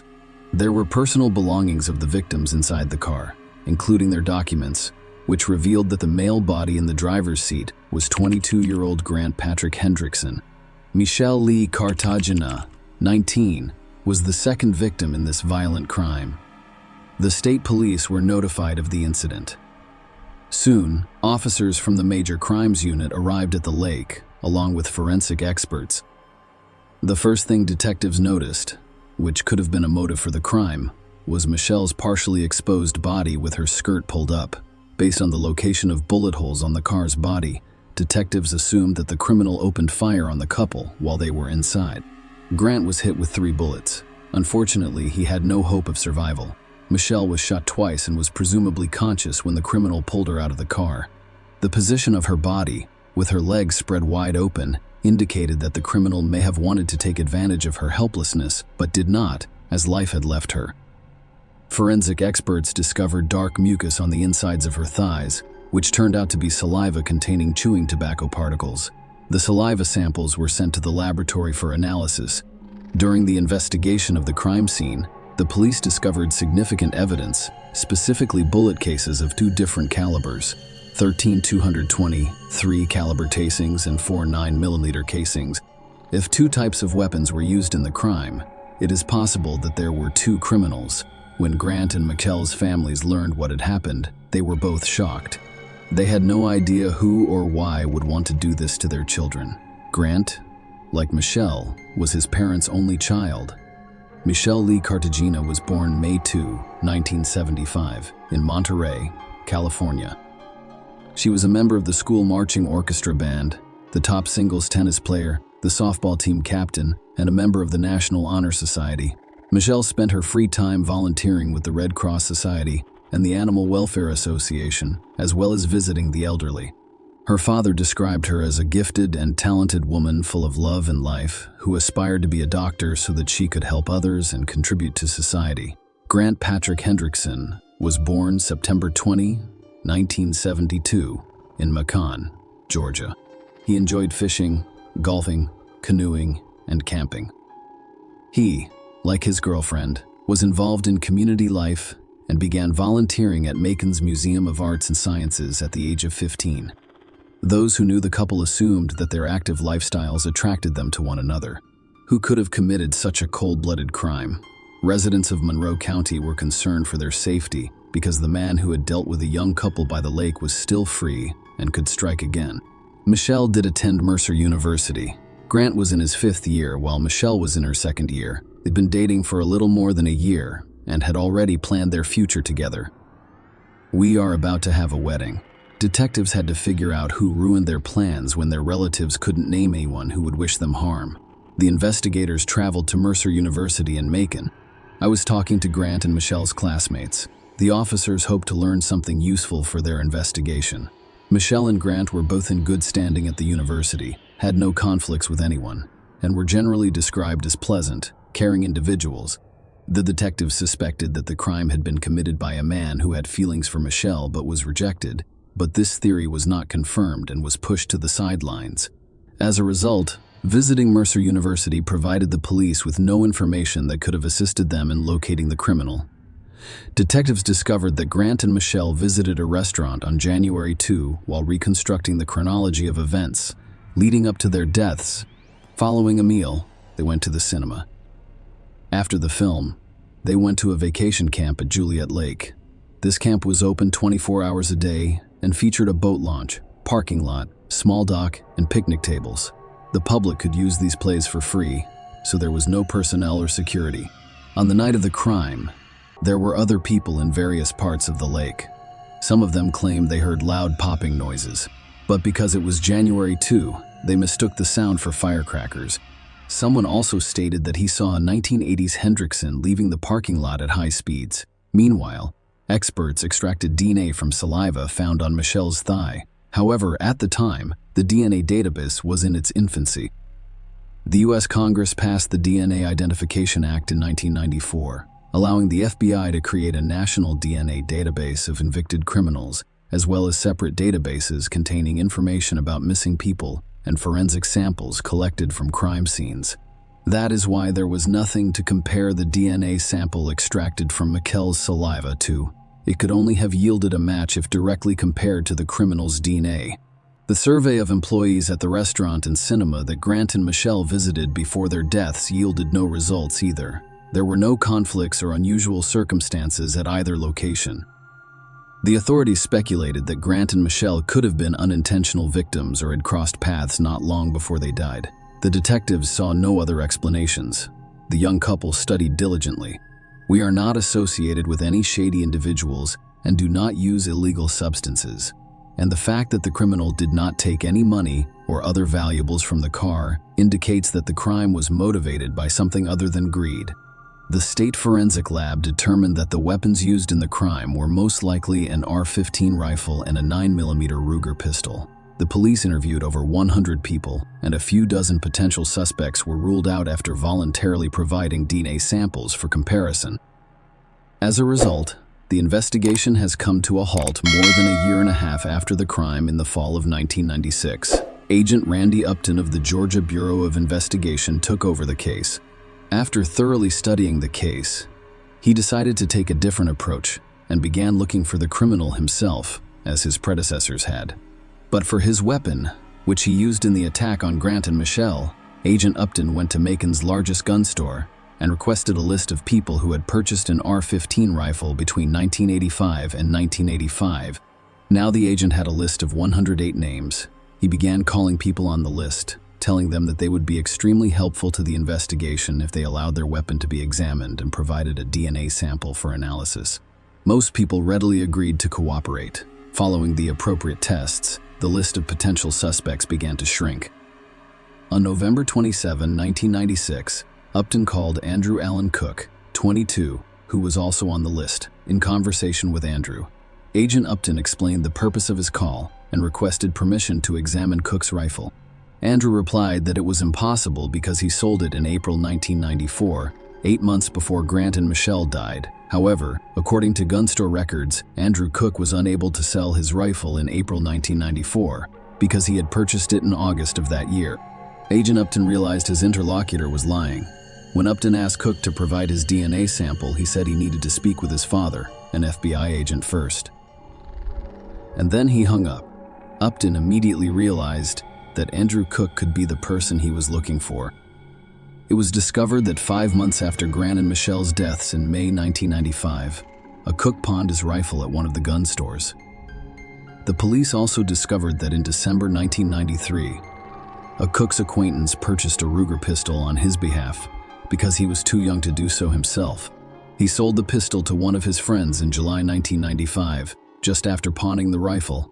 To summarize what has been said, he got rid of both his rifle and pistol 6 months after the deaths of Grant and Michelle Andrew Cook, which was far from a coincidence. The more the police learned about Cook, the more they were confident that they were on the right track. As it turned out, shortly after Grant and Michelle's deaths, he not only disposed of his weapons, but also his car, a 1987 Hendrickson. This vehicle fits the description of a car found near the crime scene. Cook worked in a diaper factory, which Agent Upton decided to visit. Andrew was not at work, but the agent spoke with a friend and colleague. According to court documents, a colleague reported that they recently discussed the worst thing they had ever done, and Andrew stated that he shot someone with a rifle. The colleague didn't believe the story but wanted to know why he did it. The cook responded that he wanted to see if he could get away with it. The colleague also stated that Andrew chewed tobacco frequently. Another friend testified that in late November 1996, the cook told him he needed to leave town because it was getting too hot. Agent Upton began looking for Andrew Cook, who had not lived in his parents' home in several years. Randy Upton contacted his father on December 4, 1996, and set up a meeting. John Cook was indeed an FBI agent with 29 years of experience. During the meeting, Agent Upton explained to John that he is investigating the crime committed at Juliet Lake, which is why he wishes to speak with his son Andrew, but cannot locate him. John became aware of Grant and Michelle's case through the media. He himself did not take part in the investigation. He told Upton that he does not consider his son a suspect, but he promised to find him and speak with him.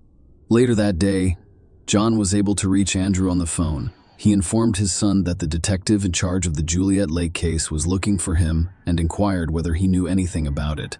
His son's response turned his entire life upside down. Andrew told Daddy, "I can't tell you. You're one of them. You are a cop." When John Cook asked the next question, he prayed that his son would say no. "Were you the shooter?" he asked. After a brief pause, Andrew replied yes. He told his father that one night, while fishing at Juliet Lake, the couple drove there, and he got into an argument with the driver. According to him, Grant threatened him with a pistol.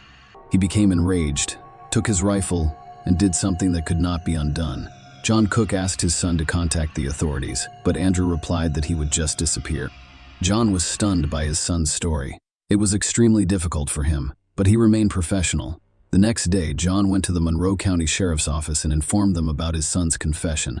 At the time, no one knew Andrew had been arrested in the neighboring county that morning for shooting deer and turkey outside of the hunting season. He introduced himself under an assumed name, but it became clear when Agent Upton learned that Andrew Cook had been arrested. He traveled to Jones County to speak with him. Upton was unaware of this the day before. Andrew confessed everything to his father. After arriving at the Jones County Sheriff's Office, Upton introduced himself and asked Andrew Cook to answer a few questions. He replied, 2 years have passed, and you still have nothing. I once owned a Honda. I once owned a rifle. And I used to have a Ruger, but now you're trying to set me up. He then stated that if they called his father and found him a lawyer, he would confess everything. Andrew was delivered to Monroe County. The sheriff allowed John Cook to speak with Andrew one-on-one. When John hugged his son, both of them cried. John expressed his disbelief that Andrew had told him the truth, to which Andrew responded that he was not fishing that night and that when he arrived at the lake, the victim's car was already there. Grant and Michelle didn't notice how he approached the car with his rifle and opened fire. Then, he claims he fired a few more shots from his pistol before pulling the woman out of the car to confuse the cops. He spat on Michelle on purpose to ensure that the police couldn't find him using his name. Andrew Cook was charged in the case involving Grant Hendrickson and Michael Lee Cartagena. In addition to Andrew's confession, police have identified the current owners of the rifle and pistol he used during the crime. A forensic ballistic examination revealed that Michelle and Grant were killed with the same firearms. Andrew's DNA was also tested, and it matched the sample extracted from Michelle's saliva. The trial started in 1998. John Cook spoke at the trial. He repeatedly apologized to Grant's and Michelle's families, but he also stated that his apologies would not bring them peace. He claimed that he dedicated his entire life to his service and had no idea how evil had consumed his son. On March 19, 1998, Andrew Cook was found guilty. He was sentenced to death, and after Cook exhausted all of his appeals, the execution date was set for February 22, 2013. The State Board of Pardons and Paroles met 3 days before this date, on February 19, 2013, to consider a clemency appeal filed by Andrew's attorneys on his behalf. The attorneys attempted to persuade the board that Andrew is mentally ill and requires treatment. After considering the appeal, the State Board decided against clemency. On the day of Andrew's execution, February 22, 2013, his family paid him a visit in prison to say goodbye. He was also able to order his final meal. He ordered steak, baked potatoes, fried shrimp, lemon pie, and soda. As he was strapped to a gurney in the death chamber, he said his final words, "I'm sorry, but I'm not going to ask you to forgive me. I couldn't even do it myself." He thanked his family for their support and presence, and he apologized for taking so much away from them all. The injection was given at 11:08 p.m. 14 minutes later, Andrew Cook, 38, was pronounced dead. Following the execution, Grant's mother, Mary Hendrickson, stated that she had been waiting for justice for 18 years. She added, "I believe that was the devil's work. When all this was going on, I was just thinking to myself, well, the devil will not win.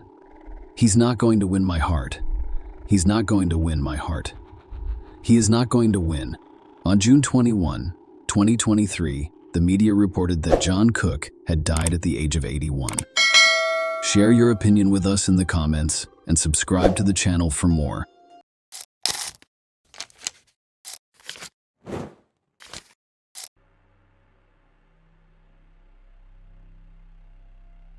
Hey guys, welcome to my channel, and today we're going to take a look at another horrible case with you. In this video, we will discuss what happened in 2021. Ashley Wadsworth, 19, was filled with hope when she left her family home in Canada for the United Kingdom. She flew over 4,000 miles to meet the man she'd been chatting with online for years. In this video, we'll look at how online dating can end. Ashley, born on July 25, 2002 in Vernon, British Columbia, was the youngest of Kenneth Wadsworth and Christy Gendron's 2 daughters. Ashley intends to pursue further education after graduating from high school. She enjoyed spending time with her family and friends. Everyone adored her. The girl brought joy to others. Ashley was an avid traveler who enjoyed art, skiing, swimming, tennis, and other outdoor activities. Vernon, located about 270 miles northeast of Vancouver, has a population of approximately 43,000 people. Ashley wanted to leave this place and visit other cities and countries. Most importantly, she wanted to visit the United Kingdom. This was not a spontaneous dream. Ashley did not have a smartphone when she was 12 years old, unlike her peers. As a result, she used the family laptop to monitor her friends' and classmates' social media activities. She knew it wasn't unusual to add dozens of friends and send messages to people she didn't know. In 2015, a Vernon friend introduced her online to Jack Seppel, an English boy. Ashley was 12 years old at the time, while Jack was 16. She had always been interested in the world. The fact that Jack lived on another continent piqued her interest in him. He was like a portal to faraway and unknown places. At the time, Jack lived with his mother in Chelmsford, a city of approximately 180,000 people located an hour's drive from London. Ashley was a very outgoing individual. Jack, on the other hand, appeared to be more withdrawn. It appeared that his primary interest was social media. Their 3.5-year age difference did not seem unusual because they were pen pals, but over time they grew closer. They spoke every day, And after about 2 months, Ashley began mentioning Jack in conversations with her parents and older sister Haley. Ashley's parents, Christy and Kenneth, are divorced. Their relationship with their children, on the other hand, remained unchanged. Ashley's mother was wary of the developing relationship, fearing that someone else was hiding behind the teenagers' photos. Christy relaxed after Ashley and Jack began FaceTiming in the family living room. She occasionally even greeted Jack. The woman liked his English accent, but Christy expected her daughter's interest in him to fade.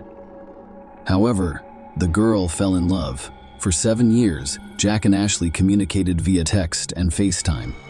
They occasionally quarreled and stopped communicating. However, these periods were brief. Jack sent Ashley various gifts, including clothes, teddy bear jewelry, a purse, and sometimes money.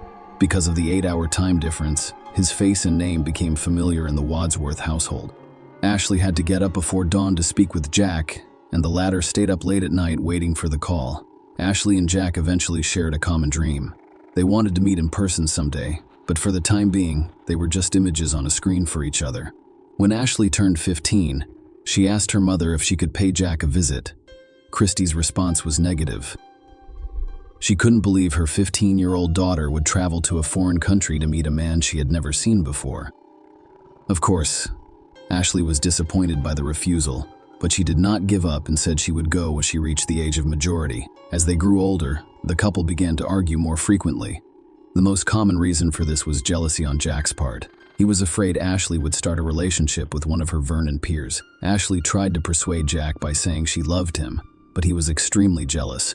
Ashley would sometimes block Jack during their disagreements, making it impossible for us to contact her, but that did not deter him. He set up new social media accounts to text her or contact her sister and friends, knowing they would tell Ashley about it.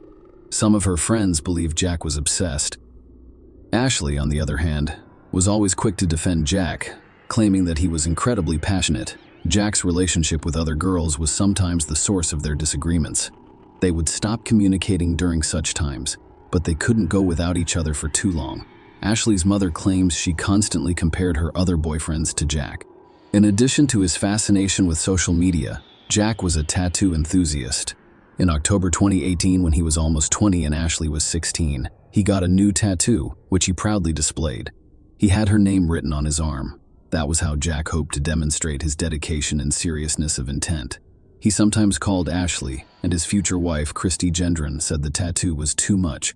She forbade her daughter from getting a tattoo with Jack's name, but Ashley claimed she never considered it.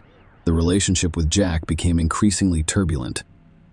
Even from a distance, he exhibited some controlling behavior. Ashley's age may have caused her to overlook this. During one of the arguments, he ran a knife over his tattoo of Ashley's name. At the time, she thought it was an insane way to tell her he loved her. At the same time, she began concealing certain aspects of Jack's behavior from her loved ones. In 2020, Ashley was 18 years old when she received several phone calls from women Jack dated and frequently quarreled with.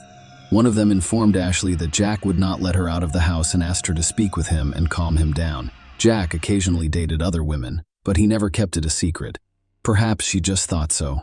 Ashley was a teen girl who had no idea Jack was a skilled manipulator or that his behavior was abusive. She had intended to end her relationship with him several times, but he always sincerely apologized, saying she was the only girl he loved. Ashley was spiritual and discovered God through the Church of Jesus Christ of Latter-day Saints. She was baptized Mormon in April 2021. Ashley began working part-time, as soon as it was legally permitted. She worked for McDonald's, Burger King, and several other companies. The girl received her own money, and her first purchase was an iPad. She no longer needed to use the family laptop to communicate with Jack. Her desire to see him in person persisted. Ashley's parents had previously forbidden her from visiting Jack, but now she was an adult, able to make her own decisions.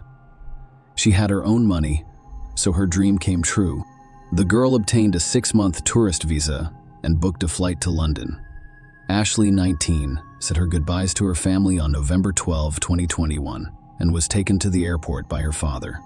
Her parents were understandably concerned about her, but they could no longer stop or persuade her. I figured the worst-case scenario was that she'd leave, they wouldn't work out, and she'd return home and set her mother Christy up. Ashley sent a Snapchat message to her family while waiting for the plane to depart. "I'm on my plane. and she said it's huge. After 7 years of online communication and 10 hours on a plane, the couple finally met in person. It was an exciting experience for both of them. Ashley's friends and family watched as she shared photos of herself and Jack on social media. She appeared to be happy. Ashley moved into Jack's house in northwest Chelmsford, where he has been living since 2020. Their story resembled a fairy tale. Ashley's family had no idea this love story would end so badly, but everything appeared to be going well so far. Ashley posted photos from her trips with Jack. They traveled to many places and appeared to be a happy couple in every published photo. Ashley had imagined Jack to be like after communicating with him online for so many years. That is, he was not striving to be perfect. Jack was kind and sentimental. He was occasionally angry, displaying his bad temper. They spent all of their time together because Jack was unemployed and was supported by his mother, who lived nearby. Ashley was unable to find work because she was a tourist in the United Kingdom. She noticed that Jack didn't have any friends. He had no life beyond social media and a game console. He soon demonstrated the first signs of controlling behavior. He didn't like Ashley's conversation with one of the neighbors. The situation seemed strange to her. She was never without friends and did not spend the majority of her time at home. Before Ashley left Canada, a church friend introduced her to some American missionaries her age, who were supposed to be in Chelmsford at the same time she arrived in London. She told Jack she wanted to meet these people, but he objected and refused to let her attend Sunday services. It was an additional red flag in their relationship. Ashley was becoming bored as they spent the majority of their time at home. Since Jack forbade her from attending church, she contacted the missionaries via text messages, keeping it a secret from him because she knew he would not like it. She deleted his WhatsApp conversations because he kept checking her phone. Every day, Jack's behavior worsened. 6 weeks after Ashley arrived, he struck her for the first time. That day, he texted his mother that he smacked Ashley after discovering that she had blocked 2 British numbers on her phone years ago. He assumed the numbers belonged to other men. That's no reason to touch her, his mother responded. As a result, Ashley was in a foreign country, away from her home and family, and alone with a man suffering from psychological problems. Behind the photos of smiling and happy couples are often sad and depressed individuals. Ashley changed her Facebook photo to one of Jack hugging her and captioned it, "My bestie with a red heart." At the same time, she set up a secret album on her phone to store photos of her bruises caused by Jack's abuse. Ashley informed her sister Haley that he was not the man she had imagined in her dreams. At the same time, she threatened to stop communicating with Haley if the latter informed their mother. Jack frequently took sedatives. As previously stated, he was a skilled manipulator. Jack has a history of self-harm. When he was angry or wanted to comfort his girlfriend, he hurt himself, but he was always careful not to endanger his life. Jack used a similar technique on Ashley. By the end of December 2021, he ingested a supply of sedative medication, prompting Ashley to call an ambulance. It transported him to the hospital, where he received the necessary care. Ashley told neither her mother nor her friends about the incident. Only her sister Haley was aware of the situation. The latter invited her sister to come home. The next month, in January 2022, Jack smashed a beer mug over Ashley's head. She cried on FaceTime with her sister while Jack screamed and forced her to clean up the pieces. Haley was shocked. She begged her sister to fly home, but that did not work out. Over the next few weeks, Jack, like many other manipulators, demonstrated his better side, giving Ashley reason to believe he had recognized his errors and changed his behavior pattern. However, that was only a temporary act. Soon Jack became enraged again. He discovered old messages from a young Canadian man on Ashley's phone. He demanded social media passwords from her, which she gave him. During a fight in late January 2022, Jack hit Ashley again and threw a TV remote at her while she was FaceTiming with Haley, who begged her sister to return home. Ashley agreed at first, but later changed her mind. Ashley's family believes she changed her mind after Jack apologized and promised to change. Thus, their relationship was divided into alternating cycles. Everything seems fine. Jack beats her up, then apologizes. On January 30, Jack Seppel texted his sister, "I am obsessed with Ashley's past. It was only a matter of hours until we reached the point of no return." On the morning of February 1, Jack was furious once more. Just before 8 a.m., Ashley's neighbor heard her scream through the wall. Ashley appeared at her door moments later in tears. She dashed out into the street, barefoot and with blood dripping from the cut on her palm. Ashley claimed Jack Hitch smashed her phone and threw their kitten against the wall. Ashley feared for her life. At the same time, she asked her neighbor not to call the cops because she didn't want Jack to hurt himself and was afraid they'd put him in prison. The neighbor went to talk with Jack. As usual, he used his abilities to appear to be a good person, apologized, and stated that everything would be fine. As a result, the neighbor left, and Ashley chose to return to Jack. Unfortunately, no one saw her alive once the door slammed behind her. About an hour later, another neighbor purchased a package for Jack, which was delivered to her by mistake. While he was speaking with her at the front door, Ashley took advantage of the situation by calling her family from Jack's phone. She asked for assistance and stated that she wanted to go home. Christy was shocked to learn about her daughter's relationship with Jack Seppel. Ashley's plane ticket was immediately booked by the family for February 3. Christy warned Jack that if he attempted to harm her daughter again, she would immediately report him to the police. Ashley and her family finished talking around 3 a.m. and Vernon at 11 a.m. in Chelmsford. As soon as Ashley hung up the phone, Jack stopped pretending to be a nice person and attacked her. A few minutes later, he texted his mother using the WhatsApp app, "I severely beat Ashley." After another 14 minutes, he wrote that she believed she had broken her arm. I picked her up, threw her to the ground, punched and ripped her all over the lounge. At the time, Ashley was still alive. Unfortunately, there was no one to assist her. Starting 11:22 a.m. to 12:38 p.m., she used Jack's phone to send messages. She wrote to family and friends in Vernon, where it was the middle of the night, and to her church acquaintances in Chelmsford. Ashley. She wrote to a friend, "I need your help. It is an emergency, please." A few hours later, they received new messages stating that everything was now fine. However, Ashley was not the one who sent them. It was a few. None of the people to whom Ashley wrote received these messages right away. Jack Seppel strangled Ashley Wadsworth shortly before 1 p.m., but he felt it wasn't enough. He went to the kitchen, grabbed a knife, and returned to the bedroom. He stabbed her about 90 times in the chest and abdomen. Later that day, Jack changed his Facebook profile picture to a photo of himself and Ashley taken at Gatwick months earlier. Ashley's church friends, Jamie Ashworth and Taylor Borden, paid a visit to the tennis and riding property, which he captioned "Forever Mine." When there was no response, they contacted the police. Jack recorded a video message for Ashley's sister Haley while she was lying in the bed next to her. "I apologize for taking your sister Haley," he said.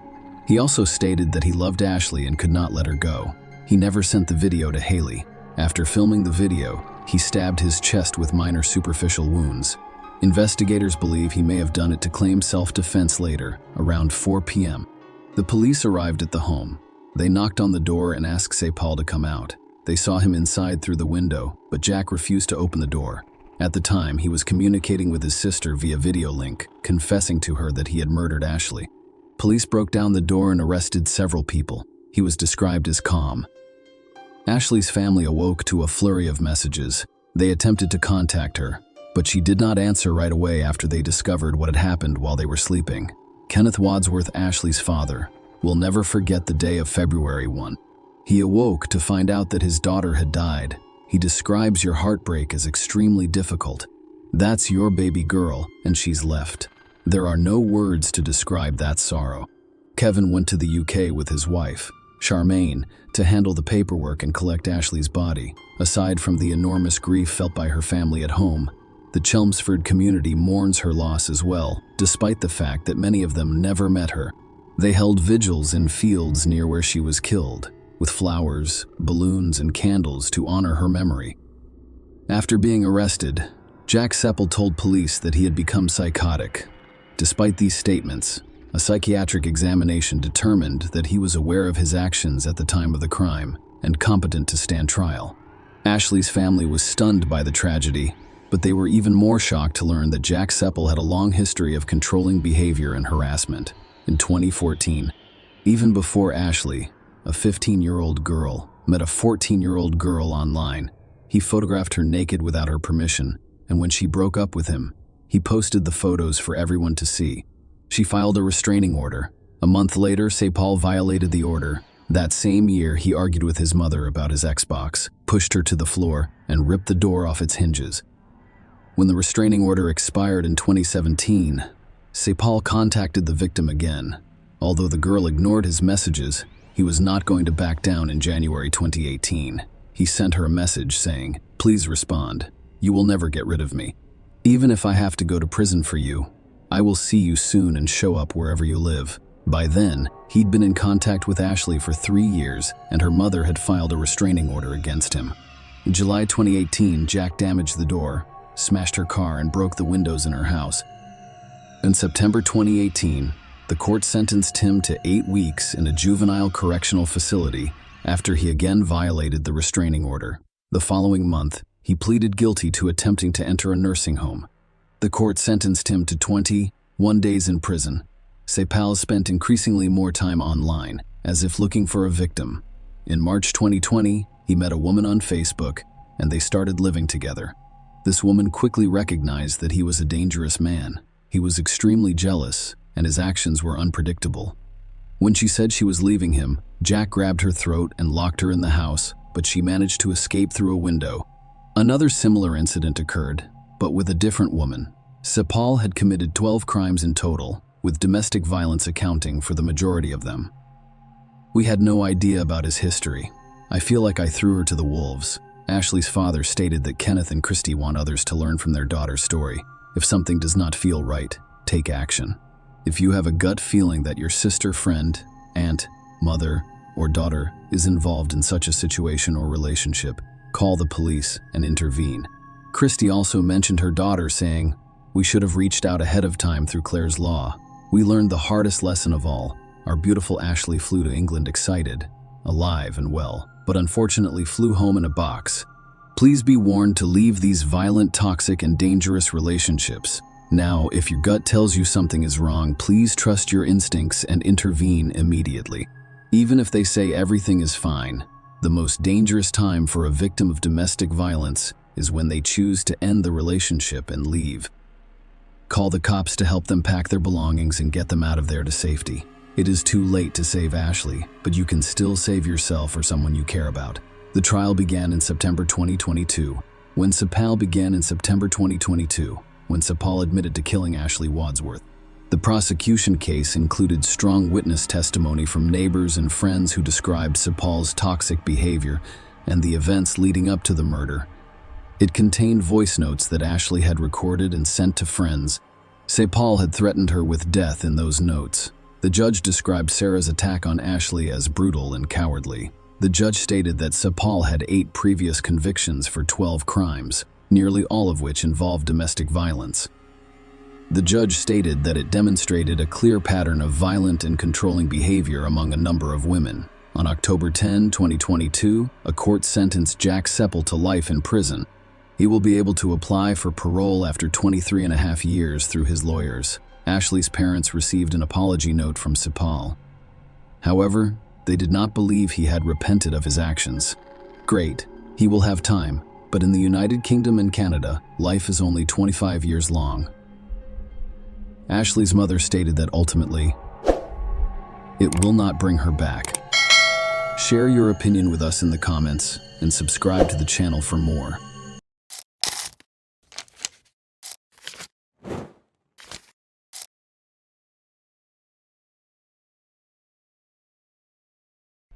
Hey guys, welcome to my channel, and today we're going to take a look at another horrible case with you.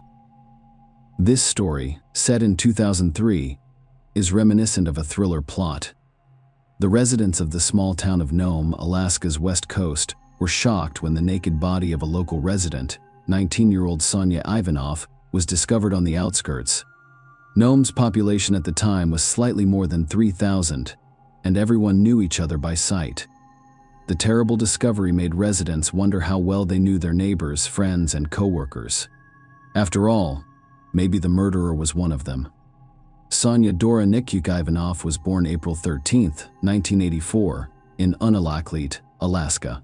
She was one of 6 children of her parents and belonged to an indigenous population, specifically the Inupiat, an Eskimo people. Sonia, who graduated from high school with honors, decided to attend college.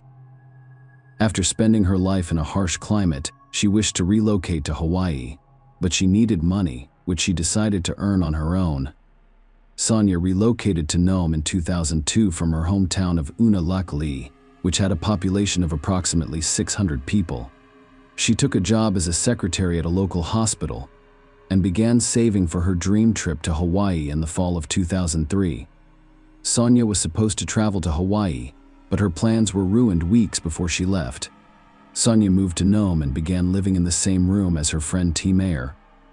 On the evening of August 10, 2003, they went out to meet their other friends. Sonia returned home shortly after 1 a.m., while her friend and roommate T. Mayer chose to spend more time with her friends. Nome residents knew each other. Sonia and her friends were not worried as she walked home. However, when Mayer returned home, she discovered that Sonia was not in her room. In the morning, she began calling her and Sonia's friends to find out where her friend was, but none of them knew. T. Mayer was one of those people who remained optimistic until the very end. She didn't report Sonia missing until August 12th at 5:16 p.m. About 40 hours after her disappearance, the police conducted an investigation and searched Sonia's room, discovering her valuables and some documents, leading them to the conclusion that the girl could not have simply left town on August 13th. The search began with local police officers and volunteers. The same day, at 8:30 a.m., one of the search teams discovered Sonia's body near a gravel pit on the outskirts of the city. At the time, the local police force consisted of 8 people, a chief and 7 officers in various positions. They all had one thing in common: they had no prior experience investigating such crimes. Realizing this, Nome's chief of police sought assistance from the state police. A team of investigators and forensic specialists were scheduled to fly in from Anchorage. While waiting for her, the local police did everything they could to preserve the crime scene. The rain was approaching, so they decided to cover the body with a tarp. A large number of photographs were taken beforehand in case the rain destroyed any potential evidence. On August 14th, Anchorage officers arrived on the scene and immediately went to work. Sonia's body was naked except for a sock on her left foot. She was wearing nothing. No clothing or personal belongings of the girl were discovered. During the initial examination, the forensic scientist discovered an entry wound from a bullet on the back of the head, hidden beneath the hair. After the work at the scene was completed, the body was transported for an autopsy. During the forensic examination, it was determined that the girl died from a bullet wound to the back of the head. Despite the fact that the body was naked, there was no evidence that Sonia had sexual intercourse before her death, nor were there any defensive wounds. Given that the bullet removed from her head was fired at close range, her death appeared to be an execution. While Anchorage officers examined the evidence, local police interviewed Sonia's friends and colleagues to determine who might have intended to harm her. However, this ultimately produced no results because the girl had no conflicts and could find common ground with everyone. The townspeople's tension grew as time passed because the perpetrator was most likely a well-known person who remained at large. 6 weeks after Sonia's death, on September 23, 2003, a patrol car with the tail number 321 was stolen from the local police parking lot. Officer Byron Redburn, to whom she was assigned, drove his personal vehicle throughout the city and surrounding areas in search of a stolen patrol car. He did it at night. Assuming that if a patrol car was stolen for entertainment, the teenagers would most likely turn on the flashing lights and be visible from a distance, Officer Redburn's personal car had a walkie-talkie tuned to a police frequency. Around 3:30 a.m., he heard his colleague, Officer Owens, who was on duty that night, request backup. Owens reported finding a stolen car near one of the mines and being shot at when he approached it. Redburn rushed to the rescue, and when he arrived, he discovered Owens. He was terrified, but thankfully uninjured. The shooter escaped by abandoning a stolen police car bearing the tail number 321. A few minutes later, more police officers arrived and the area was cordoned off. At dawn, a helicopter took to the skies in search of the man who stole the car and shot at a cop. However, the search was unsuccessful and the intruder escaped. The car with the tail number 321, in particular, piqued our interest. The window on the driver's side was broken. That appears to be how the hijacker got in. However, the envelope lying on the passenger seat was more important. Sonia's work pass, complete with her name and picture, was inside, along with a threatening letter. Among other things, it said, "I hate pigs, I hate cops, and I hate everyone." Sonia was simply a person in the wrong place at the wrong time. Every one of you should be more careful. I keep track of every move you make. You leave me alone, I will leave you alone. I will also shoot you in the head if you get too close. The author of the letter was unequivocally telling the police that they should stop investigating.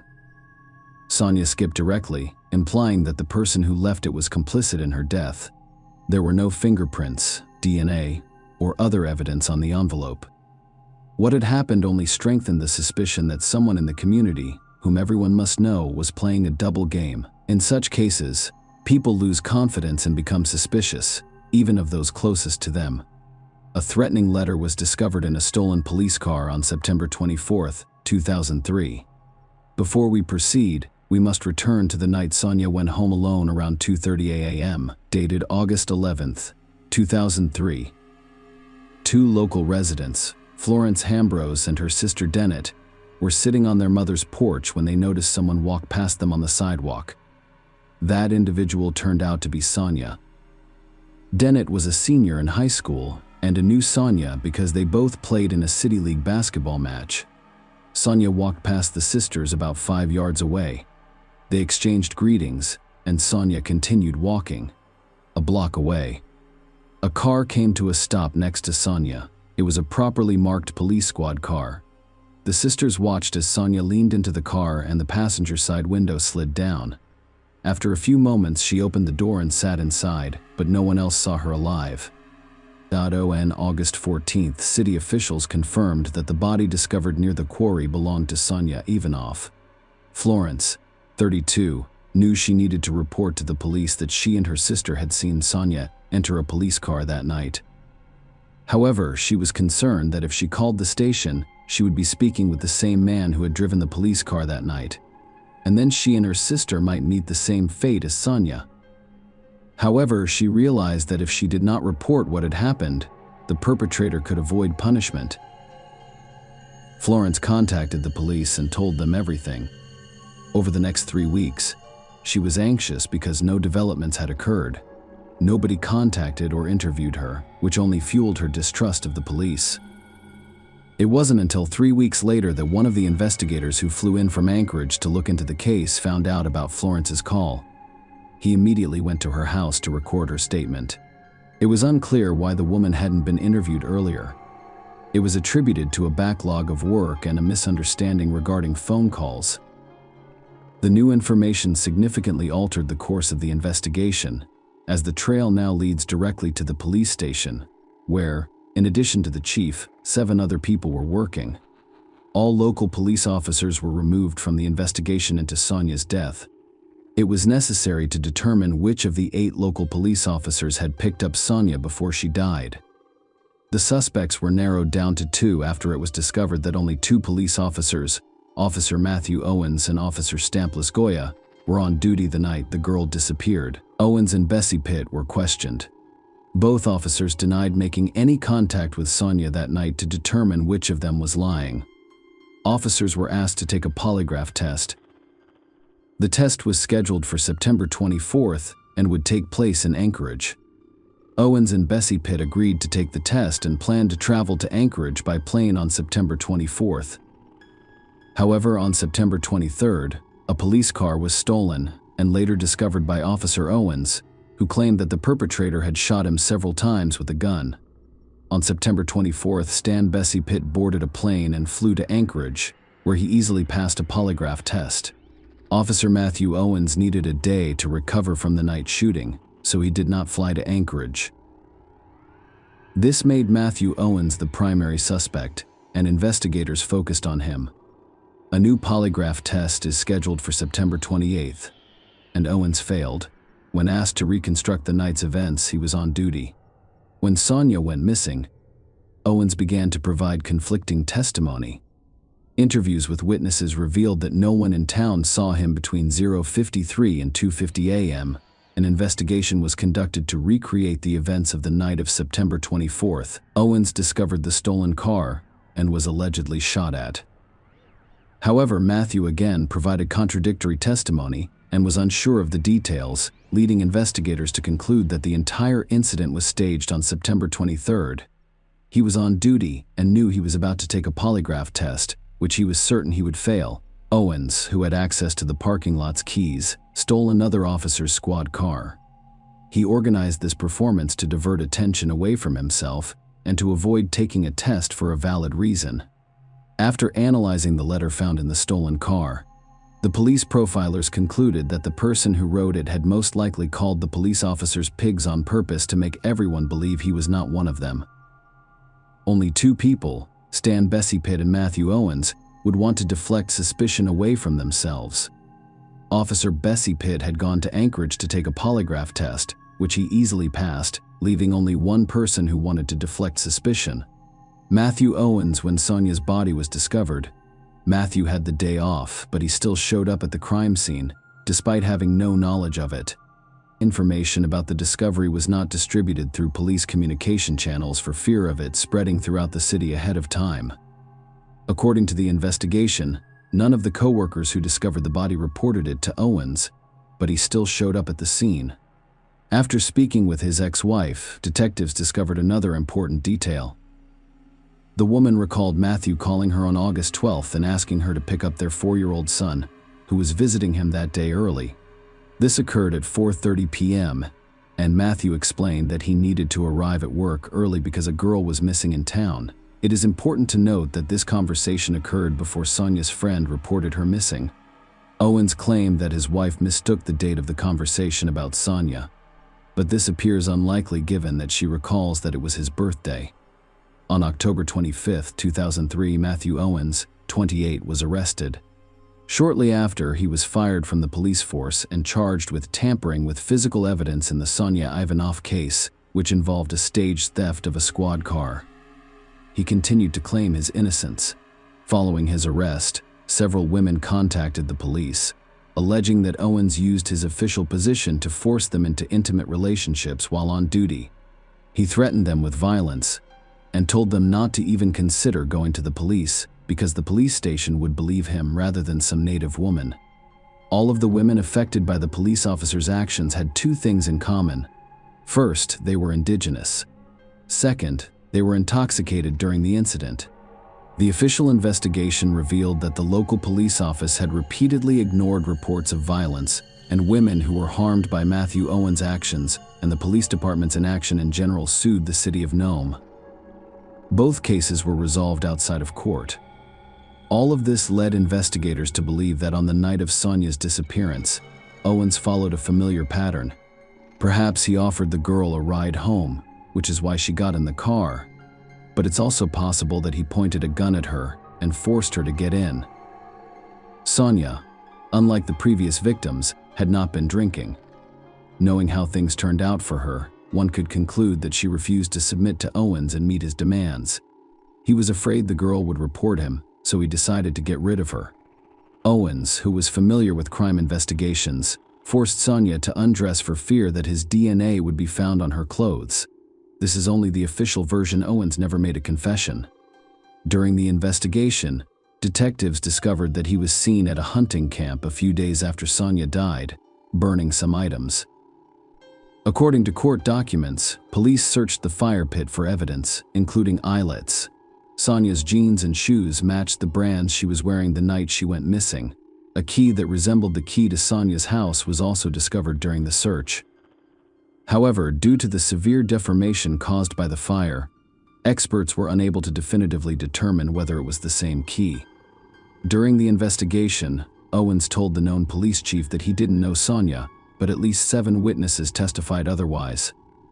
The murder weapon was never located. Naturally, the police officer did not commit the crime with his service pistol. Furthermore, according to court documents, the threatening note to the police was printed on a printer that Owens had access to. On December 6, 2005, a jury unanimously convicted Matthew Owens of the murder of Sonia Ivanov and sentenced him to 99 years in prison. In addition, he was sentenced to 2 more years for tampering with physical evidence. After 34 years, he will be eligible for parole. The Sonia Ivanov Act, signed into law by the Alaska legislature in 2007, imposes a maximum sentence of 99 years in prison for police officers who commit first-degree murder while on duty. Owens attempted to appeal the sentence several times but was unsuccessful. Share your opinion with us in the comments and subscribe to the channel for more.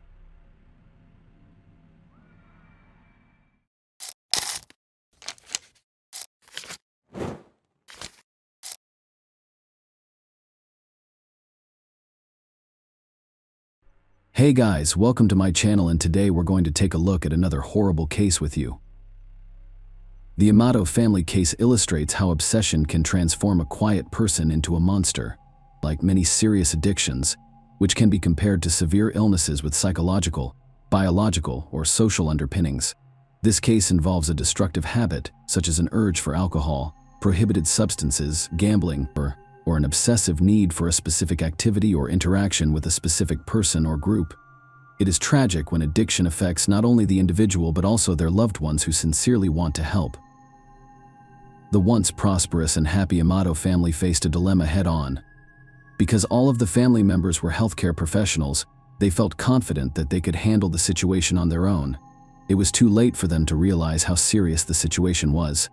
This isn't a story about addiction, but of a young man's intense obsession with a woman he'd never met.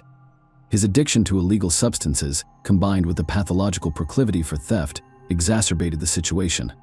The situation devolved into a horrific outcome. Let's look into this case to see if there was a way to change the course of events and avoid the tragedy.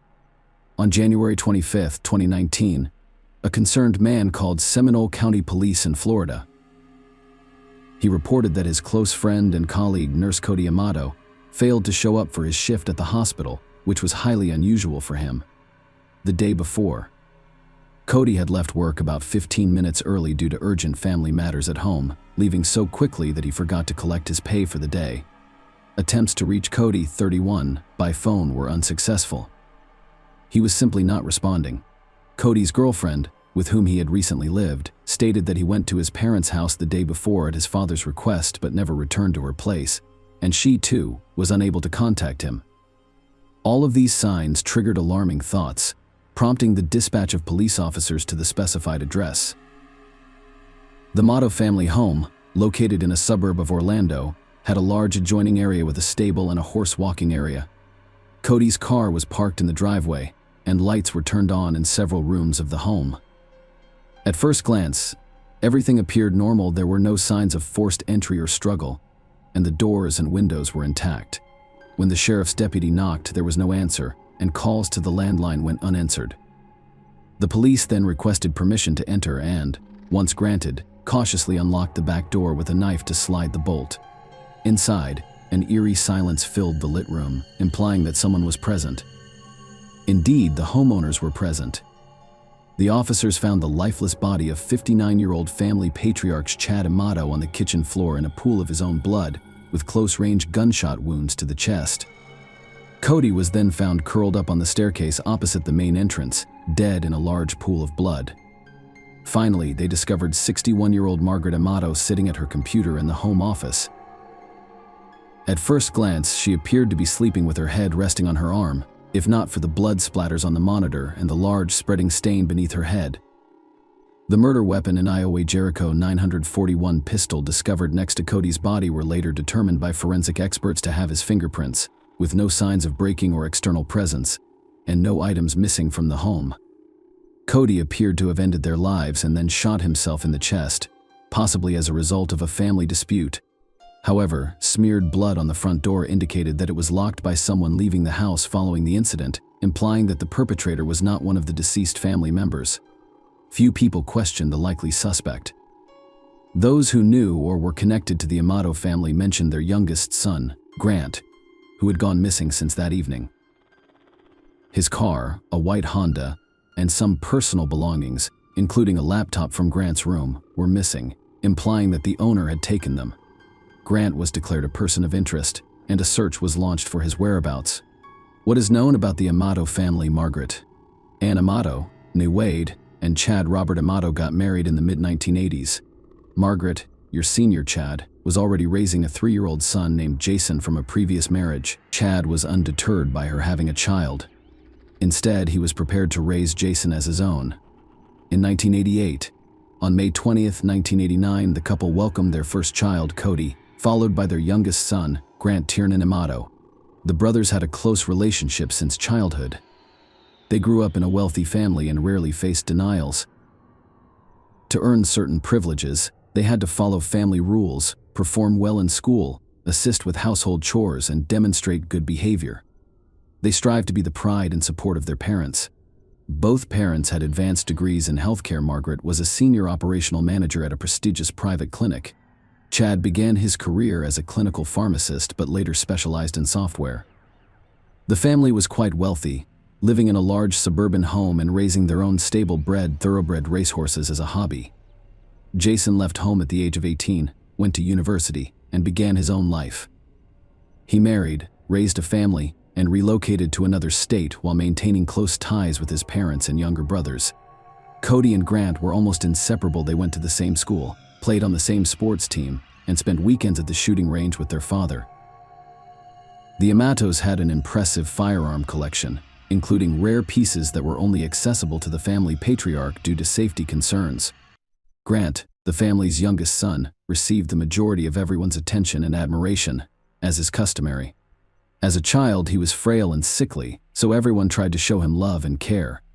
He grew up to be a modest and shy boy who struggled to connect with his peers and relied solely on his brothers for friendship. Grant became especially close to Cody after their eldest brother, Jason, grew up and left the house. Following high school, the brothers pursued medical degrees together and eventually became anesthesiologists. Cody excelled in his studies, becoming the top student in his class, whereas Grant struggled and received low grades. Nonetheless, both were able to find jobs in their field at a hospital. Cody built a reputation as a dependable professional, but Grant was prone to making mistakes and needed his work double-checked. Grant's hospital career came to an abrupt end in the summer of 2018 when he was caught stealing strictly controlled sedatives that caused euphoria and hallucinations and were rarely used for anesthesia. The discovery prompted police action, and Grant was arrested. During interrogation, he admitted to the theft, claiming that he gave the drugs to patients who, in his opinion, were undertreated. Many people believed Grant was using or selling drugs illegally. Even though there was no direct evidence, he was immediately suspended and later fired. His criminal case for theft was eventually dismissed, reportedly due to parental intervention. He was unemployed and relied heavily on the internet. After losing his job, the 29-year-old man, who was already a loner, became even more isolated. He spent weeks indoors glued to his computer, primarily browsing adult websites. Grant had no girlfriends and struggled with social interactions with women, making him feel inadequate. He watched adult content and frequently interacted with webcam models on specialized platforms, attempting to fill the void of an absent personal life. This private interaction, of course, cost money. Grant could easily access funds from his parents' and older brother's accounts for these activities. This obsession quickly developed into an addiction, exacerbated by irregular alcohol consumption. But Grant seemed content with his lifestyle, relying on his family and spending their money without contributing anything in return. Eventually, his father issued an ultimatum: find a job soon or leave home and lose all financial support from his family. Grant promised his father that he would resolve the issue, but he had no intention of seeking employment. He stated that he would become a streamer, earning money by broadcasting video games. His parents, seeing this as preferable to nothing, agreed to set up a streaming station for him. Once everything was in place, Grant pretended to be streaming, requesting privacy. But in reality, he was locked in his room, indulging in his favorite pastime, browsing adult-only websites while on a trip to Japan. Cody took a vacation from work in August 2018 and decided to travel around the world for a change of scenery, with the goal of visiting Johan. He invited his younger brother Grant and his best friend Jeremy. Cody and Jeremy had saved up for the trip on their own. Grant's vacation was funded by their parents. However, instead of giving the money directly to Grant, they delegated it to Cody, who was more responsible. Grant appeared disengaged throughout the trip, which lasted nearly 2 weeks. He showed little interest in tours or landmarks, instead focusing on his smartphone screen. He often stayed at the hotel and used his brother's laptop. On the day the group visited Lake Kawaguchi near Mount Fuji, Jeremy accidentally left his credit card in their hotel room. Seizing the opportunity, he hacked into Jeremy's account and withdrew thousands of dollars, which he spent entirely on private sessions with his favorite webcam model. Jeremy discovered the theft later but had initially suspected fraud. He was unable to identify the perpetrator and continued to investigate the incident after returning home, unaware that Grant was involved. Sylvia releases his lava. Now, Sylvie, let's get to the most intriguing part: the identity of the mysterious webcam model. Grant became obsessed with a website where Grant paid for private online interactions with various women. He met the stunning Sylvia and expresses his love for Ova from Bulgaria. Also known as Sylvie, she captivated him with her striking appearance, confidence, charisma, and passion. Sylvie made Grant feel special, loved, desired, and distinctive.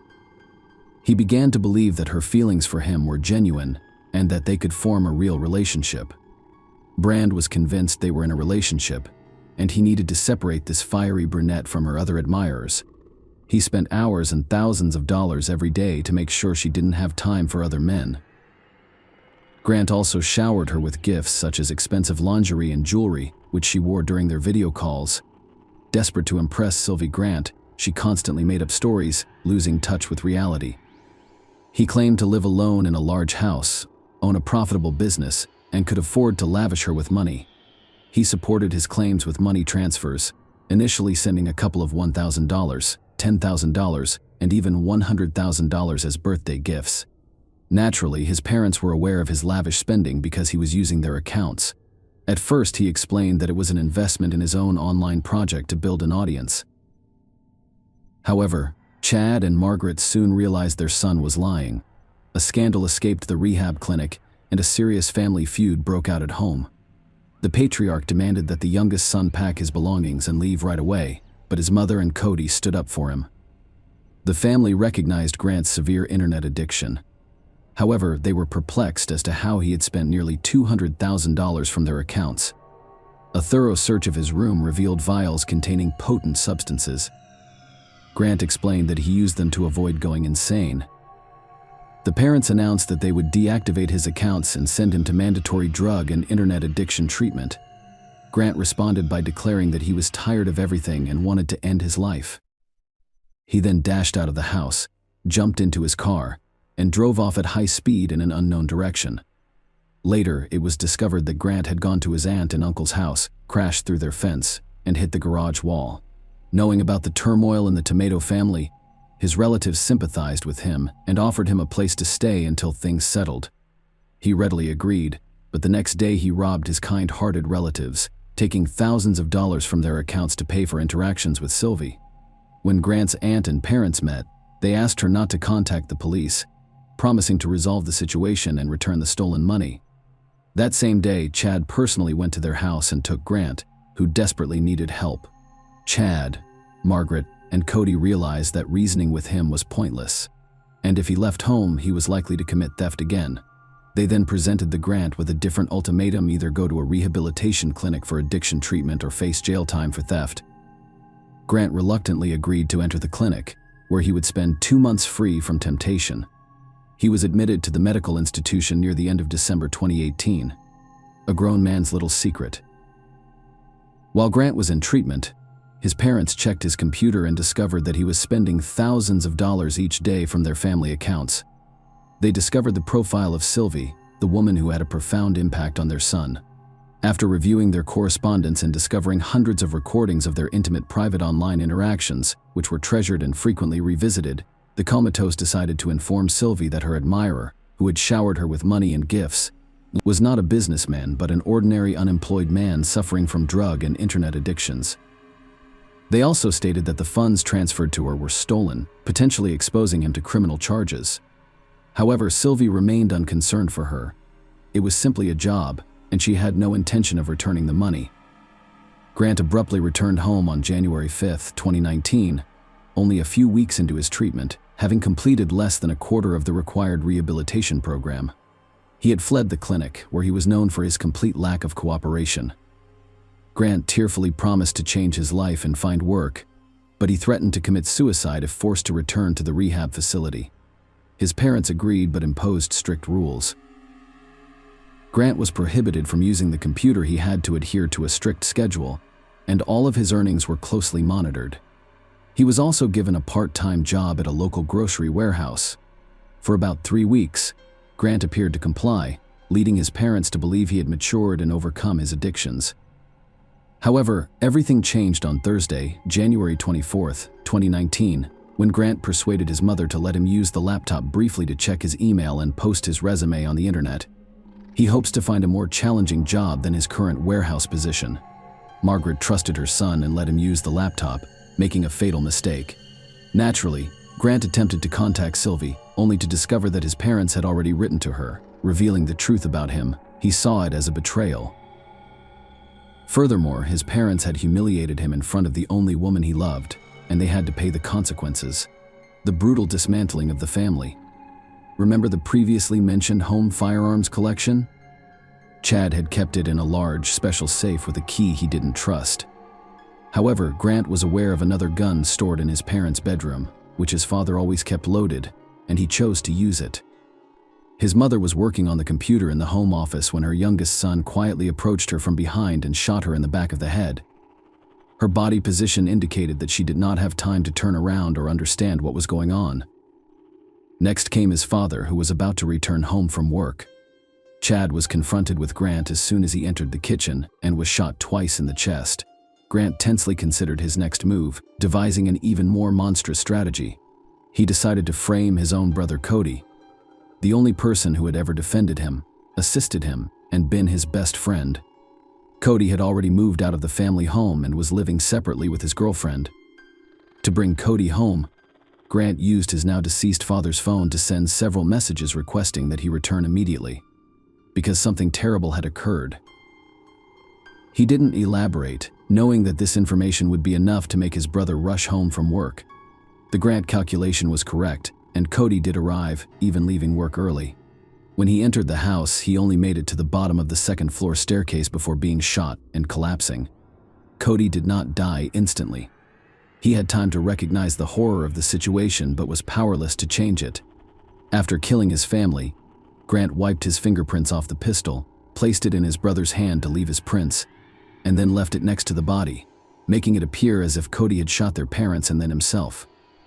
The killer spent the rest of the evening calmly packing his belongings, downloading video files of his conversations with Sylvie from the computer, and even texting her. After completing his tasks, he loaded his belongings into the car and drove away. Arrest and trial.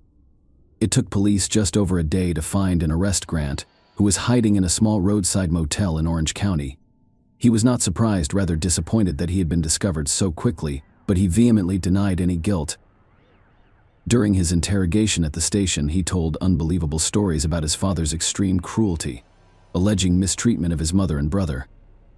Grant also discussed his father's attempts to separate him from his beloved girlfriend Sylvie, with whom he claimed to share true and pure love, following the events at their family home on the evening of January 24, 2019. His account was unclear and inconsistent.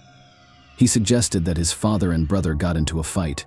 Cody grabbed a gun and killed Chad, with Margaret being an unintentional victim. Grant claimed he could only guess the chronology of these horrific events because he was not a witness, and that he spent the night in his car with his belongings after his father kicked him out. In the morning, he claimed he simply drove away, unaware of the tragedy that had occurred at home. His story seemed disjointed and unbelievable, and the evidence indirectly pointed to him as the sole perpetrator. As a result, Grant was arrested as the prime suspect in his family's triple homicide. He was held on a $750,000 bond and was unable to post it, so he remained in custody awaiting trial. The trial began on July 15, 2019. Notably, almost all of the witnesses in court testified against Grant, including his older brother Jason, relatives, and Cody's friend Jeremy, from whom Grant stole money during their trip to Japan. Those who knew the defendant personally described him as a pathological thief, a liar, and someone who struggled with addictions. The main evidence against Grant was a large bank transfer from Chad's account to his younger sons. This transaction took place late at night, when all family members had already died. To confirm the transaction, the defendant used his deceased father's finger as identification. The prosecution advocated for the death penalty, while Grant's defense claimed that he was ill and needed treatment. The final verdict was issued on August 12, 2019. Amato, 30, was convicted of first-degree triple homicide and sentenced to life in prison without parole. Share your opinion with us in the comments and subscribe to the channel for more.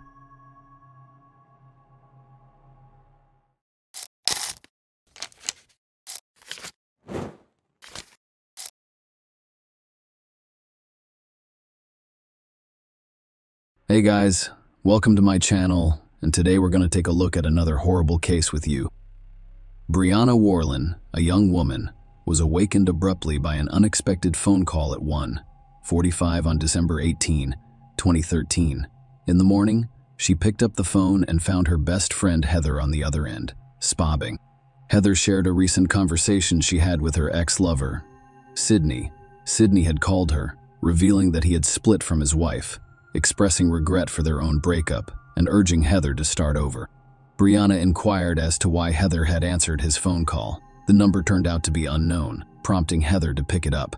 After listening and briefly calming her friend, Brianna insisted that Heather had only recently recovered from the difficulties of their breakup and should not get involved with Sydney again. She persuaded Heather to return to sleep and rest, and they exchanged goodbyes. The picturesque Horry County in South Carolina is frequently regarded as an ideal place to live. This region is well known for its beautiful beaches, with Myrtle Beach being particularly beautiful and popular. Aside from the beaches, there are dense forests, vast rivers, and numerous friendly towns to explore.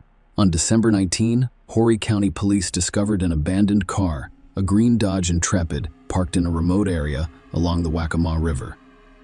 Peachtree Landing was approximately 8 miles from Myrtle Beach. This location served as a dock for small boats and was at the end of a long, little-known road that was rarely traveled by cars. The police checked the car's registration in their system and discovered that it was registered to Terry Elvis. Officers were dispatched to his home. They knocked on his door and told him about the found car. Terry was at home, watching TV on his living room sofa. It turned out that the car belonged to his daughter Heather. Terry attempted to contact Heather by phone, but she was unavailable. He agreed to accompany the police to the Peachtree Landing for further investigation. Terry was surprised to see his daughter's car in such a strange, secluded location, but he was not initially concerned about her safety. He assumed the car had been stolen because it was strange that it was there without its owner. After receiving a spare key from Terry, the police opened and thoroughly inspected the vehicle. They discovered no personal items in the cabin, including Heather's purse, keys, or cell phone. Terry's concern grew, so he attempted to contact Heather again. "I'm still not getting a response." He called the restaurant where she works. Heather had not shown up for work, according to the manager, and she was not scheduled until the following day. Terry informed the police of his concerns, stating that such behavior was completely out of character for his daughter and that something had gone wrong.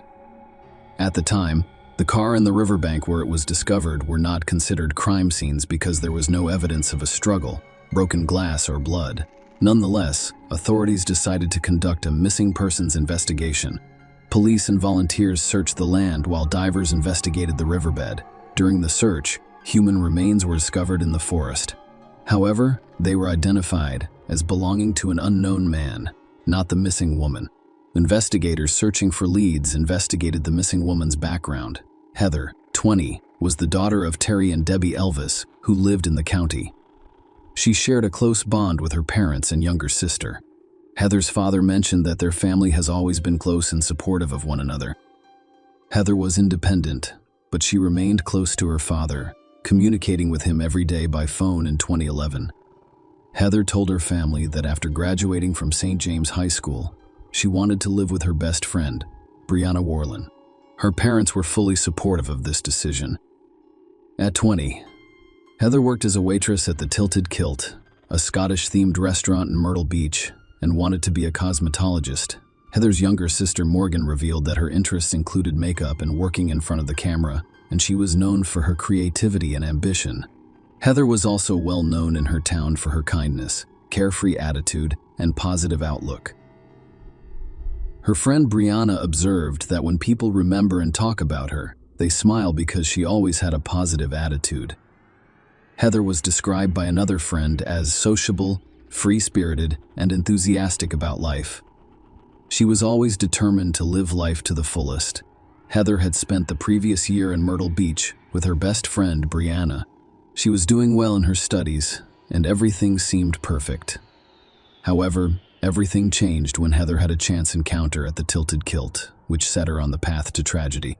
Heather was working the day shift at a busy restaurant one warm June afternoon, while chatting with customers, taking orders, and transporting trays to the kitchen. She ran into Sidney Moore, a 37-year-old father of 3 and handyman. Sidney owned a small kitchen appliance repair business in Myrtle Beach and had received an order from the restaurant that day.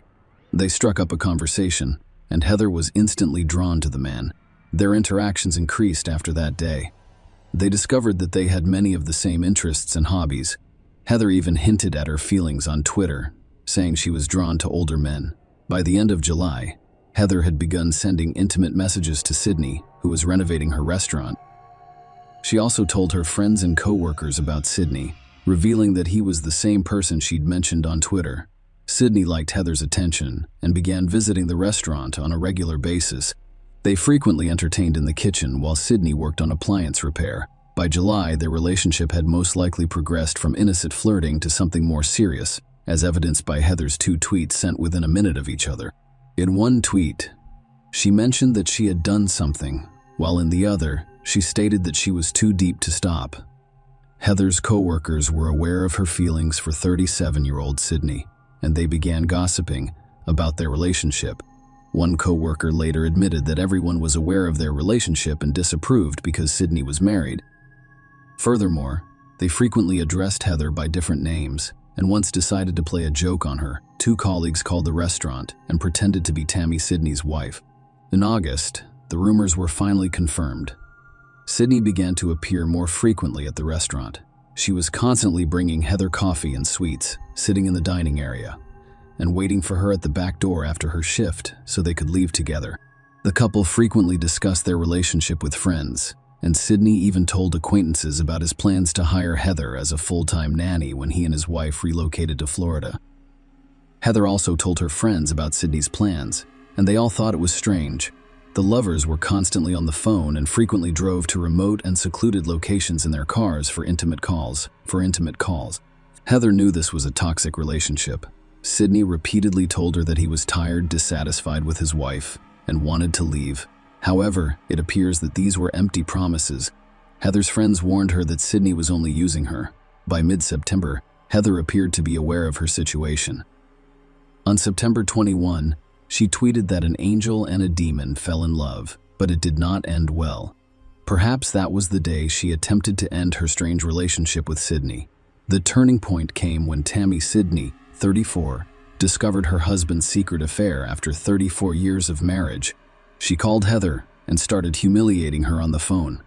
Heather's roommate, Brianna, witnessed the conversation and later told investigators that Heather had tolerated the insults for a long time. Tammy once claimed that Sidney was only using Heather for his fantasies, and she even had Sidney tell her this over the phone. Sidney echoed his wife's words, telling Heather that she is unimportant to him and an easy target. Naturally, this upset the girl. Sidney and Tammy made her feel terrible and almost completely destroyed her identity. Prosecutor Chris Helms later determined that Tammy held a commanding position in the Moreer household, dictating where and when Sidney should work and controlling all of his activities. Helms also stated that Tammy was enraged by the betrayal and could not forgive Sidney and Heather, so she decided to ruin the young woman's life. After the truth was revealed, Tammy began handcuffing Sidney and tying him to the bed at night, preventing him from leaving while she slept. She also changed the password on his phone and forced him to get a tattoo of her name on his stomach. Sidney agreed to everything in the hopes of preserving his marriage and family.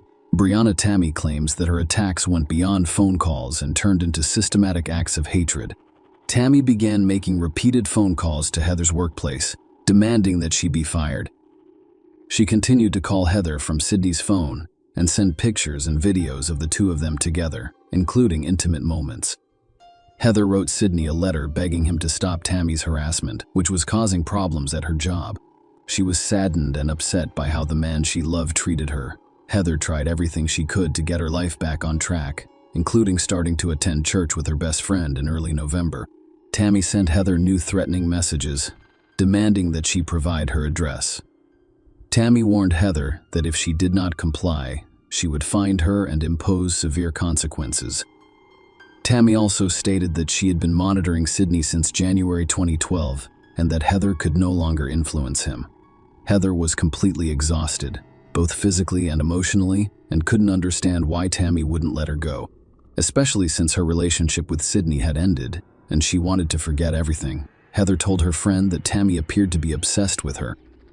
Things finally settled down by the end of November.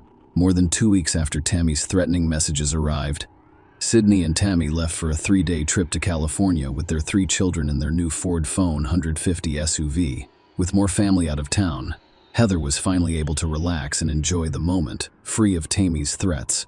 Heather also experienced a happy event in her life when she was able to land her dream job as a makeup artist at a beauty salon. She was supposed to start work before Christmas. Heather was overjoyed and eagerly shared the news with her friends and family.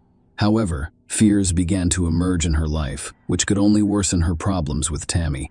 Heather and her co-workers at Tilted Kilt noticed in early November that she had gained weight unexpectedly and quickly.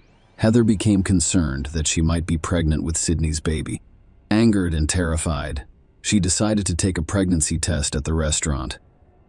Heather's manager, Jessica Cook, later told police that she was desperate about the situation and feared Tammy would do something terrible to her. However, the test turned out to be incorrect. Heather had no idea if she was pregnant with Sydney's child at the time. Heather's best friend also stated that when Heather took a pregnancy test at work in early November, she had not been intimate with anyone other than Sydney. Despite her concerns about a possible pregnancy in the winter of 2013, Heather remained optimistic. She decided it was time to move forward and make a new start. She hoped for a new, happier, and healthier relationship and agreed to go on a first date with Steve Gerald, a man she had met briefly but was genuinely interested in. Heather and Steve met on December 17 at around 10 p.m. and decided to drive around Myrtle Beach to see the Christmas lights. They eventually stopped at a nearby parking lot, where Steve taught Heather how to drive his manual transmission car. Excited, Heather sent her father a picture of herself behind the wheel of the car with the caption, "I just learned to drive like a true professional." Steve later stated that they had scheduled a second date and he dropped her off at her Carolina Forest apartment. Detectives struggled to find specific clues or leads around 1:15 a.m., so they decided to create a timeline of events preceding Heather's disappearance on December 17 and 18. The prime suspect was Steve Gerald, with whom Heather had spent the evening before her disappearance. However, after questioning, no evidence of his involvement was discovered and suspicions were dismissed. Heather's family and friends were surprised to learn that, while they were working hard to find the girl, they were also reaching out to the general public and offering a reward for information about her whereabouts. Tammy Moore, at the same time, became active on social media and continued to insult Heather. On December 20, Brianna and her restaurant colleagues told police about Sydney and Heather's affair, causing outrage and drawing the attention of investigators leading the investigation. Detectives summoned Sydney for questioning. Sydney was evasive and reserved throughout the interrogation, claiming that he was not near the Peachtree Landing on the night of December 17-18. He also claimed that he had no contact with Heather and was traveling with his wife Tammy at the time. Detectives suspected he was lying but needed proof. That's when investigators looked into Heather's call history and phone records, and they discovered the first clues. By reconstructing Heather's movements on the day she vanished, they attempted to establish Sydney's connection to these events. According to Brianna, Heather received a call from an unknown number on December 18 for only 5 minutes. Heather then repeatedly attempted to call the number back. Starting at 1:35 a.m., she dialed the number 9 times, indicating her desire to speak with someone she knew. The police were able to determine the exact location where the call was made. There was a payphone near a gas station in Myrtle Beach. Surveillance footage revealed that an unknown male was entering the phone booth at the time Heather received the call. All of this evidence was presented to Sydney, who initially denied making the call before admitting that he called Heather to request that she leave him alone. Tammy Moore was also called in for questioning. where she discussed her marriage and the situation but denied any involvement in Heather's disappearance. She also stated that Heather led an inappropriate lifestyle and that her behavior was abnormal. Tammy contended that the issue was not only Heather's infidelity, but also her overall behavior. Based on their suspicions, detectives decided to check all of the neighborhood's security cameras, which quickly yielded evidence. Shortly before Heather's call, Sydney was caught on video purchasing a pregnancy test at a local supermarket. When asked if the test was for him, the man responded that it was for his wife. Even more compelling evidence was discovered later: footage from cameras installed along a remote stretch of road leading to the Peachtree Landing. These tapes featured a Ford Phone 150. It's very similar to Sydney's vehicle approaching the location where Heather's car was discovered at 3:36 a.m. After about 10 minutes, they leave the area. Experts later confirmed that the SUV seen on video belonged to Sydney. He was the last person Heather spoke with, and investigators believe he was the last person to see her at the Peachtree Landing. Using Heather's phone records, investigators were able to create a timeline of her recent movements. At 2:30 a.m., Heather's phone called the payphone number Sydney was using, but there was no answer. She then went to Longbeard's Bar and Grill in Carolina Forest, which is not far from her apartment.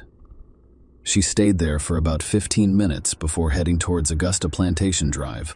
She then returned to her Longbeard and remained there for an additional 15 minutes. Heather tried calling Sydney again but received no answer, so she went to her apartment and stayed for 5 minutes. Sydney's phone received another call at 3:25 am, which he answered, and they spoke for 4 minutes until 3:37 am. Heather's phone was at Peachtree Landing, and she attempted 3 times to call Sydney, all of which went unanswered. The last call to Sydney was made at 3:41, and by 3:42 the phone had been disconnected. Security footage of Sydney's vehicle served as incriminating evidence. However, additional compromising evidence was discovered during a search of the Moore's home after investigators obtained a warrant.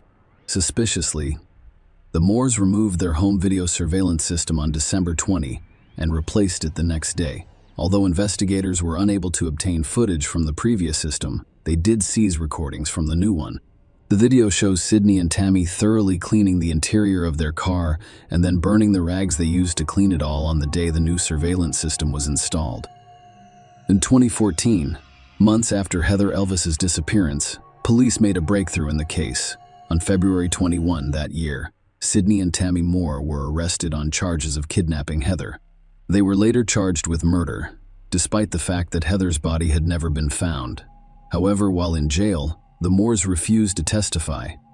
The police continued their search for Heather's body because they lacked sufficient evidence to prosecute the felony charges.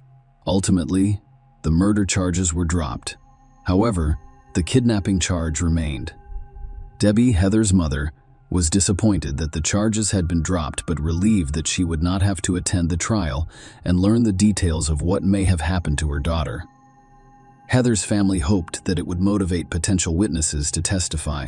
Finally, Sydney Moore's 5 months in custody aren't the end of it. In 2017, he was convicted of obstructing justice and sentenced to 10 years in prison.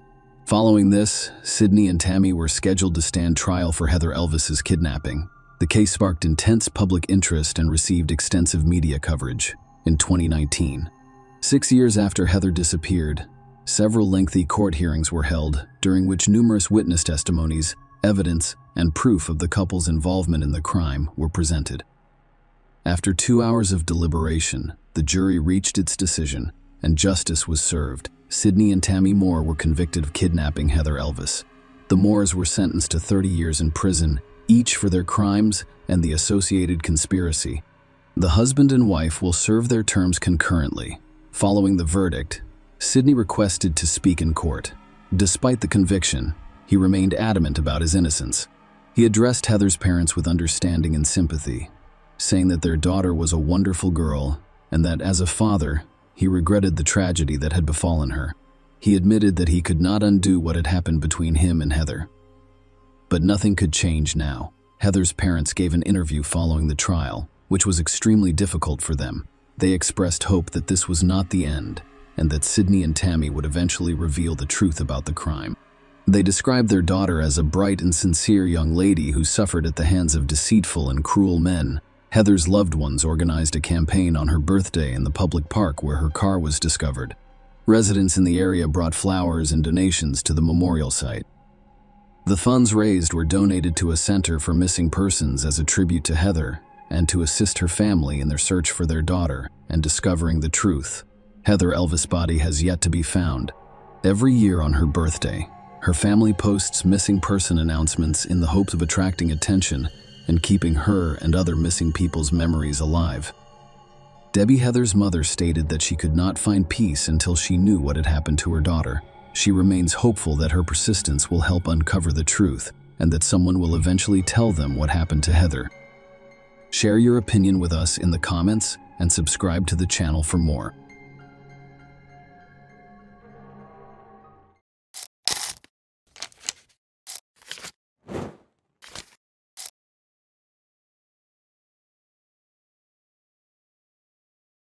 Hey guys, welcome to my channel, and today we're going to take a look at another horrible case with you. The case of Austin Harroff. A handsome honor student athlete and cannibal, a young, physically fit, and muscular man, suddenly loses his mind and transforms into a wild beast. And, if such a transformation occurs, where should one look for the underlying cause of this drastic change? Experts believe that such mental disorders are frequently inherited and can be caused by traumatic experiences, substance abuse, or social isolation. Austin Harroff's case stands out. It's more than just a sudden fit of rage, a wild frenzy, or a personality disorder. Medical professionals have diagnosed his condition as a clinical delirium of lycanthropy, and the media has dubbed him a cannibal. It is believed that the young man has a rare psychiatric syndrome in which he believes he is transforming into an animal. The families of the victims, both injured and killed as a result of Harroff's transformations, believe he pretended to be insane in order to avoid accountability. Harroff did not hide the fact that he had been using various narcotics and psychotropic drugs for a long time, but tests revealed that he was clean at the time he committed the heinous acts. Let's start at the beginning of this complex case and see how the scion of a wealthy and respected family, an honor student, and an athlete transformed into a drug-addicted madman with an uncontrollable desire to consume human flesh. Austin Malcolm Harroff, the Golden Boy, was born on December 21, 1996, in the picturesque resort town of Palm Beach, Florida, as the eldest of two children from a wealthy and respected doctor's family. His father was a well-known dentist who operated a network of private dental clinics. His mother was a leading pharmaceutical specialist, and the Harroffs lived in a large, opulent home by the ocean. A year and a half after Austin's birth, the family welcomed a younger daughter, Haley. From a young age, the siblings were very close, referring to each other as best friends. Regardless of their privileged upbringing, the children were not spoiled. Their parents ensured that they received a good education and encouraged their overall development and creative potential. Austin was a straight-A student who enjoyed playing the guitar, wrestled and played football competitively, and performed in an amateur theater group.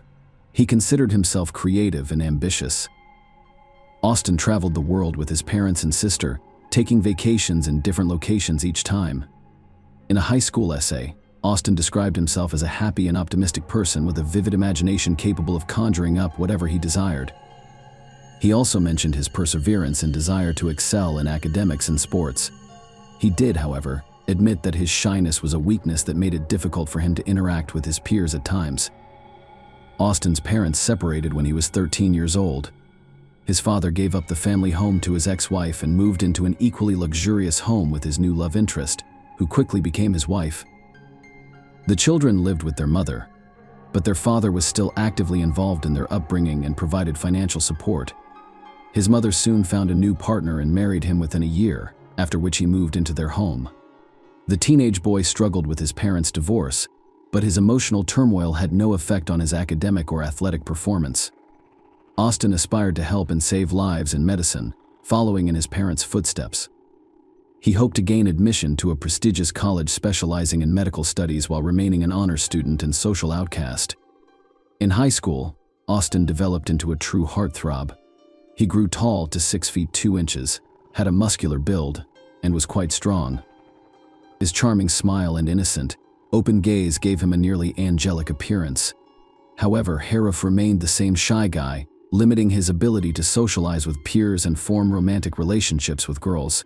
In his personal diary, which he kept throughout his adolescence, he wrote about having almost no friends at school because all of his classmates labeled him a nerd and mocked him.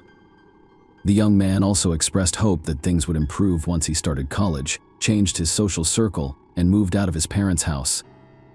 Austin learned a few months before graduating from high school that he had been accepted into the prestigious University of Florida's 4-year medical program.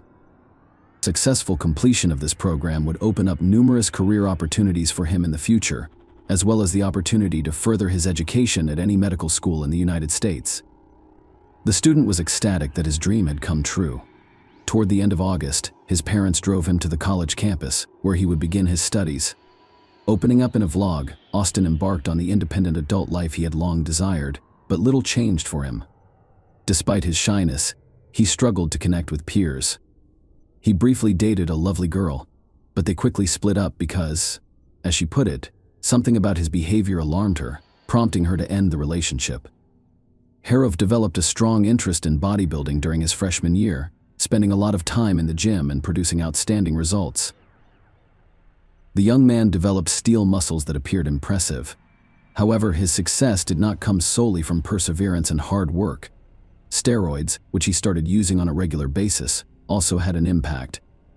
He openly discussed this in his YouTube vlog, which he began in the spring of 2016.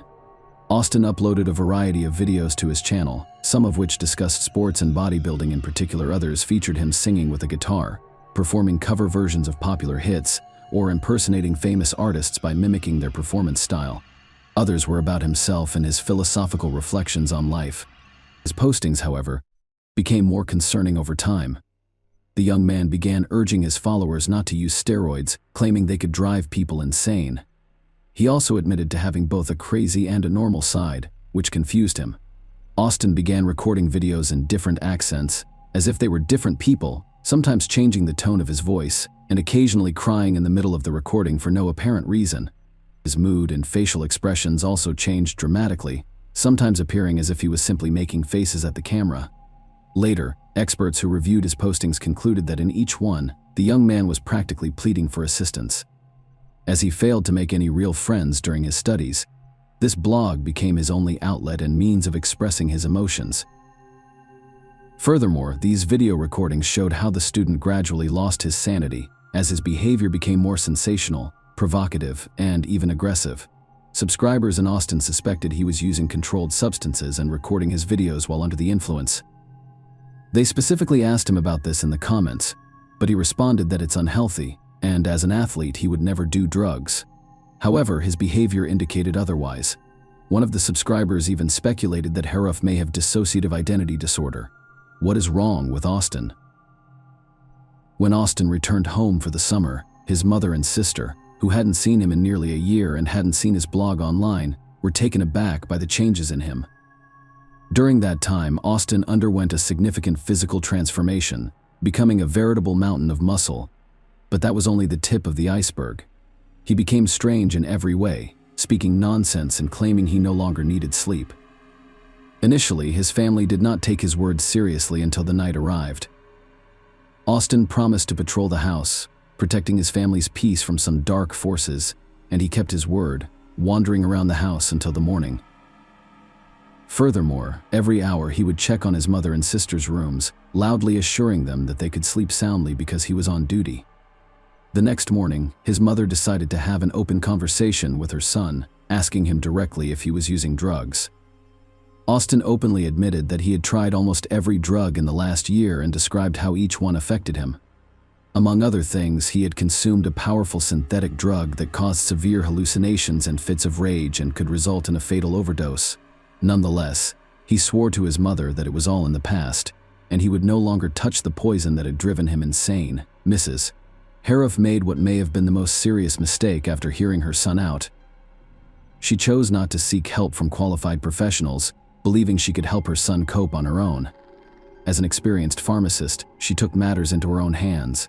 She gave her son a sedative and a sleeping pill, hoping they would help him relax and fall asleep after a restless night. Austin, on the other hand, returned to his post at night after only a few hours of sleep. He continued patrolling the house until morning, informing the residents every hour that everything was fine and there was no need to be concerned. This continued for several weeks, but the mother refused to consult psychiatrists or even inform her ex-husband of the situation. Early on August 13th, Austin knocked on the door of a former classmate who lived just a few blocks away. The girl was surprised because they hadn't seen each other in over a year, and he hadn't informed her of his visit.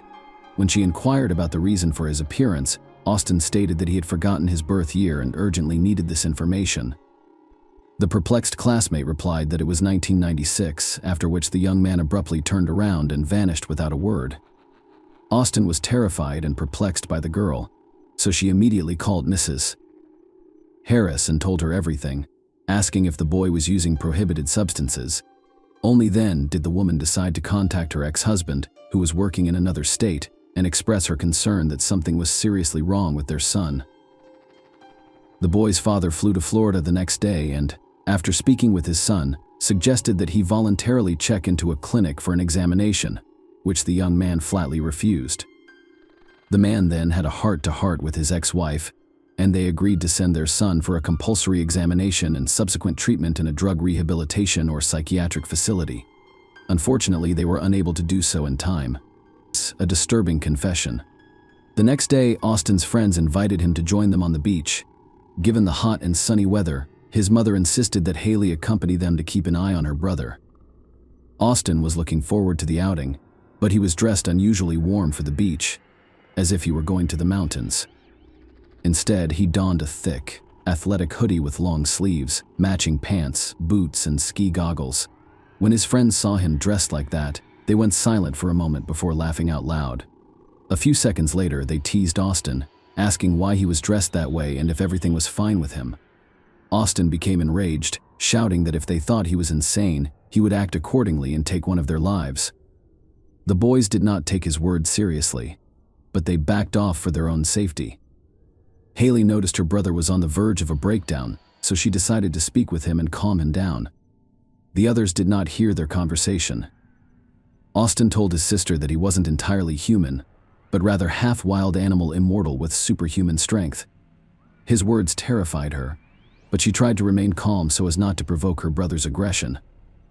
At the beach, Austin appeared completely normal and natural. He joked, laughed, played volleyball with his friends, and messed around. As evening approached, they said their goodbyes and parted ways. Austin and Haley went to a small restaurant near the coast, where they intended to meet their father and his current wife. On the way, Austin told Haley that he wanted to test his immortality, then drove towards a busy highway, intending to cross it inappropriately directly through the fast-moving traffic. When Haley realized what was going on, she ran after her brother and physically dragged him away, pleading with him to hurry because they were expected. Austin agreed that they shouldn't keep anyone waiting, so he silently followed his sister. Austin behaved strangely again at dinner, silently rising from the table several times to go outside, looking around as if he was afraid of someone, and then returning. He then decided to inform his father and stepmother of his immortality. When his father calmly suggested that he seek professional help, Austin jumped up, shouted that he wasn't insane, shoved his father hard, and fled the restaurant, an attack on an elderly couple and their neighbor. What happened after the young man left the restaurant could have been straight out of a horror film. He later claimed he had no recollection of the events and couldn't believe he was capable of such atrocities. Austin walked for several miles before wandering into an unfamiliar neighborhood. There, a bright light from an open garage drew his attention, and he approached it. In that house lived an elderly couple, Joanne Stevens, 59, and Michelle Mishcon Stevens, 56. In the evenings, they enjoyed barbecuing and watching movies in their spacious garage, which was set up like a living room. They had been married for over 25 years and had 3 adult children living on their own, and we are now enjoying their retirement in each other's company. That evening, John went for a walk with their dog while his wife prepared for their regular movie night. When Michelle noticed an unfamiliar young man on their lawn, she felt no threat and even asked if he needed assistance. However, the situation took an unexpected turn. Jeffrey Fisher, the couple's neighbor, lived across the street and was friendly with the Stevens. Around 9 p.m., he heard suspicious noises outside. Looking into the yard, he heard Michelle's agonizing scream. He dashed to assist his neighbors and discovered a tall, large young man attacking an elderly woman by the open garage. Jeffrey attempted to pull the stranger away, but the young man was too strong and knocked Jeffrey to the ground. As he attempted to recover, the attacker stabbed him several times in the back and shoulders. Realizing he was outnumbered and in need of assistance, Jeffrey dashed into the Stevens house to divert the attacker's attention away from himself, then exited through the back door and returned to his own home. Only once inside did he realize the assailant had not followed him, but when he returned to the unfortunate Michelle Jeffrey, he immediately called the police and emergency medical services, reporting an armed attack by a stranger wielding a knife and injuring himself and his elderly neighbor. After speaking with emergency services, Jeffrey went silent and listened intently. He soon realized no one was outside his door, and the attacker had stayed at the neighbor's house. Furthermore, the assailant was now making strange animal-like sounds similar to a wild beast's growl, accompanied by terror screams and moans, a fatal assault, and a gruesome act. It took the police about 10 minutes to arrive at the scene, but it was far too late. The sight that greeted them was terrifying and beyond all logical explanation. The officer approached the garage with weapons drawn, only to stop in disbelief at the doorway. Michelle Mishcon Stevens, the homeowner, is found dead in a pool of blood. The autopsy later revealed that she had multiple blunt force traumas to the head and a stab wound to the chest. In the dim light, more people were on the ground. However, the officers took some time to process the scene. One man reached out, pleading for assistance in an unfamiliar voice. Above him, another man appeared to be choking him, gripping his neck with one hand and tilting his head back with the other. The officers demanded the attacker release the victim, threatening him with their guns, but he did not respond. Firing was too risky due to the possibility of hitting both people. Instead, one officer took out a taser, warned that he was about to use it, and moved closer. Only then did he realize the assailant was biting the man's face and holding his head and neck tightly. The victim, as you might expect, was John Stevens. There was a large pool of blood beneath him. His left cheek was missing a chunk of flesh, and his lip, nose, and ear appeared to have been mutilated and chewed off. The elderly man was immobilized, barely able to move, and silently begged for assistance. The officer shocked the attacker with a taser, but he appeared unaffected, continuing to tear at the victim's face with his teeth.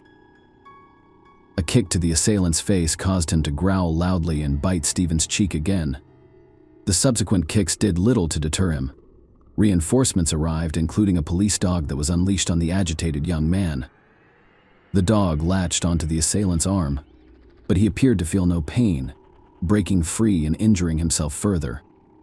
A powerful kick from an officer eventually disoriented the attacker enough to handcuff him. At this point, the young man claimed he felt ill, possibly from eating something bad, before losing consciousness and convulsing. Mrs. Stevens was unable to be revived, and her husband died on the way to the hospital as a result of extensive blood loss from stab wounds and the shock of having his flesh consumed. The injured neighbor who reported the incident survived, but his right hand sustained permanent minor motor skill damage as a result of a nerve injury. And there is damage. The attacker fell into a coma after ingesting a substance from a bottle in the garage that he mistook for alcohol, but was actually weed. He received severe burns to his esophagus and stomach, spent several days on the verge of death, and was eventually saved by medical professionals with fragmented memories. Austin was in a coma for nearly 2 weeks before regaining consciousness and giving his account, claiming he had no recollection of what happened that day. He gradually began to recall the restaurant dinner and the argument he had with his father before walking away. He then described encountering a ghost-like figure who led him through dark alleys and unfamiliar neighborhoods until a light appeared in the distance. The light came from a lantern near the Stevens garage, where the homeowner was preparing a barbecue and taking out food. When his presence startled the woman, she requested assistance. Austin admitted to striking her several times before drawing a knife and claiming he would rid her of evil. At that point, a man named Jeffrey Fisher attacked him, which Austin saw as a demon, and he retaliated with the knife. After fleeing to seek help, Fisher continued to assault the woman until she died. He then noticed a bottle and mistook its contents for alcohol, drinking roughly half of it. Soon after, he heard a dog barking and a man speaking. The homeowner had returned. The scene shocked me. Austin claimed to have no memory of what happened next, at least according to his own statements. Initially, it was thought that Austin was under the influence of powerful narcotics, which could explain his aggression and insensitivity to pain.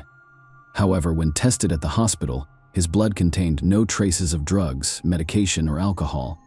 This led to the conclusion that Austin may have experienced a psychotic episode, acting without awareness of his actions. Between the courtroom and psychiatric care, experienced psychiatrists were responsible for determining the truth of this claim. The case of Austin Harrouff drew widespread media attention because of its unprecedented brutality and ambiguity. The children of the deceased couple, as well as the relatives of the injured neighbor, believed that the young man was faking insanity and memory lapses in order to be declared incompetent and avoid harsh punishment. The majority of those who followed the case agreed with this sentiment. Dr. Landrum, a state-appointed psychological and psychiatric expert, stated in his report that Mr. However, the prosecutor stated in court that he did not believe the defendant met the legal definition of insanity at the time he committed the crime. There were suggestions that the young man's mental health had deteriorated as a result of his drug experiments, steroid use, and difficulties socializing with peers, which he had been experiencing since school. However, at the time of the crime, he was clean, with no traces of illegal substances or alcohol in his blood, implying that the reasons for his aggressive behavior were elsewhere. During one of the court hearings, Austin's father revealed that their family had at least one confirmed case of schizophrenia, and he was concerned that his son had inherited the serious illness. It is worth noting that the student was suspected of suffering from clinical lycanthropy delusion, a relatively uncommon condition. Such a diagnosis could explain why the young man acted like a wild beast and was impervious to pain, but none of the psychiatrists who examined the defendant agreed. Austin was transferred to jail following treatment, but the case has yet to be resolved. The young man is still awaiting trial, and his lawyers claim he is mentally ill.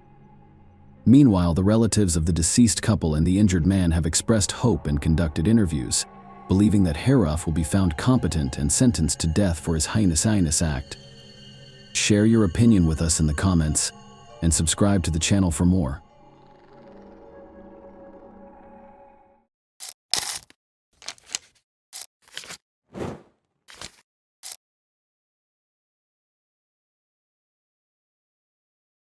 Hey guys, welcome to my channel, and today we're going to take a look at another horrible case with you. The state of North Carolina, the birthplace of country blues and Cherokee Indians, is now a conservative and prosperous state in the northern South Atlantic region. In comparison to South Carolina, the state has a relatively low crime rate. When it does make the national news, it is usually because of snowstorms, tornadoes, or severe thunderstorms. The coast, with tropical storms and flooding, or acres of dense wildlife refuge, as well as the threat of wildfires and landslides, posed far greater danger than people. However, this does not always happen. On April 10, 2019, the storm was caused by 17-year-old Tristan Borlase. The teenager, who comes from a large religious family, brutally murdered his loved ones at their home in Deep Gap, North Carolina. On Wednesday evening, a young woman called emergency services to report a large amount of blood in her home, as well as 3 missing family members, her parents and her younger brother. She also mentioned that she couldn't reach them. Police officers responded to the call and drove to a Deep Gap about a mile from the Watauga and Wilkes County lines. When patrol officers arrived at the house, they discovered blood on the walkway leading to the house, on the mat by the front door, and a blood trail inside the house that stretched up the stairs. Officers searching the area outside discovered the body of a man covered in leaves under a hammock with several stab wounds. A little later, around 10:30 p.m., the family's pickup truck was discovered hidden in the woods, with a woman's body covered in a blanket and mulch bags on top. A senseless, rash domestic tragedy. Kristen's father, Jeff Boer, was born on April 16, 1975. He served as pastor of the Pietistic Bible Fellowship Church, a conservative Protestant denomination with Mennonite roots. The boy grew up in an environment that emphasized the importance of personal piety and the sense of being constantly under God's strict and watchful eye. His upbringing was built on a serious and careful study of the Bible in meetings, as well as moral instruction. Any form of entertainment, including laughter and colorful clothing, was frowned upon. Good works, charity, missionary work, love for the enemy, and the renunciation of all forms of violence were regarded as virtues. Jeffrey, Pastor Harry's son, absorbed all of these fundamentals. He was raised to be a kind, loving, gentle, and patient boy. Jeffrey worked as a summer employee at the Big Surf Water Park on Lake Ozark in Missouri, United States. On his first day at work, the young man met a charming, meek girl. Tanya Mae Tran was her name. They were the same age, shared similar beliefs, and grew up in a similar environment. Tanya, like Jeffrey, grew up in a family that prioritized Christian values. A patient, humble, and selfless girl saw the pious young man as the ideal future husband and father. She gave Jeffrey a picture of an elderly couple holding hands and told him, "That will be us one day." Kathy Brown, Jeffrey's mother, prayed to God to give her son a wife who loved the Lord with all her heart, and she believed her prayers had been answered. The young lovers married, and their family became a reflection of the ideas in which they were raised. Tanya's photo was carefully placed in the family album. Very quickly, Taylor, the young couple's first child, is an adorable girl. 3 more children arrived one by one. Tristan was the parents' youngest son. Taylor became a true big sister to her siblings. She cared for, helped, and supported everyone, especially the girl who was friends with her younger brother. Tristan Taylor became his best and sole friend. Despite their age difference, they traveled everywhere together. They enjoyed sports, listening to music, and playing pranks together. Pietism holds that the task of parenting is to establish God's kingdom in the child's heart. As the 4 children grew older, Jeffrey and Tanya decided to fulfill their Christian duty by adopting 4 more orphaned boys who were open, loving, and friendly. According to others, the family grew to 8 children: Taylor, twins Kaya and Alexis, Misery, Owl, Stephen Meliku, and Tristan. According to the family's religious beliefs, children were not allowed to use cell phones or social media until a certain age, and asceticism, needs, and desires were encouraged. Boys were forbidden from dating girls until the end of high school, until the age of 18. Bible study and other religious activities were required. Otherwise, children grew up like any other boys and girls, with parents making no distinction between native and adopted children. Everyone received the same level of attention, care, and affection. The loving mother maintained a peaceful environment while keeping an eye on internal order. Brothers and sisters' relationships were marked by frequent prayer and good deeds. The couple believed that virtue should be cultivated through their own actions, and they taught their children mercy by example. When the people of Haiti were hit by a hurricane, Tanya sold her expensive wedding ring and donated the proceeds to a foundation that was building housing for the victims. In exchange, she purchased herself a simple, inexpensive ring. Taylor graduated high school in 2015 and moved to Boone to attend Appalachian State University. This event deeply affected Tristan. He had lost his only friend and was alone. Taylor returned home at the first opportunity, but now she had her own free time, leaving Tristan with the same old rules and routines. He had been rebelling against the restrictions imposed on him since childhood, as well as his parents' religious beliefs. He was irritated by the lack of a cell phone and the inability to communicate with his peers via social media, especially since such communication has become an essential part of modern teenagers' lives. Quarrels with Taylor's parents only increased after he left in December 2017. There were positive changes in the family's lives. Jeffrey, his wife, and their children relocated to a new home with a large lot in a deep gap. The house in Watauga County, North Carolina, was on a dirt road leading into a wooded area and was much larger than the previous home. Furthermore, the new home was only a short distance from Robin's, Tanya's mother, and the children's grandmother's home. Because of their close proximity, they could call on her at any time for assistance, and she looked after the youngest children.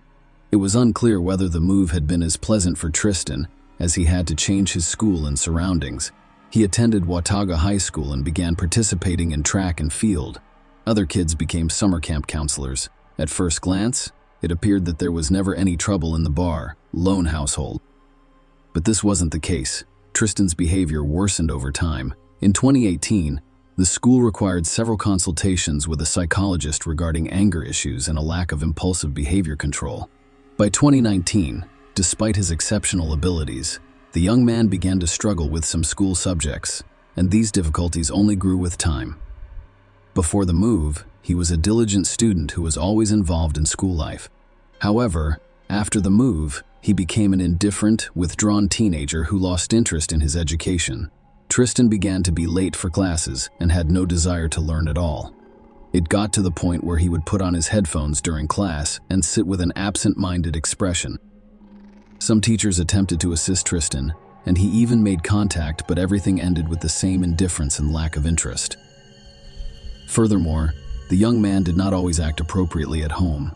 By this point, he had everything. He was constantly arguing with his parents about his own cell phone and social media access. Tristan spent a great deal of time on the internet. He identified as a musician on Instagram. Taylor was always interested in her siblings' lives and noticed that Tristan fought with his parents more frequently and argued with his mother about religious issues. She also learned about his other problems at school. The sister attempted to communicate with her brother, but the previous closeness was no longer present. After a while, the young man made friends with Evelyn Faith Jackson, a girl from the religious community. They began to meet, disregarding the prohibition on intimate relationships.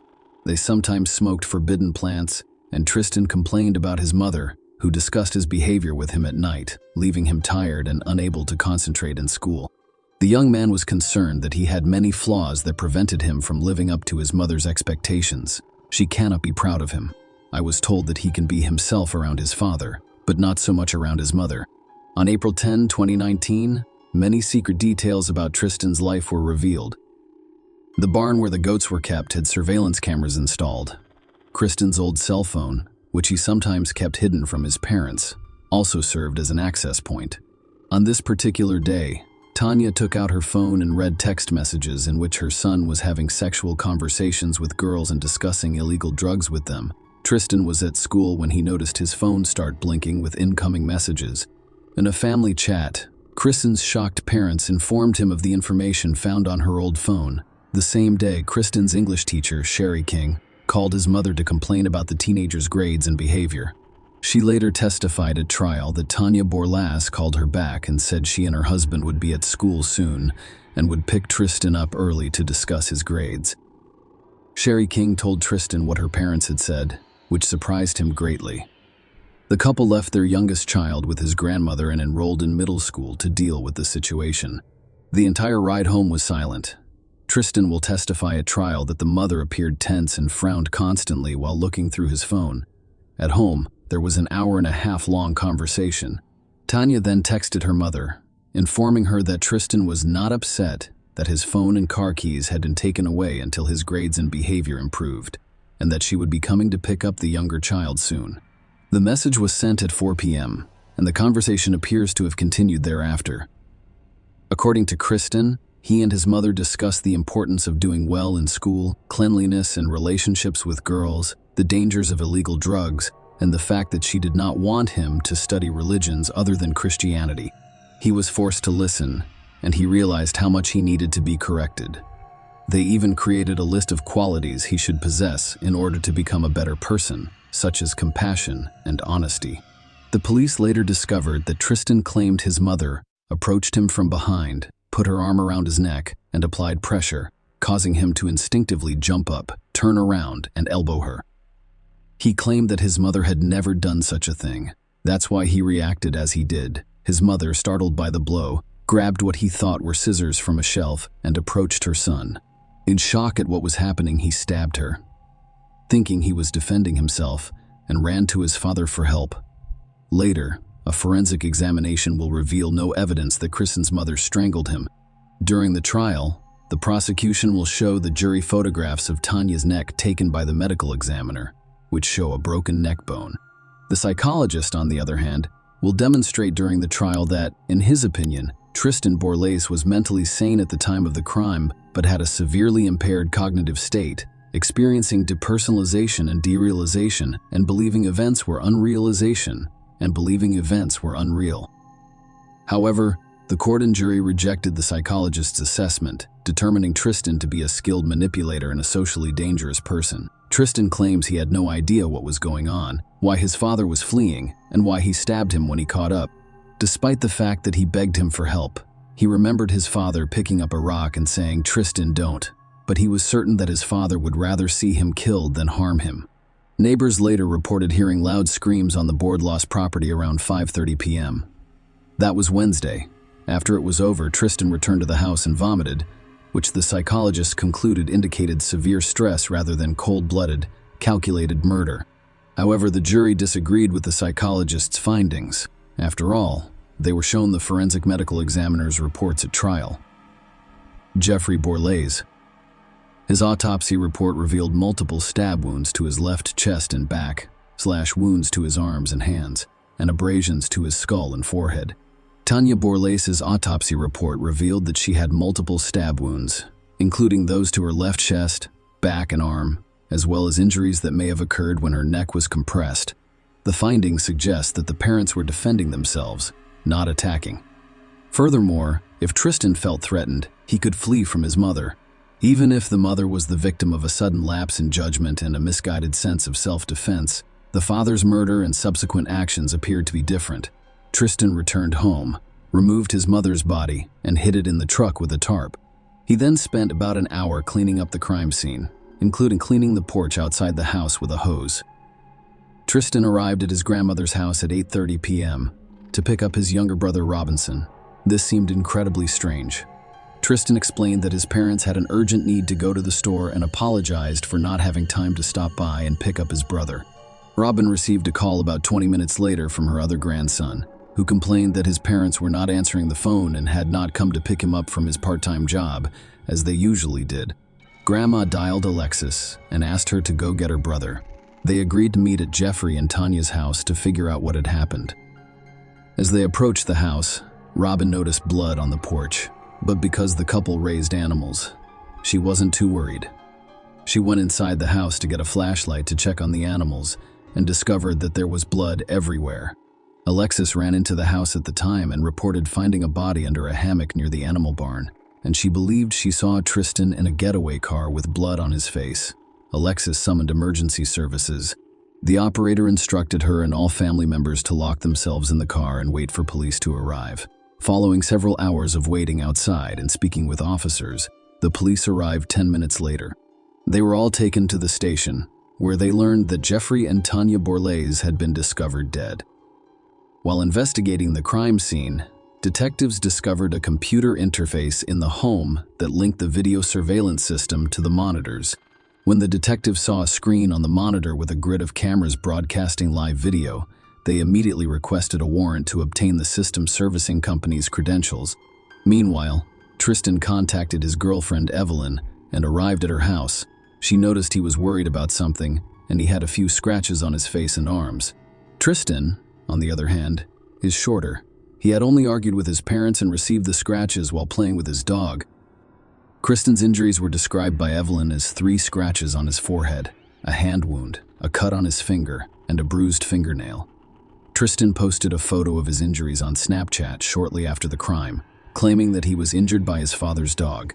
According to his girlfriend, the photo matches the injuries she noticed on him that evening. Tristan stayed all night. They went to Walmart and McDonald's the next morning, saying they were going to school, but then changed their minds. Evelyn was convinced Tristan just wanted to get away from his parents for a while, so she invited him to stay with one of her relatives.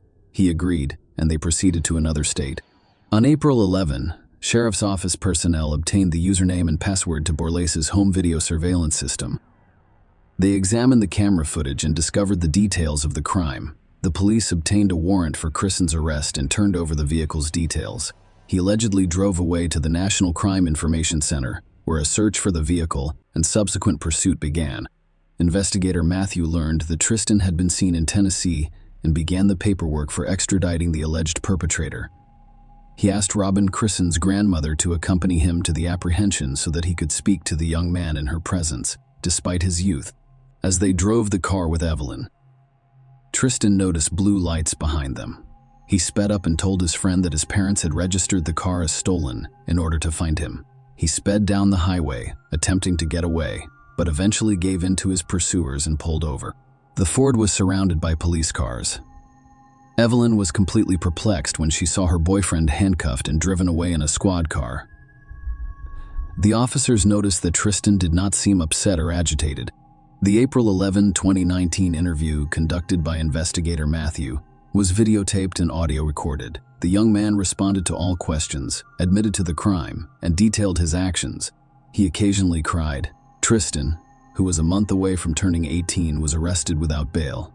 A short time later, the sheriff's office obtained a warrant to investigate Tristan Snap's chat account and 5 of his cell phones, all of which may have contained information related to the crime.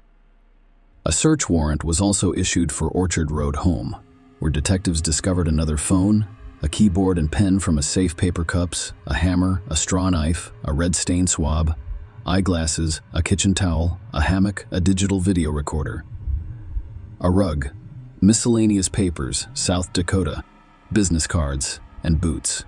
According to court documents, a search warrant was also issued for the Ford F-150 truck, and a red stain swab laptop computer charger and steering wheel were seized. A search warrant was also issued for Tristan, his girlfriend, and Boone's home, as the young man was spending the night there. According to court records, a pillowcase, a zippered sweatshirt, and a notebook were seized from the property. The findings of the investigations and searches assisted investigators in reconstructing the timeline of events down to the smallest detail. This method of self-defense was deemed untenable. The couple's funeral services took place on April 17, 2019. The ceremony was officiated by pastors William Krantz and Brad Gray of Bible Fellowship Church. Children who lost their parents at such a young age found the strength to write a touching obituary. Our parents never had the chance to live for themselves because they always lived for us. Jeff and Tanya have always made their parents happy and proud. Our parents made the world a better place, and we hope to carry on that legacy by passionately loving people and following Jesus. Taylor paid her first visit to her brother in prison following the funeral and was unimpressed by his behavior. Tristan was not only unrepentant, but he attempted to blame the family for what had occurred. Her sister got the impression that he was confident that he would regain his freedom sooner or later. Taylor became disgusted, turned around, and left. Her second visit came on May 11. Kristen returned with Grandma Robin to celebrate her birthday, but the meeting was largely the same as the previous one. Her brother was praising the birthday party they had for him at the prison. Taylor found the behavior unacceptable, especially considering their parents' tragic deaths. Following this visit, the family decided to cut off all contact with Tristan. The trial began February 16, 2022. Tristan expressed regret during the trial. He agreed with everything his family had said about him and supported the decision to impose a permanent ban on contact to make the family feel safer. On March 3, Tristan VOL.6 was sentenced to life in prison, without the possibility of parole for first-degree murder on all counts. Judge Horn noted that Tristan VOL.6's mental health was a mitigating factor, as the psychologist's report indicated that he was still suffering from anxiety and depression and had developed symptoms consistent with post-traumatic stress disorder. Judge Horn did, however, state that the psychologist found no evidence of psychotic disorders. Although the anxiety and depression may have been exacerbated by the continued use of illegal drugs, the most unusual fact in this story is that neither Tristan, his family, his lawyer, nor he himself made any statements about the motives that led to the crime. A pious family and a socially dangerous man using illegal drugs who did not fully understand the reasons for what happened or competently played the misunderstanding. On the one hand, there is a self-hating young man with low self-esteem, a history of depression, active anxiety symptoms, and a lack of qualified medical care. During the court session, it was mentioned that his mother helped him cope with panic attacks because she, too, was prone to them. One of the main provisions of pietistic pedagogy is that children burdened with original sin are immoral from birth, and therefore education and school should correct them, preparing them for correct piety-based behavior in life by establishing strict discipline and suppressing strict discipline and suppressing children's self-consciousness. Strict love is supposedly beneficial. A child who may have inherited nervous system overreactivity grew up with strict boundaries, constantly feeling like he was not a godly enough person. Some people require more love than others due to their nature. According to his older sister's memories of the new brothers, the little boy was extremely jealous of their appearance, which drew the parents' attention.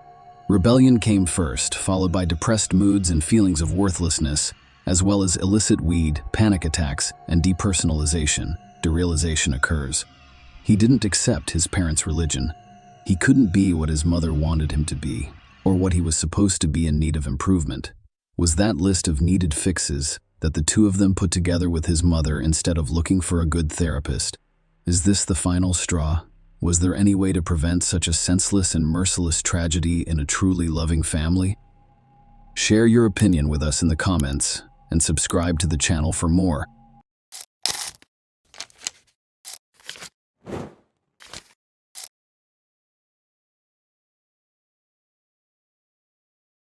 Hey guys, welcome to my channel, and today we're going to take a look at another horrible case with you. In April 2015, the small town of Leeton in New South Wales, Australia, came to a halt, businesses closed, and the local high school suspended classes as the community mourned Stephanie Scott and offered condolences to her family. Stephanie's funeral was attended by over 1,000 people, and a public memorial was organized so that everyone could share in the community's grief. Many attendees wore Stephanie's favorite color, yellow, and released yellow balloons into the sky to represent the liberation of her spirits as they soared into the heavens. The gathering prayed for Stephanie's eternal rest, as well as for the comfort and healing of her loved ones. The song chosen for Stephanie and her fiancé Aaron's first wedding dance reminded everyone of the young couple's cruelly interrupted story, filling their hearts with sadness and sorrow. Stephanie Scott, only 26 years old, was friendly, intelligent, and always smiling. Since childhood, she was curious and active, taking part in school clubs and sports. As an adult, she followed in her father Robert's footsteps as a teacher, sharing his enthusiasm for education. She taught English and drama at Leeton High School and was very proud of her work. Stephanie and Aaron, who was slightly younger than her, had known each other since they were very young. They spent time together, shared interests, and participated in sports in their hometown. They were close friends until Aaron turned 21, when their relationship developed into romance. Stephanie, a perfectionist, had spent months meticulously planning every detail of their wedding, which was scheduled for April 11th, 2015. Almost everything was set, including the arrangements and a honeymoon in Tahiti. She recently had her bachelorette party. Their only remaining task was to rehearse their first dance, for which they had received numerous lessons. The first weekend of April served as a reminder that their long-awaited day was quickly approaching. Aaron invited Stephanie to a party out of town, but she declined to complete some remaining tasks, such as finalizing plans for her students while on her honeymoon. On Easter Sunday, April 5, 2015, Stephanie Scott went to her school in Leeton, New South Wales, around 11 a.m., to hand over some work to a deputy teacher. She parked her car on the street and walked to meet a co-worker who lives nearby. They entered the school after opening the gates together. Stephanie then locked the gates behind them and went to the English teacher's office, carrying keys. She sent an email to a bus company to confirm transportation arrangements for her wedding guests. After working for a few more hours, she was overjoyed that all of her tasks had been completed successfully. Stephanie exited the administrative building and walked toward the gates. Aaron, aware that Stephanie had left and would be gone for a few hours, became concerned as the evening progressed. He texted her the day before and received a prompt response. However, on April 5, he received no response from Stephanie. When Aaron returned home after 7 p.m., Stephanie was still missing, and her car was nowhere to be found on the street. Trying to control his anxiety, reasoned that Stephanie might be exhausted from the stress of the upcoming wedding and leaving her students for an extended period of time, and she needed some alone time. However, such complete silence was unusual for her. Despite the excitement of wedding planning, Stephanie had been enjoying every minute, eagerly sharing details about her gown and the wedding menu. She did not appear nervous or depressed, but rather excited and prepared for her big day. As his concern grew and sleep eluded him, Aaron texted Stephanie again in the morning before calling her family. It had been more than a day since Stephanie's disappearance, so Aaron went to the Leeton police station to report his missing fiancée. After inspecting the area and noting Stephanie's car's disappearance, the police speculated that she may have left the school and been involved in an accident or become stuck in a ditch or creek. Helicopters were dispatched to search the area. Due to Easter Sunday and the small number of students at Stephanie Leeton High School, ground police went straight to the school's last known location. There were few witnesses, complicating the police investigation while also eliminating hundreds of potential suspects. A check of the school's alarm system in Stephanie's classroom revealed that she had deactivated at 1:30 and then reactivated it at 1:38 p.m. This provided the police with the exact time Stephanie was nearby, but it was the only information they could obtain. Detectives attempted to track Stephanie's phone, but it was turned off. Her last bank account and social media activity occurred on Saturday, April 4. By April 7, local news broadcasts had begun to cover the story, and hundreds of people in the small community were eager for any information about Stephanie. However, Stephanie's behavior was completely out of character. And as the wedding approached, hope faded. Stephanie's mother, Maryland, stated that if her daughter was not found within the next few hours, it was likely that something bad had happened. A reporter from a local newspaper in Leeton reported that the police had resumed their search of the school. They spent the majority of the day using digital mapping technology to examine the school grounds, specifically marking the room where Stephanie worked on the day she vanished. A witness near Leeton High School on Easter Sunday reported hearing strange noises around 2 p.m., such as rustling and dragging something on the ground. He noticed Stephanie's car under a covered walkway, but didn't think much of it at the time. Later, her car vanished.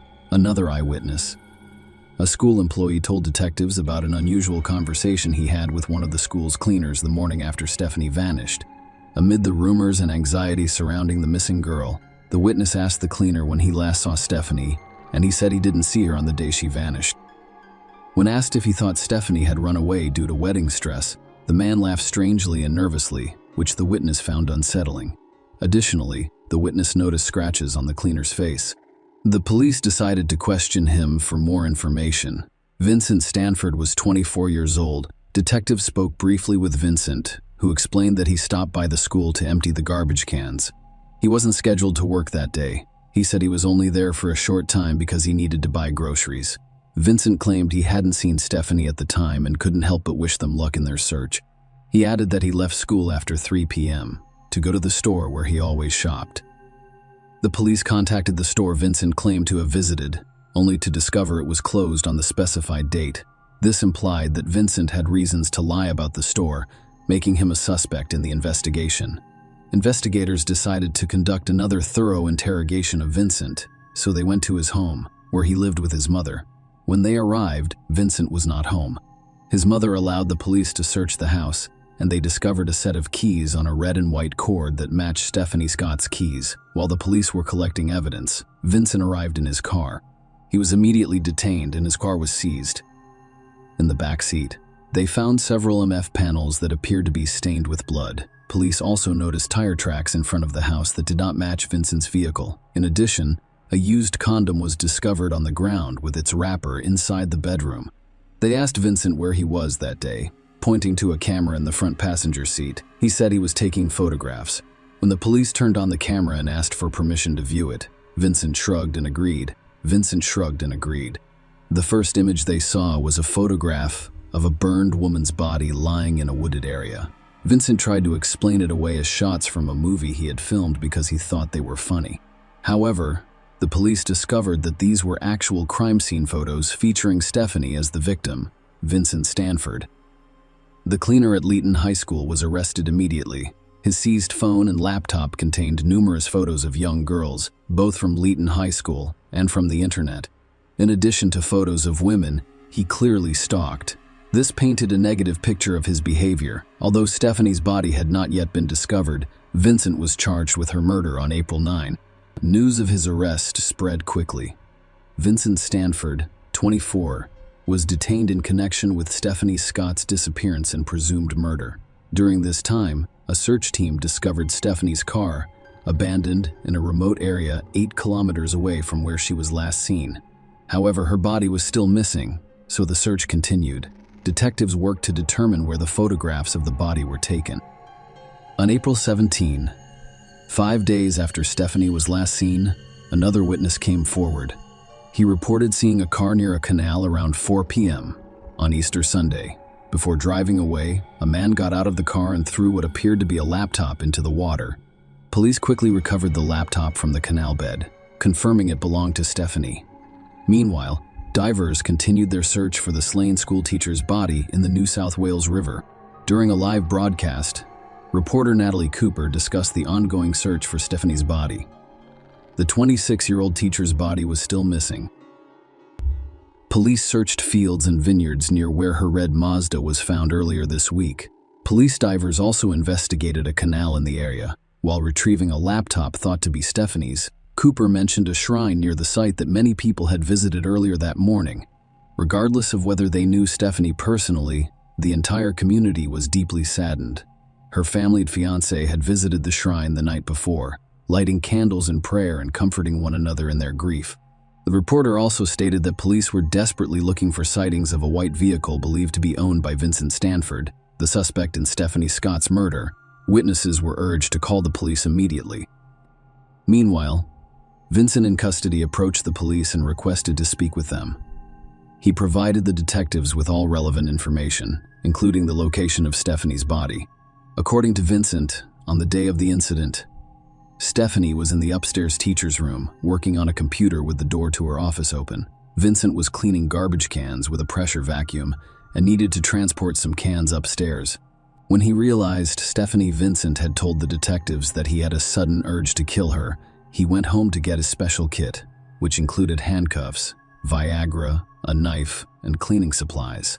He also Googled information about bride violence en route, and when he returned, Stephanie was packing to leave. As she walked past him, she looked into his eyes and smiled, wishing him a happy Easter. Vincent abruptly grabbed her and dragged her into a storeroom. Detectives reminded him of the scratches on his face they discovered during their first encounter and inquired about their origin. Some of the scratches were from Stephanie's microphone, while others were from her nails as she defended herself while he attempted to kill her. Vincent described how he grabbed Stephanie from behind, covering her mouth with his right hand while encircling her waist with his left. Before taking her to the storeroom, he shut the door and violently threw her to the ground, striking her from left to right. After assaulting Stephanie, Vincent used the knife to kill her. He felt compelled to do this, admitting to harboring many brutal thoughts and schemes, as well as having killed others in the past. He speculated about having some psychological issues, emphasizing that he had no hatred for his victims and simply enjoyed killing. Vincent then remembered having a hunger pang and decided to go home for a sandwich and coffee. Stephanie was left lying alone on the storeroom floor. He went to his car.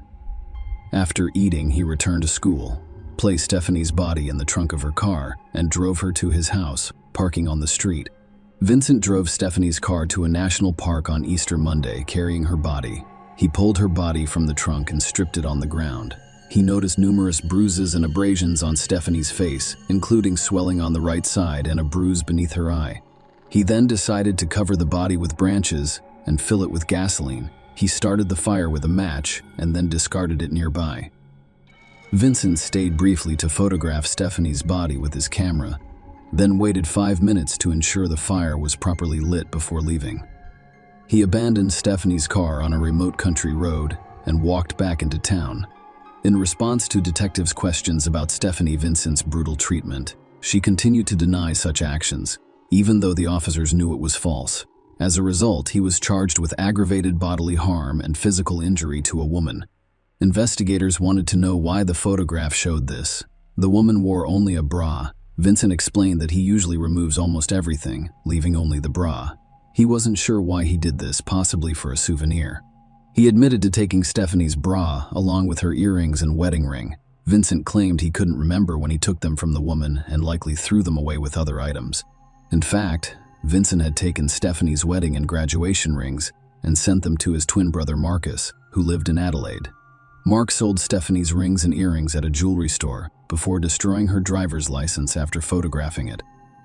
A 24-year-old man was arrested at his home in the Adelaide Hills around 7 a.m., and neighbors were shocked to see the next chapter in a murder case that has captivated the nation unfold right on their doorstep.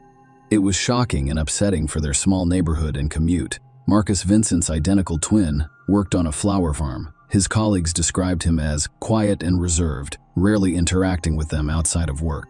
Marcus Stanford did not have a lawyer during the trial, and when the judge asked why he should not be sent to Leeton, he replied with a strong Dutch accent that he had never been there and did not need to go. However, the next morning, he was escorted to Sydney by police and remains in custody.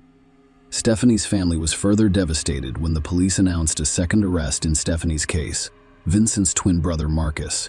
Finally, the search for Stephanie has come to an end. In fact, while Vincent was still giving his confession, the police had already found Stephanie's body. A woman's burned body was discovered in a national park 60 miles from Leeton Middle School on the day before her wedding. Stephanie died as a result of being brutally beaten on the head with 40 blows, according to an in-depth investigation. She had also been stabbed in the neck before her body was discarded and set on fire. Photographs discovered on Vincent's phone were conclusively identified as Stephanie. Vincent Stanford's guilt was undeniable, and both he and his brother Marcus were put on trial in court. Events occurred unexpectedly. Initially, Vincent denied his guilt, making the proceedings uncertain. However, based on the presented evidence and police work, it was determined that the case could result in a conviction. Psychological tests revealed that Vincent was suspected of being a serial killer, posing a threat. He showed no emotion or sympathy and was merciless and indifferent, frequently laughing and not taking the situation seriously. Several troubling aspects of his biography came to light. Vincent Stanford was born in Australia, but the family relocated to the Netherlands when he was 3 years old. They eventually returned to New South Wales. He had a dream about murder when he was 7 years old. At the age of 12, he nearly strangled his teacher. His classmates labeled him a psychopath, and due to issues with violence and disobedience, he was sent to a behavior modification school. He claimed he couldn't adapt to society and was eventually admitted to a psychiatric facility where he was diagnosed with autism and oppositional defiant disorder.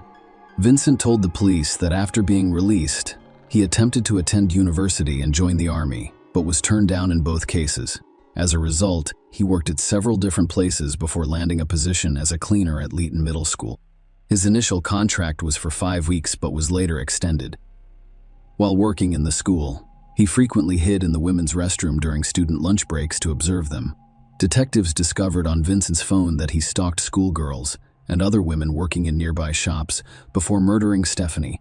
His phone contained approximately 2,000 photos of a single young girl. He also kept a diary about her, following her home several times and noting when she left, hoping to figure out who else was inside. A single entry was read: "She is home alone at 15:40, which gives her enough time to abduct." He initially targeted this young girl, but when his plan failed because she left town, he turned his attention to Stephanie, a school employee. A thorough examination of Vincent's car revealed that stains on EDF panels confirmed the presence of Stephanie's DNA.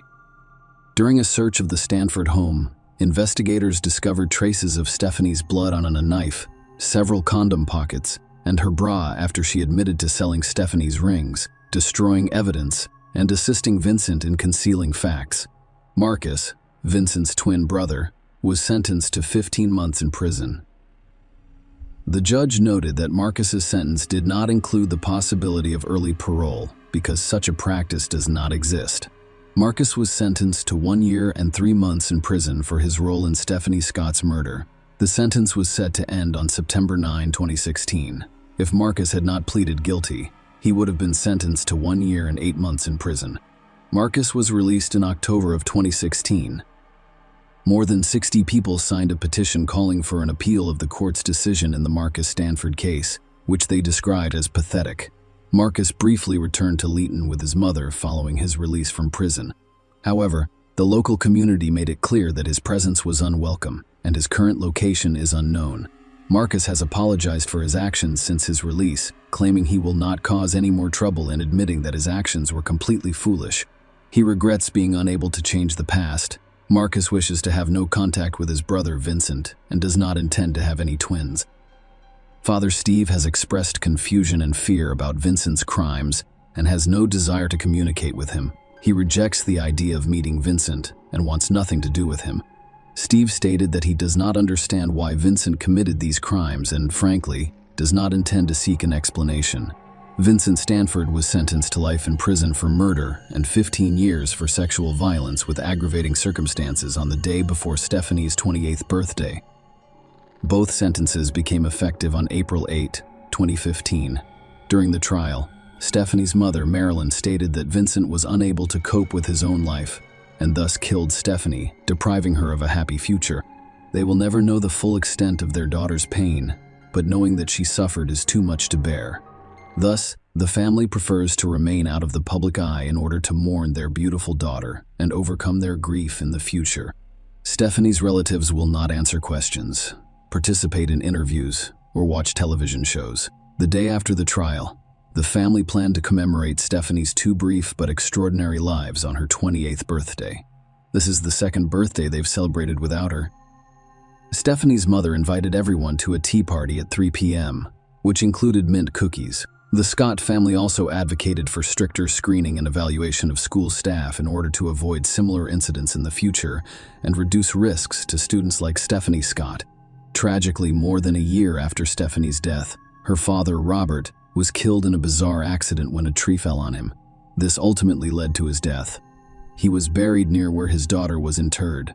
After losing Stephanie, Aaron moved to Europe in the hopes of healing the pain associated with New South Wales. 5 years after losing his beloved, Aaron found new love and announced his engagement to Samantha. Stephanie Scott's tragic story left a lasting impression on the Leeton community. She will never be forgotten, and her life has been documented in books. Stephanie's family hopes that people will remember her for all of her remarkable qualities, including her love of teaching, helping, and mentoring others. They believe Stephanie exemplified all of the good qualities of a human being and had a significant impact on many lives. In her memory, her loved ones encourage everyone to be kind to themselves and to do good in the world. Stephanie Scott's story has left an indelible impression on everyone, inspiring them to live lives of service to others. Share your opinion with us in the comments and subscribe to the channel for more.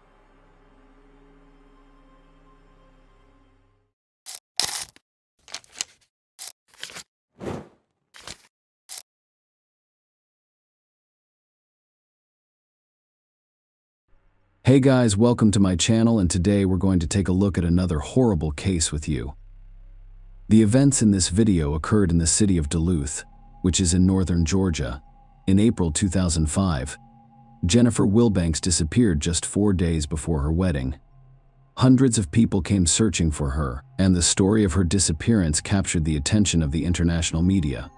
Many women fantasize about marrying the person they love. They believe that this grand occasion will be unique in their lives, so they want the wedding ceremony to be at least as good as everyone else's. Making a guest list, selecting a venue, designing a menu, and purchasing a wedding gown were all exciting experiences. Jennifer Wilbanks, 32, has gone through. Jennifer Carol Wilbanks was born February 28, 1973. She has lived in Georgia all of her life, where she has family, friends, and worked. It was in Duluth that she met her 32-year-old fiancé, John Mason. John, like his family as a whole, was financially successful. The Masons operated a private medical clinic in Duluth. His friends described him as a kind and caring man who was always willing to help others in need. John and Jennifer had been dating for a year and seemed like the ideal couple. Everyone who knew them was overjoyed when they announced that they were getting married. The wedding preparations went well for them. The swanky ceremony, to which several hundred guests had been invited, was set for April 30, 2005, a Saturday.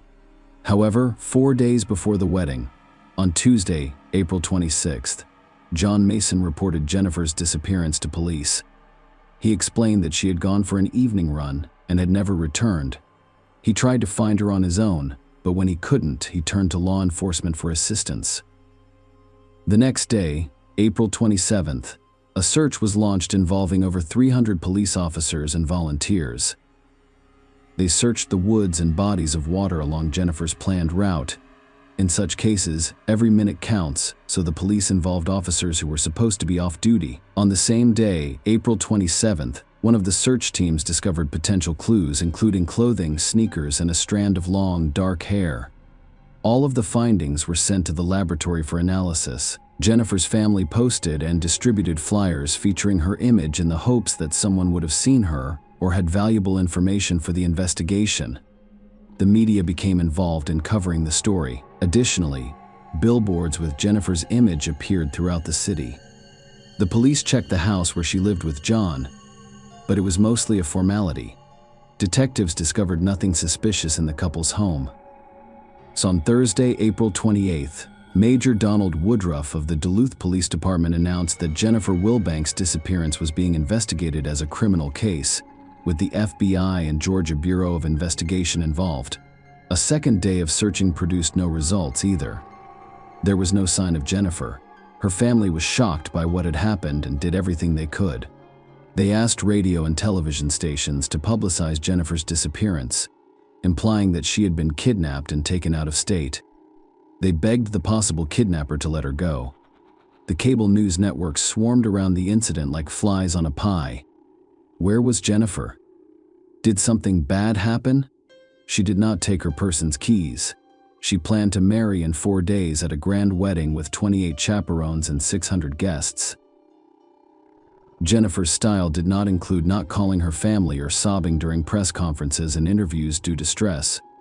In this photo, an unhappy groom, John Mason, is comforting his bride's mother. Those who watch real crime videos on a regular basis, as well as those involved in Jennifer's disappearance, have most likely already solved this case mentally. Answer a single question for yourself. Have you figured out who will appear in the document? John was the last person to see Jennifer alive, and when the investigation yielded no results, suspicion fell on him. The detectives decided to find out who was hiding behind the guise of a law-abiding do-gooder who went to church every Sunday and, according to his friends, couldn't kill a fly. The man was asked to take a lie detector test, but he refused. Instead, he took a private polygraph test in front of his lawyer, and the results were given to the police. However, such strange and unusual behavior only heightened detectives' suspicions about John Mason. The test results provided to the police did not definitively answer the question of whether John was involved in the disappearance of his fiancée. Detectives conducted a more thorough search of the couple's home to determine whether he had any motive to get rid of Jennifer, and 3 computers were seized.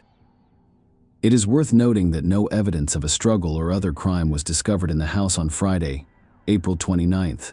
Jennifer's relatives offered a $100,000 reward the day before her wedding for information that could help them find her, dead or alive.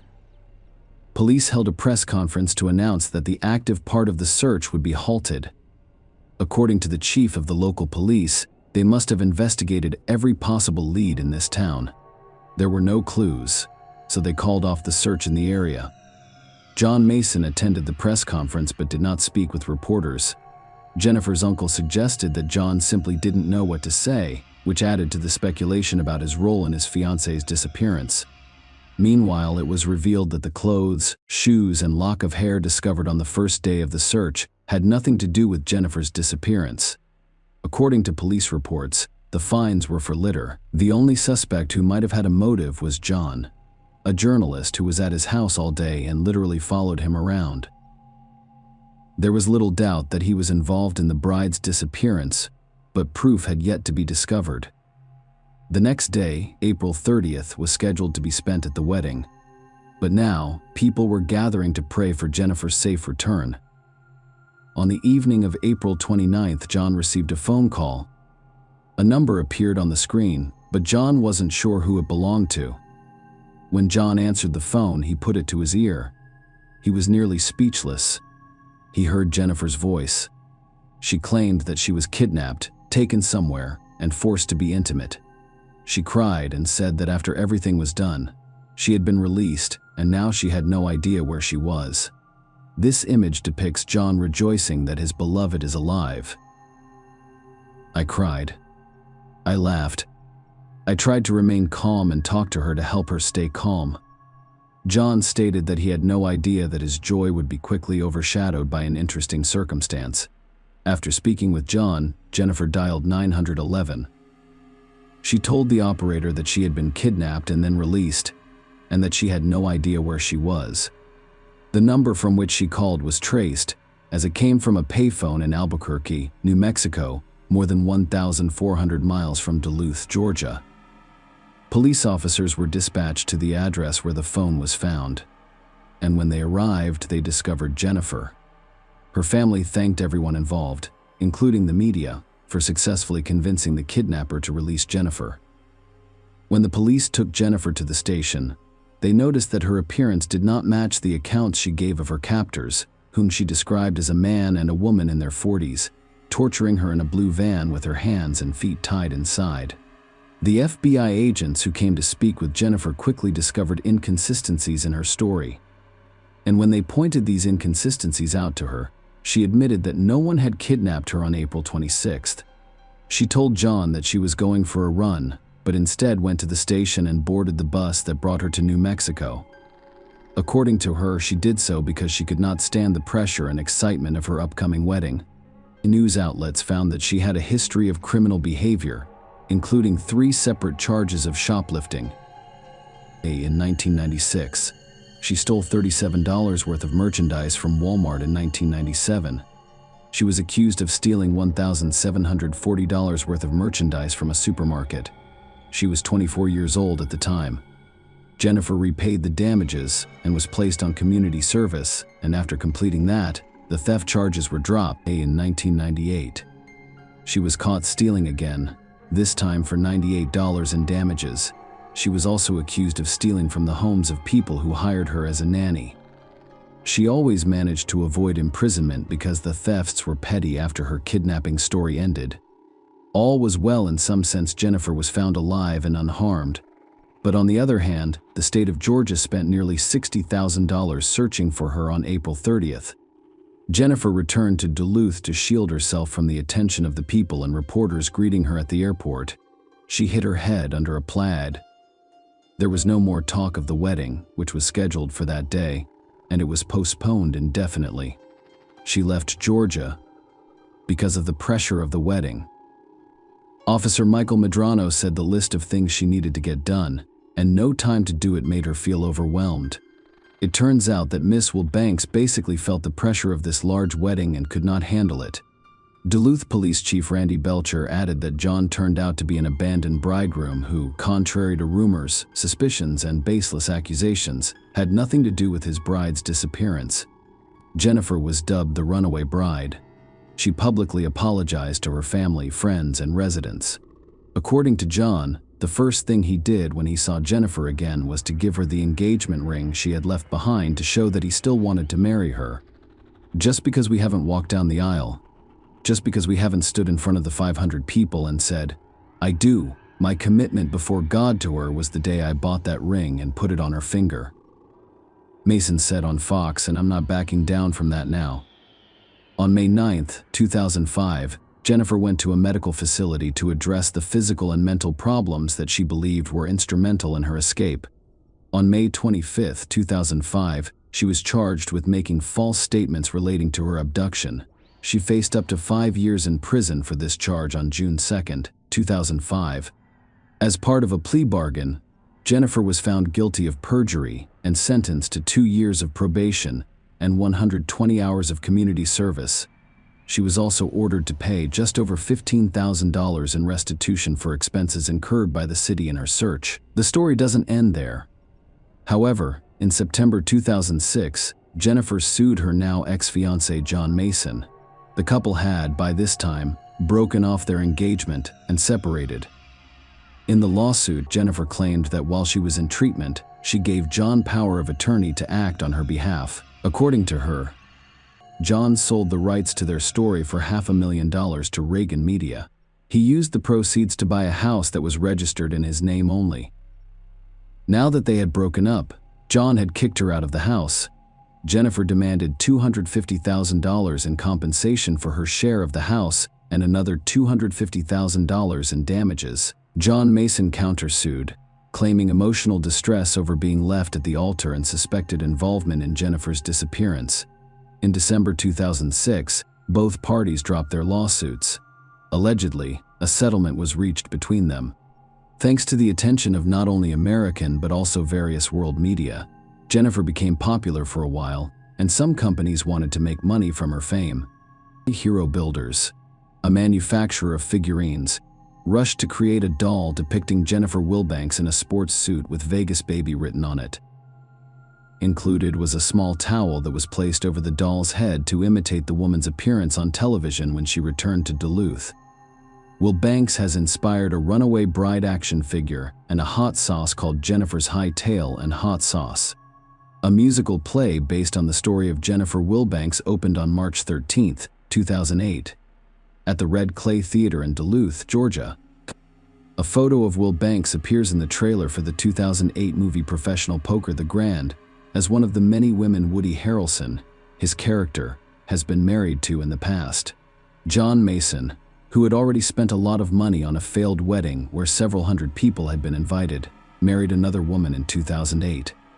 In a quiet ceremony at his parents' home in Duluth, Jennifer married in 2010, but 11 years later, the marriage dissolved and she still lives in Georgia. Share your opinion with us in the comments and subscribe to the channel for more.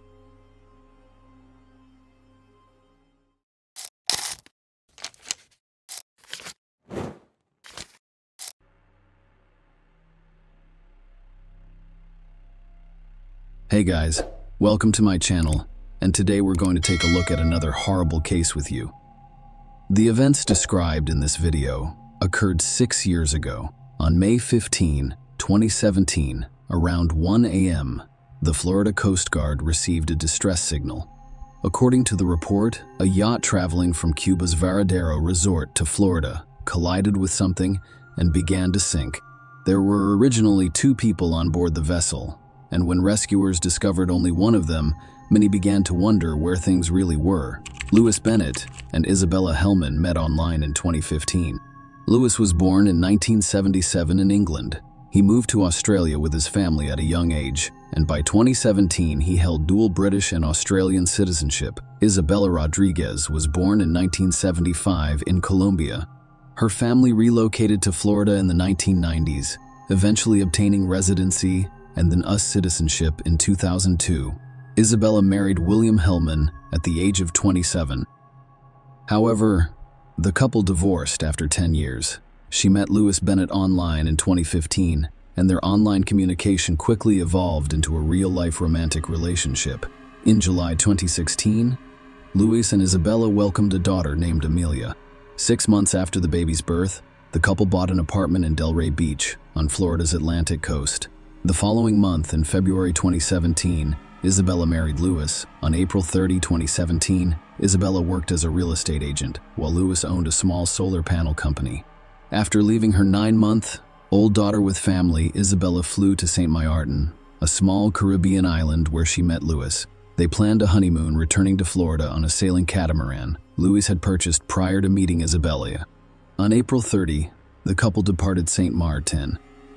They were in the British Virgin Islands on May 1 and off the coast of Puerto Rico on May 2nd. The next stop on their itinerary was Cuba, where they spent the majority of their time and planned to return from. On May 14, around 5:30 p.m., the catamaran set sail from Varadero, Cuba. 3 hours later, Isabella called her sister on her cell phone to say she'd be home tomorrow, but Louis had already signaled a distress call around 1 a.m. He contacted the U.S. Coast Guard and reported that the ship had begun to sink due to a collision with an unknown object and that his wife had gone missing. Around 4 a.m., a Coast Guard helicopter crew found the Bennett life raft. A catamaran was also discovered floating upside down at dawn, but it had not yet sunk. Bennett was taken to Key West Island, the southernmost point of Florida. During his interview with investigators, Louis stated that he and his wife took turns on duty and that the accident occurred when Isabella's turn came up. He was sleeping in his stateroom when he awoke to find that the ship had collided with something on deck and that he had not seen his wife. He started calling her name but never received a response. According to him, the mast was loose and could have thrown Isabella overboard. He also mentioned that when he last saw his wife, she was wearing a life jacket. Bennett was rescued by the Coast Guard, and a rescue swimmer reported that his backpack was unusually heavy. While inspecting the items he had loaded onto the life raft, the officers discovered 225 collectible coins whose origins had yet to be determined. The same day, May 15, Isabella Hellman was reported missing. A search and rescue operation took place in both the water and the air. However, on May 18, after 4 days of searching and no sign of the missing woman, the Coast Guard officially ended the rescue operation. Authorities suspected something was wrong when, less than 24 hours after the search for Isabella concluded, Louis Bennett requested a letter from the Coast Guard stating that his wife was presumed dead. His request was denied because issuing such a certificate is not within the Coast Guard's jurisdiction. Bennett told a television station on May 24 that he was leaving for Cuba, where he planned to rent a boat and continue his search for his wife alone. 3 days later, on May 27, he met Isabella's sister and informed her that he had just returned from Cuba. He stated that I met with authorities there and checked every hospital, but there was no sign of her. She has now been missing for 2 weeks, so I'm not holding out much hope for seeing her, so I have to accept that. This is completely devastating to me. She's my soulmate. I thought we would be together forever. The next day, May 28, Lewis and the police arrived at the house where his wife's family lived to pick up their daughter, but Isabella's family refused to give her up. With scandal and the assistance of the police, Bennett took his daughter after all. Throughout the argument, Isabella's sister Elizabeth insisted that Lewis was to blame for Isabella's death. Bennett's quiet demeanor and behavior following his wife's disappearance piqued the interest of Isabella's family and the police. Detectives repeatedly heard during interviews with the missing woman's family and friends that quarrels between Isabella and Lewis had become more frequent since the child was born. The couple's neighbors also testified. Isabella told loved ones that Lewis insisted on moving to Australia, despite her desire to remain in the United States. Bennett denied any involvement in his wife's disappearance during an interview on May 30. He claimed that he and Isabella had planned a wonderful life together, but now he was alone, and their daughter would grow up without a mother.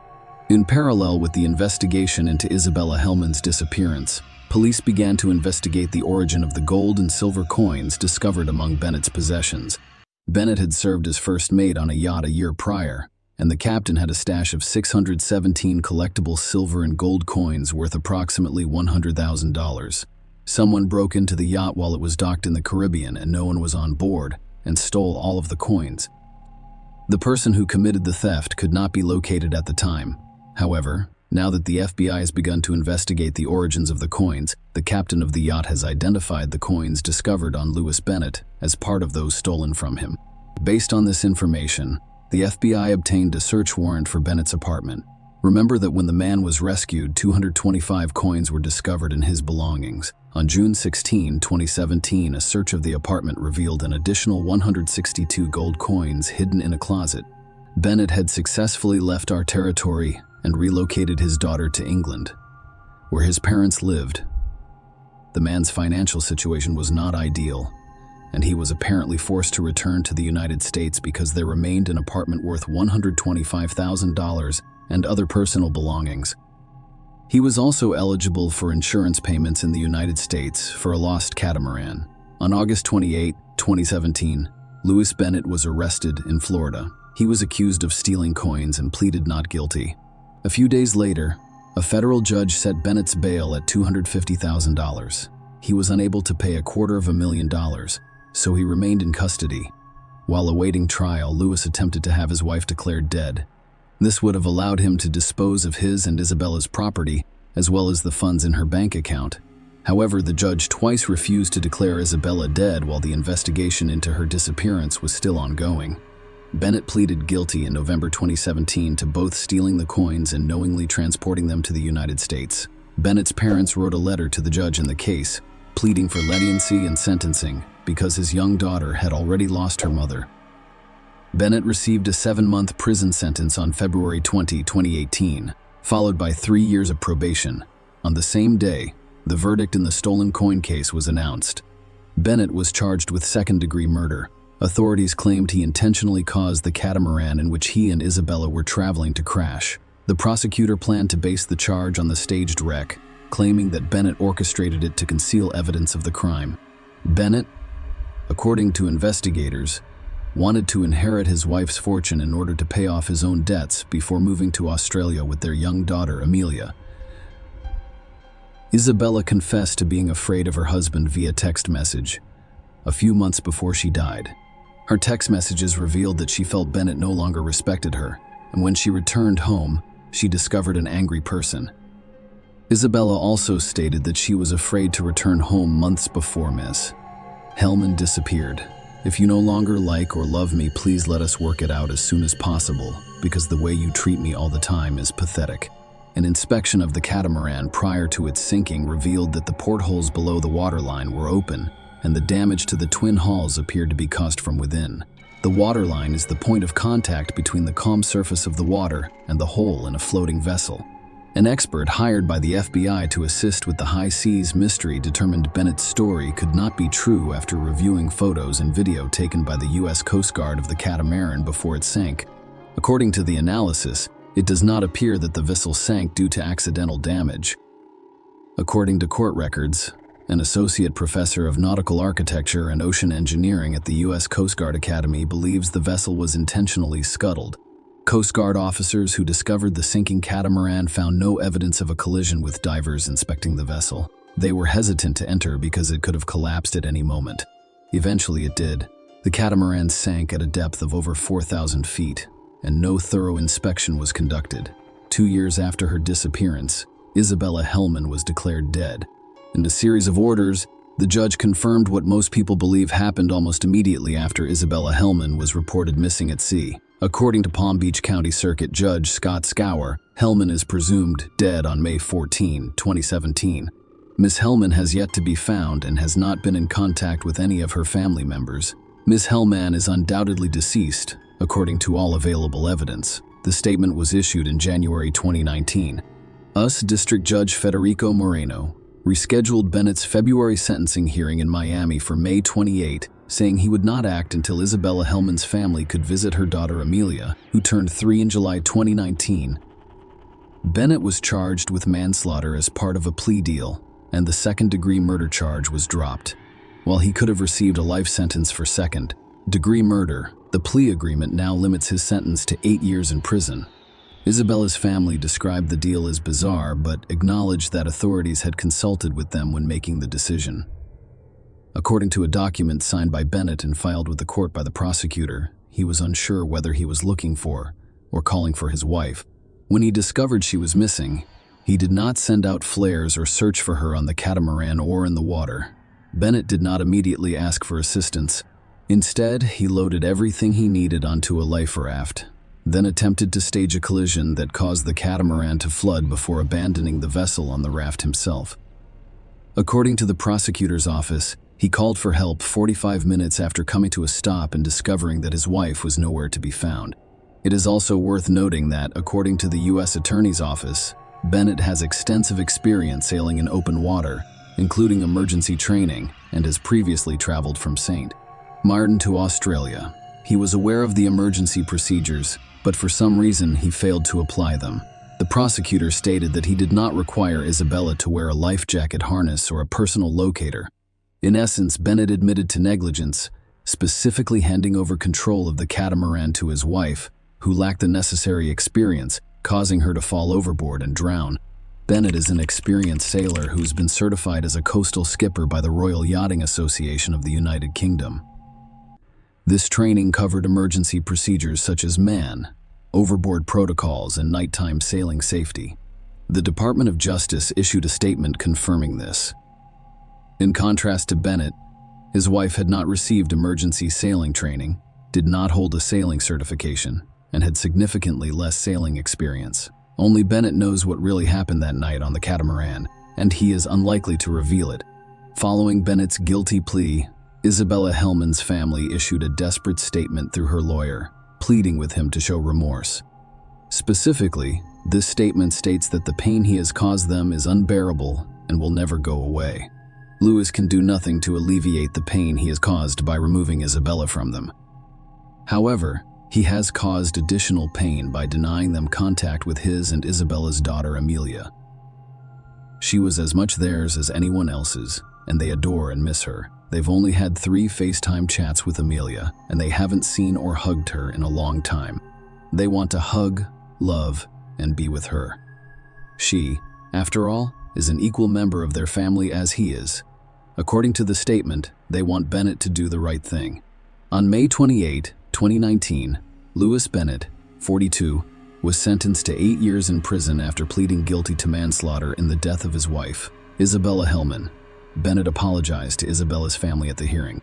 "I would like to extend my heartfelt apologies to Isabella's family. I know they have endured unimaginable pain as a result of my actions, and for that, I deeply apologize.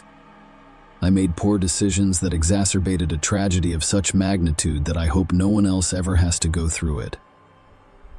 Bennett stated this in federal court in Miami. He agreed to waive his right to appeal as part of the plea bargain. Bennett requested that he be released from prison early in order to continue raising his daughter. Bennett asked if he could be with his daughter as soon as possible. He wants to raise her in a way that respects his wife's wishes.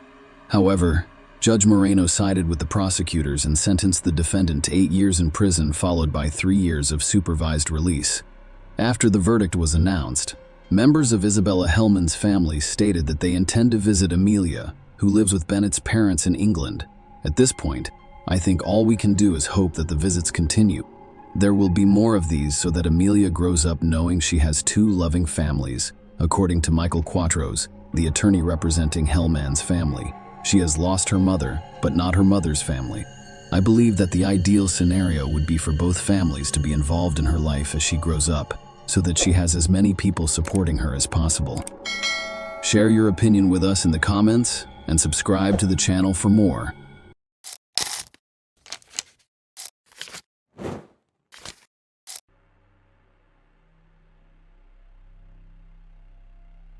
Hey guys, welcome to my channel, and today we're going to take a look at another horrible case with you. In this video, we will look at what happened in Malaysia in 2003. Canny Ong, 28, went missing from the parking lot of a metropolitan mall after eating dinner with friends. Her family filed a missing person report with the police, and authorities soon made a shocking discovery. Many Malaysians still remember Canny Ong's story. This tragedy has shaken the country not only because it was so terrible and absurd, but also because it occurred in a well-known and prestigious mall with surveillance cameras. Canny Ong Lay Kian was born in Malaysia on July 18, 1974. She was the younger of 2 daughters and had a close bond with her parents. In 1995, Canny traveled to the United States to further her education and pursue a career in information technology. Living in the United States, she met a man named Brandon. He was a U.S. citizen and ethnic Chinese whose parents immigrated from Singapore more than 20 years ago. Canny and Brandon were friends at first, but their friendship quickly evolved into a romantic relationship. Brandon became a very close friend to Canny. He tried to support her in everything and help her. In 2001, the couple married. Canny had achieved her professional and personal goals. In 2003, she worked as an analyst in San Diego, was planning for the future with her husband, and wished to become a mother. However, that year, a series of events culminated in horrific events. Canny's father, B. Jeng, was diagnosed with cancer in 2003, so she decided to return to Malaysia to see him and support her family during this difficult time. The date was June 1, 2003. Canny arrived in Malaysia with Brandon. Brandon returned to the United States in a few days, while Canny remained in Kuala Lumpur and spent the majority of her time caring for her father, who was receiving treatment at one of the capital's clinics. Every day, she spoke with Brandon on the phone for hours. They discussed everything, including their 2 cats, and she chastised him for overfeeding them. It almost sounded like they were discussing their children. His father had his kidney removed, but fortunately his health was improving. He was recovering. That is why, on June 14, 2003, Canny planned to return to the United States. The day before her flight, she invited her mother Pearlie, sister Elsie, and close friends to a farewell dinner at a restaurant in one of the popular malls. That evening, June 13, 2003, Canny and her mother arrived at the designated location later than others. I couldn't find a parking spot on the street in front of the mall. Canny had to drive through the underground parking lot, which was not free, but Canny's mother was concerned about something other than the fee. However, the parking lot was not well lit. They left the car and went up to the 2nd floor, where the restaurant was located. Canny was delighted to see her childhood friends. She hadn't seen some of them in a long time, and they had plenty to talk about. In a few hours, she started to notice that she looked tired. She asked her mother if she wanted to go home. Pearlie responded that she had a very busy day and did not mind leaving, assuring her friends that she would return soon. Canny rose from the table with her mother and sister, Elsie. The 3 of them went to the machine to pay for parking. The payment terminal was on the 1st floor of the mall, and as I mentioned, the parking was underground. Standing in line for the terminal, Canny realized she had left a parking ticket in her car. She instructed her sister and mother to remain in line and went down to get the ticket. The terminal queue was gone. but Canny hadn't returned in 10 minutes, so her sister started calling her. The first call went unanswered, and the second was directed to voicemail. Something was obviously wrong. LC and Porley arrived in the parking lot. Surprised, they discovered that Canny's car was no longer there. They circled the parking lot several times. After that, they were certain that Canny had vanished with the car. Porley was certain that something had happened to her daughter because Canny wouldn't drive off without saying anything. The parking lot was poorly lit, but surveillance cameras could provide some answers.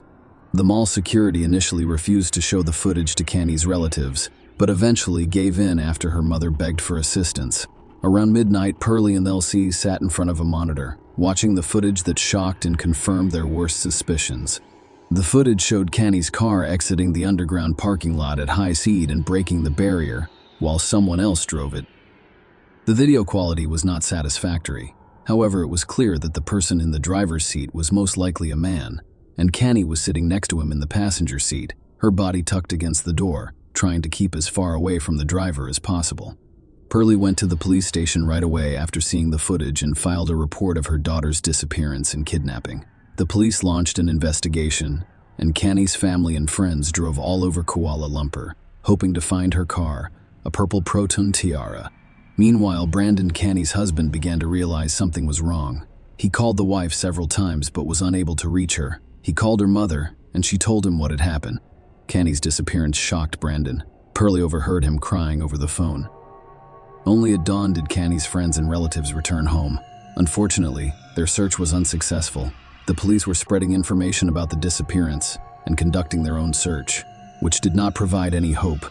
The footage from the mall parking lot where Canny was kidnapped did not help identify the man driving the car. It's been more than 72 hours since his loved ones last saw her. The authorities knew that if Canny Ong had been kidnapped, it was not for ransom, because if money had been the motive, the kidnapper would have come forward long ago and demanded ransom. And this situation did not look good, as evidenced by a sinister discovery made by the police the same day. Canny's car was left on a city street. The front right tire was in such bad shape that it was safe to assume the car had been driven with a flat tire for quite some time, and as a result, it was literally ripped apart. In the back of the car, on the passenger seat, there was a big red stain. Forensic experts collected scrapings from the back seat, fingerprints from the steering wheel, and other car parts.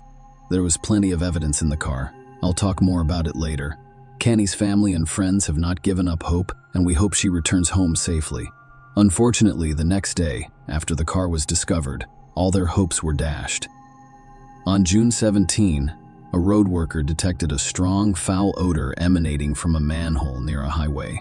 When he lifted the lid, he discovered a body that someone was attempting to burn with 2 car tires and sticks.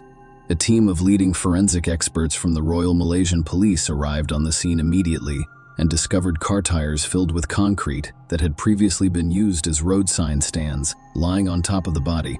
Whoever hid it was trying to make it difficult to identify.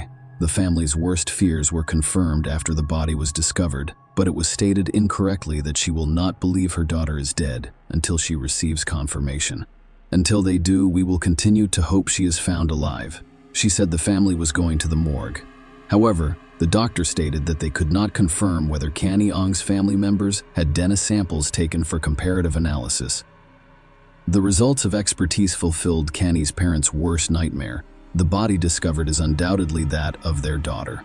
According to some sources, even before the DNA test results could help family members identify the jewelry on the body, Porley, a loving mother, believed and hoped that her daughter would live to the end. It's difficult to imagine the emotional torture she had to endure. The autopsy revealed that Canny suffered stab wounds in her abdomen. A medical forensics expert also discovered signs of strangulation.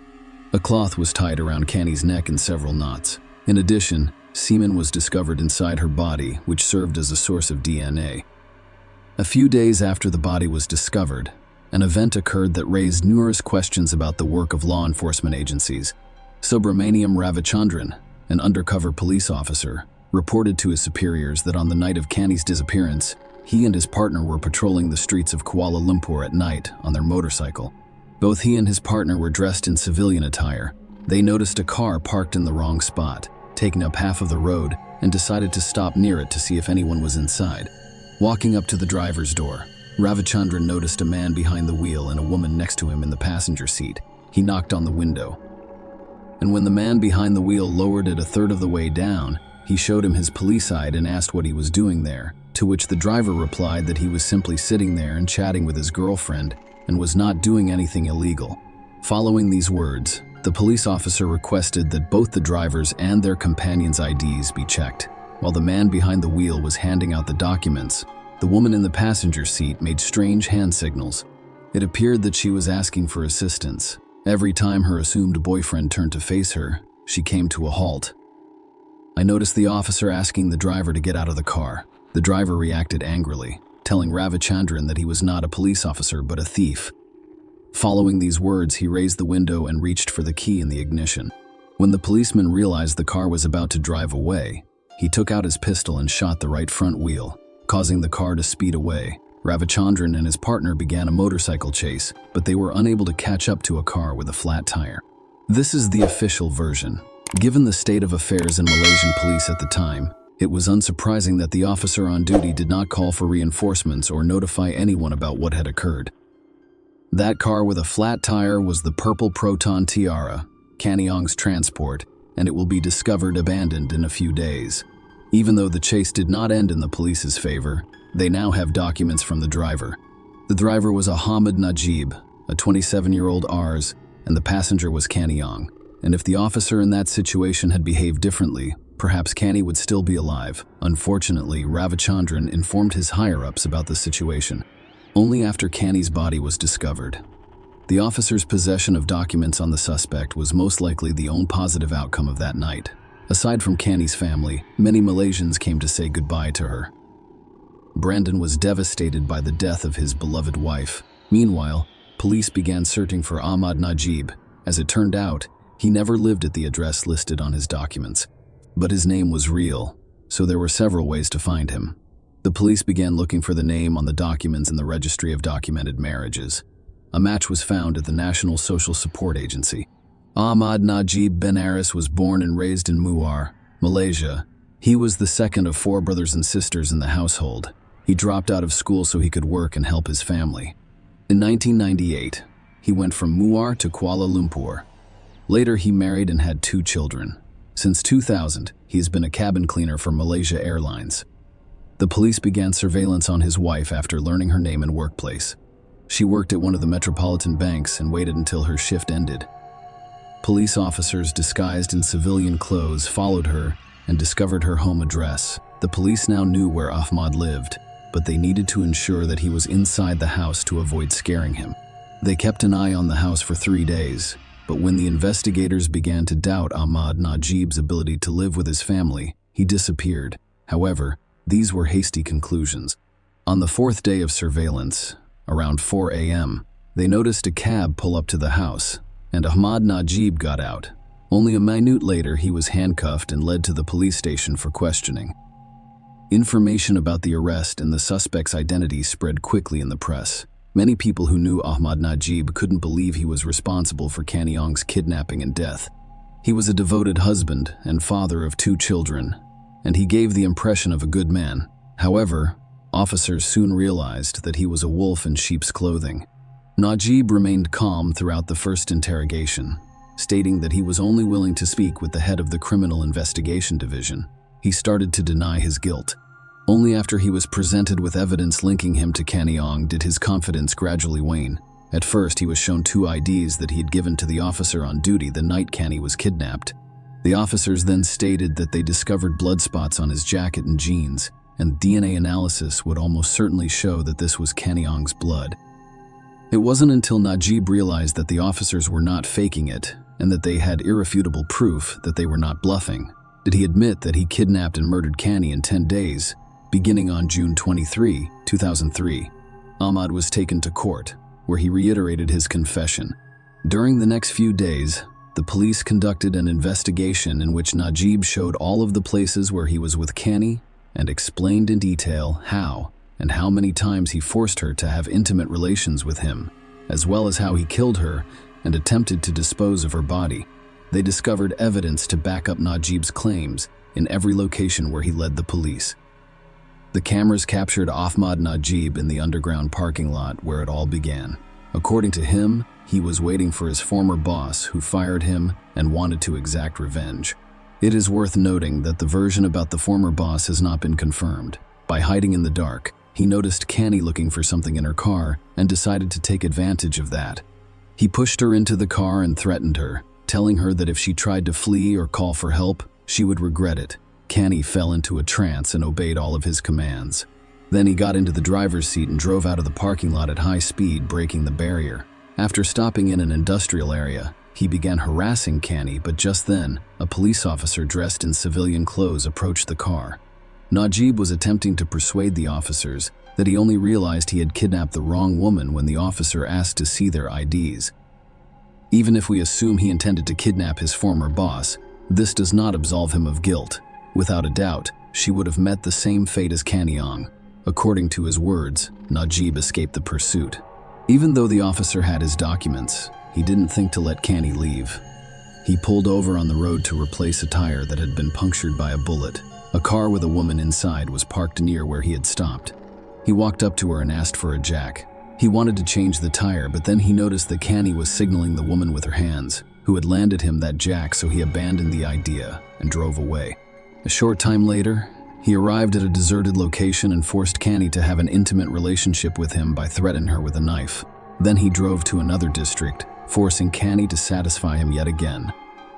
Both of them were in the back seat, and Canny begged him for mercy. Instead, he ended her life.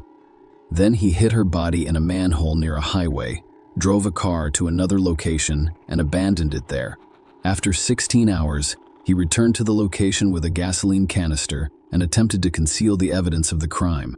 DNA testing confirmed that the cement discovered inside Kanyong's body belonged to Ahmad Najib Ben Aris. His DNA and fingerprints were also discovered in the car, providing additional irrefutable evidence of his guilt. The experts also determined that the blood found on his jacket and jeans belonged to Kanyong. The trial began on September 15, 2003, only 3 months after Canny's death. This case became one of the most contentious in Malaysia, attracting a lot of attention from the media and the public. Such a high-profile trial has attracted not only ordinary Malaysians and journalists, but also those who, in my opinion, decided to make a name for themselves, namely attorneys, of which Najib had plenty, despite the fact that he admitted his guilt during the investigation, and there was more than enough evidence of his crimes, including DNA evidence, after consulting with 6 of his attorneys. Najib did not plead guilty in his first trial, telling the court that he confessed under police pressure.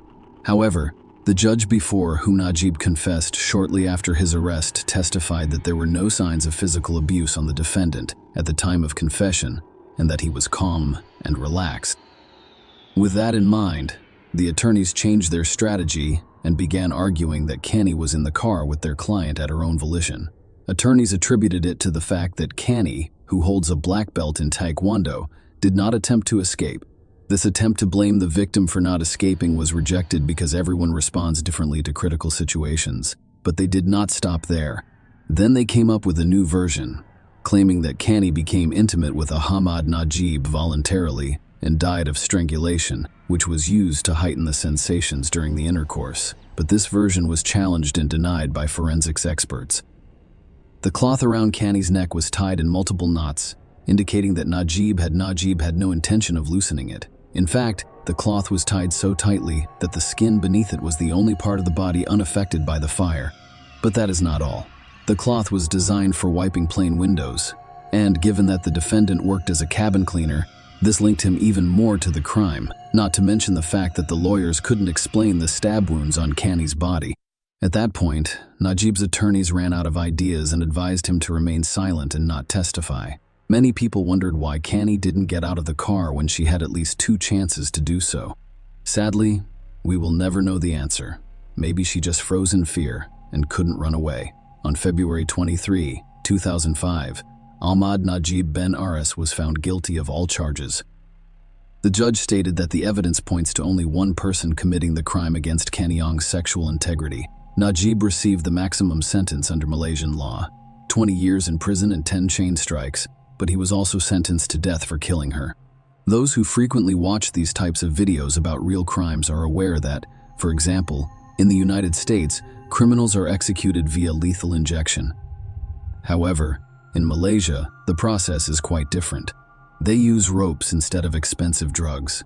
Ahmad Najib's attorneys attempted to appeal the sentence twice, but both times were unsuccessful. In 2010, Najib wrote to the head of state, requesting that his death sentence be commuted to life imprisonment. In his letter, he pleaded not guilty yet again, but his clemency request was denied. Ahmad Najib, 40, received his sentence on September 23, 2016, more than 13 years after Kanny Ong died. Share your opinion with us in the comments and subscribe to the channel for more.